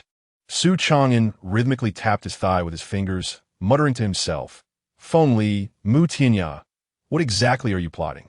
On the other side, within a private hospital, He Yuyang, clad in a black suit, made his appearance. Pan Long had been waiting outside a VIP ward for quite some time. Upon seeing He Yuyang, despite his lack of bodyguards, the aura he exuded compelled respect. Young Master He, Pan Long greeted with deference. He Yuyang glanced at him and, without warning, kicked him into a corner. Bang! Ugh! Pan Long clutched his abdomen, stifling any sound, knowing that if he uttered a peep, He Yuyang would deliver another blow. Has Xiao Bing awakened? Yes, second young master. He has regained consciousness, but he seems to have suffered considerable shock and is in poor spirits. Upon hearing this, He Yuyang's expression darkened further. I will go in to see him. You reflect on your actions outside. Yes. Creaking the door open, He Yuyang entered the ward, only to find He Bing's right leg immobilized in a plaster cast, staring blankly at the ceiling, his complexion as pallid as that of a dying man. He Yuyang took a seat and softly said, Xiao Bing, I am here. He Bing glanced over, forcing a faint smile, and asked, where are Mom and Dad? What about Grandpa? Why haven't they come? He Yuyang replied coolly, do you believe you are in a state fit for them to see? He Bing's once vacant eyes dimmed further. I understand. I have brought shame upon you all, upon the entire family. I can comprehend why they have chosen not to visit. Xiao Bing, do not bear such a psychological burden. We do not think that way. He Bing chuckled bitterly, then continued, brother, I have seldom asked anything of you throughout my life, but this time I earnestly beseech you, bring Su Changan before me. I want to witness him being tormented to death right in front of my eyes. He Yuyang shook his head, sighed, alas, your temper is far too volatile. You lack patience. Rest assured, I will avenge you. Just focus on your recovery. During this period, Mom and Dad will likely not reach out. Do not feel burdened by it. They are simply preoccupied. He Bing was at a loss for words, simply expressing his gratitude with a heartfelt, thank you, brother.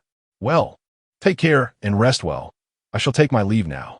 He Yuyang approached and gently patted his shoulder, preparing to depart. Brother. He Bing suddenly called out to him. He Yuyang turned back, offering a faint smile, and inquired, what is it, Xiao Bing? Is there something you wish to convey? Regarding that incident 3 years ago, I owe you an apology. I am aware that you have long harbored a desire for my demise. Yet out of respect for our parents and grandfather, you have continued to uphold the role of the elder brother. Regardless of the circumstances, you have always treated me well. Brother, if you assist me this time, I shall withdraw from the competition for the inheritance, leaving the He family without taking a single cent. He Yuyang's expression shifted subtly. His initially cold demeanor gradually softened. He merely nodded and said, take care of yourself. Chapter 64. I challenge you. Hidasha, upon seeing He Yuyang emerge, Pan Long hastened towards him. He Yuyang cast a glance at him and, with a tone devoid of warmth, inquired, have you ascertained the origins of the little scoundrel who harmed my brother? I have investigated, Pan Long replied. His name is Su Changan, an inconspicuous figure with no discernible background. However, there's a piece of information you may have heard, Hidasha. This fellow has become involved with Cheng Yin of the Cheng family, and they have even co-founded a company together. Rumor has it they have been opposing the Bai family recently. Cheng Yin? Is she not the woman who was cast out by the Cheng family for cuckolding Bai Lang? So, Su Changan is her clandestine lover? Indeed, they're the infamous couple. Dasha, should I arrange for someone to? No, He Yuyang interjected, a cold smile gracing his lips. That would strip away the thrill. Since they dare to target my brother, I shall savor the game. I intend to devour them slowly, leaving not a trace behind. You need not concern yourself with this matter. I will take charge. Your only responsibility is to ensure my brother's safety. Understood. The following morning, at 7 o'clock, after having breakfast with Cheng Yin, Su Changan set off for the office. As leaders of the company, they were always the first to arrive, setting an example for their employees. Naturally, the staff arrived punctually as well, and the vibrant atmosphere within the company filled Chung Yin with renewed confidence about their future. However, Su Changan felt a weight upon his shoulders, for he had received a message from Yao Yao, consisting of a mere sentence. I have returned to Beijing. Take care of yourself. Staring at the text, he found himself at a loss for words and ultimately chose not to respond. Yao Yao's return was a consequence of their conversation the previous day. He had not anticipated her return would be so swift, which signified that a new challenge was on the horizon. Su Changan, come with me to the garment factory. Chung Yin called out, entering the room and finding him lost in thought. What are you daydreaming about? Su Changan snapped back to reality and jested. I was contemplating how swiftly a woman's mood can change.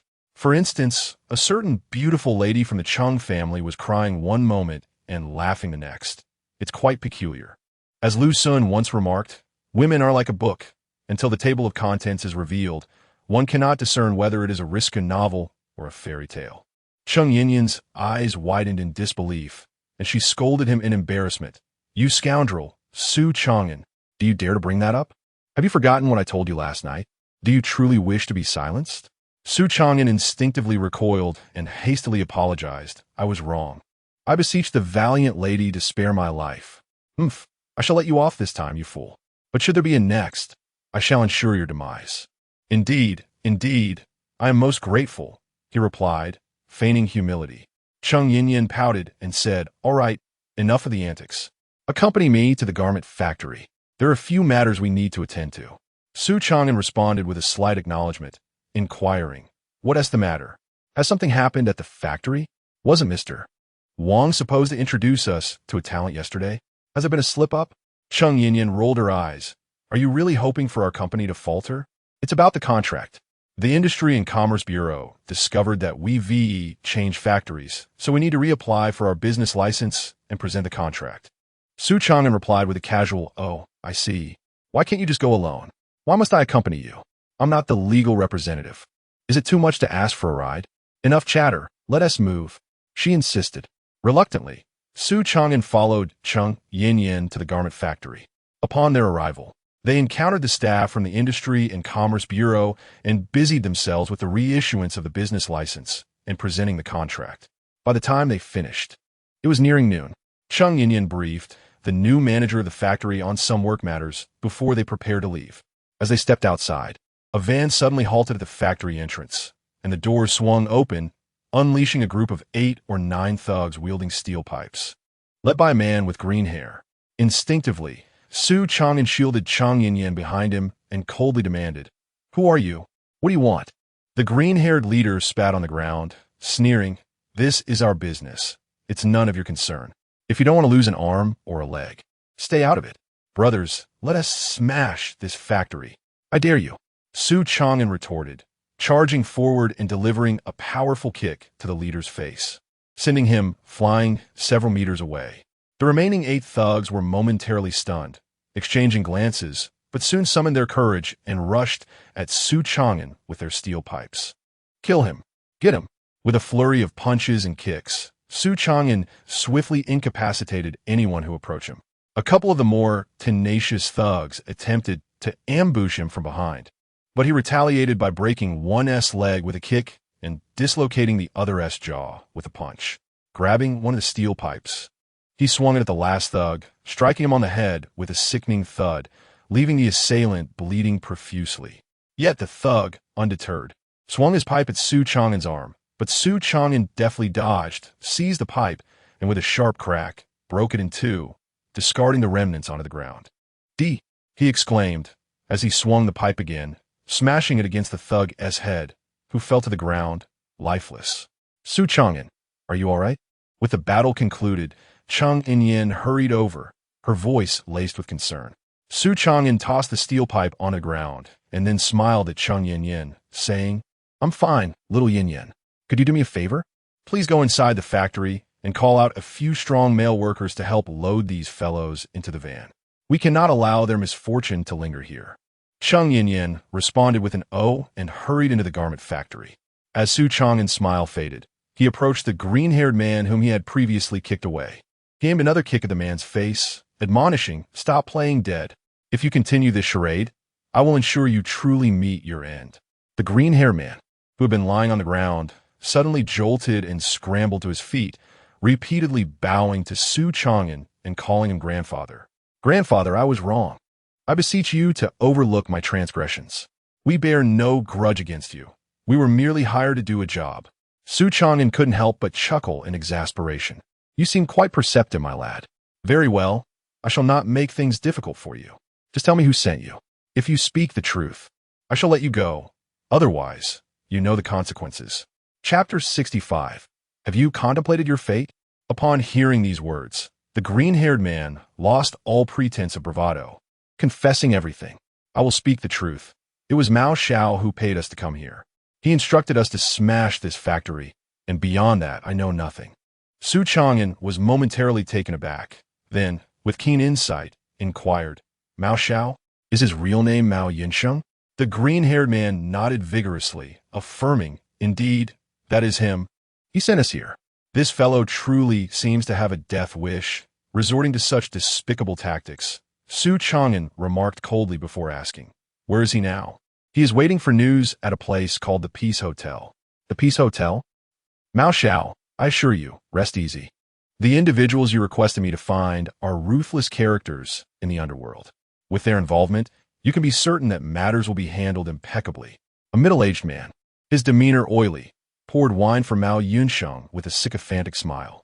He was acutely aware of Mao Xiao's background, as he was the young master of the Mao family in the capital. Though merely the second son, a withered camel is larger than a horse. One should not underestimate the significance of a seemingly insignificant figure. Mao Yunsheng, feigning an air of superiority, declared, "That is excellent, Sun Zong. I understand your intentions. Rest assured, I, Mao Yunsheng, am a man of great loyalty. You assist me, and I shall certainly return the favor. You wish to expand into the capital, correct? Prepare a proposal for me, and upon my return to Beijing, I shall present it to my parents. You will not be disappointed." Sun Zong's face contorted into a smile of utmost flattery. Indeed, Mao Xiao, you are truly generous.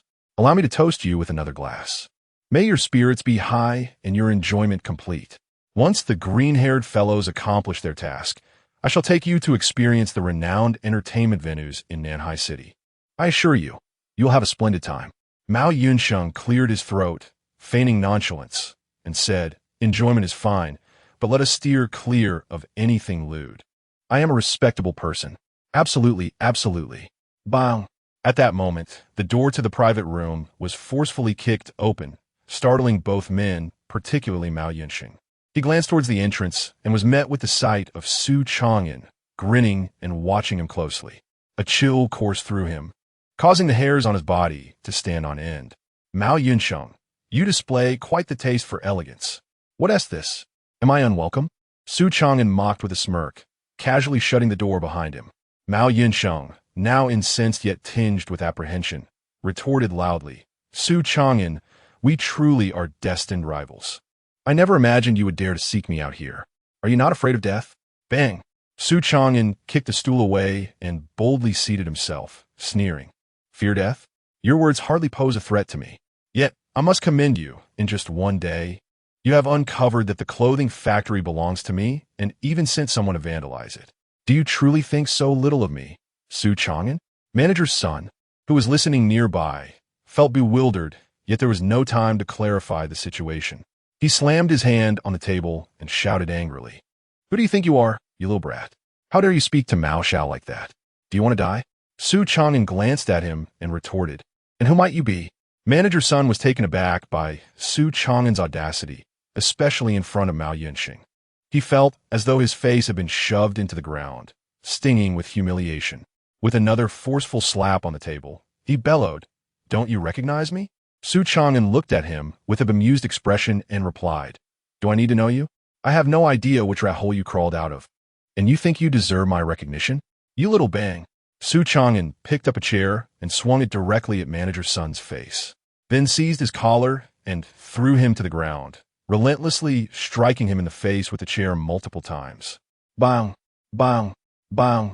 Initially, manager's son struggled and cursed, but soon he fell silent. Bang! Su Changan delivered another kick, tossing the chair onto him. Pathetic, you can't even take a hit.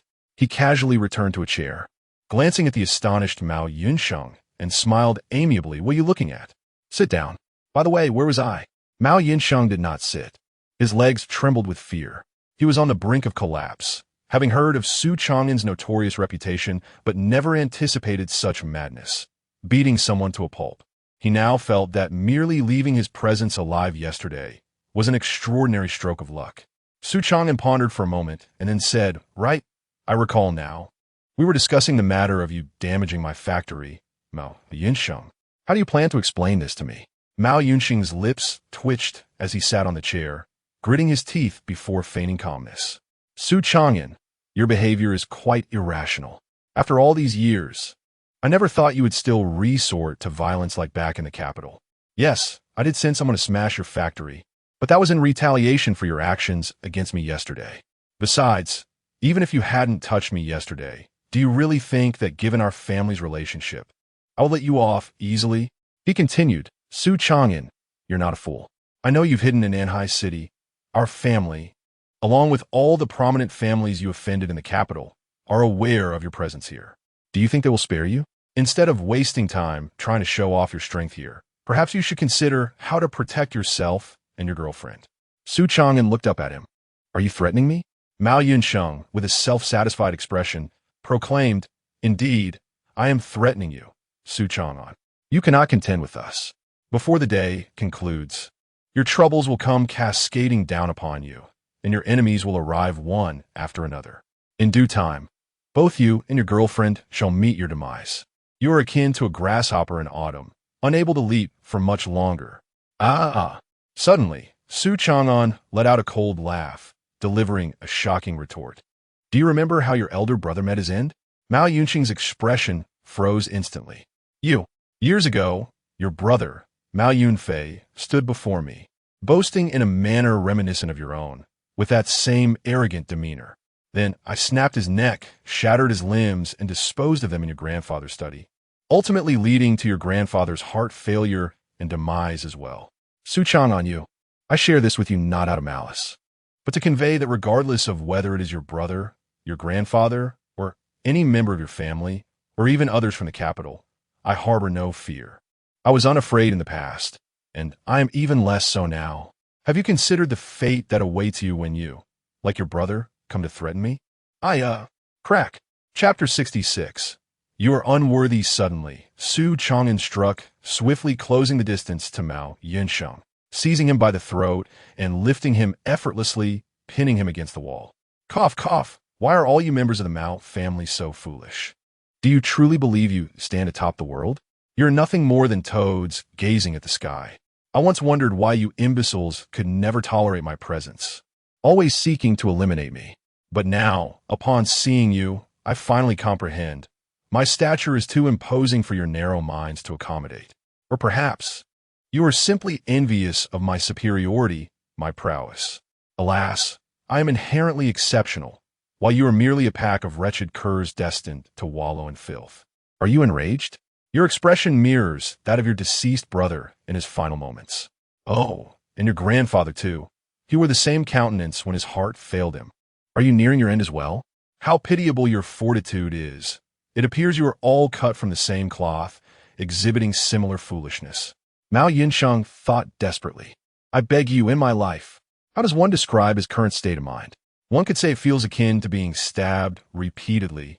And to add insult to injury, the assailant mockingly inquires whether it hurts, what it feels like, and where the pain is most intense. Though Su Changan had not physically wounded him, Mao Yunsheng felt as if he had been pierced countless times. In truth, he would prefer a single stab from Su Changan, for it would spare him from hearing that insufferable voice and seeing that repugnant face ever again. Is it truly necessary to be so cruel? You killed my brother and caused my grandfather's demise. This is a deep-seated vendetta. No need for your reminders. Yet here you stand, not only reminding me, but doing so with an air of smug satisfaction. How can one be so despicable? Unbeknownst to Su Changan, Mao Yunsheng's inner turmoil was lost on him. He merely chuckled coldly, saying, I see you're yearning for death, hoping I will fulfill that wish. I would be inclined to grant it, but alas, you are unworthy. I have no desire to face the complications that may arise from slaying a rabid dog like you. So consider yourself fortunate. I shall spare your life. However, since you have graced Nanhai with your presence, I shall extend to you the hospitality befitting a host. Today marks your welcome ceremony, Mao Yinsheng. The days ahead are long, and as long as you remain in Nanhai City, we shall take our time to play. With that, Su Changan forcefully threw him to the ground, casting a disdainful glance before striding away. Mao Yinsheng wept, tears of rage and indignation streaming down his face. Su Changan, I will see you dead. I swear it. After a few anguished roars, he retrieved his phone and dialed a number. The call was swiftly answered, and a surprised voice came through. Second young master? Mao Yinsheng spoke with a chilling tone, identifying himself as Iron Monkey. He expressed his awareness of how his grandfather had positioned the other person in Nanhai City to cultivate their own influence. Now he was in Nanhai City, and it was time to utilize this connection. After a moment of silence on the other end of the line, Iron Monkey cautiously inquired, Second young master, is this also the intention of the old master and the others? Not precisely, but it's close enough. After my elder brother's demise, I have become the future hope of the Mao family, and my words naturally reflect my grandfather's wishes. Iron Monkey, I wish to meet you. Send me your location, and I will inform you of what I require upon our meeting. Understood, second young master. Please hold on. The call ended, and shortly after, a text message arrived. Mao Yinsheng glanced at the address and the message, gripping his phone tightly, his gaze flickering as thoughts raced through his mind. Meanwhile, Su Changan, having dismissed the green-haired individual, prepared to return to the company to seek out Chang Yinyan. Just then, a red Porsche suddenly blocked his path. The window rolled down, revealing a man wearing sunglasses, who leaned out to address Su Changan. Are you Su Changan? The man, chewing gum nonchalantly, did not remove his sunglasses. That's me. And who might you be? Su Changan squinted in response. The man smirked, spat out his gum, which landed on Su Changan's clothing. You don't look like much. How dare you oppose my brother Lang? You'll learn my name soon enough, kid.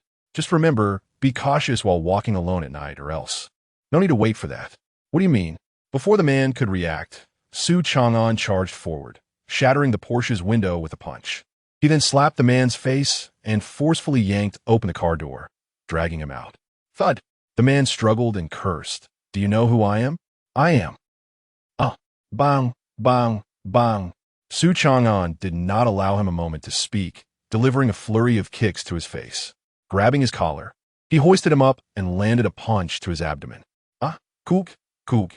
The man violently coughed, spewing blood mixed with bile. Smack!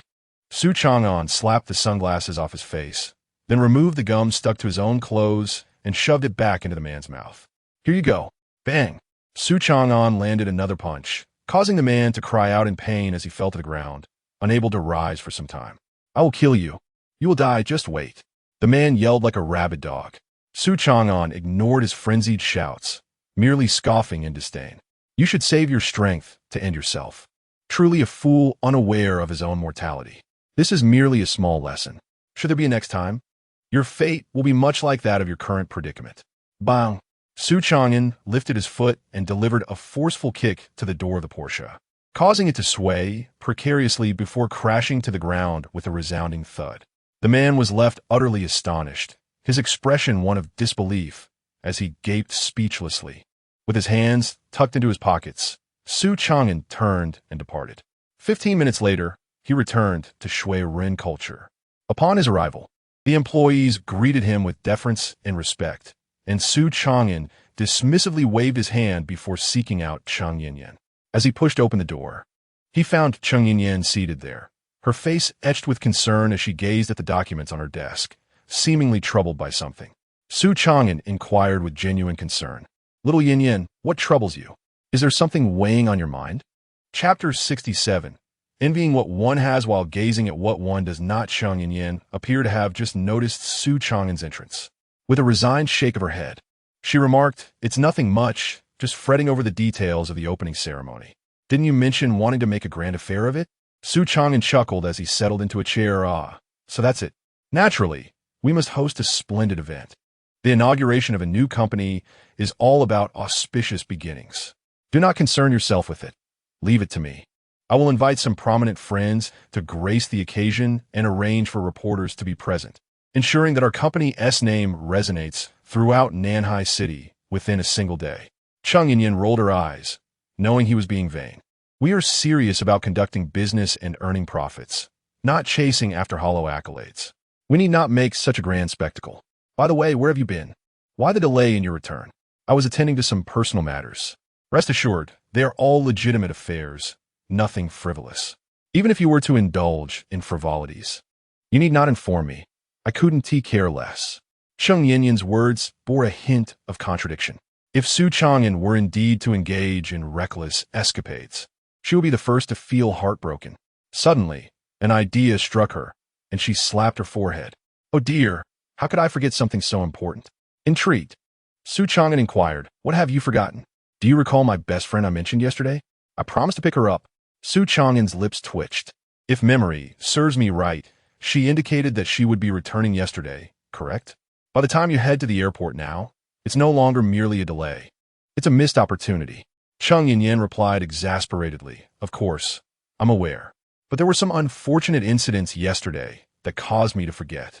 Last night, as I was preparing for bed, it struck me, and I immediately called Roland to apologize.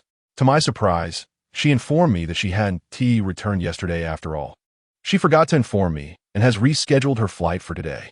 Su Changan chuckled, unable to contain his amusement. You two truly are the epitome of best friends. Even your forgetfulness mirrors each other. Chung Yin hastily organized her documents and urged, all right, enough chatter. Her flight arrives at 1:30. Accompany me to the airport. Su Changan hesitated. You two are best friends reuniting. I feel rather like a third will tagging along. Chung Yin smirked. I forgot to mention, my friend is not only a designer, but also a professional model. Curvaceous, fair-skinned, and stunning. In an instant, Su Changan sprang to his feet, resolutely declaring, it is my fault. Given the current unrest outside, how could I in good conscience allow you to go alone to meet your friend? Xiaoyan, I shall accompany you. I feel much better knowing I'm by your side. Are you certain your decision is not influenced by the fact that my friend is a professional model? Of course not. How could you think such a thing of me? Having secured your affections, why would I still covet what lies beyond? If I were to entertain such thoughts, I would be akin to a cur. Regardless of what lies in the bowl or the pot, neither would be mine to savor. Chung Yin rolled her eyes dramatically, yet a sense of joy blossomed within her. Let us proceed, she declared. Very well, Su Changan replied, trailing behind her, though inwardly he barked twice, woof woof. Just as they were about to exit the company, a middle-aged gentleman clad in a suit and tie emerged from the elevator, accompanied by a bespectacled young man, coincidentally crossing paths with Su Changan and Chung Yin. Excuse me, is this the Snowman Cultural Company? The middle-aged man inquired. Chung Yin responded, Indeed, I'm the general manager of Snowman Culture. May I ask your name? The man smiled warmly. Ah, so you are general manager Chung. Allow me to introduce myself. I am Sun C, the sales manager of CV Apparel. Here's my business card. He presented her with a card as he continued. I have come to inquire whether you would be interested in a collaboration with our company. Upon glancing at the card, Chung Yin's spirits lifted considerably. Certainly. CV Apparel has always been one of my personal favorites. I appreciate your recognition of our company, Manager Sunday. However, I must boldly inquire. Our company has only recently begun trial operations. Why have you chosen to partner with us? This question lingered in her mind. It was well known that CV Apparel held a fashion status comparable to that of, or, a renowned brand. They could easily collaborate with larger corporations. Why opt for a fledgling company? Sun C smiled enigmatically. I believe this reason is best discussed in a more private setting. Chung Yin quickly realized her lack of decorum and promptly invited, Indeed, my apologies. Please come inside our office. Thank you for your hospitality, he replied. Chung Yin turned to Su Changan. Su Changan, would you kindly fetch Roland for me? I need to discuss matters of collaboration with Manager Sun and cannot leave at the moment. Su Changan glanced at Sun C before replying. I can retrieve her, but I am unsure what she looks like. How will I recognize her? I will send you her photo shortly. She is quite distinctive. Now, hurry along. Understood. I shall bring her to the office once I find her. No rush. Perhaps inquire if she would like to rest for a moment, Chang Yin suggested. All right, he responded before departing. He drove Chang Yin's car to the airport. En route, he indeed received a WeChat message from Chang Yin, and upon opening the photo, he was instantly captivated. The woman in the image appeared to be in her early 20s, embodying a European and American charm with her golden waves. Her luscious red lips slightly parted, and her gaze exuding a hint of pride. Her features were exquisitely doll-like. The adage that birds of a feather flock together rang true. Where beauty resides, beauty flourishes. Su Changan began to anticipate this forthcoming encounter with eager enthusiasm. At the airport, the latest flight arrived punctually, and a steady stream of passengers emerged from the exit. Among them, a particularly stylish young woman caught the eye, standing at approximately 175 centimeters tall. With a slender waist and long legs, her cascading waves of hair exuded an exotic charm. She wore a pair of gold-rimmed sunglasses that obscured half of her face, likely accentuated by her petite features. Dragging a compact suitcase behind her and sporting a new Louis Vuitton handbag over her shoulder. The sharp clicks of her high heels echoed crisply against the floor. Her gait appeared as though it had been meticulously trained. Though merely one among the throngs of airport travelers, she transformed the terminal into a runway reminiscent of a Victoria's Secret fashion show. Chapter 68. Zhang Ruolin suddenly. She came to a halt, pulling out her phone to check the time. Upon realizing there were no missed calls, she pouted softly and muttered, "That wretched girl has probably forgotten to pick me up again. It's truly exhausting." Just then, an exuberant voice pierced through the air. The woman looked up to see a man approaching, clutching a large bouquet of roses. He had the appearance of a pretty boy, dressed in a white suit. His face was not unattractive, but his hair was excessively styled with wax, giving him a greasy look that was utterly unappealing. Recognizing that she did not know him, she chose to ignore him. To her surprise, the man boldly obstructed her path, presenting the roses with a rehearsed yet distasteful line. "Beautiful lady, I may be a bit abrupt, but please allow me to share my heartfelt confession. It is June 8th, 2019 at 1:36 p.m., and in this moment, I have fallen in love with you." The woman's face twitched involuntarily, and she removed her sunglasses, revealing an astonishingly beautiful visage. Her beauty was striking, and her words cut like a knife. "Firstly, I do not know you. Secondly, your method of flirting is outdated and unappealing. I do not appreciate it, nor will I fall for your ploy. Additionally, your ring finger clearly indicates that you are already taken. You've been scanning the arrival area, evidently waiting for your partner. More importantly, beneath your bouquet hangs a name tag that reads Tiffany. If I am not mistaken, that is the name of your significant other, correct? I shall refrain from standing on a moral high ground to critique your actions, but your appearance alone is sufficient to dissuade me. Young man, if you wish to woo a lady, perhaps you should practice at home." The man's expression, once radiant, shifted to one of cloudy dismay in a matter of seconds. He lowered the bouquet slightly, his smile becoming strained. "Well, beautiful, even if you do not accept me, must you speak so harshly? I am merely expressing genuine feelings, and your words are rather hurtful." The woman regarded him with a hint of sarcasm. "Genuine feelings? In this world, your so-called sincerity is the least valuable currency. Best take your leave, young man." With that, she attempted to sidestep him. However, to her astonishment, he blocked her path once more as she took a step forward. Frowning, her tone grew frigid. "Step aside. I do not wish to repeat myself." He smirked coldly. "You are correct. Beautiful. Sincerity has indeed lost its value. However, I have yet to encounter a woman I could not ensnare. And what do you intend to do?" The woman showed no fear, her disdain intensifying. She held a particular contempt for men who resorted to threats when their advances failed. "What do I intend to do? I would very much like to slap you." Smack! He raised his palm, ready to strike, but before he could land his blow, he found himself on the receiving end of a solid slap to his own face. Stunned, he roared, "Damn it, who hit me?" With a swift movement, Su Changan emerged from the side and delivered another slap. "I did, so what? Not satisfied?" The man, seething with anger, retorted, "Kid, this is none of your business. Mind your own affairs. If you don't step aside, I swear I will end you." "End me? Go ahead. Prove it," Su Changan taunted. Just as the man charged forward to deliver a punch, Su Changan preemptively kicked him hard in the stomach, sending him flying. The man slowly got up, gritting his teeth and glaring at Su Changan for several moments before he fled in disgrace. Su Changan shrugged, expressing his boredom. How is it that everyone is so easily defeated? Don't you agree, fair lady? Turning around, he noticed that the woman who had been standing behind him was now dragging her suitcase away, absorbed in her own world. Su Changan's mouth twitched in exasperation as he hurried after her, calling out, "Hey, why are you leaving? Didn't you see my impressive display just now?"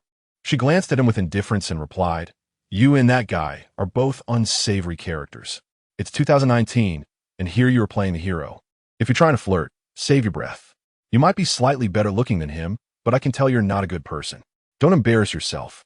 Su Changan thought to himself, "If you weren't Chung Yinyan's friend, I would have kicked you away long ago." He forced a smile and said, "You misunderstand. I'm not trying to flirt with you, nor do I want to pursue you. I'm here to pick you up. Chung Yinyan knows, right? I'm her husband." The woman halted, a look of disbelief crossing her face. "You are the Su Changan that Yinyan told me about?" Su Changan was taken aback. "What do you mean by that?" Surprised? She scrutinized him, delivering a harsh critique. "No, when Yinyan spoke of you, I thought she had found someone extraordinary. But now that I see you, surprised are you?" he asked. "Indeed, I am quite taken aback. Yinyan's taste seems to be deteriorating by the day." "Hey, Miss Roland, it's our first meeting. You needn't be so harsh. Besides, I am your friend's boyfriend. We'll be seeing each other often. Let us keep things civil for future encounters. Call me Jean Roland. Only my family and Yin can call me Roland." She scoffed. "Furthermore, I have no intention of competing with Yin for men. Why would I want to see you? You're overthinking this. Fine. I want to hold it against you since I came to pick you up. By the way, where's Yin? Why didn't she come herself?" Su Changan chuckled coldly. "She's busy negotiating with a client, and doesn't have time to pick you up. It seems the bond between you two friends isn't as strong as you thought." Jean Roland pursed her lips, dismissing the childish ploys of provocation. "Help me with my luggage, and take me to the hotel first." Su Changan was taken aback. "Aren't you going to see Chung Yinyan first?" "With my assistance. She has recently restarted her company. I thought you two best friends would want to embrace at the first opportunity." Jean Roland rolled her eyes flirtatiously. "Have you been watching too many dramas? We are all adults here. Who has the time for such theatrics?" "Foolishness." Su Changan suppressed an expletive, silently carrying his luggage as he followed Jean Roland out of the airport. He inwardly vowed that he would never again pick up any of Chung Yinyan's friends, especially if they were like Jean Roland. He would rather face a barrage of bullets than endure her company again. On the way, Jean Roland remained silent, and Su Changan was equally disinclined to initiate conversation. He was eager to dispatch this sharp-tongued woman, and, in comparison, his dear Yinyan seemed positively angelic. Stealing a glance at Jean Roland, who was gazing out of the car window, he muttered quietly to himself, "She has quite a lovely appearance. Why must her words be so unappealing?" Chapter 69. The fierce battle. "What are you mumbling about?" Jean Roland suddenly frowned at him. Su Changan cleared his throat and replied earnestly, "Nothing.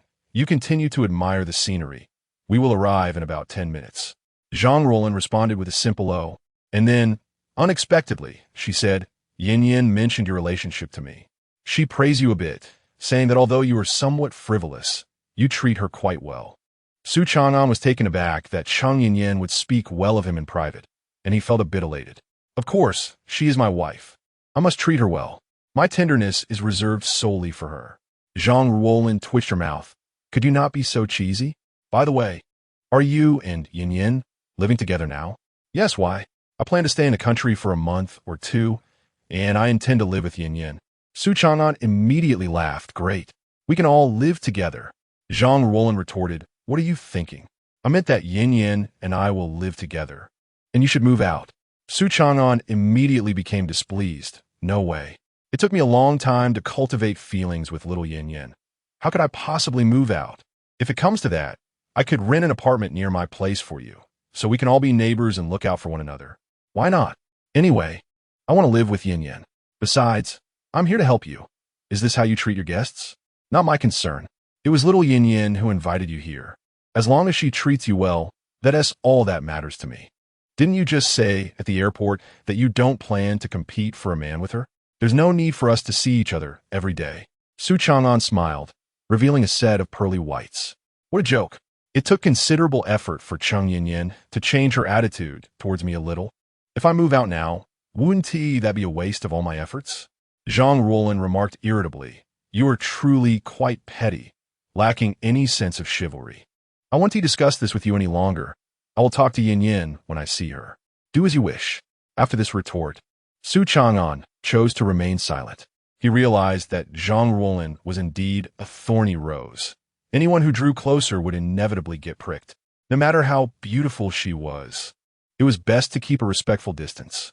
At that moment, Su Changan suddenly noticed through the rearview mirror that a black SUV was following them closely. The distance between the two vehicles was perfectly calibrated. After all, in a pursuit, being too close risks detection, while being too far could result in losing the target.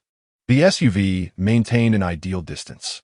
Su Changan narrowed his eyes, but said nothing, merely steering the car to change lanes. Zhang Ruolin was taken aback and asked, Why did you change direction? This isn't the route according to the navigation. Su Changan did not provide much explanation, instead responding enigmatically. You should be the one to answer that. Did you have any enemies while you were abroad? Zhang Ruolin blinked. What enmity could a designer like me possibly have? Wait, what do you mean by that? Behind us, there is no vehicle following, but it has been tailing us for quite some time. I changed lanes just to verify, and they're still behind us, confirming my suspicion that they are indeed after us. What? Zhang Ruolin exclaimed, glancing nervously in the rearview mirror. What should we do? Are they really coming for you? Su Changan feigned innocence, saying, Hey, don't cast baseless accusations.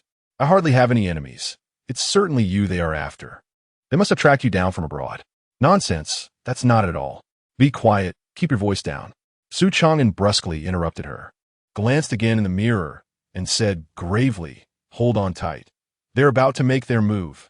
At that moment, in the SUV behind them, aside from the driver, 4 masked men sat inside, adorned with masks resembling a monkey, an elephant, a tiger, and a lion. The man in the monkey mask slightly lifted his mask and said to the driver, This road has fewer people. We don't have much time. Once we round that bend ahead, we will strike. Xiao Wu, ram their car. Understood. With a roar, Xiao Wu slammed the accelerator to the floor, crashing their front end into Su Changan's vehicle as he made a turn. Bang! Don't scream so loudly. Su Changan snapped, gritting his teeth in anger. Damn it. This is the only luxury car Xiaoyan has. You scoundrels are done for. Zhang Ruolin, seemingly startled, quickly asked, What are you going to do?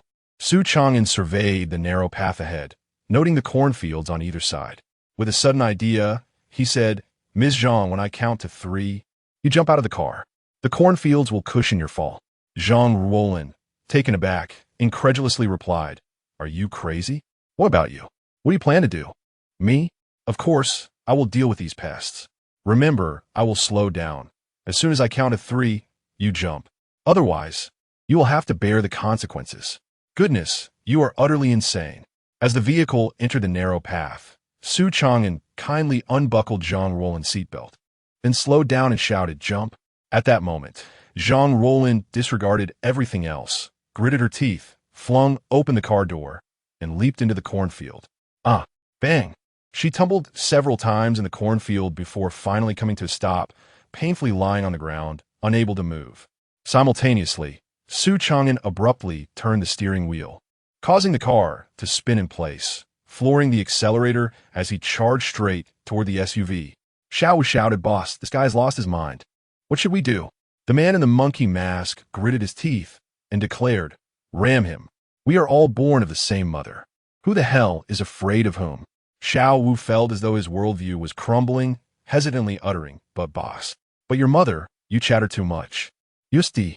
With a swift motion, the man in the monkey mask slashed Xiao Wu's throat, then pinned his feet down to accelerate the vehicle to its limit, simultaneously bellowing at his 3 subordinates, Jump out. Boom! 2 speeding cars collided violently, the SUV's inferior build causing it to flip into the ditch, while Su Changan's vehicle was also overturned. Following this, Another explosion resonated as the SUV erupted into flames, quickly engulfed by the inferno. The four men in monkey masks crawled up from the cornfield, each producing an Uzi submachine gun from behind and swiftly loading the magazines. The man in the monkey mask roared. The target must have flipped into the opposite cornfield. Ignore the driver. We must capture the target. Yes, boss. Move out. As the four dashed out of the cornfield, a rustling of footsteps echoed. The last of them, the man in the elephant mask, was the first to react, shouting and turning to fire. Enemy attack. Hot tot tot. The four pulled the triggers in a frenzied spray of bullets. Yet before them stood nothing but emptiness. Their ammunition wasted in vain. Angered, the man in the monkey mask cursed. Damn it, stop yelling. What a waste, enemy attack. Suddenly, he sensed a dangerous presence. Turning sharply to drive away, but was seized by an overwhelming force around his waist, feeling himself thrown to the ground with a heavy thud. Bang! Su Changan delivered a fatal blow, instantly killing him. Boss, take him out. Hot tot tot. The remaining three were unprepared for Su Changan's ferocity. While seeking cover, they unleashed a barrage of gunfire at him. Quick to respond, Su Changan seized the man in the monkey mask as a human shield, wrested his gun away, and kicked him aside, swiftly leaping to the right, hiding amidst the denser corn stalks. The man in the elephant mask yelled, "Don't let him escape. Kill him to avenge the boss. Go, kill." Rat-tat-tat. The three men charged in, but just a few steps in, the elephant mask man's head was blown apart by a single shot, his body collapsing lifelessly to the ground, leaving the other two terrified and seeking refuge. Huffing, the man in the lion mask lay on the ground, signaling the man in the tiger mask. The latter, determination gleaming in his eyes, gritted his teeth and rolled out into the open. Hot tot tot. Bullets rained down mercilessly, the dense corn stalks falling before the onslaught. Bang! Just then, he was struck by two bullets in his shoulder. After pinpointing the direction of the gunfire, he dashed to the right. Hot tot tot. Su Changan, who had been hiding, boldly emerged, exchanging fire with the man in the tiger mask. Bullets thudded against the latter, who cried out in agony before collapsing to the ground. At that moment, Su Changan's firearm was devoid of ammunition. He tossed the gun to the ground, poised to deliver a finishing blow to the man in the tiger mask. Suddenly, a cacophony of gunfire erupted. Hot tot tot tot. Su Changan swiftly evaded the assault, leaping forward to confront the man in the tiger mask. With a powerful kick, he shattered the man's temple, then seized his lifeless body, using it as a shield. He charged towards the concealed location of the man in the lion mask, filled with a fervent desire for vengeance. Damn it, perish, perish. Chapter 70. Kill, kill, kill. The lion mask man was blinded by rage, unleashing a barrage of bullets upon the lifeless form of the tiger mask man. At the moment when his ammunition ran dry, Su Changan exerted his strength, hurling the tiger mask man's corpse towards him. The lion mask man leapt aside, preparing to smash Su Changan with a submachine gun, only to have Su Changan shatter his weapon with a single punch. Get down. Bang. Another fist connected squarely with the lion mask man's face, eliciting a furious roar as he bent forward, attempting to grapple Su Changan to the ground. Bang. Su Changan drove his elbow forcefully into the lion mask man's back, causing him to spit blood. He pushed Su Changan away, lunging forward with a punch that Su Changan narrowly evaded, only to be met with a swift kick. Slap. Bang.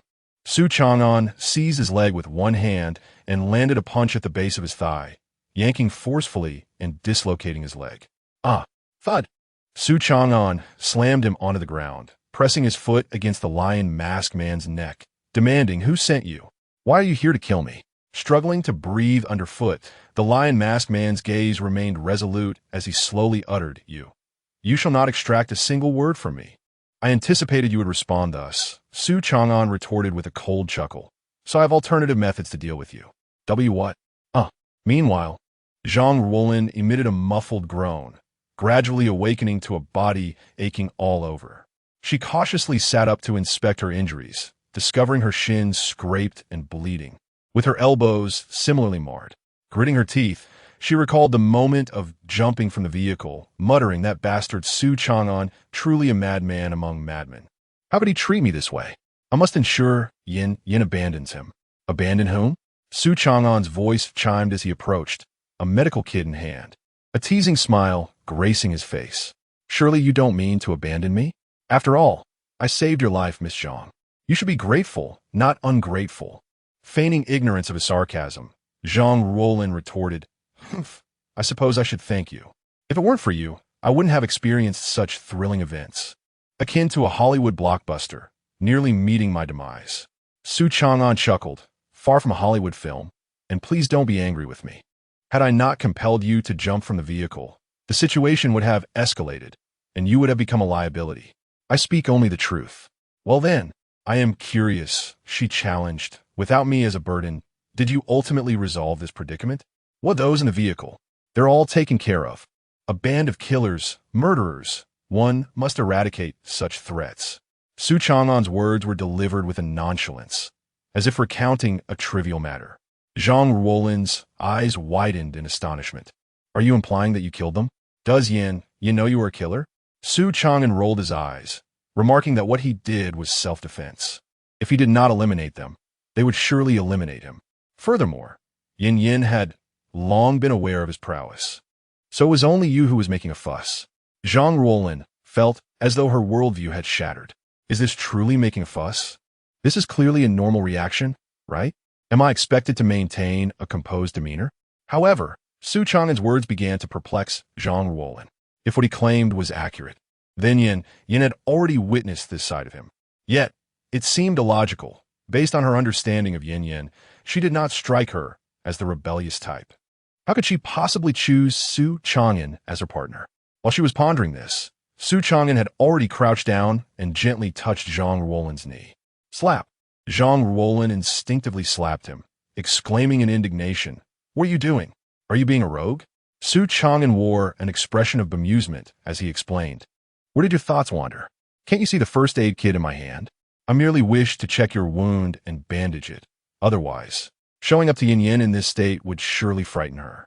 Seeing the seriousness in Su Changan's demeanor, Zhang Ruolin realized she had misunderstood him. Yet, with her proud nature, how could she possibly lower herself to apologize? Thus, she huffed and said haughtily, Well, you could have mentioned it beforehand instead of just acting. Anyone would think you a rogue.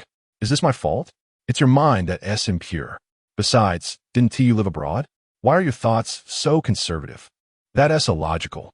Who told you that someone who has lived abroad must have an open mind? That's a prejudice. Never mind, I won't argue with you about that. Just hand me the alcohol swabs. I can manage myself. Su Changan raised an eyebrow. Are you certain?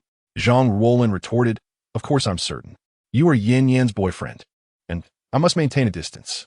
How can it be appropriate for my best friend's boyfriend to treat my wounds? Hand it over. Very well, suit yourself.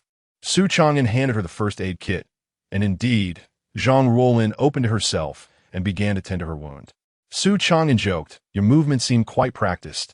Miss Zhang, do you frequently get injured? Zhang Ruolin's face twitched in annoyance as she replied, If you can't speak properly, then be silent. What do you mean I often get injured? Are you cursing me? Not at all. It was merely a casual inquiry. Don't even ask. I can't be bothered to answer. Su Changan felt slightly irked. I saved your life, and you can't even muster a thank you? Is this how you treat your savior? Zhang Ruolin felt a twinge of guilt, avoiding the topic and redirecting. Who knows if those assassins were after you or me? If they were after you, then I would have been dragged into this mess, wouldn't I? Su Changan let out a cold laugh and remarked, It seems I have truly disappointed you. It is I who have been ensnared by you. Just now, I spared one of them and inquired. He revealed that they were tasked with your assassination. Thus, I have essentially provided you with protection free of charge. What? They were coming for me? Are you certain he said that? Of course. What sort of look is that? Do you think I could deceive you regarding such matters? Her gaze was laden with skepticism, which irked Su Changan considerably. Even if I am prone to fibbing, you shouldn't regard me with such doubt. I may lie, but your suspicion is unfounded. Zhang Ruolin fell into contemplation, murmuring to herself, It's impossible. I haven't offended anyone. Why would they want to kill me? Did you ascertain who the puppeteer behind this is? Su Changan shook his head. No, the assassin merely stated they received their orders from a place called the Black Web. It is a platform for assassins where numerous employers post tasks. Your name appeared among those assignments. They only know the ID of the employer. I checked that ID, but it was fruitless. Zhang Ruolin frowned and sighed. If that's the case, doesn't that leave us without any leads? Su Changan replied earnestly. It would be hasty to say so, Miss Zhang. Surely, you must have crossed paths with some dubious individuals? If we can identify any suspicious characters, we stand a good chance of uncovering the truth. Zhang Ruolin pursed her lips, hesitated, then shifted the subject. Forget it. The Haven T succeeded. So I want to pursue it. I returned to assist you with Yin Yin, and I refuse to squander time on this. Please take me back to the hotel. I'll quickly drop off my luggage, and then we can go meet Yin Yin together.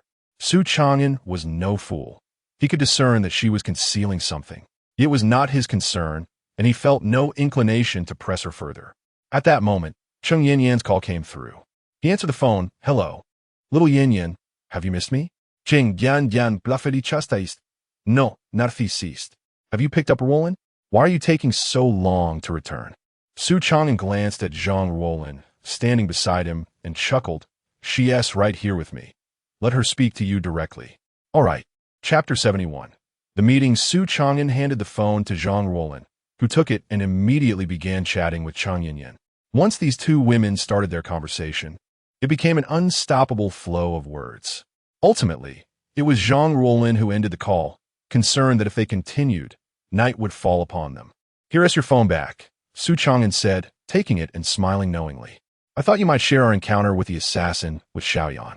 Zhang Ruolin rolled her eyes. Do you think I'm foolish? Telling her would only cause unnecessary worry. She paused, then added, well, my wound is almost treated. After you drop me off at the hotel, I'll change my clothes. I can't let Yin Yin notice anything amiss. All right. By the way, I remember hearing a crash earlier. Can our car still run? If it were anyone else, it might not be possible, but since I'm driving, you need not worry. I assure you, I will get you there safely. Then let us go. The two departed. At the Bai residence, a Porsche slowly came to a stop at the entrance. Oddly enough, one of its doors was dangling, giving it a rather comical appearance. After the car halted, a man wearing sunglasses stepped out. He exchanged a few words with the security guard before striding directly into the Bai villa. Upon entering the hall, the man spotted a middle-aged woman in her 40s reading a newspaper in the living room. He removed his sunglasses and greeted her with a smile. Annie. Bai Mu lifted her head upon hearing his voice, stood up, and smiled. Ah, Chao Chi, what brings you here? You should have informed me beforehand. Are you hungry? Would you like me to prepare something for you? Xiao Qi shook his head and replied with a smile. No need, Andy. I'm here to see Lang Ge. Is he at home? Mentioning her son caused a flicker of sadness in Bai Mu's expression. She nodded and said yes. He is upstairs in his room. He hasn't been in good spirits lately. It would be good for you to chat with him. All right, Andy. I'll head up now. Okay, go ahead. Bai Mu nodded, and as Xiao Qi ascended the stairs, a thought suddenly crossed her mind.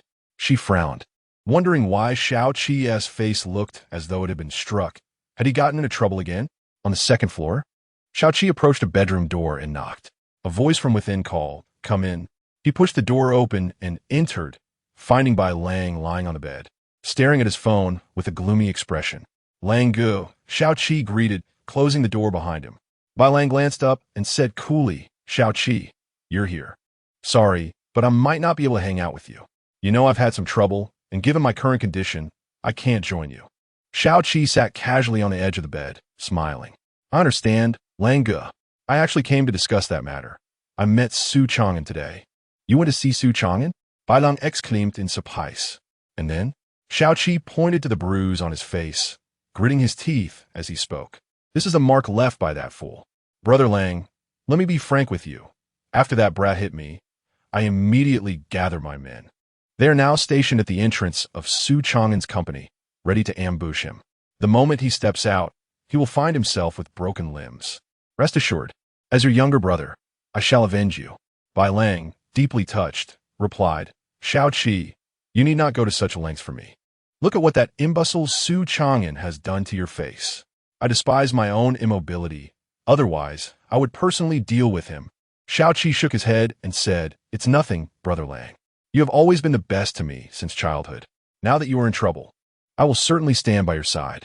Await my good news, I will personally oversee the matter and ensure that Su Changan kneels in surrender. Bailang nodded in affirmation, gently patting Xiao Qi's head, expressing his gratitude. Xiao Qi, it is not in vain that I have always cared for you. By the way, have your aunts learned about your involvement in this? If they find out, they will surely scold you for causing trouble. Unfazed, Xiao Qi replied, no worries, Brother Lang. If my parents knew I'd been beaten, they would be furious. Besides, I have enlisted the help of those associated with a certain Lord Buddha. You've heard of him, right? He's the true big shot in Nanhai City. With his support, Su Changan must kneel. Excellent. I shall await your good news, Xiao Qi. Yes, Brother Lang. You should rest well. I will go bait Su Changan. If I do not break his legs this time, I shall no longer bear the surname Long, all right? Take care. I shall not see you off. Xiao Qi had barely departed when Bai Lang's smile vanished, staring blankly at the door for a few seconds before coldly muttering, fool. Meanwhile, Su Changan first escorted Zhang Ruolin to the hotel she had previously booked. After she changed into a stylish denim outfit, he brought her to Schwerin culture. This woman, a true model, wore every piece of clothing with an extraordinary grace.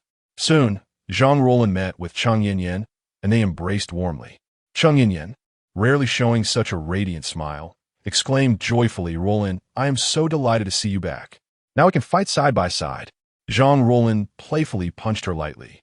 Feigning anger, she retorted, Oh, I didn't realize you were so thrilled. You didn't even come to personally welcome me. What a lack of sincerity.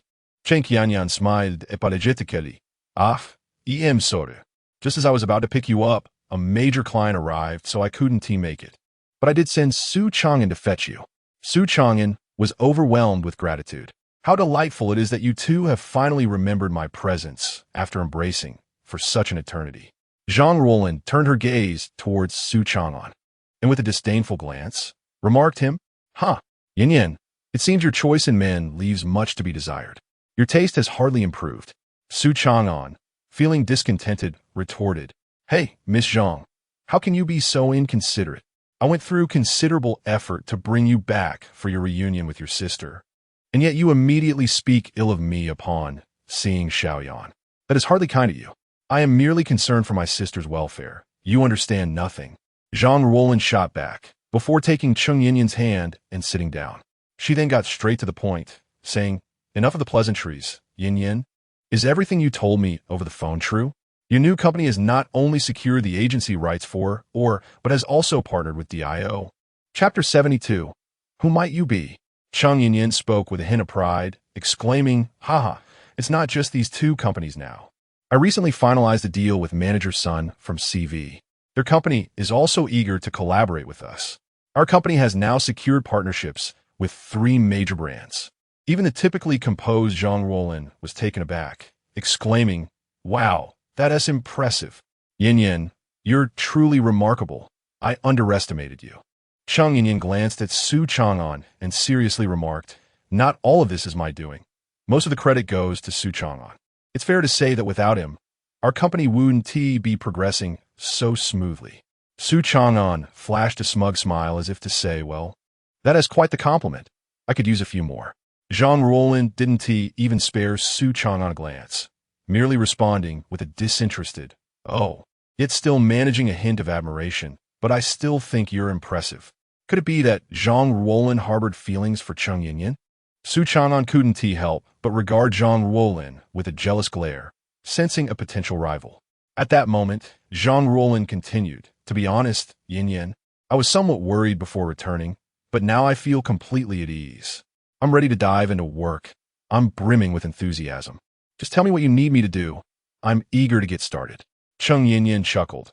All right, let us first familiarize you with the company's operations. Turning to Su Changan, she added, By the way, Manager Sun from CV has provided us with a sample garment to create our prototypes. She walked over to her desk and retrieved a piece of clothing wrapped in a white plastic bag, handing it to Su Changan. Could you take this to our clothing factory? I need them to produce 20 pieces as soon as possible, aiming to deliver them to Manager Sun before the end of the day. Can you manage that? Su Changan nodded, signaling with an okay gesture.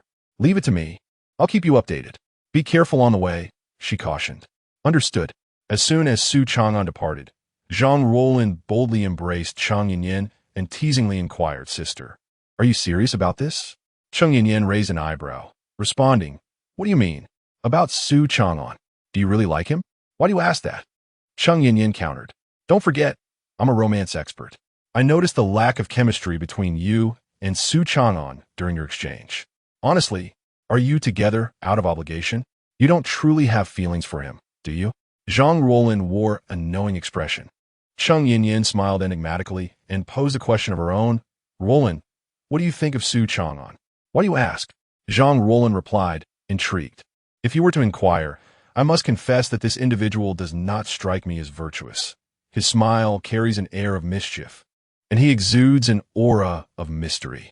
Of course, my acquaintance with him is still quite nascent, and perhaps my observations are not comprehensive. Nonetheless, this constitutes my initial impression. Indeed, first impressions often dictate our perceptions, and I felt similarly upon our first encounter. Subsequently, I found myself unable to decipher his true nature. Meanwhile, not far from the company, Su Changan was unexpectedly confronted by a throng of individuals, led by a young man whose age belied his impressive physique. With his hair dyed a vivid purple and wielding a baseball bat, he was flanked by more than 20 followers, each brandishing their own implements. Su Changan regarded this assembly with indifference, expressing mild irritation. "Is there something you need?" "How bold you are, you foolish fellow," the purple-haired leader spat, his confidence evident. "Listen closely. Someone has ordered us to break your legs, so it would be prudent for you to cooperate and spare us all further trouble." Su Changan elongated his response. "Oh, may I inquire as to the identity of this formidable personage who seeks my legs?" "Not much to tell, really. It's Long Xiao. Ever heard of him?" "Not a clue," Su Changan replied, shaking his head vigorously. "Who is this Long Xiao? It appears anyone these days can claim such titles." The purple-haired leader erupted in anger. "How dare you speak so flippantly about Long Xiao? Very well, I tire of this banter. I shall simply proceed to break your legs. Wait, could you enlighten me as to whom you associate with? Why do you care? Planning some sort of retaliation?" The leader scoffed, his disdain palpable. "Fine, I'll tell you. Brace yourself. We are under the auspices of Buddha Yi, the true overlord of the Nanhai underground market. Are you frightened yet?" Su Changan was taken aback for a moment, but quickly regained his composure, smirking as he replied, "Is that so? Allow me to call your Buddha Yi and inquire how he wishes to handle this matter." The purple-haired leader paused, then erupted into laughter, prompting his entourage to join in. "Brothers, did you hear this fool? He claims he will call Buddha Yi. Ha! Are you out of your mind? If you truly know him, I'll eat my own words." "Very well, those are your own claims," Su Changan remarked with a smile as he produced his phone and dialed. As soon as the call connected, he wasted no time, stating directly, "Old Buddha, your men are threatening to break my legs. Are you aware of this?" There was a moment of silence on the line before the authoritative voice of Buddha Yi responded, "Who possesses such audacity to threaten Mr. Su?" Su Changan cast a glance at the purple-haired individual, curling his lips in disdain. "Is this fool one of yours? Kindly pass the phone to him, Mr. Su." "Very well."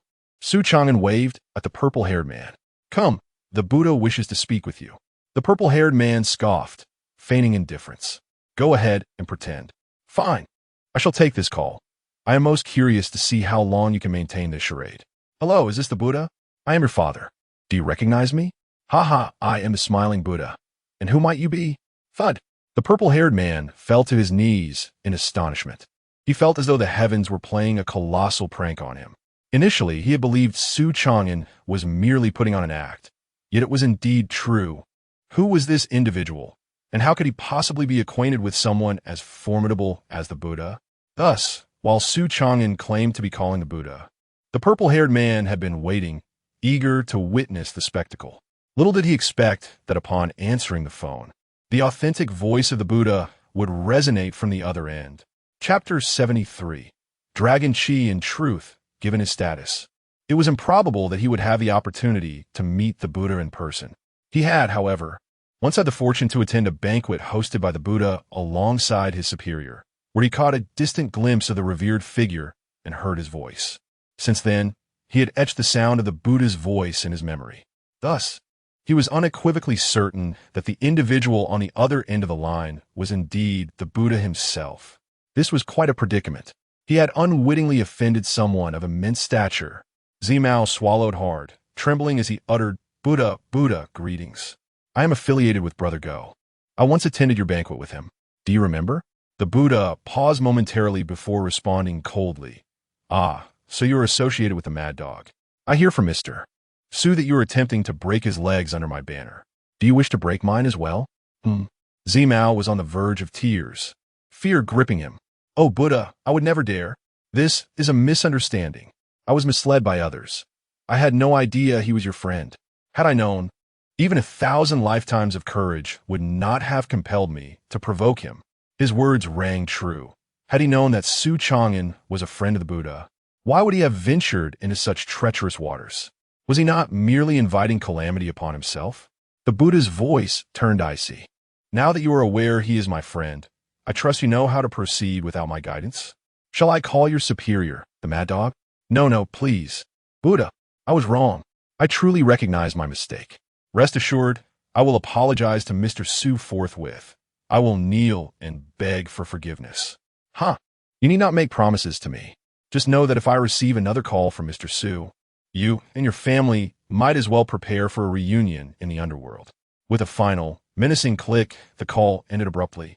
Zimao's knees buckled, and he sank to the ground before Su Changan, cradling his phone above his head, beseeching, "Mr. Su, I am so sorry. I truly apologize. I was wrong. I sincerely regret my actions. Please spare my life." His subordinates were left dumbfounded, their eyes wide with disbelief. What just transpired? Hadn't their leader just declared intent to break this man's legs? Why was he now kneeling before him? Could it be that he had indeed called the Buddha?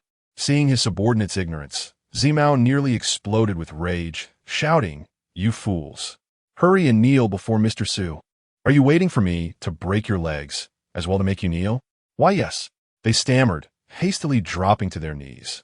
Although they were baffled, their leader's submission compelled them to follow suit. Zimao, in tears, pleaded with Su Changan, "Mr. Su, I do not dare to hope for your mercy. I simply ask for one more chance. I am truly sorry. I was wrong, and I will not dare to offend again." Su Changan retrieved his phone, a sardonic smile gracing his lips. "So, you no longer believe I was merely boasting?" No. Whoever dares to claim that Mr. Su is boasting, I shall not let it rest. And let us not break my legs, shall we? No. Anyone who dares to break Mr. Su's legs is effectively declaring war on me. I shall fight to the bitter end." Su Changan was so amused by the absurdity that he smirked and remarked, "Oh, you're quick to change your tune. Do you recall what you said before I called the Buddha? You claimed that if I truly knew him, you would eat excrement. Correct? Now that the truth is unveiled, when shall you arrange for this rather unpleasant feast?" "What? You really want me to eat it?" Zima was taken aback. Although those were his words, he had uttered them without knowledge of Su Changan's true identity. He certainly did not wish to partake in such an act. Now, with the revelation, he stood dumbfounded, unsure of how to respond. Noticing his hesitation, Su Changan coldly asked, "What is the matter? Is my word not of consequence? Do I need to call the Buddha again?" "No, please don't." Zima crawled over and clutched Su Changan's leg, pleading, "Please, Mr. Su, I beseech you. Do not make that call. I have called you my ancestor. I implore you. You do not truly wish for me to eat excrement, do you? Very well. I shall find a restroom and partake, and I'll even have my subordinates film it for you." Su Changan was utterly speechless. "Why on earth would I want to see you eat excrement? Do you truly believe I share your peculiar tastes? Enough. You haven't managed to harm me, and I am too weary to engage in further disputes. Here's the deal. Seeing as you appear quite pitiable, you need not eat excrement yourself. Instead, let the one who dare to break my legs be the one to suffer such a fate." Upon hearing that Su Changan would spare him, Zima felt a wave of relief wash over him, nodding vigorously, Yes. I shall heed your words, Mr. Su. I will go find that scoundrel Long Chi." In truth, even without Su Changan's prompting, Zima would have sought vengeance against Long Chi. Damn it, if it weren't for that fool providing erroneous information, he would not have crossed paths with such formidable figures. This grudge must be avenged. Su Changan, satisfied, patted Long Chi on the shoulder and cryptically remarked, by the way, I've heard there's a lunatic around here who has a penchant for mischief. I believe he bears quite the resemblance to that young Master Long. What do you think? If Zima had not understood his implication, he would be quite foolish indeed. Internally, he sighed, truly ruthless. Yet outwardly he affirmed, I believe you're right. There is no doubt it is him.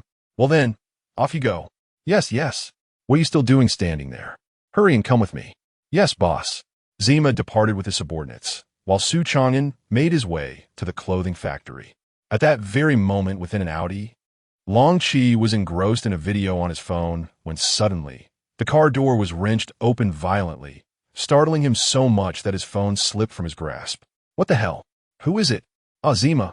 What brings you here? Long Chi recognized Zima and his entourage, but failed to notice Zima's grim expression. He quickly inquired, so, did you manage to break Su Changan's legs? I knew it. Such matters are trivial for you. Have you captured the video? Ha! The purple-haired individual remained silent, merely letting out a cold chuckle. Dragon Shi, feeling displeased, exclaimed, Hey, I'm talking to you. What are you laughing about? What's the outcome? Success or failure?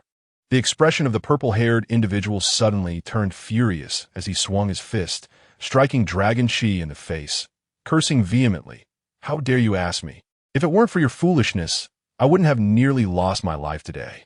Drag him down and break his legs. Chapter 74. A disheartening situation behind him.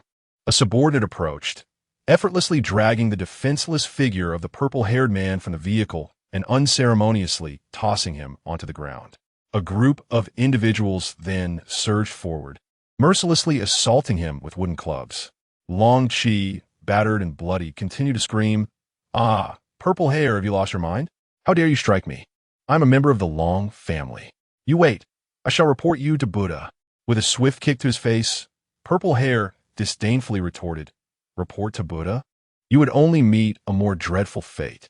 We shall break your legs, strip you bare, and leave you on the street, all to fuel Long Xiao's fury. All right. No, please don't. Long Chi's fate was no longer a concern for Su Changan, who swiftly delivered the sample garments to the clothing factory and exchanged a few words with the manager before preparing to leave. Just then, he received a call from Wang Fei. Hello, Mr. Wang. Is there something you need? Since Su Changan had rescued Wang Fei, the latter had grown increasingly respectful towards him. Mr. Su, this evening marks my daughter's 10th birthday party, and I would like to extend an invitation for you and General Chang to join us. Are you available? Su Changan paused, then chuckled. You have a daughter now? This is indeed the first I have heard of it. Very well. As long as both Xiaoyan and I are free this evening, we shall attend. Have you mentioned it to her yet? Not yet. I wanted to first consult with you. Mr. Su, since you have expressed your willingness, I shall call General Chung to inform him. I look forward to your presence tonight. Ah, too kind of you. Goodbye. Goodbye. Mr. Su. After ending the call, Su Changan felt a pang of hunger. He dialed Chung Yin to inform her that his errands were complete and to share the details of Wang Fei's daughter's birthday party. Chung Yin responded, Perplexed, Mr. Wang was the first to sign a contract with our company. He has done us a great favor. We ought to attend this birthday gathering. Since he called you, why not simply agree to go without needing him to ask me as well? Su Changan, with wisdom, replied, Xiaoyan, this is where you lack understanding. You are the general manager of our company. His inquiry to me is a matter of personal connection, while his invitation to you is a sign of professional respect, an essential courtesy that you must learn to embrace. Chung Yin acknowledged with a hint of sarcasm. Is that so? I just fear that in Mr. Wang's eyes, he continues to regard you as the true general manager. His decision to call you first speaks volumes. As for me, I seem more like a mere puppet, akin to Wu Zetian, ruling from behind the curtain. Su Changan chuckled, bemused. What are you talking about? We are a family. Whether one manages or not, we all share responsibilities. There is no need for envy. By the way, I may return a bit later. I'm feeling a bit hungry. Shall I bring something for you? I need not, for both Roland and I do not enjoy the leisurely pace you seem to have. We are engaged in deliberations regarding the company logo and promotional strategies. Please indulge yourself. Ah, by the way, Su Changan paused momentarily and inexplicably remarked, You should maintain a certain distance from Miss Zhang. Chung Yin, intrigued, inquired, Why is that? I merely spoke candidly. I have a persistent feeling that she has an interest in you, and you ought to remain vigilant. I have no desire to be cuckolded by a woman. Su Changan. From the other end of the line, Jean Roland's furious voice erupted. You are the one who is truly questionable. Look at your petty demeanor. Just wait until you return. I shall have my reckoning. A fierce tigress. Su Changan muttered a retort, disconnecting the call, and rubbed his nose, contemplating how exceedingly formidable she was. He truly wondered how Yin managed to endure her. Never mind. I shall focus on finding something to eat.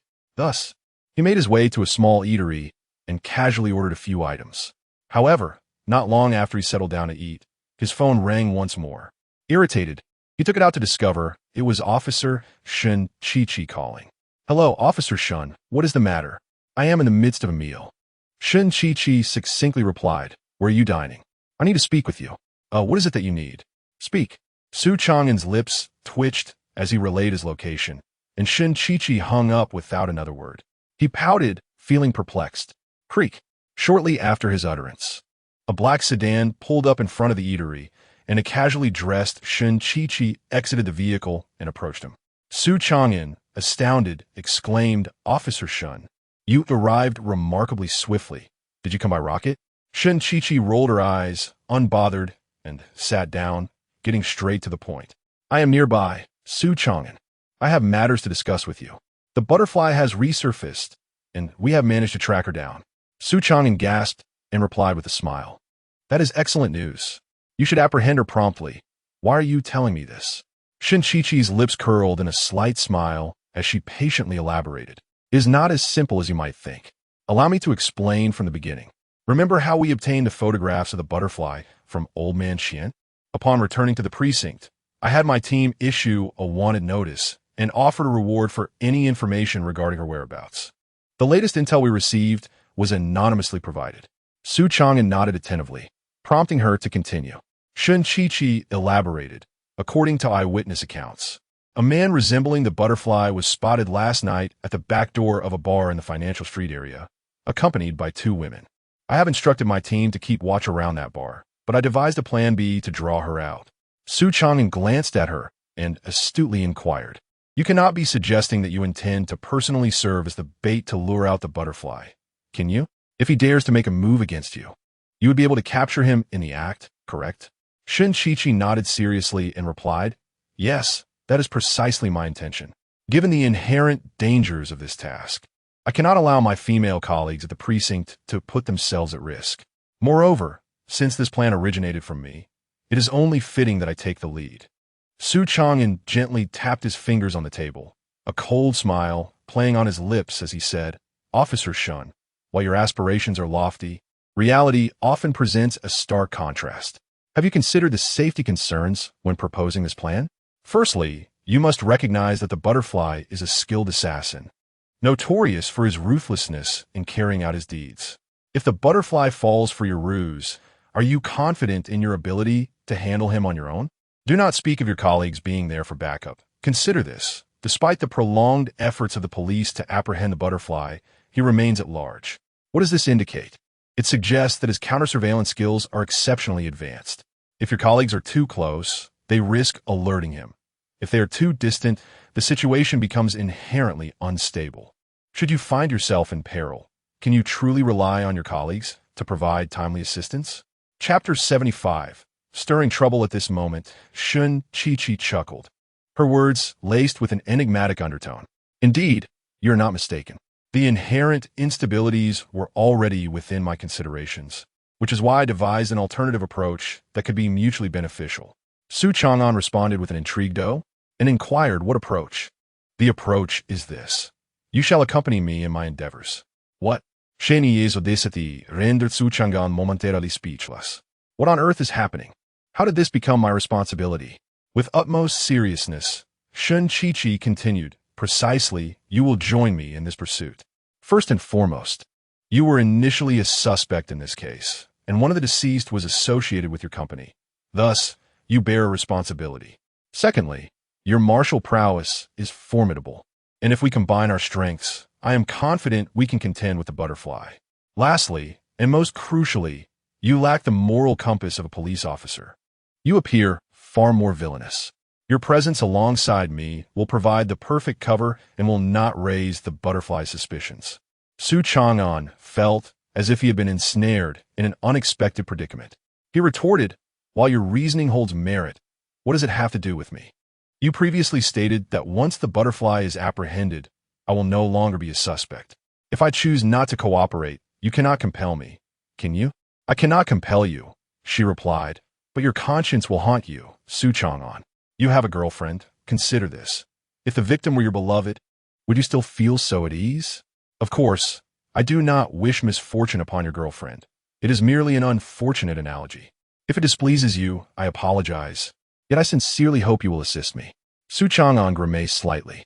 "This is moral coercion." With a serious expression, Shun Chi-Chi countered, "Consider it moral coercion, then.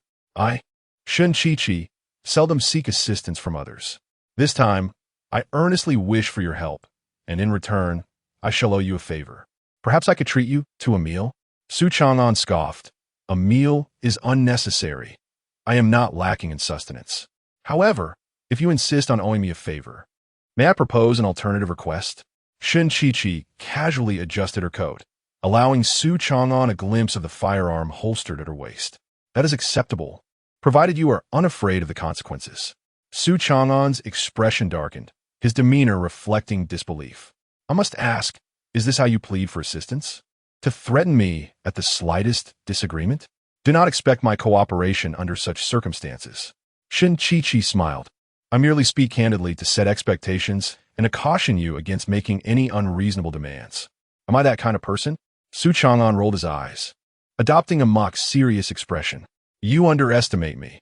I am a quintessential innocent youth, a naive young gentleman. What unreasonable demands could I possibly make? Fine, I understand the situation. When shall we proceed? Let me check my availability." Shun Chi-Chi seemed to have anticipated that Su Changan would acquiesce. After a moment of contemplation, she declared, "Let us proceed tonight. Delay may lead to unforeseen complications." Su Changan hesitated, responding, "Tonight? There may be a scheduling conflict, as I have a birthday party to attend this evening. I fear I might not make it in time." Shun Chi-Chi waved her hand dismissively, casually replying, "No worries. The butterfly bandits' activities typically commence in the early hours. There should be no conflict. Here is the plan. We will initiate our actions in Lingcheng at 1 o'clock, and I shall pick you up at 12:30. Just provide me with your address then." Realizing he could not decline, Su Changan nodded reluctantly. "All right, it is settled then. It seems you had no intention of giving me the chance to refuse." With a chuckle, Shun Chi-Chi produced 2 banknotes and placed them on the table, saying with a smile, "This meal is on me, a token of your reward. I shall treat you to a splendid dinner later. I must return to the precinct now. See you tonight." With that, she stood and departed. Su Changan shook his head, clicking his tongue in contemplation, just as the phone rang. Cheng Yin was calling. He felt exasperated, realizing that his meal would not be enjoyed in peace. Upon answering, before he could utter a word, he heard Cheng Yin's frantic voice on the other end. "Su Changan, something terrible has happened. The Health Bureau is here, claiming our company's sanitation is substandard and demanding that we cease operations." In the office of Schwerin Culture, a man and 2 women stood solemnly before them, facing Zhang Ruolin. Cheng Yin had excused herself to the restroom, but in reality, she was calling Su Changan. The only man among the trio, appearing to be in his late 20s or early 30s, adjusted his glasses and sneered, "Deputy Manager Zhang, I believe my earlier statements were quite clear. Upon inspection, we found your company's internal sanitation lacking, particularly concerning the elevated levels of formaldehyde in your office, which poses health risks. Hence, we require you to cease operations for rectification. Do you comprehend now?" Zhang Ruolin was not easily intimidated. She met his gaze with poise, asserting, "Captain Ma, I believe our general manager has already clarified the formaldehyde issue. Our company is newly established and has only recently undergone renovations. The odor has yet to dissipate entirely. Is it truly necessary to escalate this to a halt in operations?" Captain Ma continued to sneer, retorting, "Deputy Manager, your statement is misguided. Anyone with an IQ above 60 knows that newly renovated spaces are unsuitable for habitation. The process of formaldehyde dissipation typically requires at least 6 months. Your company commenced operations shortly after renovations. This is undoubtedly detrimental to the health of your employees. Our insistence on your cessation of operations stems from safety concerns. You creaked the door. At that moment, Chung Yin returned and immediately stated, Captain Ma's words are indeed well considered, seemingly prioritizing the safety of our company's employees. However, I must emphasize that when we were hiring, it was clearly communicated that we are currently in a trial operation phase. This does not imply that we are expected to work under such conditions. We remain committed to the safety of our staff. Captain Ma, how about this? You may issue a fine, but there is no need for a shutdown for rectification. Our company is still in its nascent stages, and a suspension would not only tarnish our overall image, but also undermine the confidence of our employees. So, enough with the chatter. Captain Ma interrupted, his irritation palpable as he waved his hand dismissively. He coldly declared, do not use your amateurish perspective to question our professionalism. If I say there will be a shutdown for rectification, then it is imperative. If you continue to speak, I will have to ask you to accompany us. Bang! At that moment, the office door was violently kicked open, and Su Changan strode in with an air of confidence. Chapter 76. The Madman Xiao Yin. I apologize for my tardiness. You haven't been bullied, have you? Su Changan, without a glance at the three individuals from the Health Bureau, first expressed concern for Chung Yin. Upon seeing Su Changan's arrival, Chung Yin felt an inexplicable surge of confidence, as if she had found her anchor. She feigned annoyance, saying no, but had you arrived any later, who knows what might have happened? My apologies for the delay, but now that I'm here, no one dares to bully you. He reassured her. Captain Ma, noticing their engrossed conversation, grew visibly displeased. Ching, who is he? An employee of your company? Su Changan replied, I am her husband, as well as one of the partners of this firm. If there is anything to discuss, please direct it to me. Captain Ma scrutinized him with disdain and retorted, discuss with you? Very well, I shall. We have conducted tests and discovered that the formaldehyde levels in your company exceed safe limits, posing a health hazard. You are hereby ordered to cease operations until our inspection confirms all is well. Do you have any objections? Su Changan shook his head. No objections. Your reasoning is quite sound. Oh, so you agree? Not at all. I consider your words to be mere nonsense. You brat. How dare you speak to me like that? Do you even comprehend my standing? Su Changan smirked coldly. I am well aware of your position, a mere squad leader from the Health Bureau. It perplexes me how a lowly staff member like you, not even a police officer, feels entitled to come to our company and cause trouble. Bang! Captain Ma slammed his palm on the table, seething trouble. We are merely following procedure. Don't slander us. Su Changan scoffed dismissively. Please, we are all intelligent individuals here. Do not feign ignorance. Do you think I am unaware of who sent you? Bai Xiaodian must have offered you quite the incentive. A flicker of panic crossed Captain Ma's eyes, quickly masked by a ade of anger. What Bai Xiaodian? I have no idea what you're talking about. I have no time for your nonsense. All you need to do is comply with our work. Su Changan replied coldly, is that so? It seems you are resolute in playing the fool. Very well, allow me to clarify. I am not only her husband and a partner of this company, but I'm also the head of security here. I now have reason to suspect that you are here to stir trouble. I grant you 10 seconds to leave this place, or I will have no choice but to resort to force. Captain Ma, infuriated, laughed derisively. You dare to use violence? You certainly possess quite the audacity. Come, show me how you plan to act lawlessly. Su Changan inquired. So, you have no intention of cooperating with me? Cooperate with you? Huh. Bang. His words were still unuttered when Su Changan rushed forward and delivered a powerful kick to his abdomen, causing him to swallow the remaining profanities back into his throat. Su Changan then seized his collar and forcefully hurled him towards the doorway. Bang! His body crashed through the office door and fell to the ground in a most undignified manner. Captain Ma, the two women, witnessing the scene, screamed in terror. Su Changan cast a cold glance at them and remarked, will you leave on your own, or shall I assist you? Why you wait? The two women hurriedly scampered out, supporting Captain Ma as they fled together. However, they had scarcely gone far when Su Changan called out, wait. Remember to inform your master that I shall be visiting him shortly for a chat. The trio dared not respond, shooting him a venomous glare before departing. Only then did Su Changan turn to Chung Yin and say, "All right, little Yin, the trouble has been dealt with. Now, come here and let me reward you with a kiss."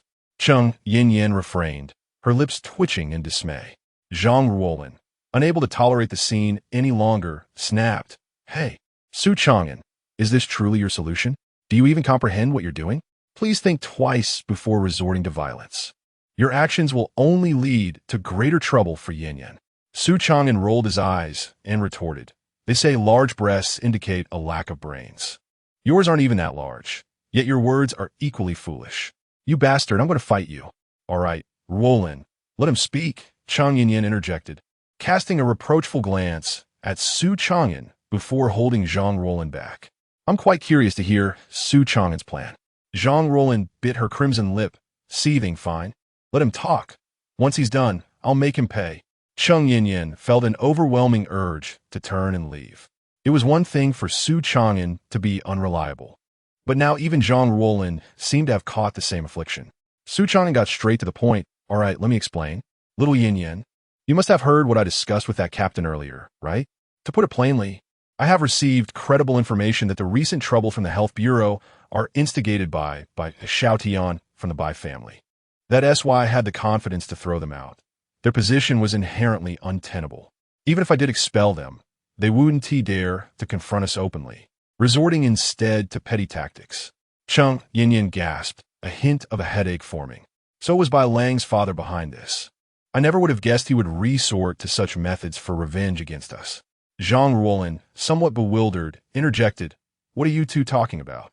"I'm not quite following." Chung Yin replied, "That's a different story for another time. I'll explain it to you in detail when I can." She then turned back to Su Changan and asked, "So, what do you think our next course of action should be?" The true terror does not lie in wielding a knife, but rather in the capacity to inflict harm with one's words. Su Changan smirked and remarked, "What is there to fear? I have already devised a plan on my way here. And you, just patiently await my return with your dear friend. Rest assured, I will handle everything. Where are you headed? A secret. You shall find out in due time." Su Changan replied before departing. Zhang Ruolin, somewhat perplexed, inquired, Yin, why does your boyfriend seem increasingly unreliable? What do you think he is up to?" Chung Yin, seemingly struck by a sudden realization, responded, "If I am not mistaken, he is likely heading to the Health Bureau." "What on earth for? Surely he isn't intending to cause trouble there, is he? Has he lost his mind?" At times, Su Changan truly does seem like a madman. Zhang Ruolin contemplated retorting, yet her thoughts involuntarily drifted back to the moment earlier that day when Su Changan had urged her to jump from the car during the ambush. Internally, she silently concurred. Indeed, he is quite the lunatic. Chapter 77. The meeting in the director's office on the second floor of the Health Bureau. Zhang Feng, a man in his 50s, was engaged in an intimate conversation with his secretary. At that moment of fervent exchange, Su Changan kicked open the door and sauntered in casually. "Who the hell are you?" Zhang Feng exclaimed, startled, as he and his secretary hurriedly distanced themselves from each other, the secretary's face paling in fear, her body trembling involuntarily. Su Changan, seizing the opportunity, closed the office door behind him, a playful smile gracing his lips. "Oh dear, it seems I've arrived at an inopportune moment, interrupting Director Zhang's good fortune. Shall I step outside while you two continue? We can discuss matters later." Zhang Feng, brimming with indignation, thought to himself how this unexpected intrusion had utterly dampened his interest. He scrutinized Su Changan, his expression turning serious as he asked, "Who are you? How did you get up here? Why didn't any colleagues from our bureau stop you?" Indeed, this was his primary concern. His office was not a place where just anyone could wander in, and he was curious about the intentions of this young man before him. Glancing at the secretary, Su Changan provocatively remarked, "Are you sure you want to discuss this in front of an outsider?" Zhang Feng understood immediately. "You may leave now, Xiao Li, and please close the door behind you." "Yes, sir," the secretary replied nervously, nodding before exiting and shutting the door. Su Changan then commented, "Not bad, but the makeup is a bit heavy. Director Zhang's taste could use some refinement." Though Zhang Feng felt like cursing, he maintained a cold demeanor and retorted, "I presume you didn't take the risk of barging in here just to discuss women's cosmetics, did you? State your name and your background." Su Changan nonchalantly pulled over a chair, sat down with a grin, and took out his phone, fiddling with it for a moment. With a mysterious smile, he said, "Before we engage in our formal discussion, I've sent you some rather intriguing information. You might want to take a look first." "Intriguing information? What do you mean? Don't keep me in suspense."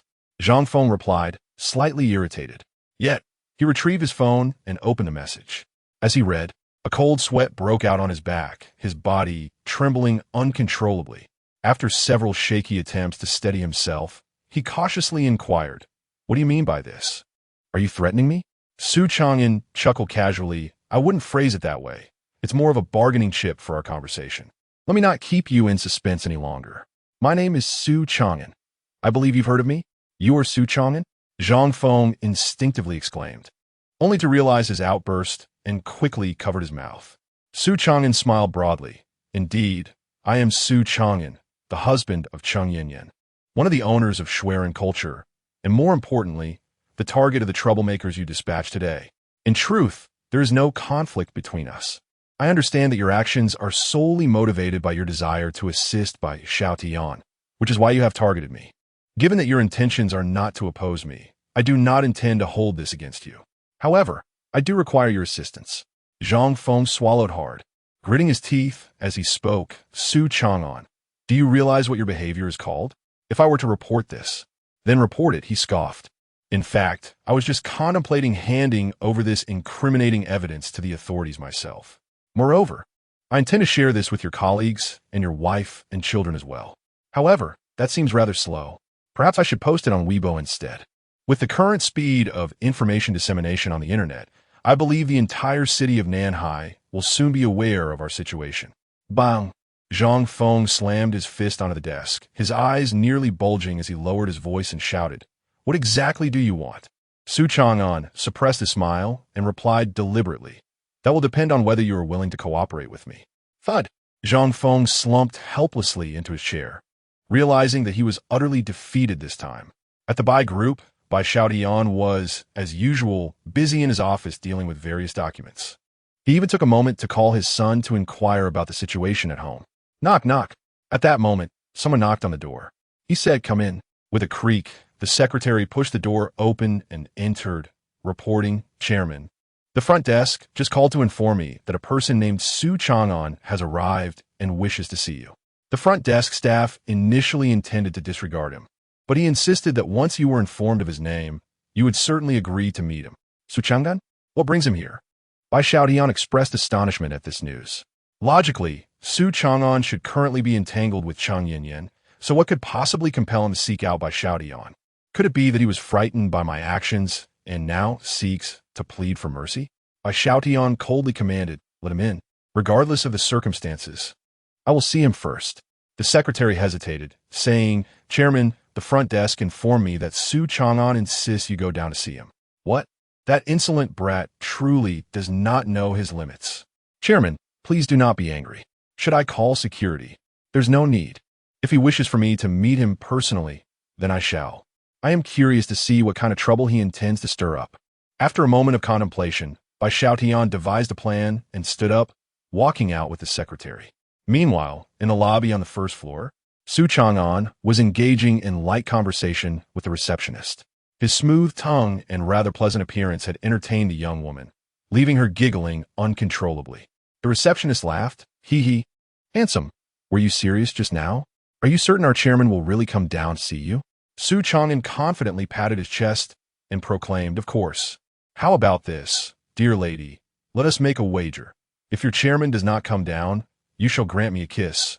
However, if he does appear, then I shall have the honor of kissing you. Fair, isn't it?" The receptionist's cheeks flushed, and she retorted, "Humph, you rogue. How is that fair? Regardless of the outcome, I would be a loss. One cannot say that. With a charming young man like me offering you a kiss, you would surely gain from it." He replied with a playful grin. "Seize the moment, dear lady. Opportunities like this do not come often. Get lost. You only seek to amuse yourself at my expense." "I shall ignore you," she declared, turning away. Just then, the sound of approaching footsteps echoed in the air.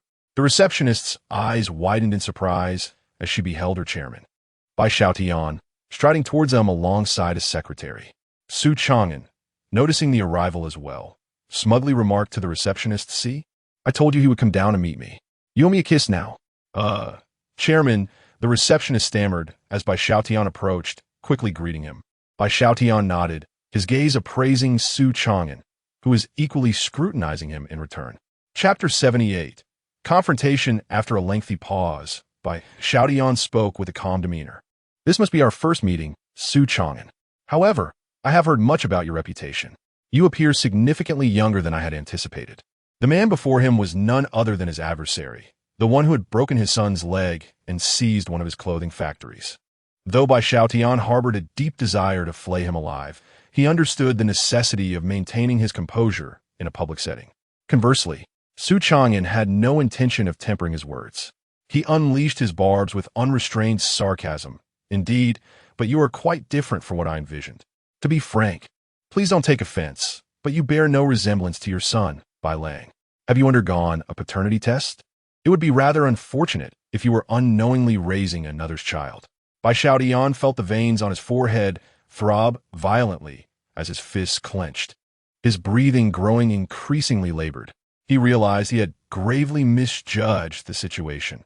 Facing such a contemptible individual made it impossible for him to uphold his decorum. How could one speak so audaciously? I extend a courteous greeting, and you retaliate with insinuations regarding my legitimacy as a father? This is beyond cruel. It was akin to two individuals agreeing to a bare-knuckle brawl, only for one to brandish a Gatling gun at the other. Bai Xiaotian felt an overwhelming wave of frustration surging within him, akin to a stampede of wild horses trampling through his mind. "Su Changan." Bai Xiaotian attempted to rein his tone. Indeed, the young are often fearless. You are far more audacious than I had expected. You, on the other hand, fall short of my expectations. I anticipated a physical confrontation after my remarks, yet you managed to restrain yourself. Quite commendable, Su Changan retorted. There is no need for you to engage in verbal sparring with me. Although you mask your intentions well, I am aware that your company, along with Chang Yin-S, is facing impending disaster. If you seek my mercy to spare you, I advise you to adopt a more humble attitude. Otherwise, I would not hesitate to witness your downfall alongside Chang Yin-Yan. Su Changan nonchalantly poked at his ear, a cold smile gracing his lips. "It seems you have misunderstood. I'm not here to plead for leniency. Chang Yin-Yan and I are not in peril. Rather, it is your company that is about to face calamity." "What do you mean?" Bai Xiaotian inquired, but Su Changan remained silent, merely glancing at his phone before murmuring to himself, "It should be time." Bai Xiaotian furrowed his brow, about to respond when suddenly, a group of 7 or 8 men clad in work uniforms entered, led by his old acquaintance, Zhang Feng. For reasons unknown, Bai Xiaotian felt an unsettling premonition at the sight of Zhang Feng. He hurriedly approached, wearing a cordial smile. "Old Zhang, what brings you here today? Personally visiting my company? Come, let us ascend to my office and enjoy a leisurely coffee while we chat." Zhang Feng cast a cold glance in his direction, then cleared his throat. "No need for that. I have important matters to attend to today, and please refrain from calling me Old Zhang. We are not that familiar. Simply refer to me as Director Zhang." Bai Xiaotian, we have received reports indicating that your company's sanitation standards are severely lacking, and furthermore, your establishment has not undergone a health inspection for 3 consecutive years. The most recent documentation dates back to 3 years ago. Our personnel will now conduct a comprehensive inspection of your company, and I kindly ask for your cooperation in ensuring that all employees vacate the premises. Until our latest findings confirm that your sanitation quality meets the required standards, operations will be suspended. What? Bai Xiaotian thought he must have misheard. How could Zhang Feng utter such words? What was their relationship? They had shared drinks and visited nightclubs together, reveling in each other's company. Now he was turning against him, insisting on an inspection and demanding the cessation of operations. This was absurd. However, he knew Zhang Feng's words held merit. Indeed, their company had not undergone a health inspection in 3 years. Yet, it was Zhang Feng who had previously asserted that such inspections were unnecessary, claiming that their camaraderie exempted them from such formalities. How infuriating! Why bring this up now? Where was he during their drinking sessions? Bai Xiaotian cursed inwardly. Nevertheless, He was no fool. He could not reveal the nature of their relationship before so many witnesses. He suspected Zhang Feng's actions were motivated by some underlying reason, likely involving Su Changan. Glancing at Su Changan, he noticed the latter had produced a cigarette from somewhere, puffing away while casting a mocking glance in his direction. Another glance at Zhang Feng revealed that he too was furtively observing Su Changan. Bai Xiaotian recognized that look all too well. Zhang Feng was wary of Su Changan, fearful of him. But how could that be? Given Zhang Feng's stature, it was implausible for him to be intimidated by someone as inconsequential as Su Changan. Clearly, there were matters at play that Bai Xiaotian was unaware of.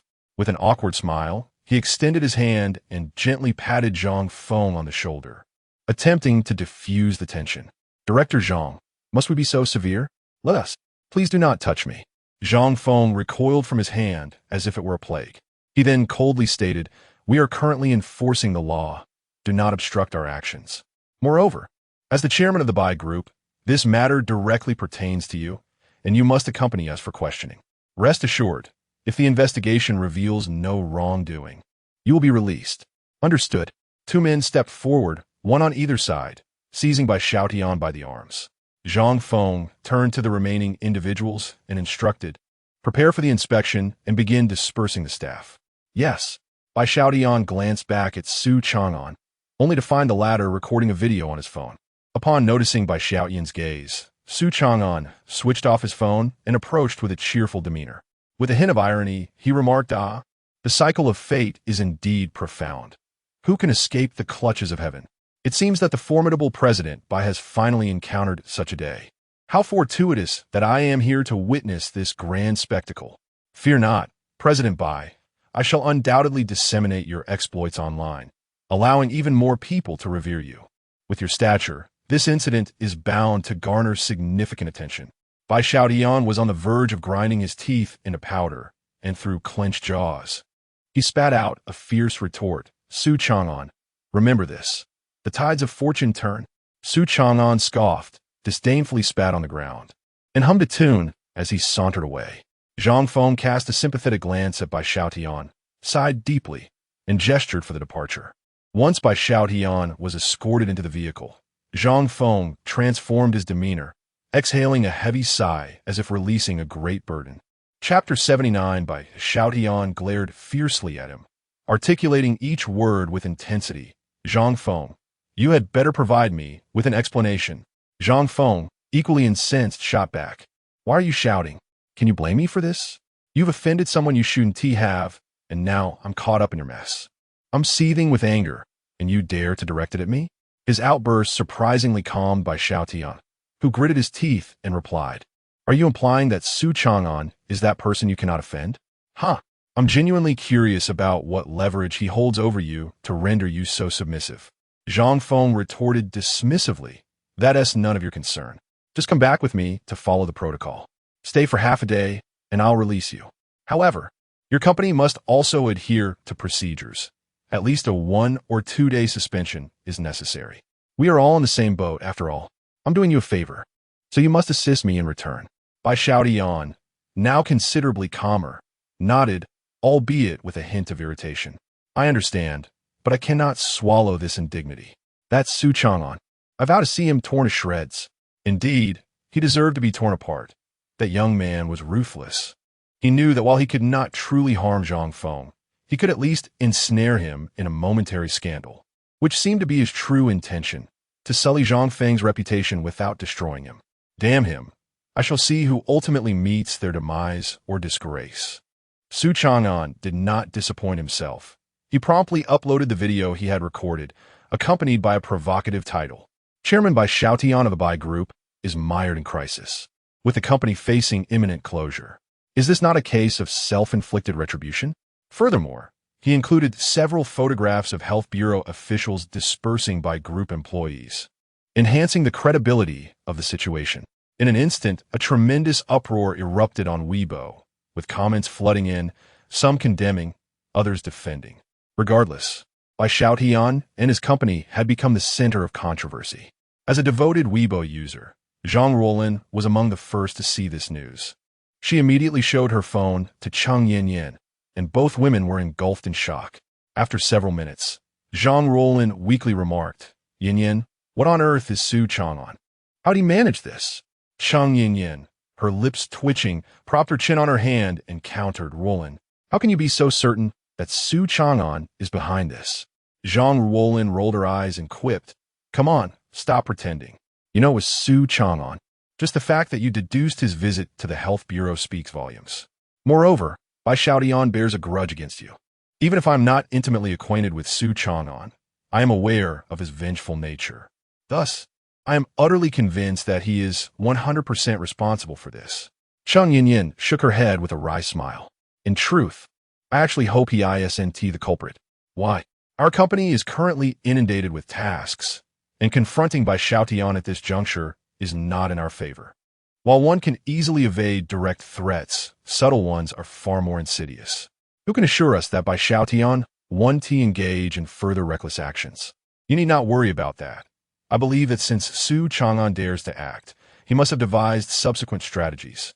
Upon hearing Zhang Ruolin's words, Chang Yin exclaimed in perplexity, "Ruolin, something seems amiss. I recall you initially despised Su Changan. How is it that you now exude more confidence than I do?" Zhang Ruolin found herself at a loss for words. She thought, "I cannot possibly reveal that I have endured an assassination attempt alongside him and have gained some insight into his rather unconventional methods." Thus, she jokingly retorted, "Not at all. It must be your misperception. Are you beginning to suspect me? Are you worried I might steal your boyfriend away?" Chang Yin chuckled in resignation and then embraced her arm, saying, "Nonsense. I would actually prefer it if you did take Su Changan off my hands. Now, let's not dwell on this. Are you hungry? You haven't eaten since you disembarked from the plane, have you? Come, let me treat you to a meal." Zhang Ruolin inquired, "Aren't you waiting for your boyfriend?" Chang Yin casually replied, "Not anymore. I know Su Changan well. Once he steps out, he won't return anytime soon. We can dine without concern." "All right then. I want sushi." "Very well, let us go." Meanwhile, Su Changan indeed did not return to the office directly. Instead, he sought out Qian Eri. Upon seeing Su Changan, Qian Eri promptly stood up from his seat, greeting him respectfully. "Young Master Su, what brings you here? You didn't inform me in advance. Had you done so, I would have come to meet you."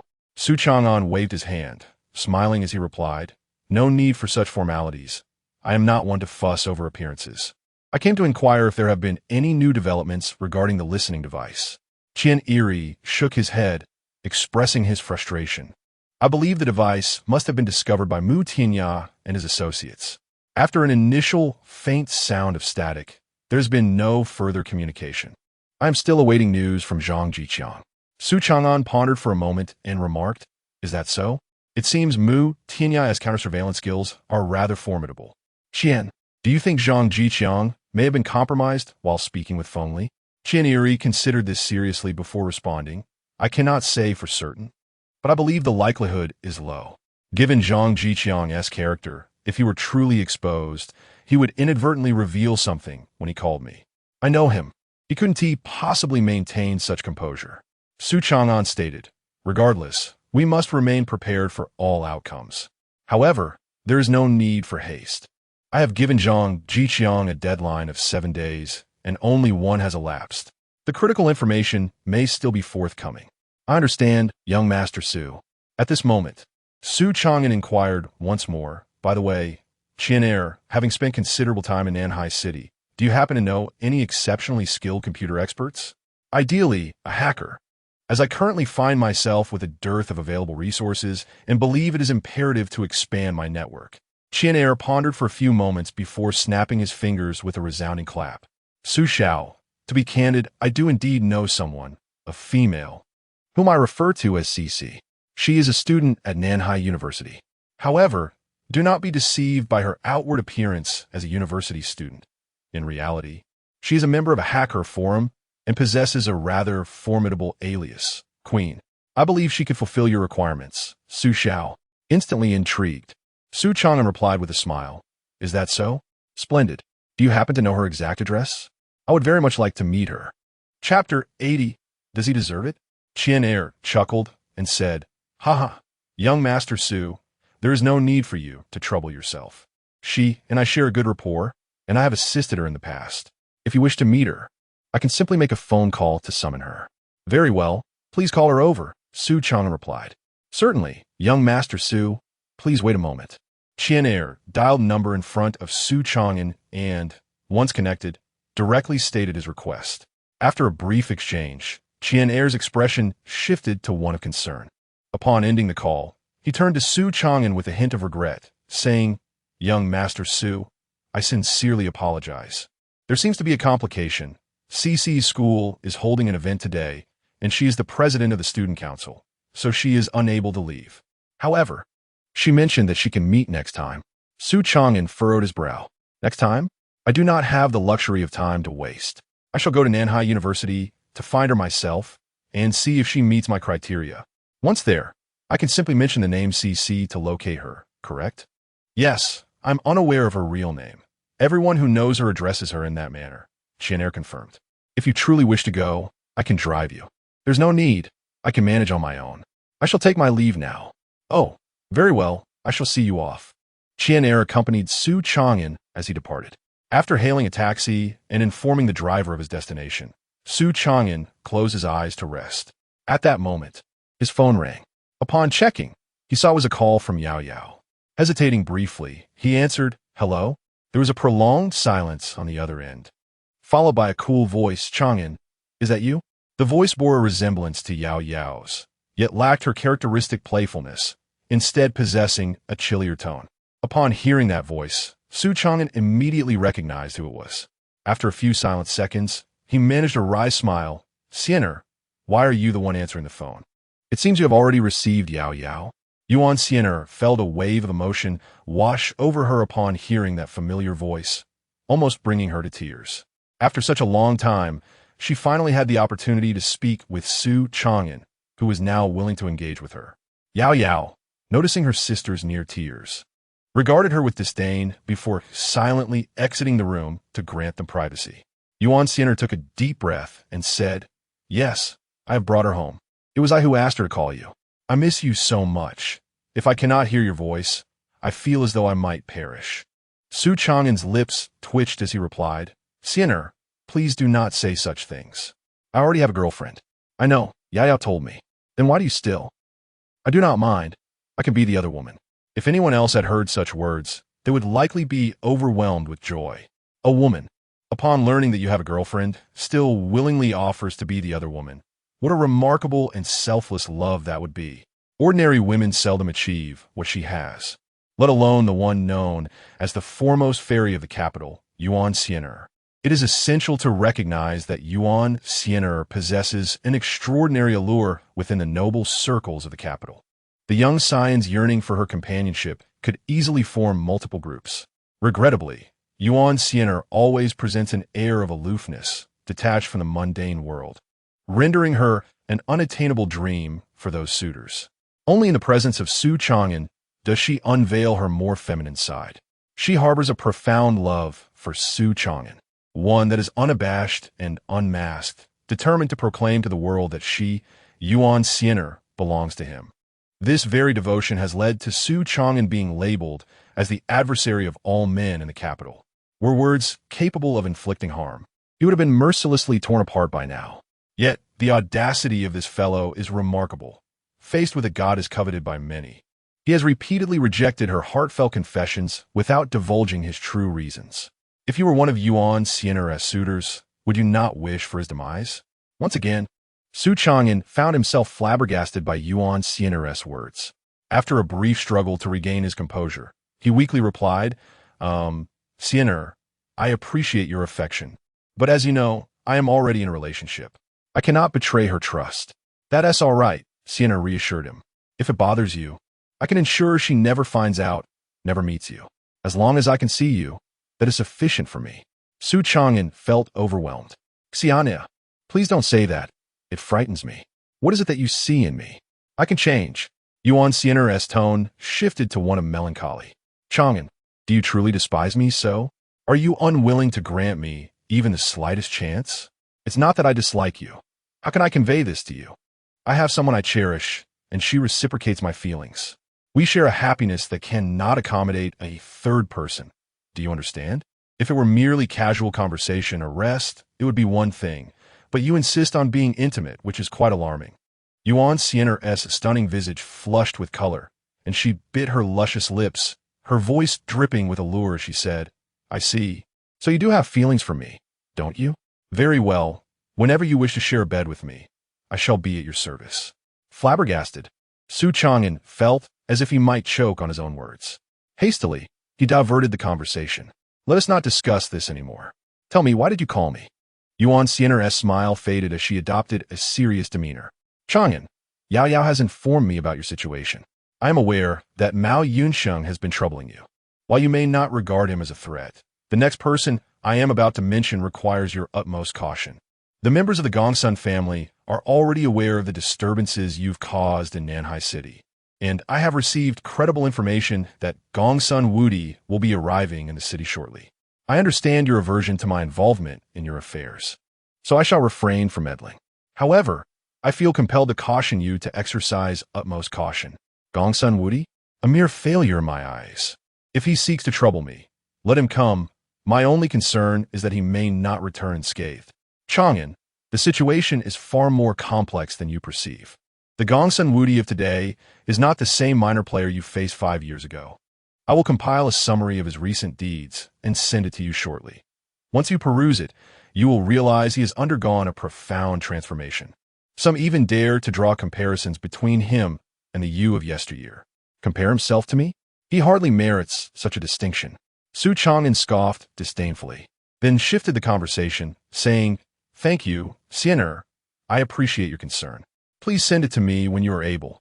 I will manage the other matters myself. Understood. Chapter 81. Under threat, Yuan Xian'er spoke with a more relaxed demeanor, tentatively inquiring, Changan, when shall I see you? Su Changan paused for a moment, then replied slowly, When I return to the capital, you shall naturally see me. Those people in the capital owe me far too much. One day, I shall return to reclaim all that I have lost. That day is not far off. Very well, I shall await your arrival. As soon as you come to the capital, I shall let you stay with me. Farewell. Su Changan clumsily ended the call, feeling a wave of frustration wash over him. How could this woman speak so unabashedly? Despite being Xian'er, her words were laced with the allure of a mischievous sprite, a constant temptation that tested his resolve. However, he had little time to ponder, as the driver promptly delivered him to the entrance of Nanhai University. As a prestigious institution in Nanhai City, Su Changan stepped out of the car and found his gaze drawn to the alluring legs on display. It was indeed a season well suited for showcasing such beauty. Whether clad in black stockings, white silk, or bare legs, the sight was utterly delightful. Ah, the joys of youth! Su Changan mused silently to himself before making his way onto the campus. Following the advice of Xian'er, he recalled that CC was the president of the student council at Nanhai University, which was hosting some sort of event. He reasoned that if he asked around, he would surely locate her. With this in mind, he approached a bespectacled young man and called out, Excuse me, fellow student, may I inquire about something? The young man, eyeing him with suspicion, replied, What is it? Could you tell me where your student council is located? Why do you ask? Su Changan, unashamed, answered candidly, I am looking for CC, the president of the student council. Could you tell me where she is? You're looking for CC? The young man's voice rose an octave, and he scrutinized Su Changan with newfound interest, smirking as he asked, Are you also one of her admirers? Admirer? Su Changan was taken aback, then chuckled awkwardly. No, I'm here to seek her assistance with something. I am not her admirer. You misunderstand. The young man offered a knowing smile, saying, Very well, follow me. I will take you to her. Thank you, kind fellow. The bespectacled student led Su Changan to a classroom, where 8 or 9 young men were gathered around a table engrossed in a video game. At the center sat a muscular young man, towering at nearly 6 feet tall, clad in a sleeveless shirt, his buzz cut giving him a fierce appearance. Li Xiao, the bespectacled student, called out, then gestured towards Su Changan.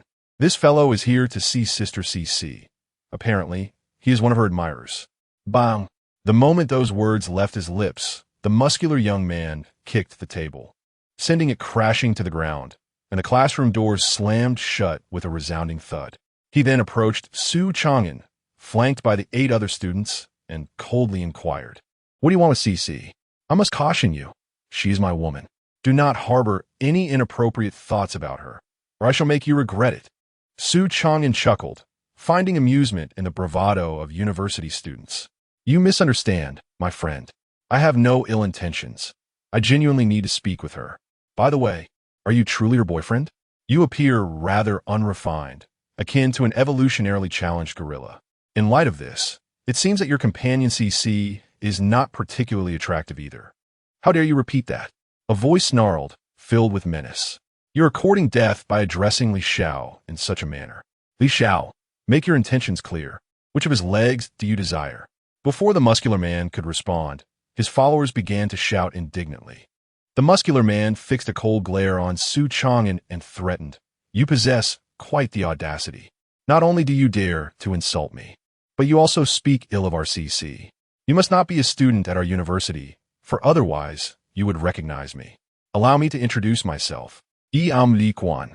You might inquire around Nanhai University, and you will find that everyone grants me respect. Today, I will grant you a chance for redemption. Kneel and apologize, or you shall face dire consequences." Su Changan was amused, chuckling at the absurdity. "How entertaining. I have faced countless threats, but this is the first time from a group of university students. Kneeling to apologize is out of the question. Who do you think you are to command such respect?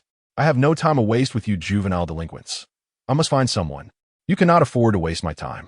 As he turned to leave, Li Quan, feeling insulted and ignored, bellowed in rage, slamming his gaming console to the ground. He then grabbed a nearby stool and charged at Su Changan, aiming to strike him from behind. Miraculously, Su Changan seemed to have eyes in the back of his head. He swiftly turned and delivered a powerful punch to the center of the stool. Crack! The stool shattered into pieces, leaving Li Quan utterly stunned. "How dare you, get lost!" Su Changan kicked him hard in the abdomen, sending Li Quan flying several meters, crashing against the blackboard before collapsing to the ground. "How dare you strike Li Xiao? Get him!" The remaining students, enraged, rushed towards Su Changan recklessly. He retaliated with swift kicks, and soon none were left standing. Li Quan, clutching his stomach, howled in fury. "You are finished. For striking me, I will ensure your demise. Just wait for it." "You talk too much," Su Changan retorted, charging forward and delivering a swift kick to his face. Grabbing his hair, he forcefully lifted him and smashed his face against the blackboard. Bang, bang, bang. After delivering a series of relentless blows until the blackboard was stained with blood, Li Quan fell silent. Only then did he gently release his grip, collapsing powerless to the ground with no consciousness left. The remaining students, taken aback by such a spectacle, had never witnessed anything of this magnitude. In their understanding, the most severe altercation involved wielding weapons and striking heads, but witnessing someone like Su Changan ruthlessly assaulting another to such an extent was unprecedented. Each one lowered their heads, afraid to meet Su Changan's gaze, terrified of becoming the next target. However, Su Changan had lost interest in them. He merely cast a cold glance around the room and spoke with a weighty tone. "Did you all just witness what transpired?" The group, though not foolish, understood the underlying threat in his words. They frantically shook their heads, eager to distance themselves from the incident. With a chilling smirk, Su Changan declared, "Very well. Today I was never here. Nothing occurred. But should any of you dare to speak of this, know that even if you hide in the sanctity of your homes, I will find you. Do not doubt my memory. I have already committed each of your faces to memory." He then approached the bespectacled boy crouching on the ground and delivered a forceful kick, exclaiming, "Get up, you coward." The boy, genuinely intimidated, rose shakily, pleading, "Be brother. I was wrong. I truly was. I want to dare again. Please do not strike me." With a swift motion, Su Changan slapped him hard, knocking off his glasses, and coldly responded, "You realize your mistake? I initially came seeking your student council president, CC, for assistance. Yet you, foolish one, brought me here and labeled me a suitor. What was your intention?" The bespectacled boy, now in tears, sobbed, "I'm sorry, brother. I was forced into this. Everyone at Nanhai University knows that Li Xiao is pursuing CC, and it was his directive that anyone seeking her must be reported immediately, or we would face repercussions. I had no choice. Realizing the underlying dynamics, Su Changan lost interest in further conversation.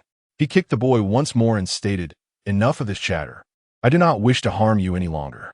Now, take me to CC. If you help me find her, you may leave." Yes, yes. The bespectacled boy, no longer daring to deceive, swiftly led Su Changan to the student council. Standing outside the door, he pointed inside and said, "Brother, that girl in the denim outfit with the curly hair is CC.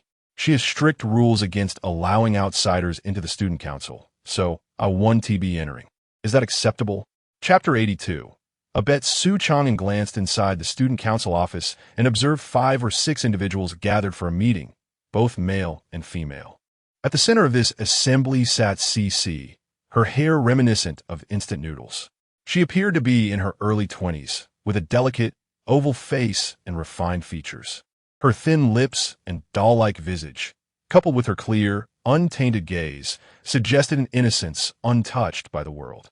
Dressed in a denim jacket and jeans, she epitomized the quintessential student. It was difficult to imagine such a beautiful girl being associated with hacking. "Please leave.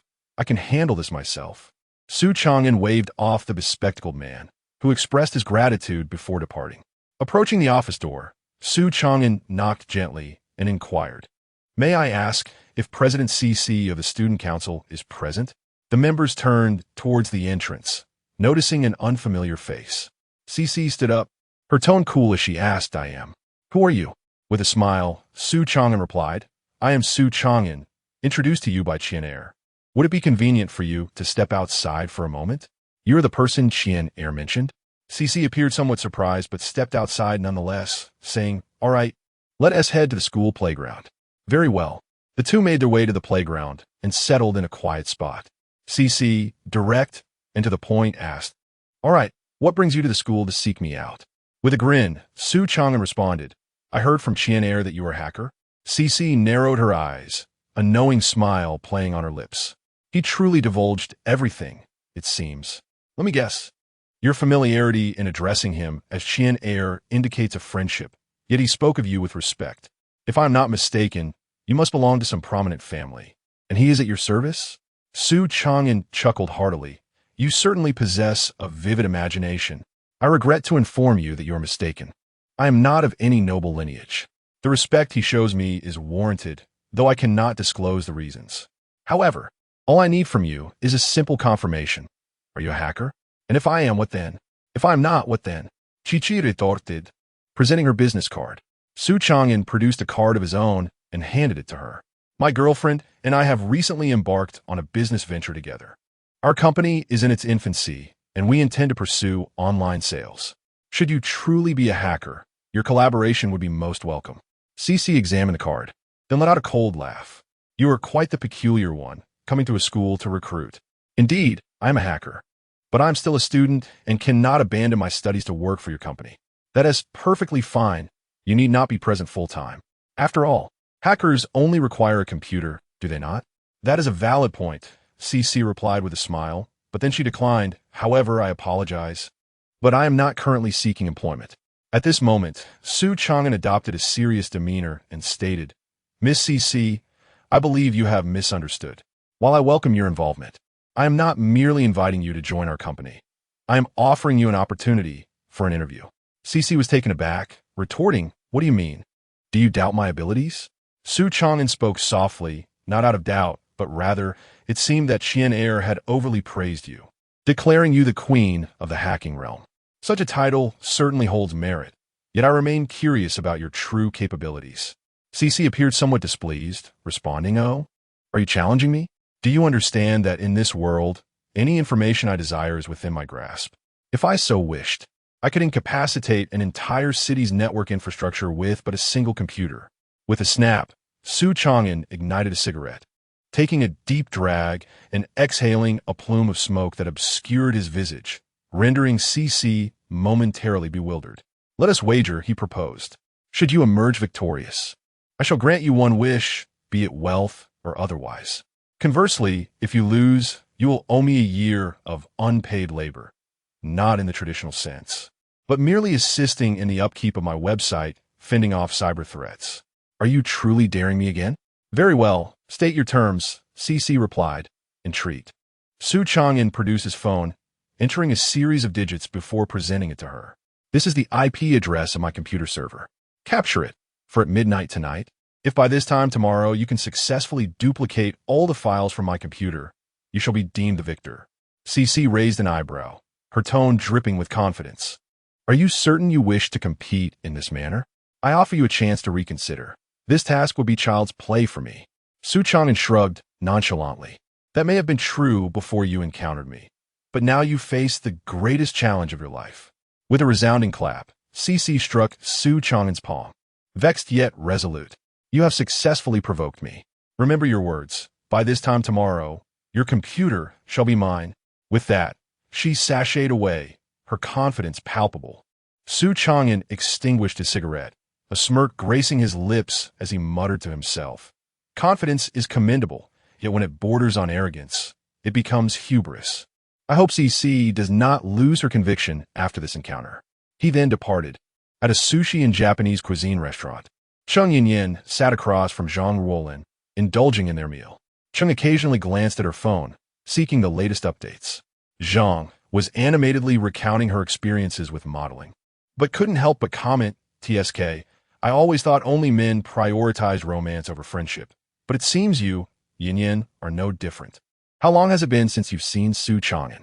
Are you truly this anxious about missing his news?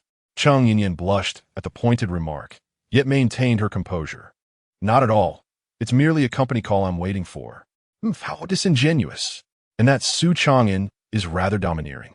I suggested we share an apartment, only for him to refuse and insist that I live independently. Yin, we have been roommates since high school. You must reside with me this time and evict Su Changan. Chung Yin spoke softly, but I am currently residing in Su Changan's house. It wouldn't be appropriate to force him out, would it? Zhang Ruolin pouted her rosy lips and retorted. Then I shall cover the expenses and buy another house for us to share. Chung Yin silently lowered her head to enjoy her sushi, remaining taciturn. Zhang Ruolin paused for a moment, then exclaimed with a heart-wrenching expression, Is it true? Are you in agreement with him? You don't wish to live with me either? Chung Yin, I have truly seen through you. What a farce this so-called sisterhood is. It's all pretense. The world is not worth it, huh? Chung Yin, caught between laughter and tears, replied, It's not as exaggerated as you portray. There are other solutions. What solutions? The two lovely ladies were interrupted by a young man clad in a trench coat who approached them with a cheerful smile. May I join you? Zhang Ruolin, already displeased, shot back. There are other seats over there. My friend and I prefer not to sit with strangers. You should find another place. The young man did not leave. Instead, he boldly pulled a chair from behind and sat directly beside Chung Yin. She immediately furrowed her brows and said with displeasure, What are you doing? Didn't I tell you to leave? Chapter 83. Kidnapped Miss Chung. I implore you not to hastily dismiss me. My presence here is, after all, for your own benefit. It is only by accompanying you that I can ensure your safety. Do you know me? Chang Guignon's pupille constricted, instinctively sans signe à palpable danger. You are. Her words trailed off, caught in her throat, as she distinctly felt a solid object pressed against her waist. Looking down, she beheld a gleaming black handgun. Upon raising her gaze, she was met with the seemingly harmless smile of the young man. Zhang Ruolin, oblivious to the unsettling situation, erupted in anger. What is wrong with you? I told you to leave, so why are you still lingering? Just go. The young man deliberately allowed the gun concealed within his trench coat's sleeve to peek out slightly, just enough for Zhang Ruolin to catch sight of it. I can indeed depart, but I cannot guarantee that my little friend here won't discharge unexpectedly. Why you? Shoo. The young man raised a finger to his lips, signaling for silence while smiling sweetly. I strongly advise you to refrain from making sound. Otherwise, I cannot assure you of the treatment that the lovely Miss Chung might endure. Chung Yin forced herself to maintain composure and inquired, What do you want? Is it money or something else?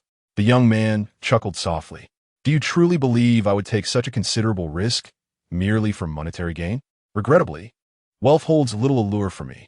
To be candid, this matter has little to do with you two beauties. However, you both happen to be intricately linked to my target, and thus I must utilize you to draw him out. Who? Su Changan, you are after Su Changan? Zhang Ruolin gasped, but upon noticing the young man's threatening gaze, she lowered her voice, concerned that a moment of anger might lead him to pull the trigger. Then you could simply seek out Su Changan. Why target an innocent like Yin Yin? The young man scoffed. I have already elucidated this point. Su Changan is rather elusive. I must employ special tactics to compel him to meet with me. You two will serve merely as bait, so rest assured, I shall not harm you. Miss Chung, I urge you to heed my every word carefully and comply with my instructions. First, you will rise as if nothing is amiss and accompany me outside. Should you dare to make any sudden movements or attempt to flee, I can assure you that both you and your friend will be executed on the spot. Furthermore, dear lady, you have a task as well. After I leave with Miss Chung, I require you to inform Su Changan of our encounter. Relay to him everything you have witnessed, and make sure he understands that I am waiting for him. If he wishes to rescue Miss Chung, he must find me himself. Now, Miss Chung, please stand up and join me. Upon hearing the words of the young man, Chung Yin reluctantly stood up, making a concerted effort to appear less rigid. Zhang Ruolin also rose to her feet, eager to take action, yet uncertain of what to do. Every move she contemplated involved risking Chung Yin's life, a peril too great for her to undertake lightly. Yin, I'm Yufine. Just do as he says and inform Su Changan. I have faith in him. Chung Yin earnestly remarked before following the young man out of the Japanese restaurant. Zhang Ruolin, filled with unease, peered out the window and witnessed Chung Yin under duress enter a black Audi, which then sped away. Panic seized Zhang Ruolin. She dashed out of the restaurant while dialing Su Changan's number. Miss Zhang, what is it? Su Changan, you scoundrel, where are you? Yin has been abducted, and they are coming for you. Hurry. What? Where are you? I'm at the Japanese restaurant on Chongfeng Street. You'll see me as soon as you arrive. All right, wait for me. I will be there shortly. The urgent call ended, and Su Changan quickly hailed a taxi. Arriving in no time, as he stepped out, Zhang Ruolin sprinted towards him, exasperation evident, delivering a stinging slap to his face. Slap? You fool. If it weren't for you, Yin wouldn't have been taken. Su Changan, is this your way of showing her kindness, by placing her in danger? Understanding her panic and concern, Su Changan remained composed and asked, what exactly happened? Tell me everything. Through tears, Zhang Ruolin recounted the entire ordeal, concluding with a poignant remark. When Yin was taken, she told me she trusts you to save her. Su Changan, it's truly up to you to rescue her now. I don't know what to do. I'm terrified that if I call the police, they might harm her. I'm so frantic. Su Changan gently placed a reassuring hand on her shoulder. Do not worry. As long as he remains in Nanhai City, I will search high and low to find Yin and bring her back safely. You should return to the office or the hotel. Do not call the police. I will handle this. All right. With a determined leap, Su Changan departed. As he hurried away, he swiftly made a phone call. Pangolin, I need your assistance once more. Please track someone for me immediately. I require the fastest intelligence and the most precise location. Understood. My lord. Before an abandoned building on the outskirts, a car came to a halt. The door swung open, and the armed young man stepped out first, then opened a rear door, addressing Chung Yin inside. Step out. Miss Chung, we have arrived. A glimmer of confusion flickered in Chung Yin's eyes as she cautiously inquired. Where's this place? Why have you brought me here? The young man, uninterested in her questions, seized her hand, pulling her out forcefully, and pressed the gun against her waist, sneering. Why do you care? In any case, you and I are merely minor characters in this game, with the true protagonist not being you. The more questions you ask, the more troubled you shall become. It is best for you to comply and enter as my captive. You, cease your prattle, let us proceed. The young man pushed Chung Yin forward and led her into the dilapidated two-story building. Upon entering, Chung Yin noticed a chair positioned in the center of the first floor. The young man pulled her over and pressed her shoulders down, compelling her to sit. Then, without warning, he produced a rope from some hidden place and bound her securely. With no means to resist, Chung Yin widened her eyes in indignation and exclaimed, What do you intend to do? Are you using me as bait to lure Su Changan? What are your intentions towards him? The young man lightly prodded Chung Yin's cheek with his gun, then broke into a maniacal laugh. saying, "Haha, it seems you are quite concerned for your lover, aren't you? Rest assured, we shall treat him well. For now, just wait here in peace for him to come to your rescue." However, Chung Yin astutely seized upon a crucial point, inquiring, "You all?" Chapter 84. Ambush. At that moment, the sound of footsteps echoed, and Chung Yin turned her head to see two men approaching side by side. The one slightly ahead was Mao Yunsheng, whom she had encountered previously in a restaurant, and beside him was a man clad in a leather jacket, in his late 20s, of average height yet robust, sporting a spiky hairstyle. He walked with a rhythmic swing of his arms, his features were well-defined, and his gaze was cold and intimidating. "Brother Monkey, young Master Mao." A young man greeted them with a respectful bow upon seeing their arrival. Mao Yunsheng nodded first and swiftly approached Chung Yin, grinning maliciously. "Well, Miss Chung, it appears we meet again. Did you expect it would be me?" Chung Yin clenched her teeth and replied coldly, "I truly did not expect this." Su Changan was right. "You are indeed not a good person." "Not a good person? Huh? Can he even claim such a thing? Even if I'm not the best, I'm certainly better than him. A murderer can now wash his hands clean." "Miss Chung, what kind of world is this?" "What do you mean?" "What do I mean?"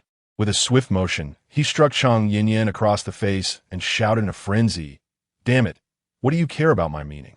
The more I look at you, the more you remind me of Su Changan. Both of you are equally detestable. You truly are a perfect pair, speaking in such an infuriating manner. I want you to know I never intended for you to leave here alive. Everything Su Changan has done to me, to my family, you will pay for today, Miss Chung. Ha! If it weren't for the pressing matters I have at hand, I'd genuinely relish playing with you before your demise." He spoke with a mocking grin, reaching out to touch Chung Yin's face. She quickly shook her head to avoid his touch, her expression filled with disgust. "Do not touch me, you perverse monster. I assure you, Su Changan will not let you get away with this. You vile people should await your doom." With another slap, Mao Yunsheng struck her again, spitting in contempt.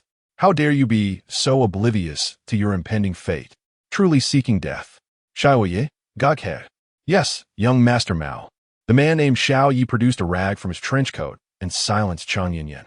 Mao Yunsheng then pulled the man known as Brother Monkey aside and asked earnestly, "Tai Ho, are you certain this operation will go flawlessly? Su Changan is not an easy opponent, and I cannot allow for any possibility of failure." With a cold smirk, Tai Ho replied, "Rest assured, young master, I have brought our elite team with me this time. Not to mention, with Chung Yin as our trump card, Su Changan will not even come close to this place." Mao Yunsheng nodded in satisfaction, patting Tai Ho on the shoulder with appreciation. "Good. Your assistance this time will not be forgotten. Once I become the head of the family, I will remember your favor." "Thank you, young master." At that moment, Tai Ho's phone rang.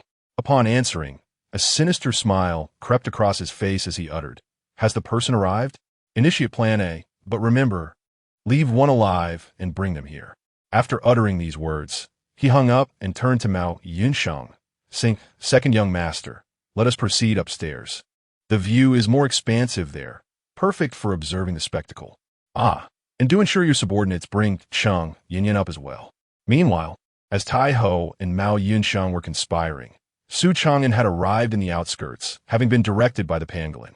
Chung Yin's fate was uncertain in the hands of their adversaries, and he knew he could not afford to waste any time. He must rescue her swiftly. After paying the fare and stepping out of the vehicle, Su Changan surveyed the remote area. Ahead lay a dense forest, its towering trees obscuring the sun, creating an atmosphere that deterred approach. Chung Yin's position was fixed in one location, indicating that the enemy's lair lay just ahead. Regardless, he had to traverse the forest. With this thought in mind, Su Changan bravely ventured into the woods. The forest was vast, and to traverse it entirely would take at least 4 or 5 minutes. However, pressed for time, Su Changan adopted a swift running pace. Just as he reached the center of the woods, his keen hearing detected a rush of wind, prompting him to halt, pivot, and crouch down. Whoosh! A flurry of arrows sliced through the air, and Su Changan leaped behind a large tree, narrowly avoiding the barrage as a dozen crossbow bolts struck the ground where he had just stood. Had he not reacted in time, he would have been impaled like a porcupine. Enemies! Su Changan's expression hardened. Just as he steadied himself, he heard the rustling of branches above. He looked up to see 7 or 8 figures in black, wielding machetes, descending from the treetops. Kill. Seek death. In an instant, Su Changan leaped aside. Hearing the thud of 2 black-clad assailants hitting the ground as their blades struck the very tree he had just dodged behind. Seizing the opportunity, he charged forward, kicking one away and then delivering a powerful punch to another. Swish! The second assailant reacted quickly, instinctively swinging his blade at Su Changan. Yet, without faltering, Su Changan grasped the edge of the weapon with both hands, then delivered a swift kick that shattered the man's right leg, pulling him into a tight embrace. Thud! Su Changan struck him on the temple, wrested the machete from his grasp, and swiftly slashed his throat. Thud! Thud! Thud! Meanwhile, the remaining black-clad assailants landed on the ground and, seizing their machetes, charged at Su Changan. You wretched fools! Clang, clang, clang! Su Changan sprang into action with a flurry of lethal strikes. First, he severed the weapon of a cloaked assailant. Then, with a swift kick, he sent the man sprawling to the ground. Evading a surprise attack from behind, he executed a powerful backward kick that sent another foe flying. In a decisive motion, he plunged his blade into the first assailant he had knocked down, silencing him forever. With a forceful yank, he withdrew his weapon, and a crimson geyser erupted from the wound. Die, all of you! Su Changan charged at the remaining 5 adversaries like a tiger amongst sheep. The clanging of blades echoed as he effortlessly felled 3 opponents. With another decisive blow, he shattered another cloaked figure's weapon, though his own blade also succumbed to the clash. With the agility of a gibbon, Su Changan reached out and grasped one foe by the neck, snapping it with a resounding crack before hurling the lifeless body towards the last remaining adversary. This final cloaked figure, cunningly refusing to evade, instead used his weapon to cleave the corpse to the ground. He then lunged at Su Changan, delivering 3 swift strikes. Realizing his attacks would not land, he propelled himself off a nearby tree, leaping towards Su Changan with a fierce slash. Bang! Chapter 85. Su Changan, kneel before me, bang. Su Changan reacted with remarkable speed, delivering a powerful punch directly to the chest of the assailant clad in black. The figure, caught off guard, expelled a spray of blood, his body curling like a shrimp in agony. In a swift motion, Su Changan seized the man by the throat, lifting him effortlessly above his head. At that moment, Su Changan heard a whoosh behind him. He forcefully twisted his body, hurling the black-clad figure in that direction. Thud! A crossbow bolt pierced through the man's chest, eliciting a pained cry before he collapsed lifelessly to the ground. In the blink of an eye, Su Changan snatched a machete from the ground and hurled it towards the source of the earlier shot. A scream followed as another black-clad figure fell from a tree.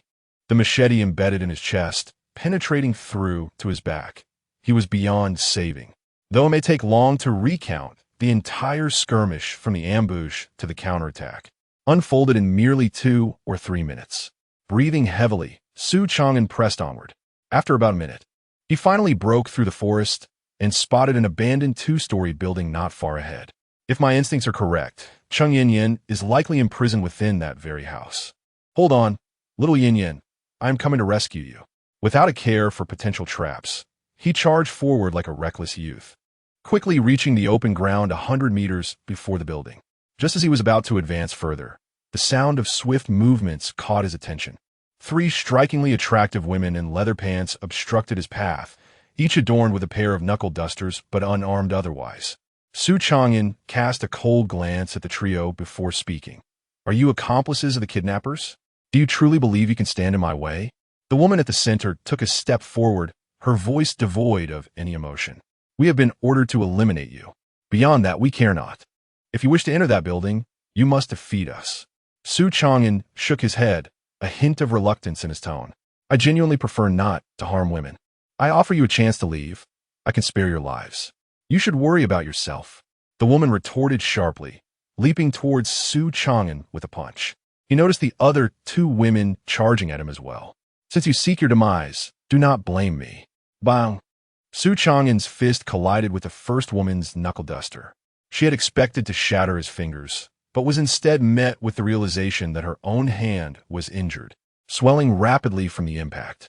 Without granting her a moment to recover, Su Changan delivered a swift kick. The woman attempted to counter with her own foot, but he closed the distance, aiming a punch at her face. She raised her elbow to block, but he struck her abdomen instead, pinning her elbow down to prevent her from defending herself. Bang! Su Changan executed a sweeping kick that struck the woman squarely in her waist, eliciting a muffled groan as she struggled to comprehend the situation. Before she could react, Su Changan's whip-like leg came crashing down again.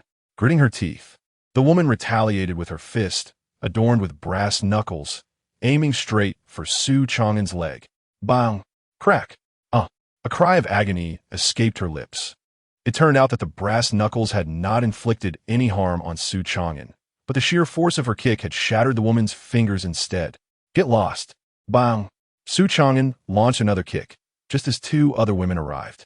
The woman on the right grabbed the injured one and pulled her back, while the one on the left dashed forward, unleashing a flurry of punches and kicks at Su Changan. Bang! Bang! Bang! After few exchanges, one woman leapt high, her long, graceful leg aimed directly at Su Changan. Bang! Su Changan braced herself, absorbing the blow with her shoulder, then seized her leg with both hands, snapping it with a sickening crack. Another kick landed in the woman's abdomen, causing her to spew a mouthful of blood and soar through the air like a broken kite, collapsing several meters away, unable to rise again. Su Changan coldly regarded the remaining two women, enunciating each word with chilling clarity. I offered you a chance at life, which you squandered. I intend to rescue someone, and none shall stand in my way. Whoever dares obstruct me today shall meet their demise. The two women exchanged glances, gritting their teeth, and charged at Su Changan. Bang! Simultaneously, on the second floor of the abandoned building, Mao Yunsheng observed the entire scene through binoculars, his fury boiling over as he hurled the binoculars to the ground and slapped Iron Monkey across the face. Crack! You worthless fool! Did you not claim to have brought your elite Iron Monkey squad? Is this your so-called elite? So feeble and easily vanquished? Let me make this clear. I am all in. If we do not eliminate Su Changan today, we shall both perish. Iron Monkey, you better handle this. Iron Monkey's expression darkened, the sting of the slap burning on his face. He was tempted to unleash his anger, but held it in check. Although Mao Yunsheng was not a commendable individual, he was the second young master of the Mao family, and Iron Monkey was raised by the Mao household. So he understood the master-servant dynamic well enough not to act against him.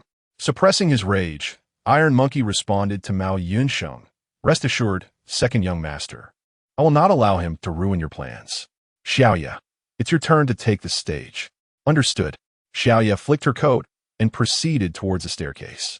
Iron Monkey cast one last glance at Cheng Yinyan, who was tightly bound and gagged, and confidently assured Mao Yunsheng, second young master, you shall see. I will fulfill my promise. This pair of dog lovers will not leave here alive. Mao Yunsheng let out a heavy snort. I hope so. If anything goes awry, you can await your own demise. Absolutely not. Bang! On the other side, after Su Changan delivered a fatal blow to the last woman, he proceeded towards the abandoned building. It was at this moment that he heard a loud shout. Su Changan, look over here. Your woman is here. Su Changan halted his steps and lifted his gaze, just in time to see Tai Ho resting his hand on Cheng Yinyan's head, a mocking expression adorning his face, while Mao Yunsheng stood by his side. It became evident that this was the handiwork of Mao Yunsheng. Su Changan's realization dawned upon him, and with a clenched fist, he gritted his teeth and said, Mao Yunsheng, I distinctly remember warning you. If you seek revenge, come for me directly. Do not harm those close to me. Why can't you comprehend simple words? Mao Yunsheng's anger was incited, and he retorted furiously, can't you see the situation clearly? Your woman is in my grasp, and you dare to act tough? Let me tell you, Su Changan, if you wish to save her, then kill yourself in front of me, and I will allow your woman to leave unharmed. Upon hearing this, although Cheng Yinyan could not speak, she desperately shook her head, terrified that Su Changan might truly succumb to madness and act upon Mao Yunsheng's words. Chapter 86. Saving lives, exchanging one life for another was the last thing Cheng Yinyan wish to witness. Su Changan cast a glance at Cheng Yinyan, his eyes filled with compassion, before turning to Mao Yunsheng with a cold smile. Do you take me for a fool? If I were to take my own life, what guarantee do I have that you would release her? Mao Yunsheng chuckled derisively. I couldn't care less. In the end, only one of you can survive. Su Changan, aren't you concerned about those close to you? Fine, then sacrifice yourself to save her. Mao Yunsheng, do you realize you're playing with fire? Playing with fire? Indeed, I am. Don't you enjoy playing games? Very well, I shall indulge you today. Mao Yunsheng bellowed, then turned to the iron monkey beside him. Bring me a knife. The iron monkey lowered his voice. Second young master, please don't act rashly. I have already arranged for a sniper. Just await my command. Don't you dare argue with me. Are you against me as well? Mao Yunsheng raged like a madman, akin to a rabid dog ready to bite anyone in sight. A flicker of barely concealed anger flashed in the iron monkey's eyes. He said nothing further, silently retrieving a dagger from his pocket and handing it to Mao Yunsheng. Mao Yunsheng seized the dagger and, in a frenzy, yanked the chair where Cheng Yinyan sat closer to him, wrapping his arms around her in a possessive embrace, pressing the blade tightly against her throat. In this dire situation, Su Changan clenched his fists, roaring, Mao Yunsheng, do not act recklessly. I warn you, if you dare harm Cheng Yinyan, I swear I will ensure your demise. Mao Yunsheng laughed heartily. 5 horses dismembering? You truly are a braggart. Have you even considered who holds the advantage in this situation? Listen closely, Su Changan. I offer you one final chance. Either you take your own life before me, or I will end hers with a single stroke. The choice is yours. Su Changan's tone dropped several degrees, each word deliberate. You insolent wretch, you have truly angered me. My desire to end your life now surpasses even my past intentions towards your brother.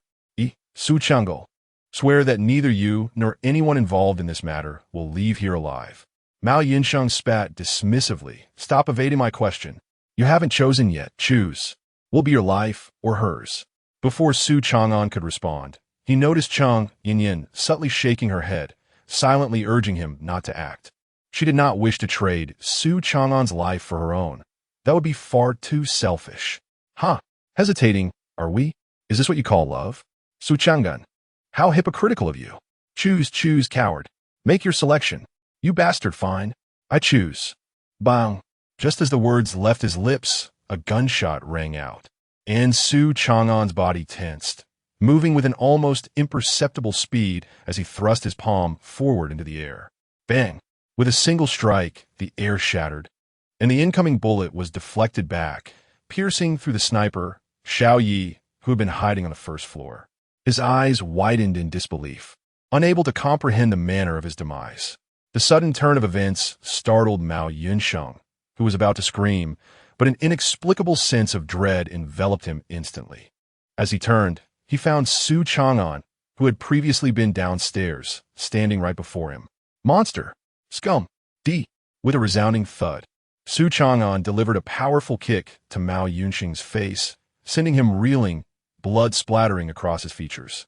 With a horrified scream, he crashed against the wall before collapsing to the ground, a pool of crimson forming beneath him. Su Changan abruptly turned, locking eyes with the terrified gaze of Iron Monkey. Without a moment's hesitation, Iron Monkey leaped out of the window. He was swift, yet Su Changan's reflexes surpassed his own. He leapt after him simultaneously.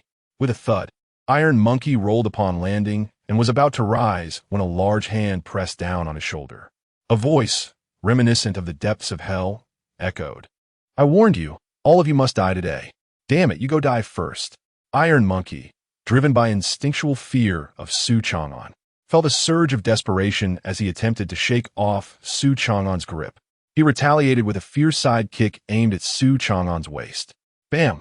He had expected Su Changan to be sent flying, but instead, the latter remained unmoved, regarding him with an expression of icy indifference, as if he were gazing at a doomed soul. By the heavens! Bam! With a single punch, Su Changan sent Iron Monkey reeling, blood erupting from his mouth. Before Iron Monkey could regain his bearings, Su Changan bent down and hoisted him up, crashing his body brutally against the adjacent wall. Puffed. Iron Monkey coughed out blood, and at that moment, Su Changan released him only to deliver another punch to his face. Bam! Now I'll fight you to the end. Iron Monkey. His face askew from the blow, drew a dagger from his sleeve, and lunged at Su Changan. In a swift motion, Su Changan seized Iron Monkey's wrist, twisting it with a sickening crack that shattered his bones, before wresting the dagger away and plunging it towards his neck with a single thrust.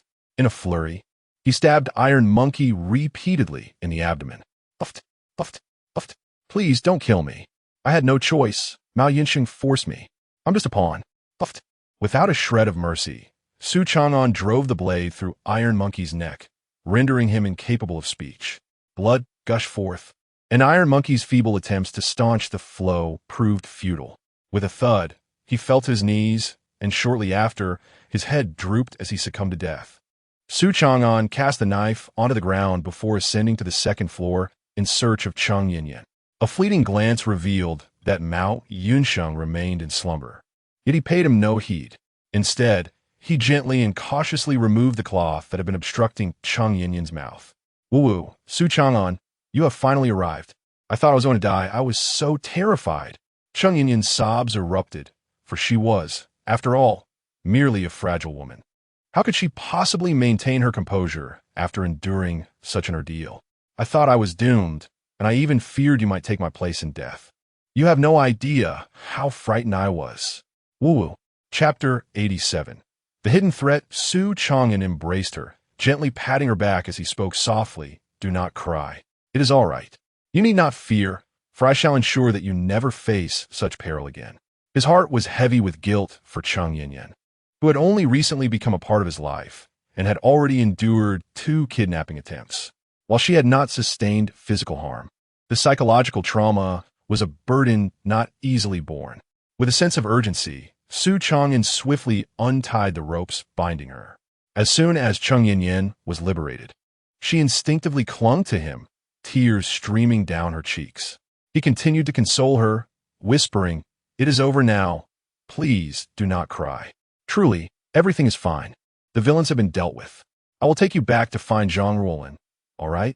Amidst her sobs, Cheng Yinyan nodded, her voice quivering as she replied, "Yes. Yes. I must have frightened Ruolin. Let us go. I do not wish to linger here any longer." "Very well. I shall take you home," he affirmed. With that, he lifted Cheng Yinyan onto his back and descended the stairs. Once they reached the main road, he hailed a taxi to return to the city center. Although Cheng Yinyan insisted she could walk, Su Changan, citing concern for her well-being, carried her the entire way. Her mind was in turmoil, leaving her momentarily oblivious to his inappropriate touches. Upon arriving at home, Su Changan called Zhang Ruolin, who soon rushed over. The moment she laid eyes on Cheng Yinyan, she broke into tears. The 2 women embraced, weeping together, leaving Su Changan feeling somewhat helpless. "Oh, Yinyan, I am so relieved you are safe. You frightened me terribly. I almost thought I would never see you again. I'm fine now, Ruolin.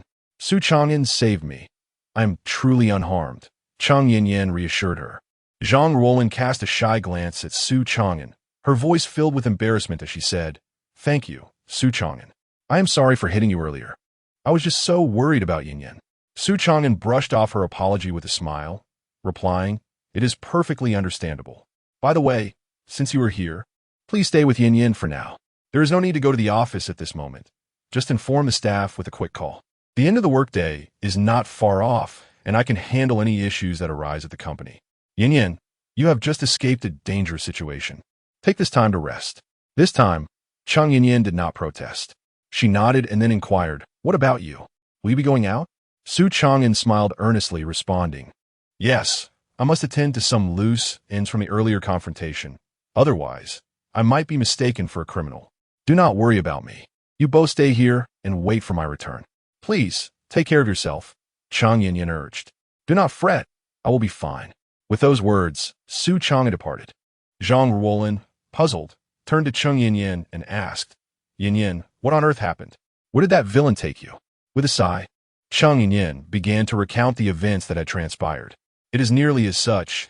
Had Su Changan not arrived in time, I might have truly."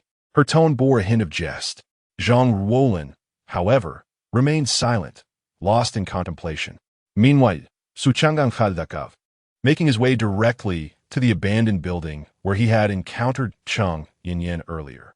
Concerned about her anxiety, he refrained from mentioning that he had yet to eliminate Mao Yinsheng. This scoundrel had repeatedly sought trouble, and now he had even targeted Chang Yinyan. Su Changan could not allow him to perish so easily. He must endure a thorough torment before meeting his end.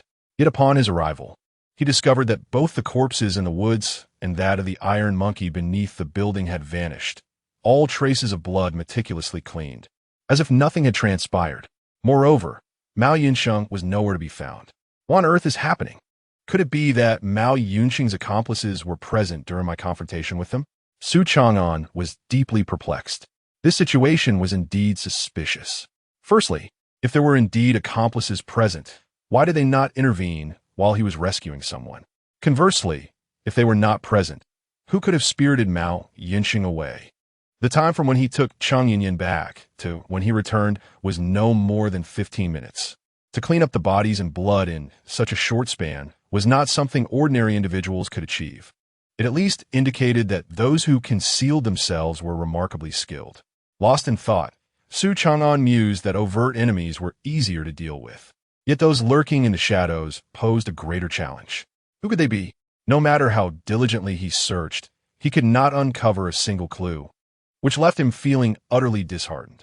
After lingering in the building for a while, he reluctantly departed, contemplating that regardless of who this nefarious individual was, he would undoubtedly find them one day.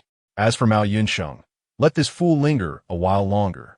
Not long after Su Changan's departure, a man and two women appeared furtively. Both women possessed striking physiques, clad in snug tank tops, their muscular arms clearly indicative of specialized training. Standing between them was a man in his early 20s, sporting long hair with a lengthy fringe that obscured his right eye. Intriguingly, his eyes were of differing hues. The left was of a normal shade, while the right was a deep green. His features were rugged and handsome, far from the effeminate type. "Young master," the woman on the right inquired, her tone laced with curiosity, "why did you allow him to go? Since your target is him, you should have let me and Huang take him out directly, thus eliminating your potential threat." The man glanced at her and, with a gentlemanly smile, posed a question in return. "Kill him? Fenger, do you truly believe that you and Huang combined could overpower him?" Fenger seemed taken aback by the young master's inquiry. After a moment's reflection, she offered a rather conservative estimate. "I would say we have over a 60% chance." 60%, too little. I do not wish to take that risk. Young master, Su Changan is no ordinary individual. You witnessed it yourself while clearing the corpses. The Iron Monkey's formidable prowess is undeniable, and every one of the individuals he brought along are genuine experts. Yet, astonishingly, they were all annihilated by Su Changan, and the methods he employed were exceedingly brutal. From my understanding of him, he did not directly kill Mao Yinsheng, likely because he did not wish to dispose of him so easily. This man is the first rival to pique my interest throughout my life. He is a devil. Engaging with a devil is akin to dancing on the edge of a blade, and we cannot afford a single misstep. Otherwise, do you truly believe that Su Changan is worth my personal journey from the capital? Chapter 88.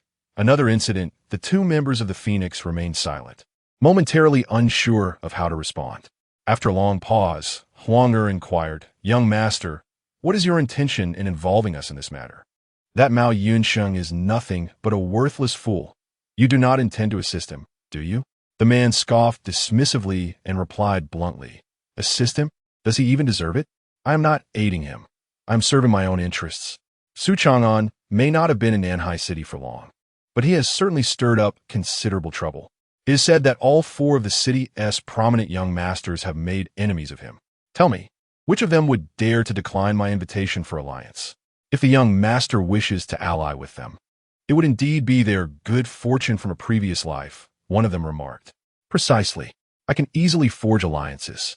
What I am contemplating now is how to fan the flames of chaos surrounding Su Changan. Mao Yinsheng is a crucial piece in this puzzle. You too, contact the capital and disseminate the news that Mao Yinsheng has been killed by Su Changan. Particularly, direct the winds of rumor towards the Mao family. Capture a few photos of Mao Yinsheng in distress and send them along to enhance credibility. Understood. As for Mao Yinsheng, let him stay with us for a while. He still holds some value for me. Soon enough, the outside world will learn of his demise, and he will have no choice but to obediently serve me. With both male heirs of the Mao family slain by Su Changan, even if there are forces like the Yuan family backing him, I suspect the Mao family will mobilize entirely to confront Su Changan. Our role is to be the opportunistic fishermen reaping the benefits from their conflict. Upon hearing the man's words, the two Phoenix members were thoroughly impressed and bowed to flatter him. We understand now, young master. Your considerations are indeed comprehensive. Let us accompany you to witness the unfolding spectacle. Ha ha ha, precisely. The man chuckled, then lifted his gaze to the sky, contemplatively stating, the show is about to begin. Su Changan, my old friend, I anticipate our reunion with great eagerness. Time passed swiftly like a fleeting shadow. In the blink of an eye, it was already around 6 or 7 in the evening. Su Changan had gone to the supermarket to purchase ingredients, personally preparing a meal for the two women. Cheng Yinyan had largely recovered from the terror of her recent abduction, especially with Zhang Ruolin by her side. Soon, a smile returned to her face. As Zhang Ruolin tasted the food, she commented, not bad. It's better than I expected. I thought your cooking might poison me. Su Changan's lips twitched, beaming brightly. Well, I didn't manage to procure any arsenic. Otherwise, I would have certainly added a pinch for you. Zhang Ruolin, feigning annoyance, turned to Cheng Yinyan. Did you hear that? The man's heart is so malicious. He actually contemplated poisoning me. You must never eat his food again. You might die without even realizing it. Cheng Yinyan, bemused, replied, It's not that dramatic. You two should stop bickering and eat. Who cares to bicker with him? Ding, ding, ding. At that moment, Su Changan's phone rang. He picked it up, and, although he could not discern the words on the other end, a smile spread across his face as he exclaimed, Really? It's all settled so swiftly? All right, I shall head over to collect it right away. Thank you for your efforts. After hanging up, Cheng Yinyan promptly inquired, What happened? You seem so cheerful. It must be good news, right? Su Changan nodded and replied, Indeed, you truly understand me. It's nothing much, really. Do you recall the garment samples you asked me to deliver to the clothing factory today? The batch from CV? Of course, I remember. Wait, does this mean they have completed it tonight? Well, I hope they would. I didn't expect them to be so efficient. Su Changan chuckled. Yes, I was surprised too.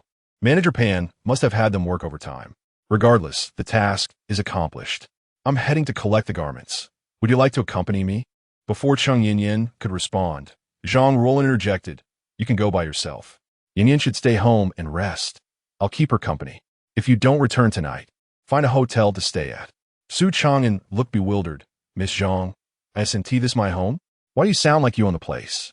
Zhang Ruolin, with an air of nonchalance, replied, I know it's your home. I have no intention of claiming it. However, after the ordeal Yinyan experienced tonight, she certainly needs comfort. As her best friend, it is only fitting that I provide it. But I am her boyfriend. Wouldn't it be better if I comforted her? You? Your idea of comfort is likely to take Yinyan to bed. Don't think I'm unaware of your intentions. There are no good men among you. As the two began to bicker again, Cheng Yinyan, exasperated, said, All right, you two, cease the quarrel. Su Changan, go to the clothing factory and retrieve the garments. I'll call Mr. Sun and inform him. After you return and tidy up, we will attend Mr. Wang's daughter's birthday party together, as we had previously promised. Su Changan slapped his forehead, chuckling wryly. Look at my forgetfulness. Had you not reminded me, I might have truly overlooked it. Cheng Yinyan rolled her eyes. I knew you would forget. Hurry there and back. Ruolin will keep me company until you return, and then we shall go to the party together. Very well. At that moment, Zhang Ruolin, intrigued, asked, What birthday party? May I join as well? It's been ages since I've truly enjoyed a party. Cheng Yinyan explained. It is hosted by one of our partners for his daughter's birthday tonight. If you wish to attend, you can come with us. Sounds delightful. At this moment, Su Changan remarked sarcastically, What is so-called best friend? You are simply a third wheel in our romantic journey, Miss Zhang. Don't you think your presence is rather overwhelming? Wherever we go, you must follow. It shows a distinct lack of awareness. Zhang Ruolin gritted her teeth, wishing she could jab the chopsticks on the table into his eyes. Do you think I want to be here? I'm merely concerned that our yin might be taken advantage of by you. You should go and tend to your own affairs. Su Changan, appearing quite irate, then pushed the door and left. Zhang Ruolin, unfazed, earnestly cautioned Cheng Yin Yin, you must be vigilant. Although Su Changan is your boyfriend, you cannot let your guard down. Do not allow him to exploit you. We, as young women, are like fairies. We must not let foul men tarnish our dignity. Cheng Yin, caught between laughter and tears, nodded helplessly, replying, I understand. Good, now let us eat. Meanwhile, in an opulent villa, Zhang Jiqiang and his cousin Feng Li alighted from their BMW, but did not enter. Instead, they lingered at the entrance.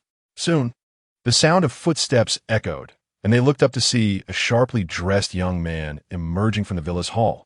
It was Mu Tianya. Brother Mu, young Master Mu. They greeted in unison, though Feng Li's expression appeared somewhat unnatural. Chapter 89. Sorrow. Mu Tian nodded slightly and approached, placing a reassuring hand on Feng Li's shoulder.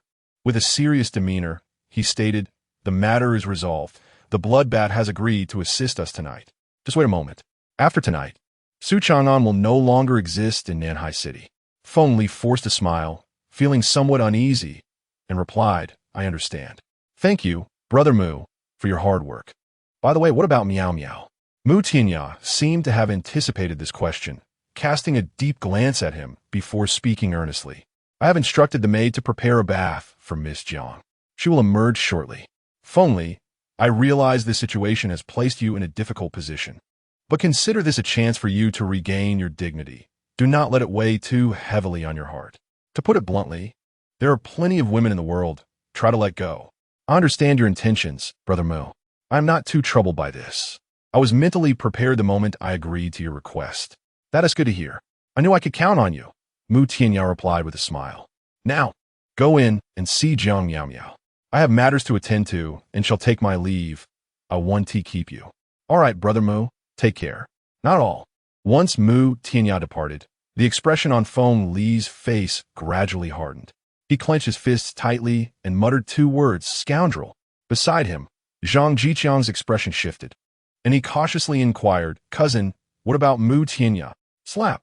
Feng Li struck him across the face. Seemingly venting the anger he dared not express towards Mu Tianya onto Zhang Jiqiang instead. Be quiet. Do not ask too many questions. What you need to know, you will naturally find out. What you shouldn't know, not a single word more. Zhang Jiqiang covered his face, nodding timidly. Yes, I was wrong, cousin. I promise not to speak out of turn again. Feng Li regarded him with a long, deep gaze before sighing. Well, I shouldn't have taken it out on you. Wait here for me. Once I bring Miao Miao out, you could drive us back. Understood. Feng Li strode directly into the villa's grand hall, while Zhang Jiqiang glanced around, then took out his phone to swiftly compose a message. Upon reaching the grand hall, Feng Li inquired with a servant and proceeded to a room on the second floor. He pushed open the door, hearing the sound of water splashing within. His expression turned pained as he stepped into the bathroom. The transparent glass door revealed a graceful silhouette, her curvaceous figure submerged in a bathtub filled with rose petals. Long hair cascading over her shoulders as the showerhead poured water over her. She seemed utterly oblivious to her surroundings. Feng Li approached and gently opened the glass door, revealing Jiang Miao Miao sitting in the bathtub, her eyes vacant, her fingers gripping the edge of the tub tightly. The pressure was so great that her nails had drawn blood, and she appeared lifeless, resembling a mere shell of her former self, evoking a profound sense of pity and desolation. Feng Li could only imagine what had transpired within her. Gritting his teeth, he spoke with a tone laden with remorse. Miao Miao, I've come to take you home. I'm truly sorry, sincerely sorry. I understand that no apology can ever earn your forgiveness. I also realize you will recount today's events to your parents, and I am prepared to face the consequences of their wrath. I cannot fathom how I consented to this. The mere thought of Su Changan's face fills me with loathing. Yet I feel that every action taken was justified. Perhaps I am unwell, perhaps I am blinded by some malevolent force. You simply discarded me as if I were an object? Jiang Miao Miao interrupted, turning to face him, her gaze both foreign and frigid, her crimson eyes reflecting humiliation and an unspeakable fury. Feng Li was momentarily at a loss for words, unsure how to respond. He was acutely aware that Jiang Miao Miao had looked down upon him from the very beginning and harbored no affection for him. He had grown accustomed to her indifference and disdain, yet the expression she wore now was one he had never encountered before.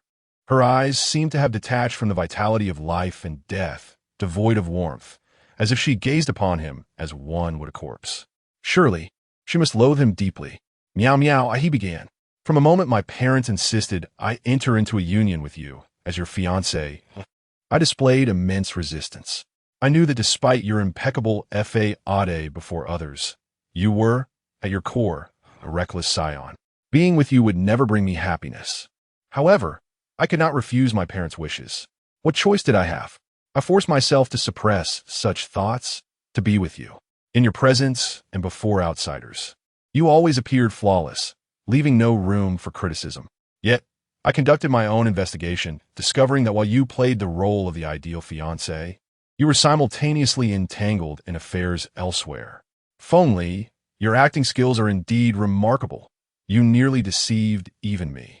But, unbeknownst to me, somewhere along the way, I began to develop feelings for you.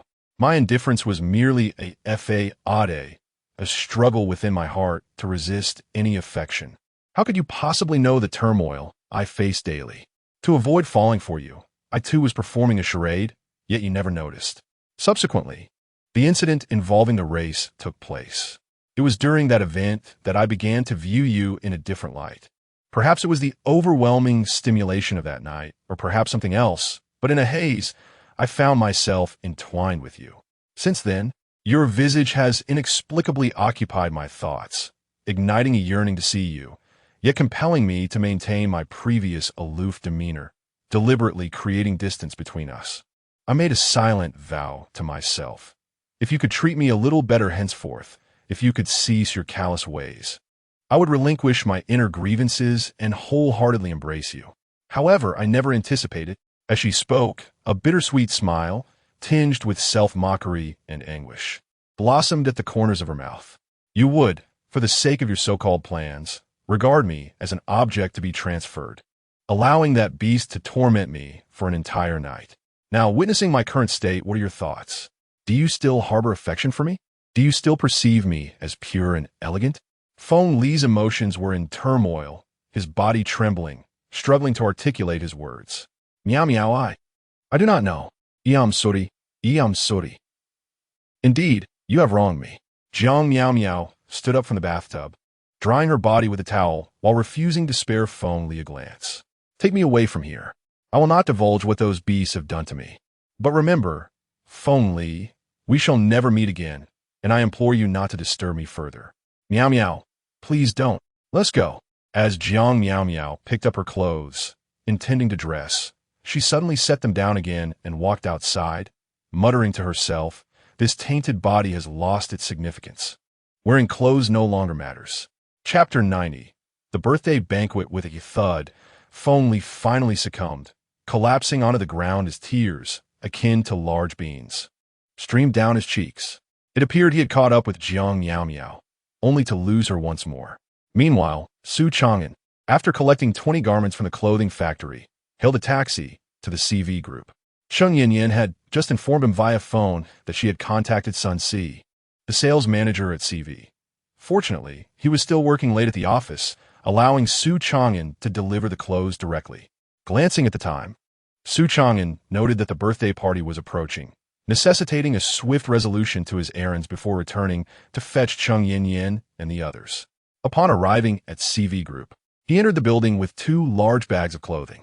The receptionist, upon seeing him, politely inquired, "Sir, how may I assist you?" With a smile, Su Changan replied, "Could you please connect me with Manager Sun from your sales department? Just let him know that an employee from Schwer & Culture has come to deliver some clothes." The receptionist acknowledged his request and, while Su Changan watched, made a phone call. After a brief conversation, she hung up and said, "Sir, Manager Sun is on the 3rd floor. He has asked you to bring the clothes up." Su Changan nodded, expressing his gratitude, and took the elevator to the 3rd floor. Stepping out, he soon spotted the office of the sales department manager. He approached and knocked on the door, whereupon Sun Si's voice called out, "Come in." As Su Changan entered, he greeted with a smile. "Hello, Manager Sunday. We met earlier today at Schwerin Culture. I am here to deliver the garments." Sun Si rose, a friendly smile gracing his face. "Thank you very much. When Sheng Zong informed me, I could hardly believe it. It's impressive how swiftly your team has finalized the clothing designs. I truly admire the cohesion of your company's employees. May I ask how to address you?" "Just call me Su Changan," he replied. Sun Si's eyes gleamed momentarily as he warmly said, "Ah, Su brother, your efforts are much appreciated. You may leave the clothes here. Have you eaten? I'm just about to finish for the day. Would you allow me the pleasure of treating you to a meal?"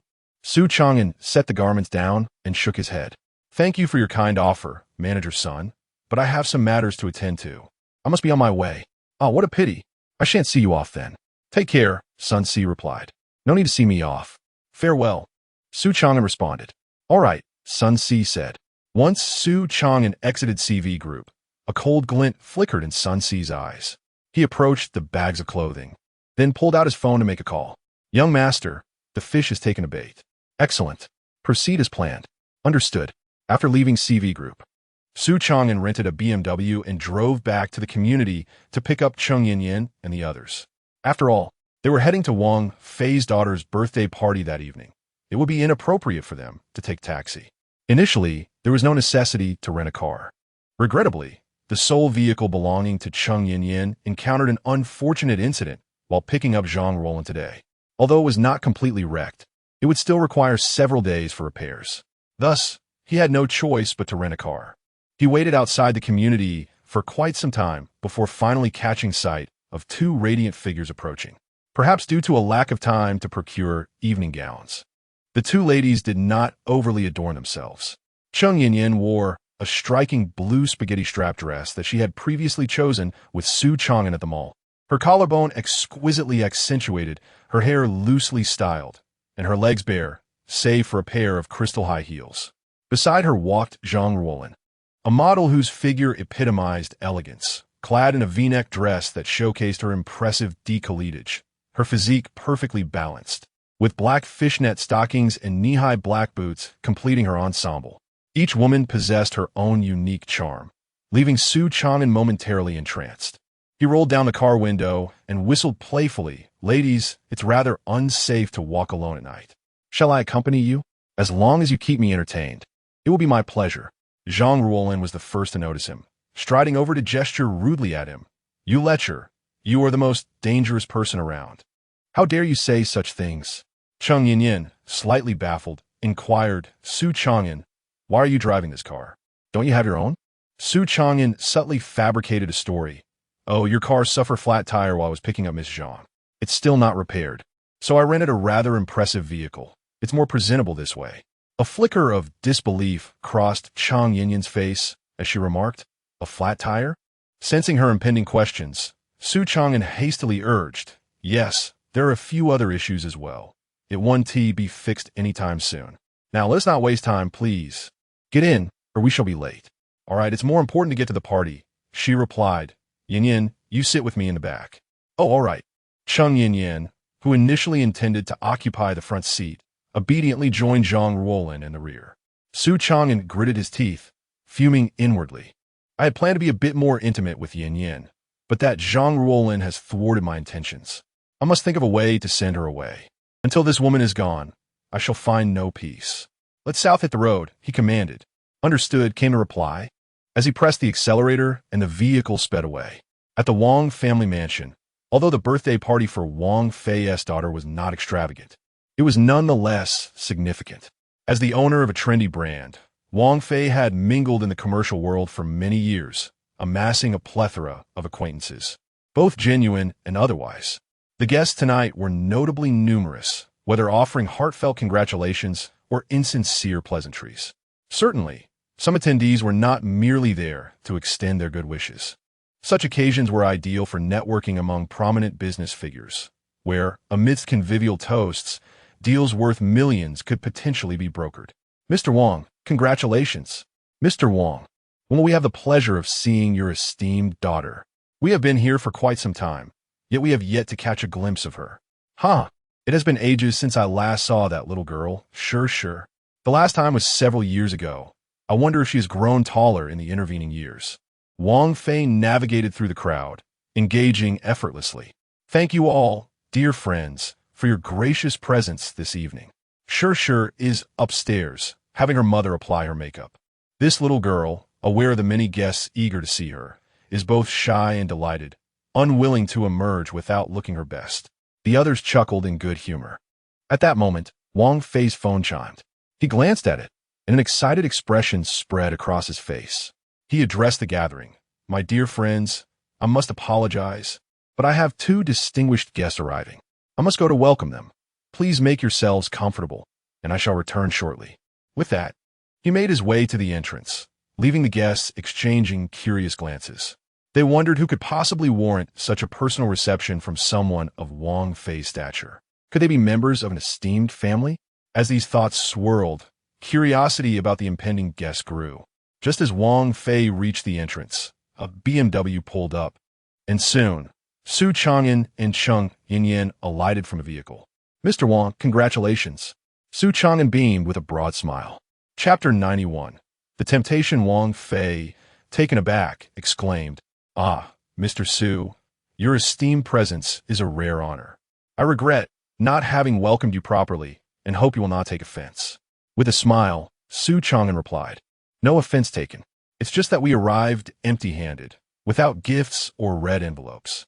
I trust you won't be displeased? How could I possibly be displeased, Mr. Su? Your mere presence is already a tremendous favor to me, Wang Fei responded warmly. At that moment, he noticed Cheng Yinyan approaching and greeted her. Welcome, Ms. Cheng, to my daughter's birthday party. May I inquire, who is this lovely lady accompanying you? I am Zhang Roland, a dear friend of Yin Yin and the others. I heard there would be a gathering and thought to join in for a drink. I hope Mr. Wang does not mind. Zhang Roland, exuding charm and grace, wore a radiant yet modest smile, creating an aura of both warmth and a hint of distance. Wang Fei, upon realizing she was a friend of Su Changan, quickly responded with enthusiasm, Of course not. Welcome, Miss Zhang. Please come in, all three of you. Excellent. With that, Wang Fei led the trio into the grand hall. The guests who had been observing curiously shifted their attention to the unfamiliar trio. Some pondered to themselves, Wang Fei is not one to be easily impressed. What background do these three possess? If they lack connections, why would Wang Fei go to such lengths to accommodate them? As they contemplated this, Wang Fei took the initiative to introduce them. Ladies and gentlemen, allow me to present the distinguished guest beside me. This is Ms. Cheng, the head of Schwerin Culture.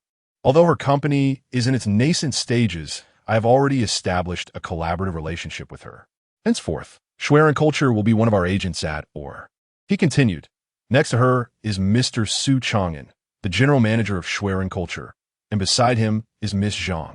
I hope you all take the opportunity to engage with these esteemed guests. Wang Fei's brief introduction conveyed several critical pieces of information. Firstly, he had forged a partnership with Ms. Cheng, indicating that their companies would be aligned in the future. Secondly, it raised questions among the guests. As Wang Fei himself stated that Schwerin Culture was just beginning, what could possibly attract his attention to forge such a collaboration? As for the introductions of Su Changan and Miss Zhang, the guests barely paid them heed, assuming that if Wang Fei did not elaborate, they must not be significant figures. Suddenly, a middle-aged, balding man exclaimed, Wait, I recognize you, Miss Cheng. Were you not the president of Chengshi Group? A ripple of surprise coursed through the room. The information contained in this statement is indeed profound.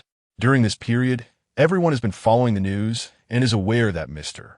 Cheng of the Cheng Group announced a severance of the father-daughter relationship with his daughter, expelling her from the company.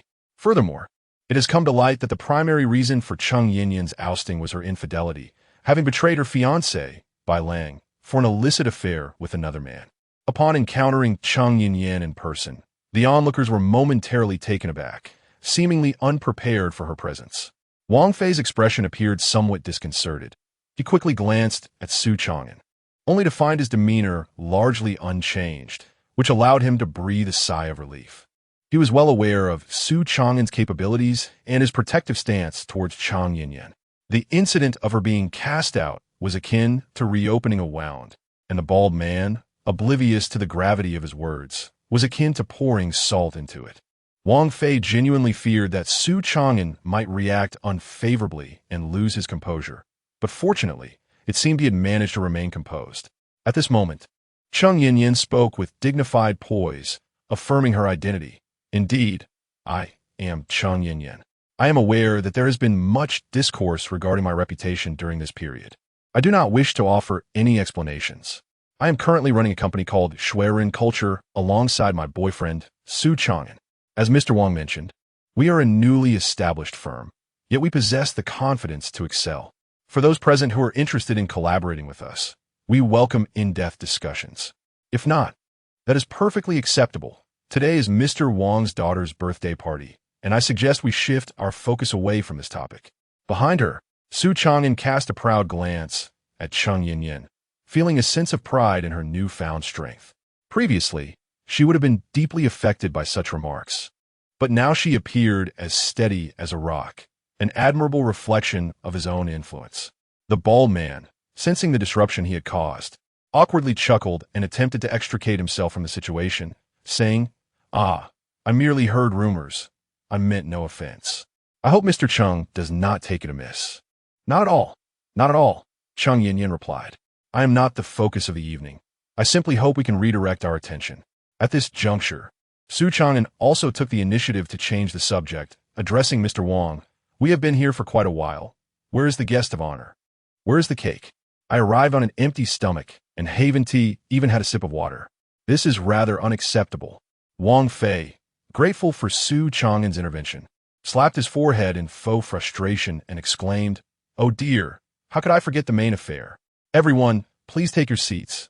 I will fetch the birthday girl at once, and we shall indulge in cake." "Now that sounds much better," Su Changan smiled. As the atmosphere gradually warmed, Su Changan remained somewhat disinclined towards such social interactions. He was inherently reserved, only displaying his smile in the presence of familiar faces.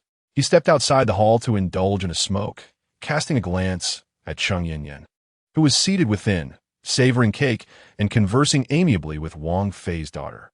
An inexplicable sense of contentment welled up within him. "Mr. Su," at that moment Wang Fei emerged, a glass of wine in hand. Upon noticing Su Changan smoking, he couldn't help but smile wryly, having initially intended to share a drink with him. But it appeared that it was not a suitable time for Mr. Su. Su Changan chuckled, discarding his cigarette and extinguishing it beneath his foot, and then accepted the wine glass to clink it with Wang Fei's. "Ah, the wine is quite delightful.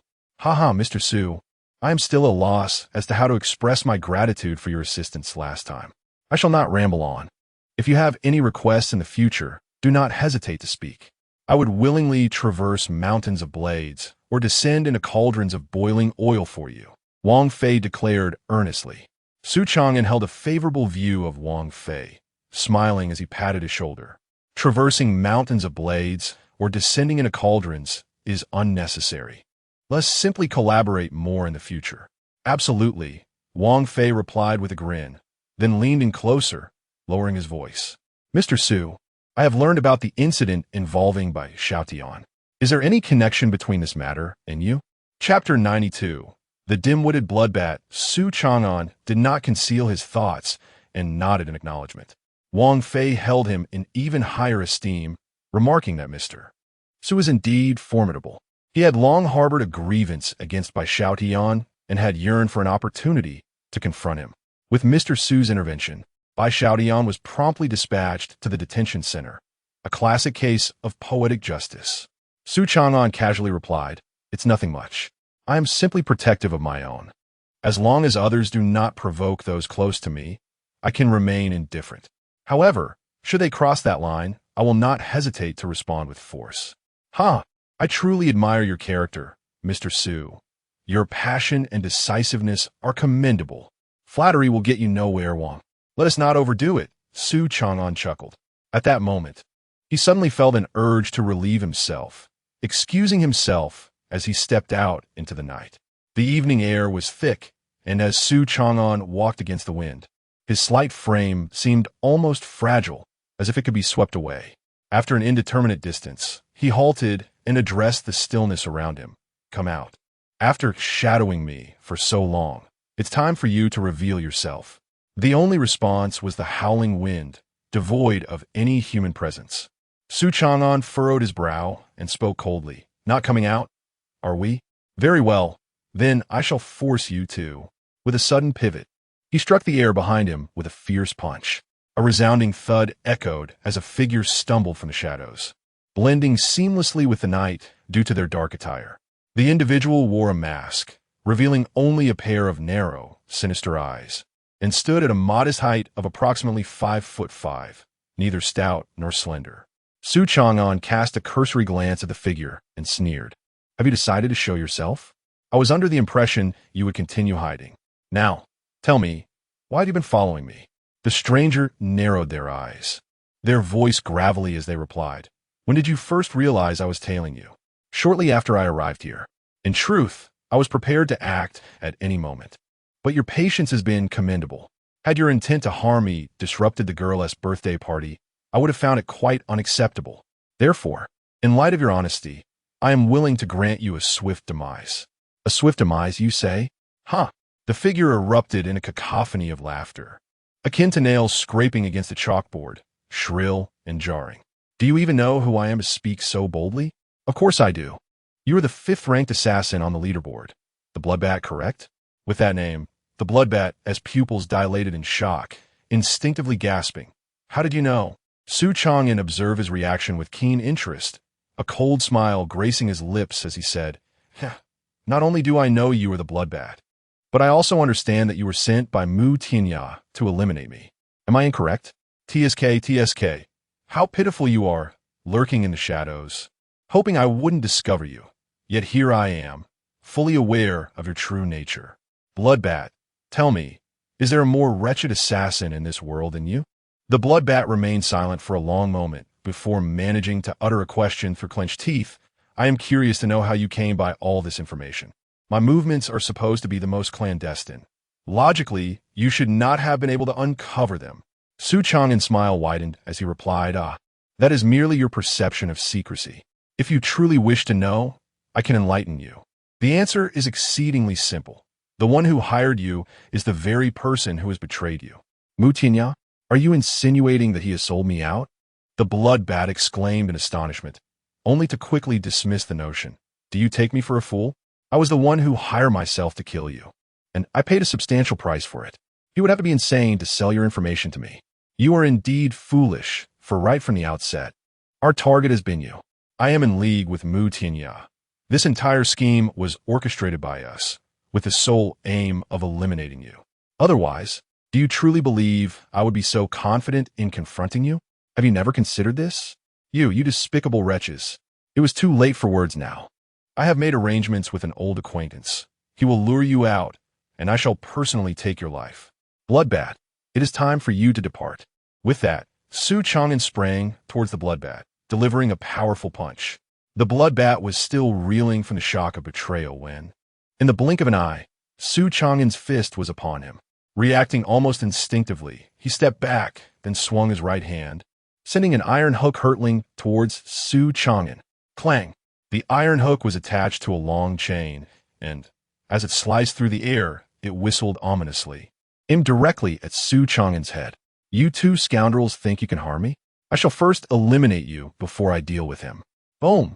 Su Changan's fist collided with the hook's front end, and with audacious skill, he seized the hook's head, advancing 2 steps closer to the Bloodbat. Before launching a powerful kick at him, the Bloodbat, unperturbed, yanked the iron hook back with force, binding Su Changan's body, then delivered a fierce kick to his chest. Boom!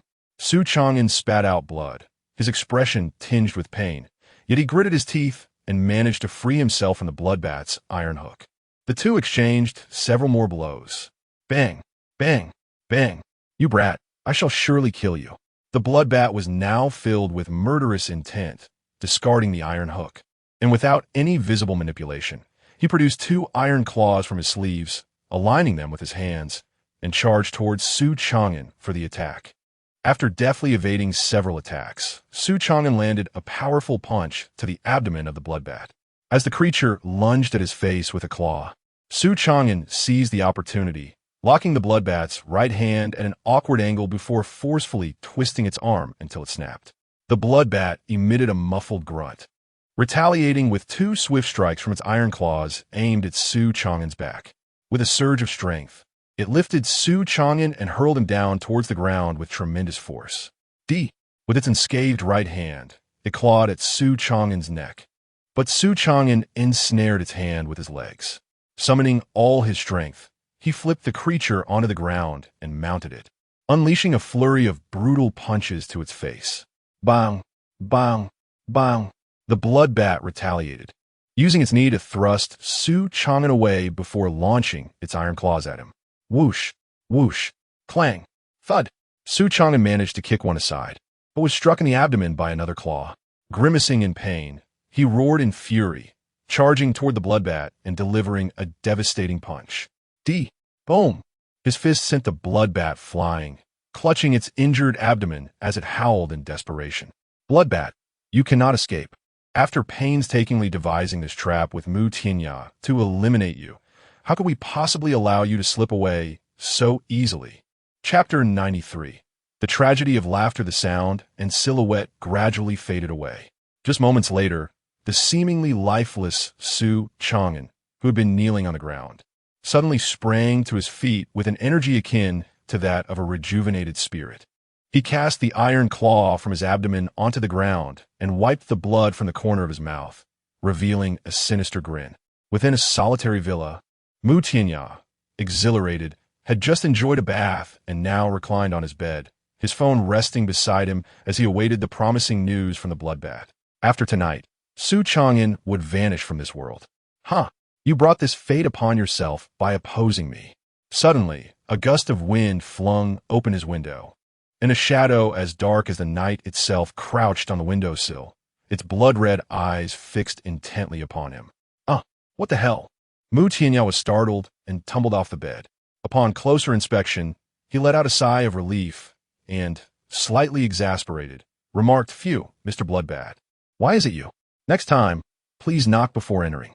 By the way, your return signifies the plan was successful, right? So is Su Changan dead?"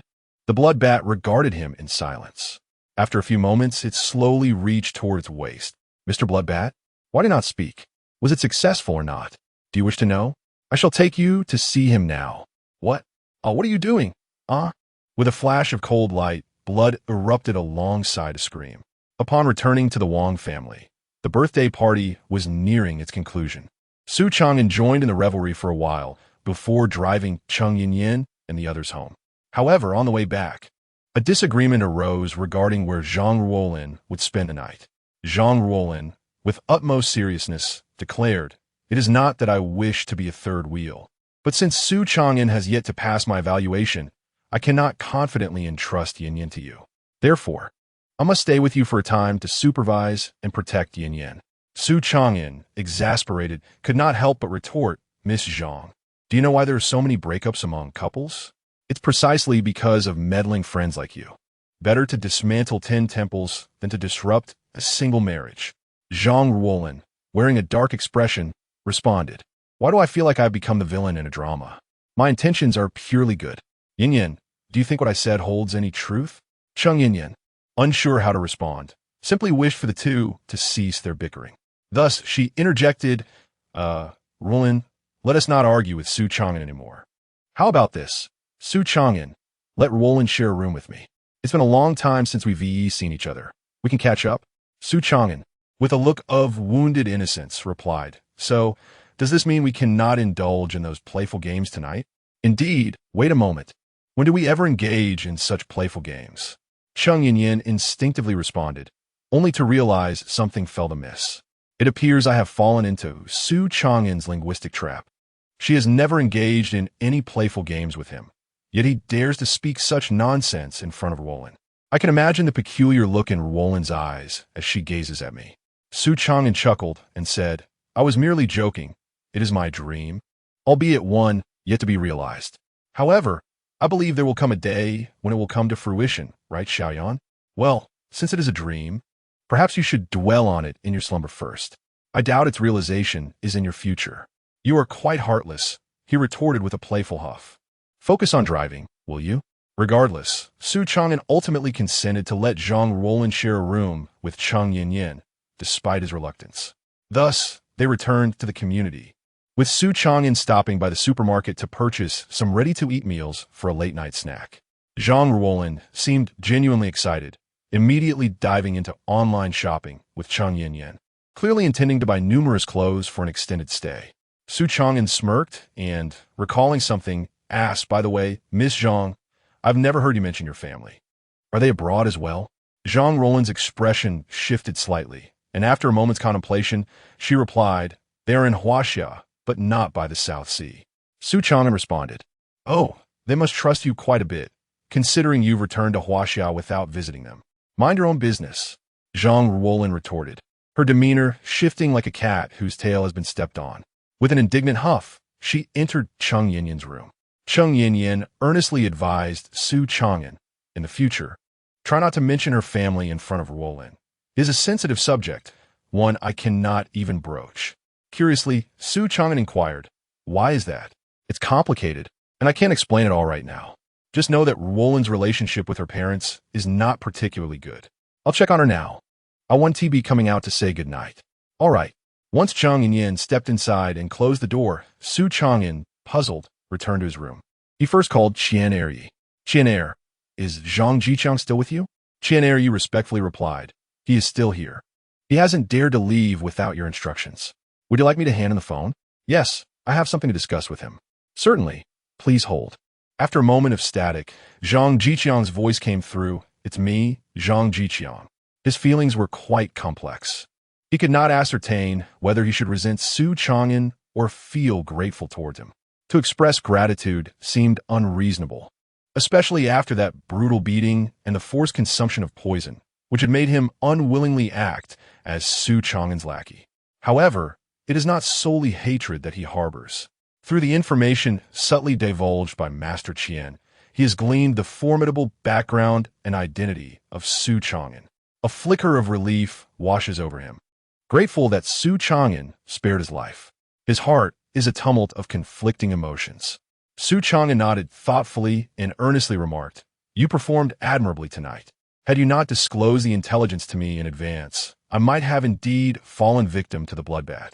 In light of your commendable efforts, I shall seek you out within the next 2 days to provide you with the antidote." It dawned on him that the whereabouts of the bloodbath had been revealed by Zhang Jiqiang. Upon hearing Su Changan's words, Zhang Jiqiang was overwhelmed with exhilaration and hastily inquired, "Is that true? Will you truly grant me the antidote so swiftly? Why? Do you doubt my sincerity?" Su Changan replied, "To some extent, yes. After all, the task you assigned me is not yet fully accomplished. Are you not concerned that I might betray you once I obtain the antidote? Such treachery does not trouble me in the slightest. Firstly, you lack the audacity for such an act. Secondly, I adhere to the principle of trusting those I employ. Having resolved to bestow the antidote upon you indicates that I perceive some merit in you. Perhaps we may even collaborate further in the future. Most importantly, you have become my informant, relaying every detail regarding Mu Tianya and Feng Li. Should this information reach their ears, even if you manage to escape my grasp, do you truly believe they would show you mercy? Your hands are already stained with blood, having boarded my ship of misdeeds. There is no turning back now." Zhang Jiqiang fell into silence. Chapter 94. The capture operation. In truth, the words he had just spoken were merely a means to gauge Su Changan. He was acutely aware that once he was compelled to assist Su Changan, there was no turning back. One party was a devil, the other a ravenous tiger. He was teetering on the brink of death, and regardless of which side he attempted to escape to, the only certainty awaiting him was demise. He sighed heavily and, with a sense of futility, uttered, "I understand. I was merely speaking in jest. I would never betray you. I have no choice." "Precisely," Su Changan replied. "You are quite astute. If you work diligently with me from now on, I'm always generous to my friends." Su Changan smiled fondly. Zhang Jiqiang did not pursue that line of conversation, but instead tentatively inquired, "May I ask what your plans are? Have you dealt with that bloodbath?" Su Changan retorted with a cold smirk, "Not at all. While eliminating him would be effortless, to do so outright would be too lenient. Therefore, I have assigned him a task that I find inconvenient to undertake myself. I expect news to circulate by tomorrow. You might want to keep an eye on it." Zhang Jiqiang was taken aback, perplexed. "What news? Could you perhaps share it with me in advance? I fear I might inadvertently reveal something." Su Changan assured him, "Rest assured, there will be no slip-ups. By the way, when you accompanied Feng Li to pick someone up from the Mu family tonight, did anything noteworthy occur?" Zhang Jiqiang, now responding honestly to any inquiry, replied, "Nothing particularly remarkable. Previously, I had taken Zhang Miao there, and this time I drove back with Feng Li. The only difference was that when I brought Zhang Miao, she was visibly terrified. Upon her return, Feng Li appeared quite regretful, repeatedly apologizing to her, while Zhang Miao treated him as though he were a stranger. I was aware that Zhang Miao held no regard for Feng Li and had seen their interactions. But this time, she was utterly transformed. It was as if her soul had departed. One might even say she was deadened, her every action imbued with numbness. "Is that so?" Su Changan inquired, his curiosity piqued. "Your account compels me to learn what Mu Tianya and the others have subjected Zhang Miao to, and what could possibly have led Feng Li to willingly relinquish her." Zhang Jiqiang replied weakly, "I am not privy to that information. Feng Li does not fully trust me, and there is little I can do about it." Su Changan bore him no ill will and casually remarked, "Well then, I have gathered sufficient information for now. You may return, and remember my words. Notify me immediately of any intelligence." "That will be all." Yes," came the reply. The call was abruptly terminated, and though he heard the beeping sound on the other end, he felt as if Su Changan's voice still echoed in his mind. His hand, clutching the phone, became rigid, leaving him momentarily at a loss as to how to set it down. With a sudden snap, it fell from his grasp. At this moment, a soft sound caught his attention. He turned his head and saw Mr. Qian with a cigar clenched between his lips, taking a puff. He casually picked up his phone, patted Zhang Jiqiang on the shoulder, and said, "Do not feel overly pressured. I can truly empathize with you. Even I feel the weight of pressure when facing Mr. Su. However, the fact that Mr. Su has promised you an antidote indicates he does not intend to make things difficult for you. As long as you remain steadfastly loyal to Mr. Su, I assure you that benefits will come your way." With a thud, Zhang Jiqiang sank into his chair as if he were a deflated balloon, exhaling deeply. Trembling, he asked, "Mr. Qian, could you speak frankly with me? Who exactly is Su Changan? What background?"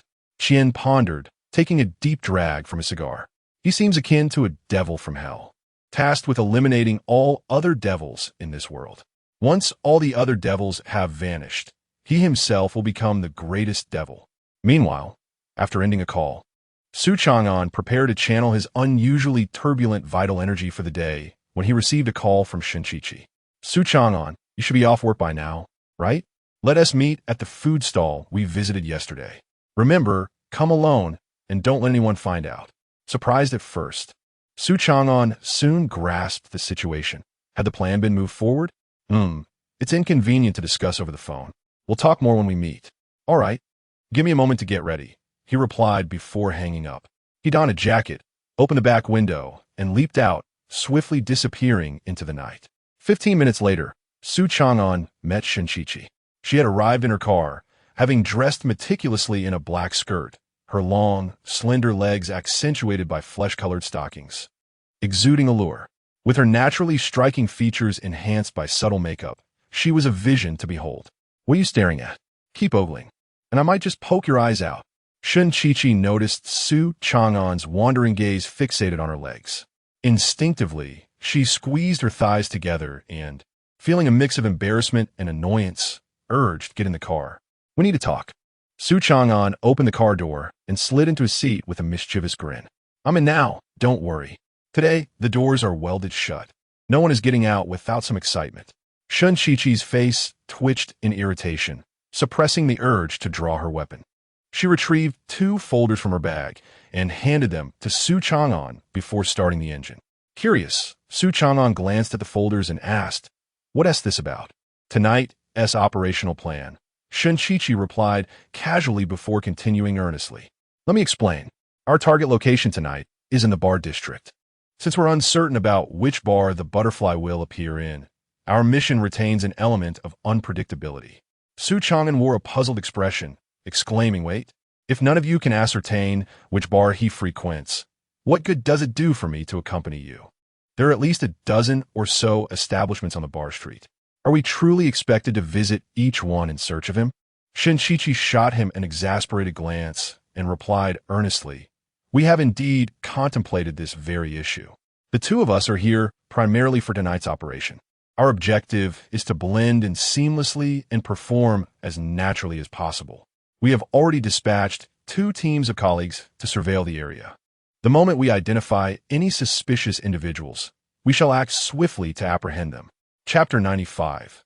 The Butterfly. Moreover, in order to prevent any awkwardness later, once we reach the bar street, you shall no longer refer to me as Officer Shun. Instead, you may call me Chi-Chi. Su Changan, with a face full of anxiety, replied, "Well, we have only just met a few days ago. Isn't it too familiar to address you like that?" Shin-Chi-Chi's eyelids twitched intensely. "Familiar? Nonsense. We are to portray a couple, and that necessitates a change in how we address each other. This is for the sake of my work. Do you think I would prefer you to call me that?" Assuming an air of expertise, Su Changan declared, "If we are to act as a couple, then you must heed my suggestions. First of all, the name Chi-Chi does not sound affectionate. I propose you choose from terms like wife, darling, sweetheart, or my little sugar. You are the lady. The choice is yours, and I shall display my gentlemanly spirit. Where's my gun? Cough, cough, do not be agitated, please." Sensing Shin-Chi-Chi was about to erupt, Su Changan quickly diverted the topic. "We can negotiate the terms of address, but in other aspects, you must follow my lead. Since we are feigning a relationship, we surely need some physical contact, such as holding hands or a gentle embrace. These are essential. Do not get angry. It's all for your work. Personally, I have no objections. I merely fear he might be discovered." Shin-Chi-Chi gritted her teeth, suppressing her urge to explode once more. "The more I hear you, the more it seems you intend to take advantage of me under the guise of this charade." With a face of righteous innocence, Su Changan replied, "That is impossible. You know I have a wife who is quite beautiful, and I have no need to risk being shot by you for such trivial gains. You may doubt my character, but please believe that I possess integrity." "Integrity, you say?" Shin-Chi-Chi exclaimed, letting out a string of expletives. Taking several deep breaths to calm herself, she seemed to engage in a prolonged internal struggle before finally conceding. "Fine, but you had better be cautious and not overdo it. Otherwise, I shall shoot you." Of course, Su Changan said, placing his hand directly on Shin-Chi-Chi's exquisite leg. Shin-Chi-Chi felt as though she had been jolted by electricity, slamming on the brakes and nearly deploying the airbag. She bared her teeth, brandishing her hands. "Su Changan, are you trying to get yourself killed? How dare you act so shamelessly?" With a look of feigned innocence, Su Changan waved his hands. No, no, no. This is a misunderstanding. We just agreed to this. How can you backtrack now? I am merely acting." "Ugh." Shin-Chi-Chi spat at him. "You can act all you want, but we haven't even arrived yet. You think you can just fool around? No way. I still intend to shoot you." Quickly grasping her hand, Su Changan exclaimed, "Don't be like this. I am only trying to get into character. You may insult me, but do not belittle my professional spirit." "Fooling around? No, I am a dedicated actor." Had it not been for the necessity of Su Changan later that evening, Shin-Chi-Chi would likely have shot him on the spot.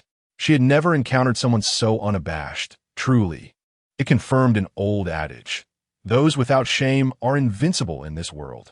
Concerned about the possibility of Shin-Chi-Chi losing her temper once more, Su Changan deftly shifted the conversation, inquiring, "By the way, I have another question.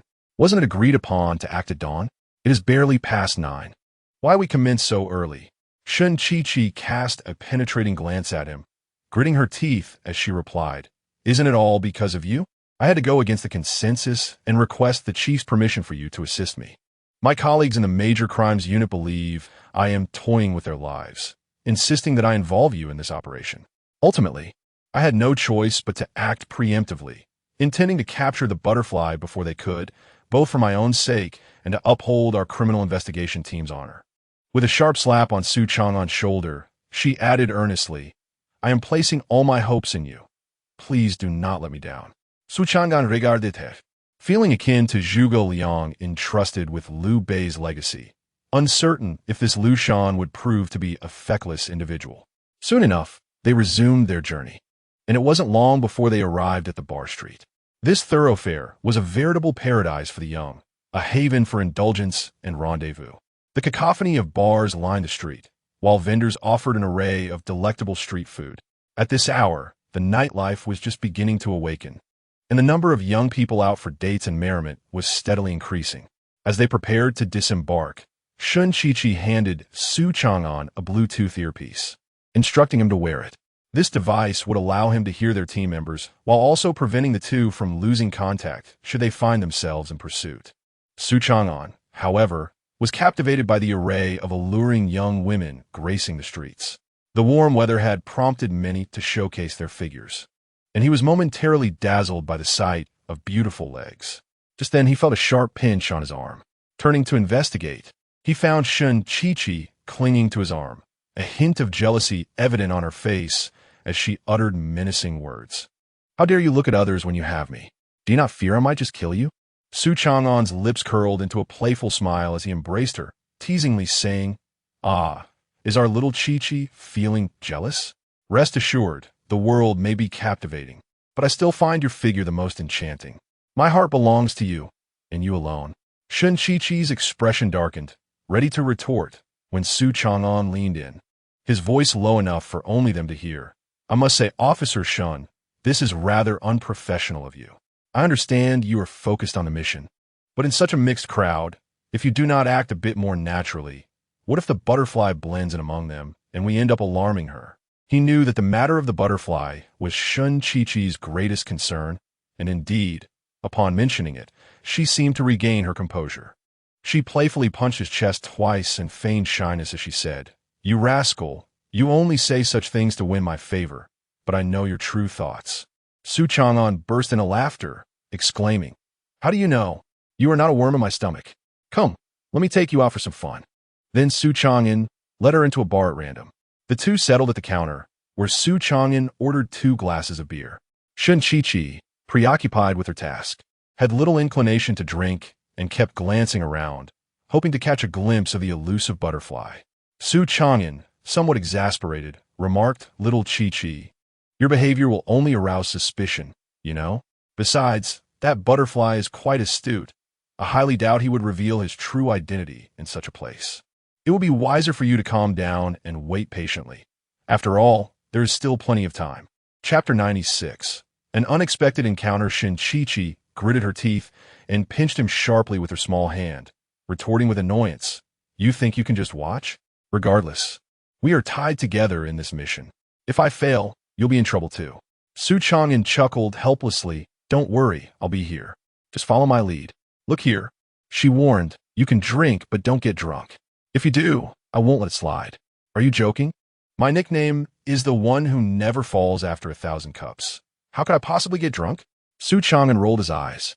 At that moment, a man clad in a pink shirt, with buttons partially undone, approached, exuding a nauseating stench of alcohol, clearly having indulged excessively. Sun Qiqi despised such individuals and instinctively tried to sidestep him. Just as she moved, the man blocked her path, leering at her with a smirk. Well, a newcomer. I've never seen such a stunning beauty in this bar." "Little beauty, how about sharing your contact information so we can get to know each other better?" As he spoke, he reached out to grab Sun Qiqi. However, his hand was intercepted midway by Su Changan's firm grip. He pointed at Sun Qiqi and then at himself, sneering, "Bro, if you're looking to take advantage, seek someone else. This is my girl. If you dare to make a move on her, I want to be polite." Sun Qiqi observed the scene with cold detachment. She was focused on her mission and had no intention of causing trouble, yet trouble had come knocking at her door. She thought to herself that if Su Changan merely sent the man away, it would be fine, but if he caused too much of a scene, she would have to intervene. She couldn't let a minor issue jeopardize her grand plan. The man forcefully shook off Su Changan's hand, perhaps disgusted by the contact, and wiped his shirt. When he opened his mouth, a wave of alcohol breath escaped. "Who the hell do you think you are? A beauty like her isn't meant for someone like you. I warn you, no one dares to cross Zhangzhou and Nanhai. If you don't want trouble, get lost and let me have your girl, or else. Su Changan casually poked his nose. You're drunk. I don't argue with drunks. And I'm not afraid of you. Just leave. You're dirtying my hands. How dare you? I've never met anyone as pretentious as you. Go to hell. Bang. Just before the man could strike, Su Changan kicked him in the abdomen. With a pained cry, the man fell to the ground, retching up a large volume of yellow liquid. The surrounding patrons quickly recoiled in disgust. Shin Chi-Chi hadn't anticipated Su Changan would resort to violence. He was practically a madman, always looking for a fight. She tugged at him, trying to dissuade him. Stop hitting him, just let it go. How dare you hit me? Zhang Zhe rose from the ground, likely due to the copious amounts of beer he had just expelled, his clarity returning. The thought of being struck in front of so many patrons at the bar filled him with embarrassment, compelling him to seize a stool and hurl it at Su Changan. You brought this upon yourself, he shouted. With a swift kick, Su Changan sent the stool flying, then spun around, delivering a fierce roundhouse kick that collided with Zhang Zhe's face, eliciting a pained scream. Before Zhang Zhe could even consider falling, Su Changan seized his collar, forcing his head down towards the bar with a series of resounding crashes. Enough, just stop. I'm with you. I was wrong. Zhang Zhe's curses faded under the relentless assault, blood splattering across his face, rendering him a fearsome sight. Behind them, Shin Chi-Chi, a police officer, felt an unsettling mix of emotions as she witnessed Su Changan's aggression. Although it was an act of retribution, did he really need to be so brutal? She hurried over, tugging at Su Changan's arm, exclaiming, "All right, stop. Do you wish to kill him?" Taken aback by her words, Su Changan paused, then replied with a smirk. "He isn't worthy of such an end. But for your sake, my dear, I shall spare him." Releasing his grip, Zhang Zhe crumpled to the floor like a broken rag doll, utterly unconscious. Shin Chi-Chi's expression darkened, her mind racing with irrelevant thoughts. This scoundrel had previously called her Little Chi-Chi, and now my dear. Had she been too indulgent? Just then, a loud commotion erupted, as a striking figure with bright purple hair, flanked by several security guards, pushed through the crowd. "Make way. Who the hell is causing a ruckus here? Do you wish to perish for disturbing our domain?" The purple-haired figure bellowed. Shin Chi-Chi felt a wave of anxiety wash over her. She hadn't anticipated things escalating to this extent. Would she need to present her police badge? But if the notorious figure known as the Butterfly was hidden among this crowd, revealing her identity would be perilous. Frustration directed towards Su Changan surged within her. He had turned what was meant to be a discreet operation into a spectacle. Meanwhile, the instigator, Su Changan, remained unfazed. He glanced at the purple-haired individual and realized the face was rather familiar. With a bold declaration, he exclaimed, "It was I who struck him." The purple-haired figure, taken aback by this audacious response, felt a surge of indignation. "You dare to wait? Is that really you?" The realization washed over him, transforming his initial outrage into astonishment as he recognized the formidable presence before him. This morning's events were etched indelibly in his memory, particularly the visage of the man before him, who regarded him with a cheerful smile. Earlier, he had undertaken a rather audacious task, attempting to provoke trouble for Su Changan, only to find that his efforts had backfired spectacularly. A mere phone call had escalated matters to his superior, nearly inciting the wrath of the formidable Buddha himself, who almost took it upon himself to eradicate this insignificant figure. He had vowed internally never to cross paths with such a powerful individual again, yet astonishingly, less than a day had passed before he encountered him once more in a bar. The misfortune was palpable. As he contemplated revealing his identity and approaching to offer an apology, he noticed Su Changan gently shaking his head, seemingly urging him to refrain from disclosing who he was. The purple-haired individual, having risen to a position of leadership among ruffians, was not foolish. He quickly grasped the unspoken understanding. He provided himself with an exit strategy, recognizing that the confrontation was initiated by the other party, and surmising that this was an act of self-defense. To avoid dampening the ambience, he decided to let the matter slide, advising caution to his counterpart to refrain from causing disturbances in their establishment. Several security personnel proceeded to escort Chun Zhou away. The remaining patrons, who had anticipated a spectacle, were bewildered. Was that it? The purple-haired figure, as the overseer, had arrived with an entourage of security, leading them to believe a confrontation was imminent. Yet he merely offered a summary of the situation before leading his team away. Were the guardians of the venue now so gentle? The onlookers were left in confusion, especially Shun Chi-Chi, who found the entire scenario incomprehensible. Chapter 97.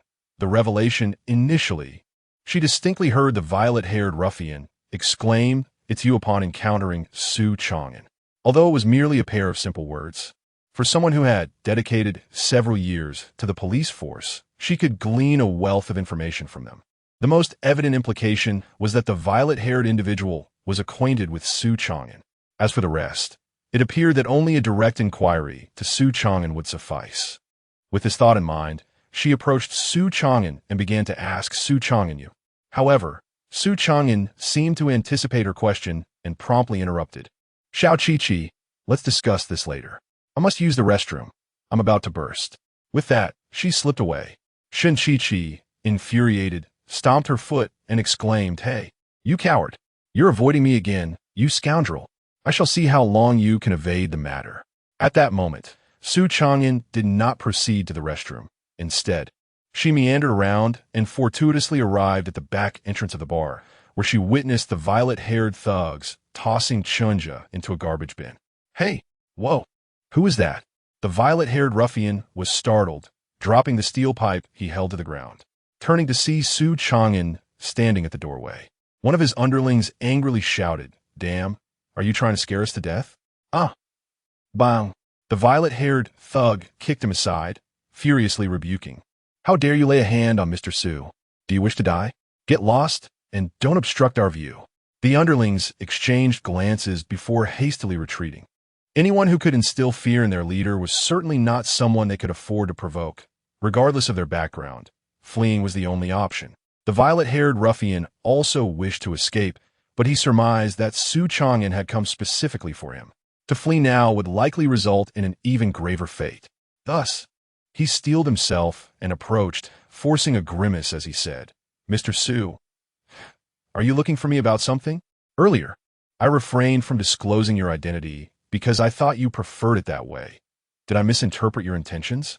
Su Changan replied coolly, "No, I had no intention of revealing my identity. Your discretion is quite fitting.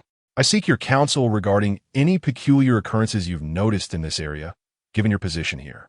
Relieved that he had not attracted trouble, the violet-haired ruffian obediently responded, "Nothing significant, to be honest.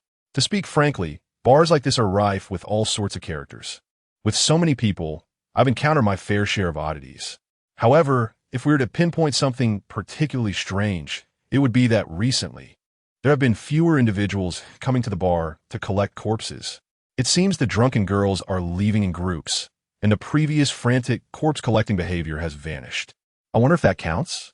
Su Changan pondered for a few moments before inquiring, "Is there anything else?" The violet-haired ruffian shook his head. "No, Mr. Su. That is all I know. I have not dared to conceal anything from you." Su Changan chuckled softly. "I never suggested you were hiding anything from me. There is no need to be so apprehensive.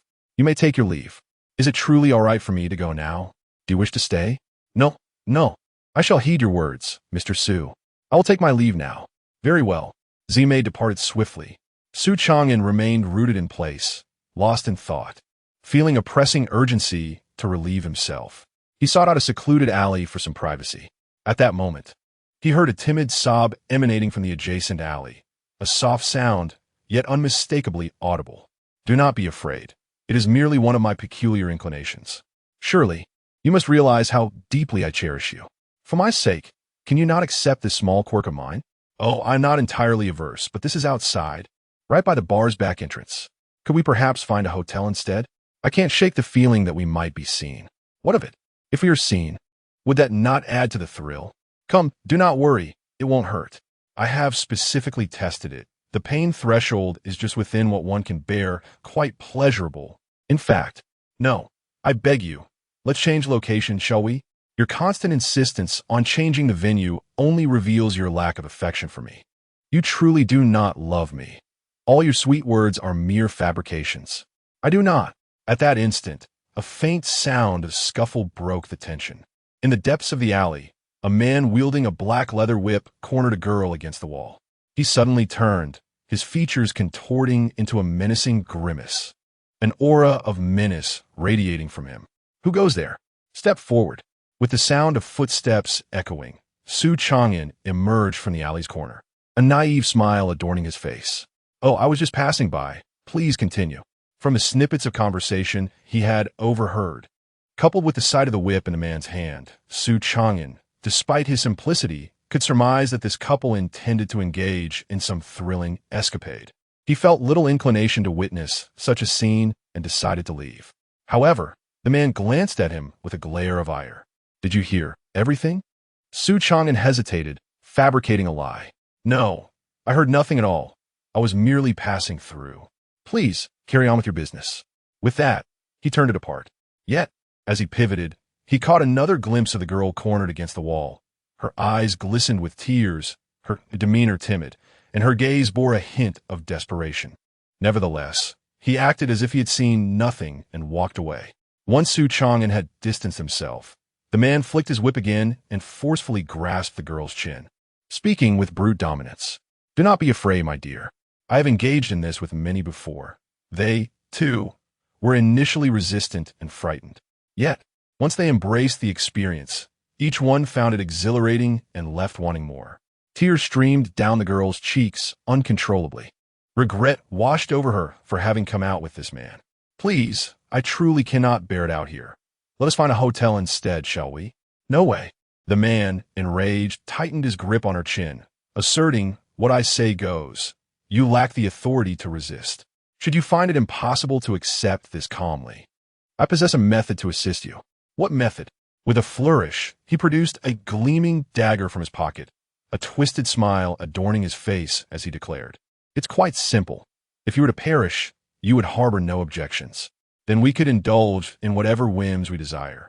The girl's pupils dilated in terror, and just as she attempted to scream for help, the man swiftly covered her mouth. "I advise you to cooperate. I am quite experienced. A single thrust, and you will be dead, and it won't be particularly painful. However, should you choose not to comply, I cannot guarantee how many times I might stab you.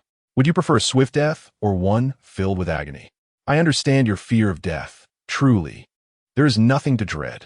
It is merely a process we all undergo. Death is inevitable, whether early or late. You need not fear. Once you are gone, I shall enjoy your lifeless form. I suspect you will be far more compliant in death than you are now. At that point, we can remain together, exploring whatever postures we desire. Isn't it thrilling to imagine?" The girl was nearly paralyzed with fear, unable to voice her terror, her strength dwarfed by his. She writhed desperately, attempting to collide her body against the wall behind her to summon help, but disappointment washed over her as the surrounding darkness revealed no saviors. The man skillfully bound her with a whip, raising his dagger with a sinister grin. "Rest assured, it will be swift. Once this blade descends, our game shall commence. Be still. Any sudden movements might hinder my aim. Ugh, go to hell." Chapter 98. Too slow at that moment. A sharp whistling sound pierced the air. The man, displaying remarkable reflexes, instinctively turned and raised his dagger to defend himself. A resounding clang echoed as a tremendous force struck his blade, shattering it in two and sending it crashing to the ground. Upon closer inspection, he noticed a small stone lay beside the broken dagger, revealing that it was indeed this tiny stone that had rendered his weapon useless. A sense of foreboding enveloped him as he momentarily disregarded the girl, who cowered in the corner and bellowed, "Who dares to disrupt my affairs? Show yourself and stop lurking in the shadows. It is I, your father," came a retort as Su Changan emerged from the darkness, a look of disdain etched on his face. "I sensed a foul essence about you from the very beginning, and it appears my instincts were correct. The girl refuses to partake in your twisted games, and yet you seek to harm her. How audacious of you." The man, clearly taken aback by Su Changan's unexpected return, snarled through gritted teeth, "You insolent brat. This is none of your business. I advise you to mind your own affairs, lest you find yourself in grave peril." Su Changan casually dug into his ear and blew on his fingers, responding, "Apologies, but meddling in others' affairs is my greatest delight. I've tried to change, Yet my innate enthusiasm remains unaltered. After a brief pause, he suddenly shouted at the girl, "Why are you still here? Hurry and flee. Do you wish to meet your end?" The girl, startled, immediately reacted, sprinting away while crying for help. The man, incensed, turned to pursue her, exclaiming, "You wretched girl, halt. You." Before he could finish, Su Changan's thunderous shout interrupted him. He quickly turned, only to see Su Changan's fist growing larger before it crashed into his face. Bang! Ah! The man howled in agony, clutching his face as he staggered back. In a fit of rage, he retrieved a butterfly knife from his pocket, gritting his teeth and cursing, "You've brought this upon yourself, prepare to die." With that, he lunged forward, aiming the blade at Su Changan's abdomen. Su Changan, unimpressed, retorted, "Your speed is pathetic. Have you not eaten?" Smack! A sharp slap landed on the man's face, and Su Changan deftly evaded the incoming knife, seizing the man's wrist with a vice-like grip, twisting it until a sickening crack echoed in the air. Crack! Ayua! The man screamed in pain. Bang! Bang! Su Changan wrested the knife from his grasp and unleashed a flurry of punches to the man's face and abdomen. Finally, he grabbed the man's hair and, channeling all his strength, hurled him against the wall, delivering a brutal kick to his groin. Bang! The man's body contorted painfully, his face a mask of agony. Su Changan flicked the butterfly knife with a smirk, commenting, "It is indeed a fine blade, but alas, you lack the skill to wield it. Allow me to demonstrate." As the words fell, Su Changan plunged a knife directly into the man's abdomen. The man's eyes nearly bulged out of their sockets.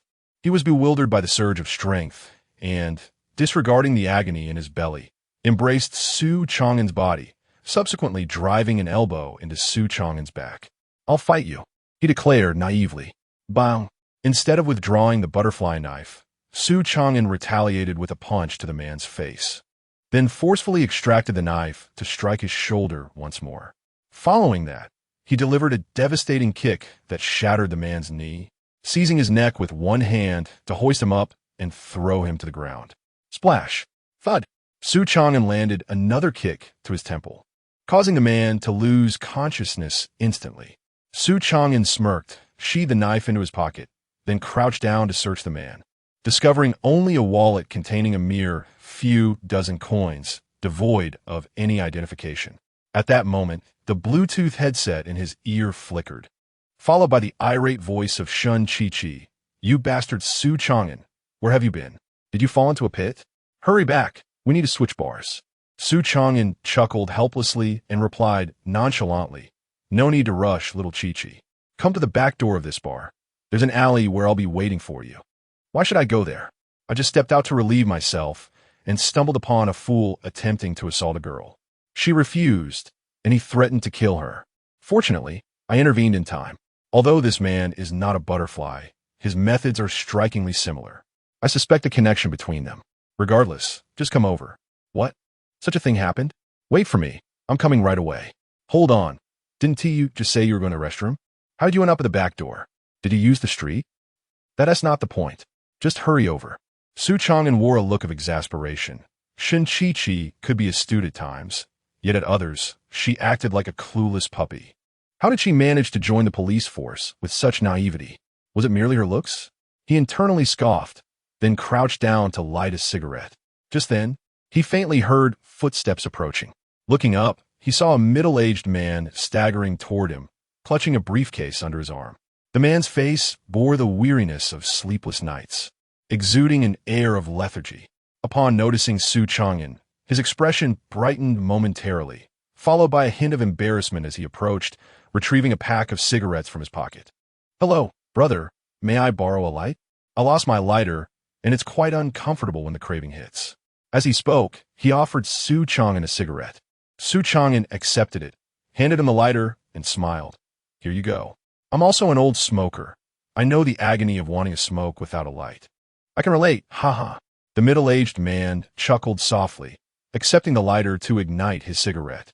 Taking a puff, he expressed his gratitude, saying, "Thank you, my brother. You truly are a good man. Here, take your lighter back." He casually returned the lighter to Su Changan and then glanced at the man sprawled beside him, inquiring with curiosity, "Brother, Why is there an old friend lying next to you? Has he had too much to drink? Su Changan replied nonchalantly, yes. He is quite intoxicated and has simply collapsed. I'll wait for him to sober up before escorting him home. I had warned him before we went out for drinks that he should pace himself given his limited tolerance, but he chose not to heed my advice. The middle-aged man, suddenly recalling something, burst into laughter. Haha, I used to do that often. I'm just like this fellow here, lying down.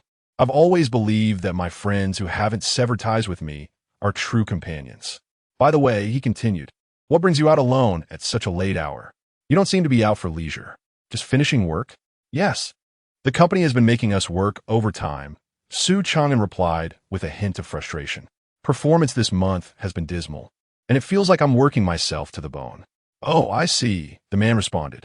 Once you finish this cigarette, you should hurry back. The safety in this area has been rather precarious lately. Be cautious of any trouble.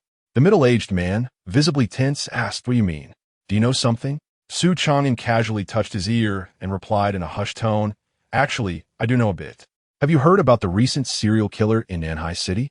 He specifically targets girls who are out drinking or clubbing, and not only does he assault them, but he ultimately murders them. This area, as it turns out, is one of his frequent haunts. Seeing the alarming look on Su Changan's face, the middle-aged man's expression turned uneasy, and he nervously remarked, that sounds rather sinister. Doesn't he it? But I have little to fear. As you mentioned, he specifically targets girls. As a grown man, I doubt I'd be a victim. You still don't grasp the gravity of the situation, Su Changan responded, exhaling a puff of smoke. It's not just about being taken advantage of. If someone were to be killed, that would indeed be catastrophic. He added, somewhat abstractly, of course, I'm merely offering a friendly warning. You don't strike me as someone who draws misfortune, so perhaps you won't encounter such a fate. Chapter 99. The turn of events? No. There's another crucial reason. I am fishing, and the fish has already taken a bait. I cannot abandon my endeavor midway. The middle-aged man twitched the corner of his mouth and inquired, fishing? What kind of fish could you possibly catch in a place like this? Have you been drinking? Su Changan cast a profound glance at him and replied deliberately, no, I am not intoxicated. I am not fishing for aquatic creatures, but for those that dwell upon the land. Moreover, the fish has indeed been hooked, and I am now preparing to reel it in. Oh, what do you mean? Do you truly not comprehend my meaning? The butterfly of flowers? As soon as the words left his lips, the middle-aged man's eyelids involuntarily flickered, and a facade of calm amusement graced his face. Heh, the butterfly of flowers? Is that a nickname? Disregarding whether he understood or not, Su Changan continued, yes, that is your moniker. The perverse murderer I just mentioned is indeed you. If I am not mistaken, the individual lying on the ground is your accomplice. You must have witnessed the scene where I rendered him unconscious from shadows. You have seen my prowess, which is why you dared not act recklessly, instead opting to test my abilities. However, it seems I have recognized you. The middle-aged man chuckled. My brother, you possess quite the imagination for storytelling. However, what you say is merely conjecture. I am simply an office worker, and our acquaintance stems solely from my request for a light. I am not a murderer. I do not go by the name of the butterfly of flowers, nor do I know the person on the ground. Do you understand now? That is of no consequence. You may refute me as much as you wish. I harbor no expectations of an immediate confession.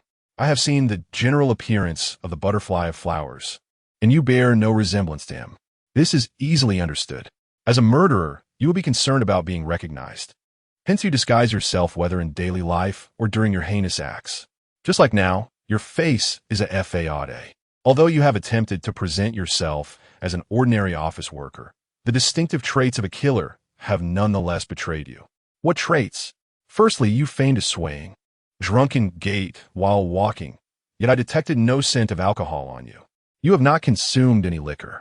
Furthermore, though you appear to have stumbled upon my presence by chance, you cast several furtive glances at the individual sprawled on the ground after approaching me. You may attribute this to curiosity, but I deduce that you were assessing whether he was still alive. Secondly, according to the information gathered by the police, you wield a knife when committing murder. Upon accepting the lighter earlier, I deliberately observed your right hand, where I noticed distinct and regular markings at the webbing of your thumb. I'm also familiar with knives. And these are the traces left by someone who frequently wields one. This may be your habit, but it has revealed your true identity. Thirdly, and most importantly, despite your proximity, I have not detected the faintest trace of a typical office worker's essence upon you. Instead, there lingers a distinctly suppressed, yet palpable scent of blood. I have taken lives before, and I am acutely aware of the odor that clings to one who has committed such acts. I can assert with unwavering certainty that you are indeed the notorious killer known as the Butterfly. Su Changan's methodical deductions rendered the middle-aged man utterly speechless. After a prolonged silence, he finally spoke, chuckling softly. I must admit, I never anticipated that someone so youthful could possess such intricate thought processes. You are correct. I am the Butterfly, and the figure lying on the ground is indeed my accomplice. I have been observing you from the shadows since the very beginning, and I recognized your formidable skills. However, I was uncertain of your full capabilities, which prompted me to take the risk of confronting you. Su Changan exhaled a smoke ring and casually discarded his cigarette, but onto the ground, flashing a brilliant smile. And what have you discovered from your little experiment? The Butterfly did not respond, but instead stealthily reached behind his waist, grinning maliciously. While your deductions are indeed accurate, have you considered one crucial question? Now that you have unveiled my true identity, do you truly believe that I can allow you to live? Su Changan erupted into hearty laughter, gesturing towards himself as he retorted, "You intend to kill me?" With a swift motion, the Butterfly brandished a gleaming machete in his right hand. The blade, neither too long nor too short, possessed an oddly straight edge, complemented by a blood groove carved into a series of gear-like shapes. "Indeed, I intend to kill you. Do you have any final words?" "Yes." "Were they?" "In truth, I'm a police officer."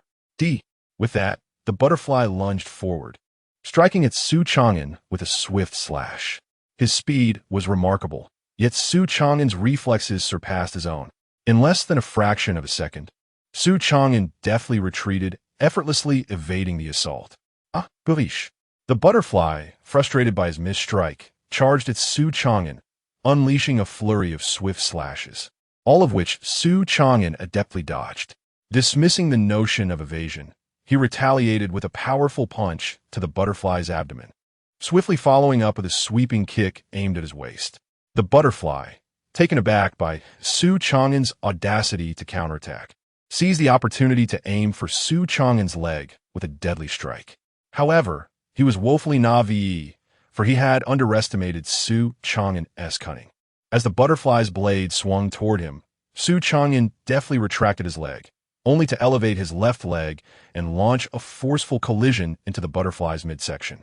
With a resounding impact, he then wrapped his arms around the Butterfly's body and hurled him against the wall. As the Butterfly hurtled towards the wall, he nimbly pushed off with his feet, using the rebound to propel himself back towards Su Changan, aiming a lethal strike at his head. This time, Su Changan did not evade. He extended his right hand and grasped the edge of the blade directly. Then, with a powerful twist, he audibly snapped the cleaver in two. The Butterfly of Flowers was dumbfounded. "My knife! Get lost!" Bang! Su Changan delivered a fierce kick to the abdomen of the Butterfly of Flowers, then seized his arm and dragged him to the ground, lifting his foot to shatter the left arm, followed by a sweeping kick that sent him flying. Thud! Su Changan bellowed, "Butterfly of Flowers, today is your doom." Just then, the voice of Shun Chi-Chi echoed, "Su Changan, where are you? Are you all right?" At the sound of her voice, Su Changan was instantly drenched in cold sweat. He instinctively glanced at the Butterfly of Flowers. Like a wolfhound catching the scent of flesh, lunged towards Shun Chi-Chi outside the alley. "This is bad, run!" Su Changan shouted, racing after her. But the Butterfly of Flowers hurled 2 flying knives at him, and Su Changan, in his attempt to evade the projectiles, lost precious seconds. Chapter 100. The conclusion of action yet. Those fleeting seconds proved to be pivotal. Shun Chi-Chi, with one hand pressed against her ear where her Bluetooth earpiece resided, had just arrived at the mouth of the alley when an overwhelming aura of menace caused her to freeze. Suddenly, the Butterfly demon charged forth. In a flash, a dagger was brandished, aimed directly at Shun Chi-Chi.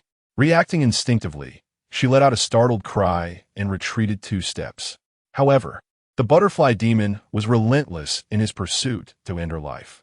As she stepped back, he landed with a thud, delivering a powerful kick to her slender waist, followed by a thrust of his knife towards her. As a police officer, Sun Chi had undergone extensive training in combat and restraint, and her muscles reacted almost reflexively. She grasped the butterfly demon's wrist, preventing the blade from reaching her. You wretched fiend. With a resounding thud, the butterfly demon kicked her in the abdomen. Sun Chi, stifling her pain, aimed to seize his arm and bring him to the ground. Yet, she was taken aback by his overwhelming strength. He wrenched free and pulled her closer, launching another kick. This time, Sun Chi anticipated the move, countering with a kick of her own, and then attempted to sweep his legs from beneath him. Thud! The butterfly demon broke free and lunged at her chest with the knife. In a panic, she evaded, but the blade grazed her shoulder. Thud!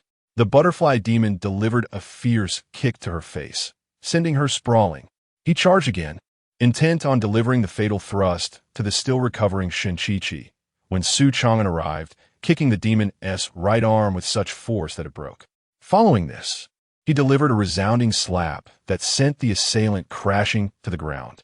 "You're courting death," he roared. With another kick, he shattered the butterfly demon's right leg, then seized him by the collar, lifting him with a fierce grip, and landed a punch that knocked out several of his teeth. With a swift motion, he flipped him onto the ground and unleashed a barrage of blows to the back of his head. As Sun Chi, dazed, struggled to rise, she witnessed the scene unfold and quickly called out, "Enough, Su Changan. Do not kill him. He is a murderer, and if he dies, we lose our evidence to send him to prison." With this, Su Changan regained his composure and delivered one final kick to the demon's temple, rendering him completely unconscious. The assailant lay there, bloodied and battered, barely recognizable. Perhaps losing consciousness was a blessing in disguise for him. Su Changan stood, approached Sun Chi, and helped her to her feet, concern etched across his face.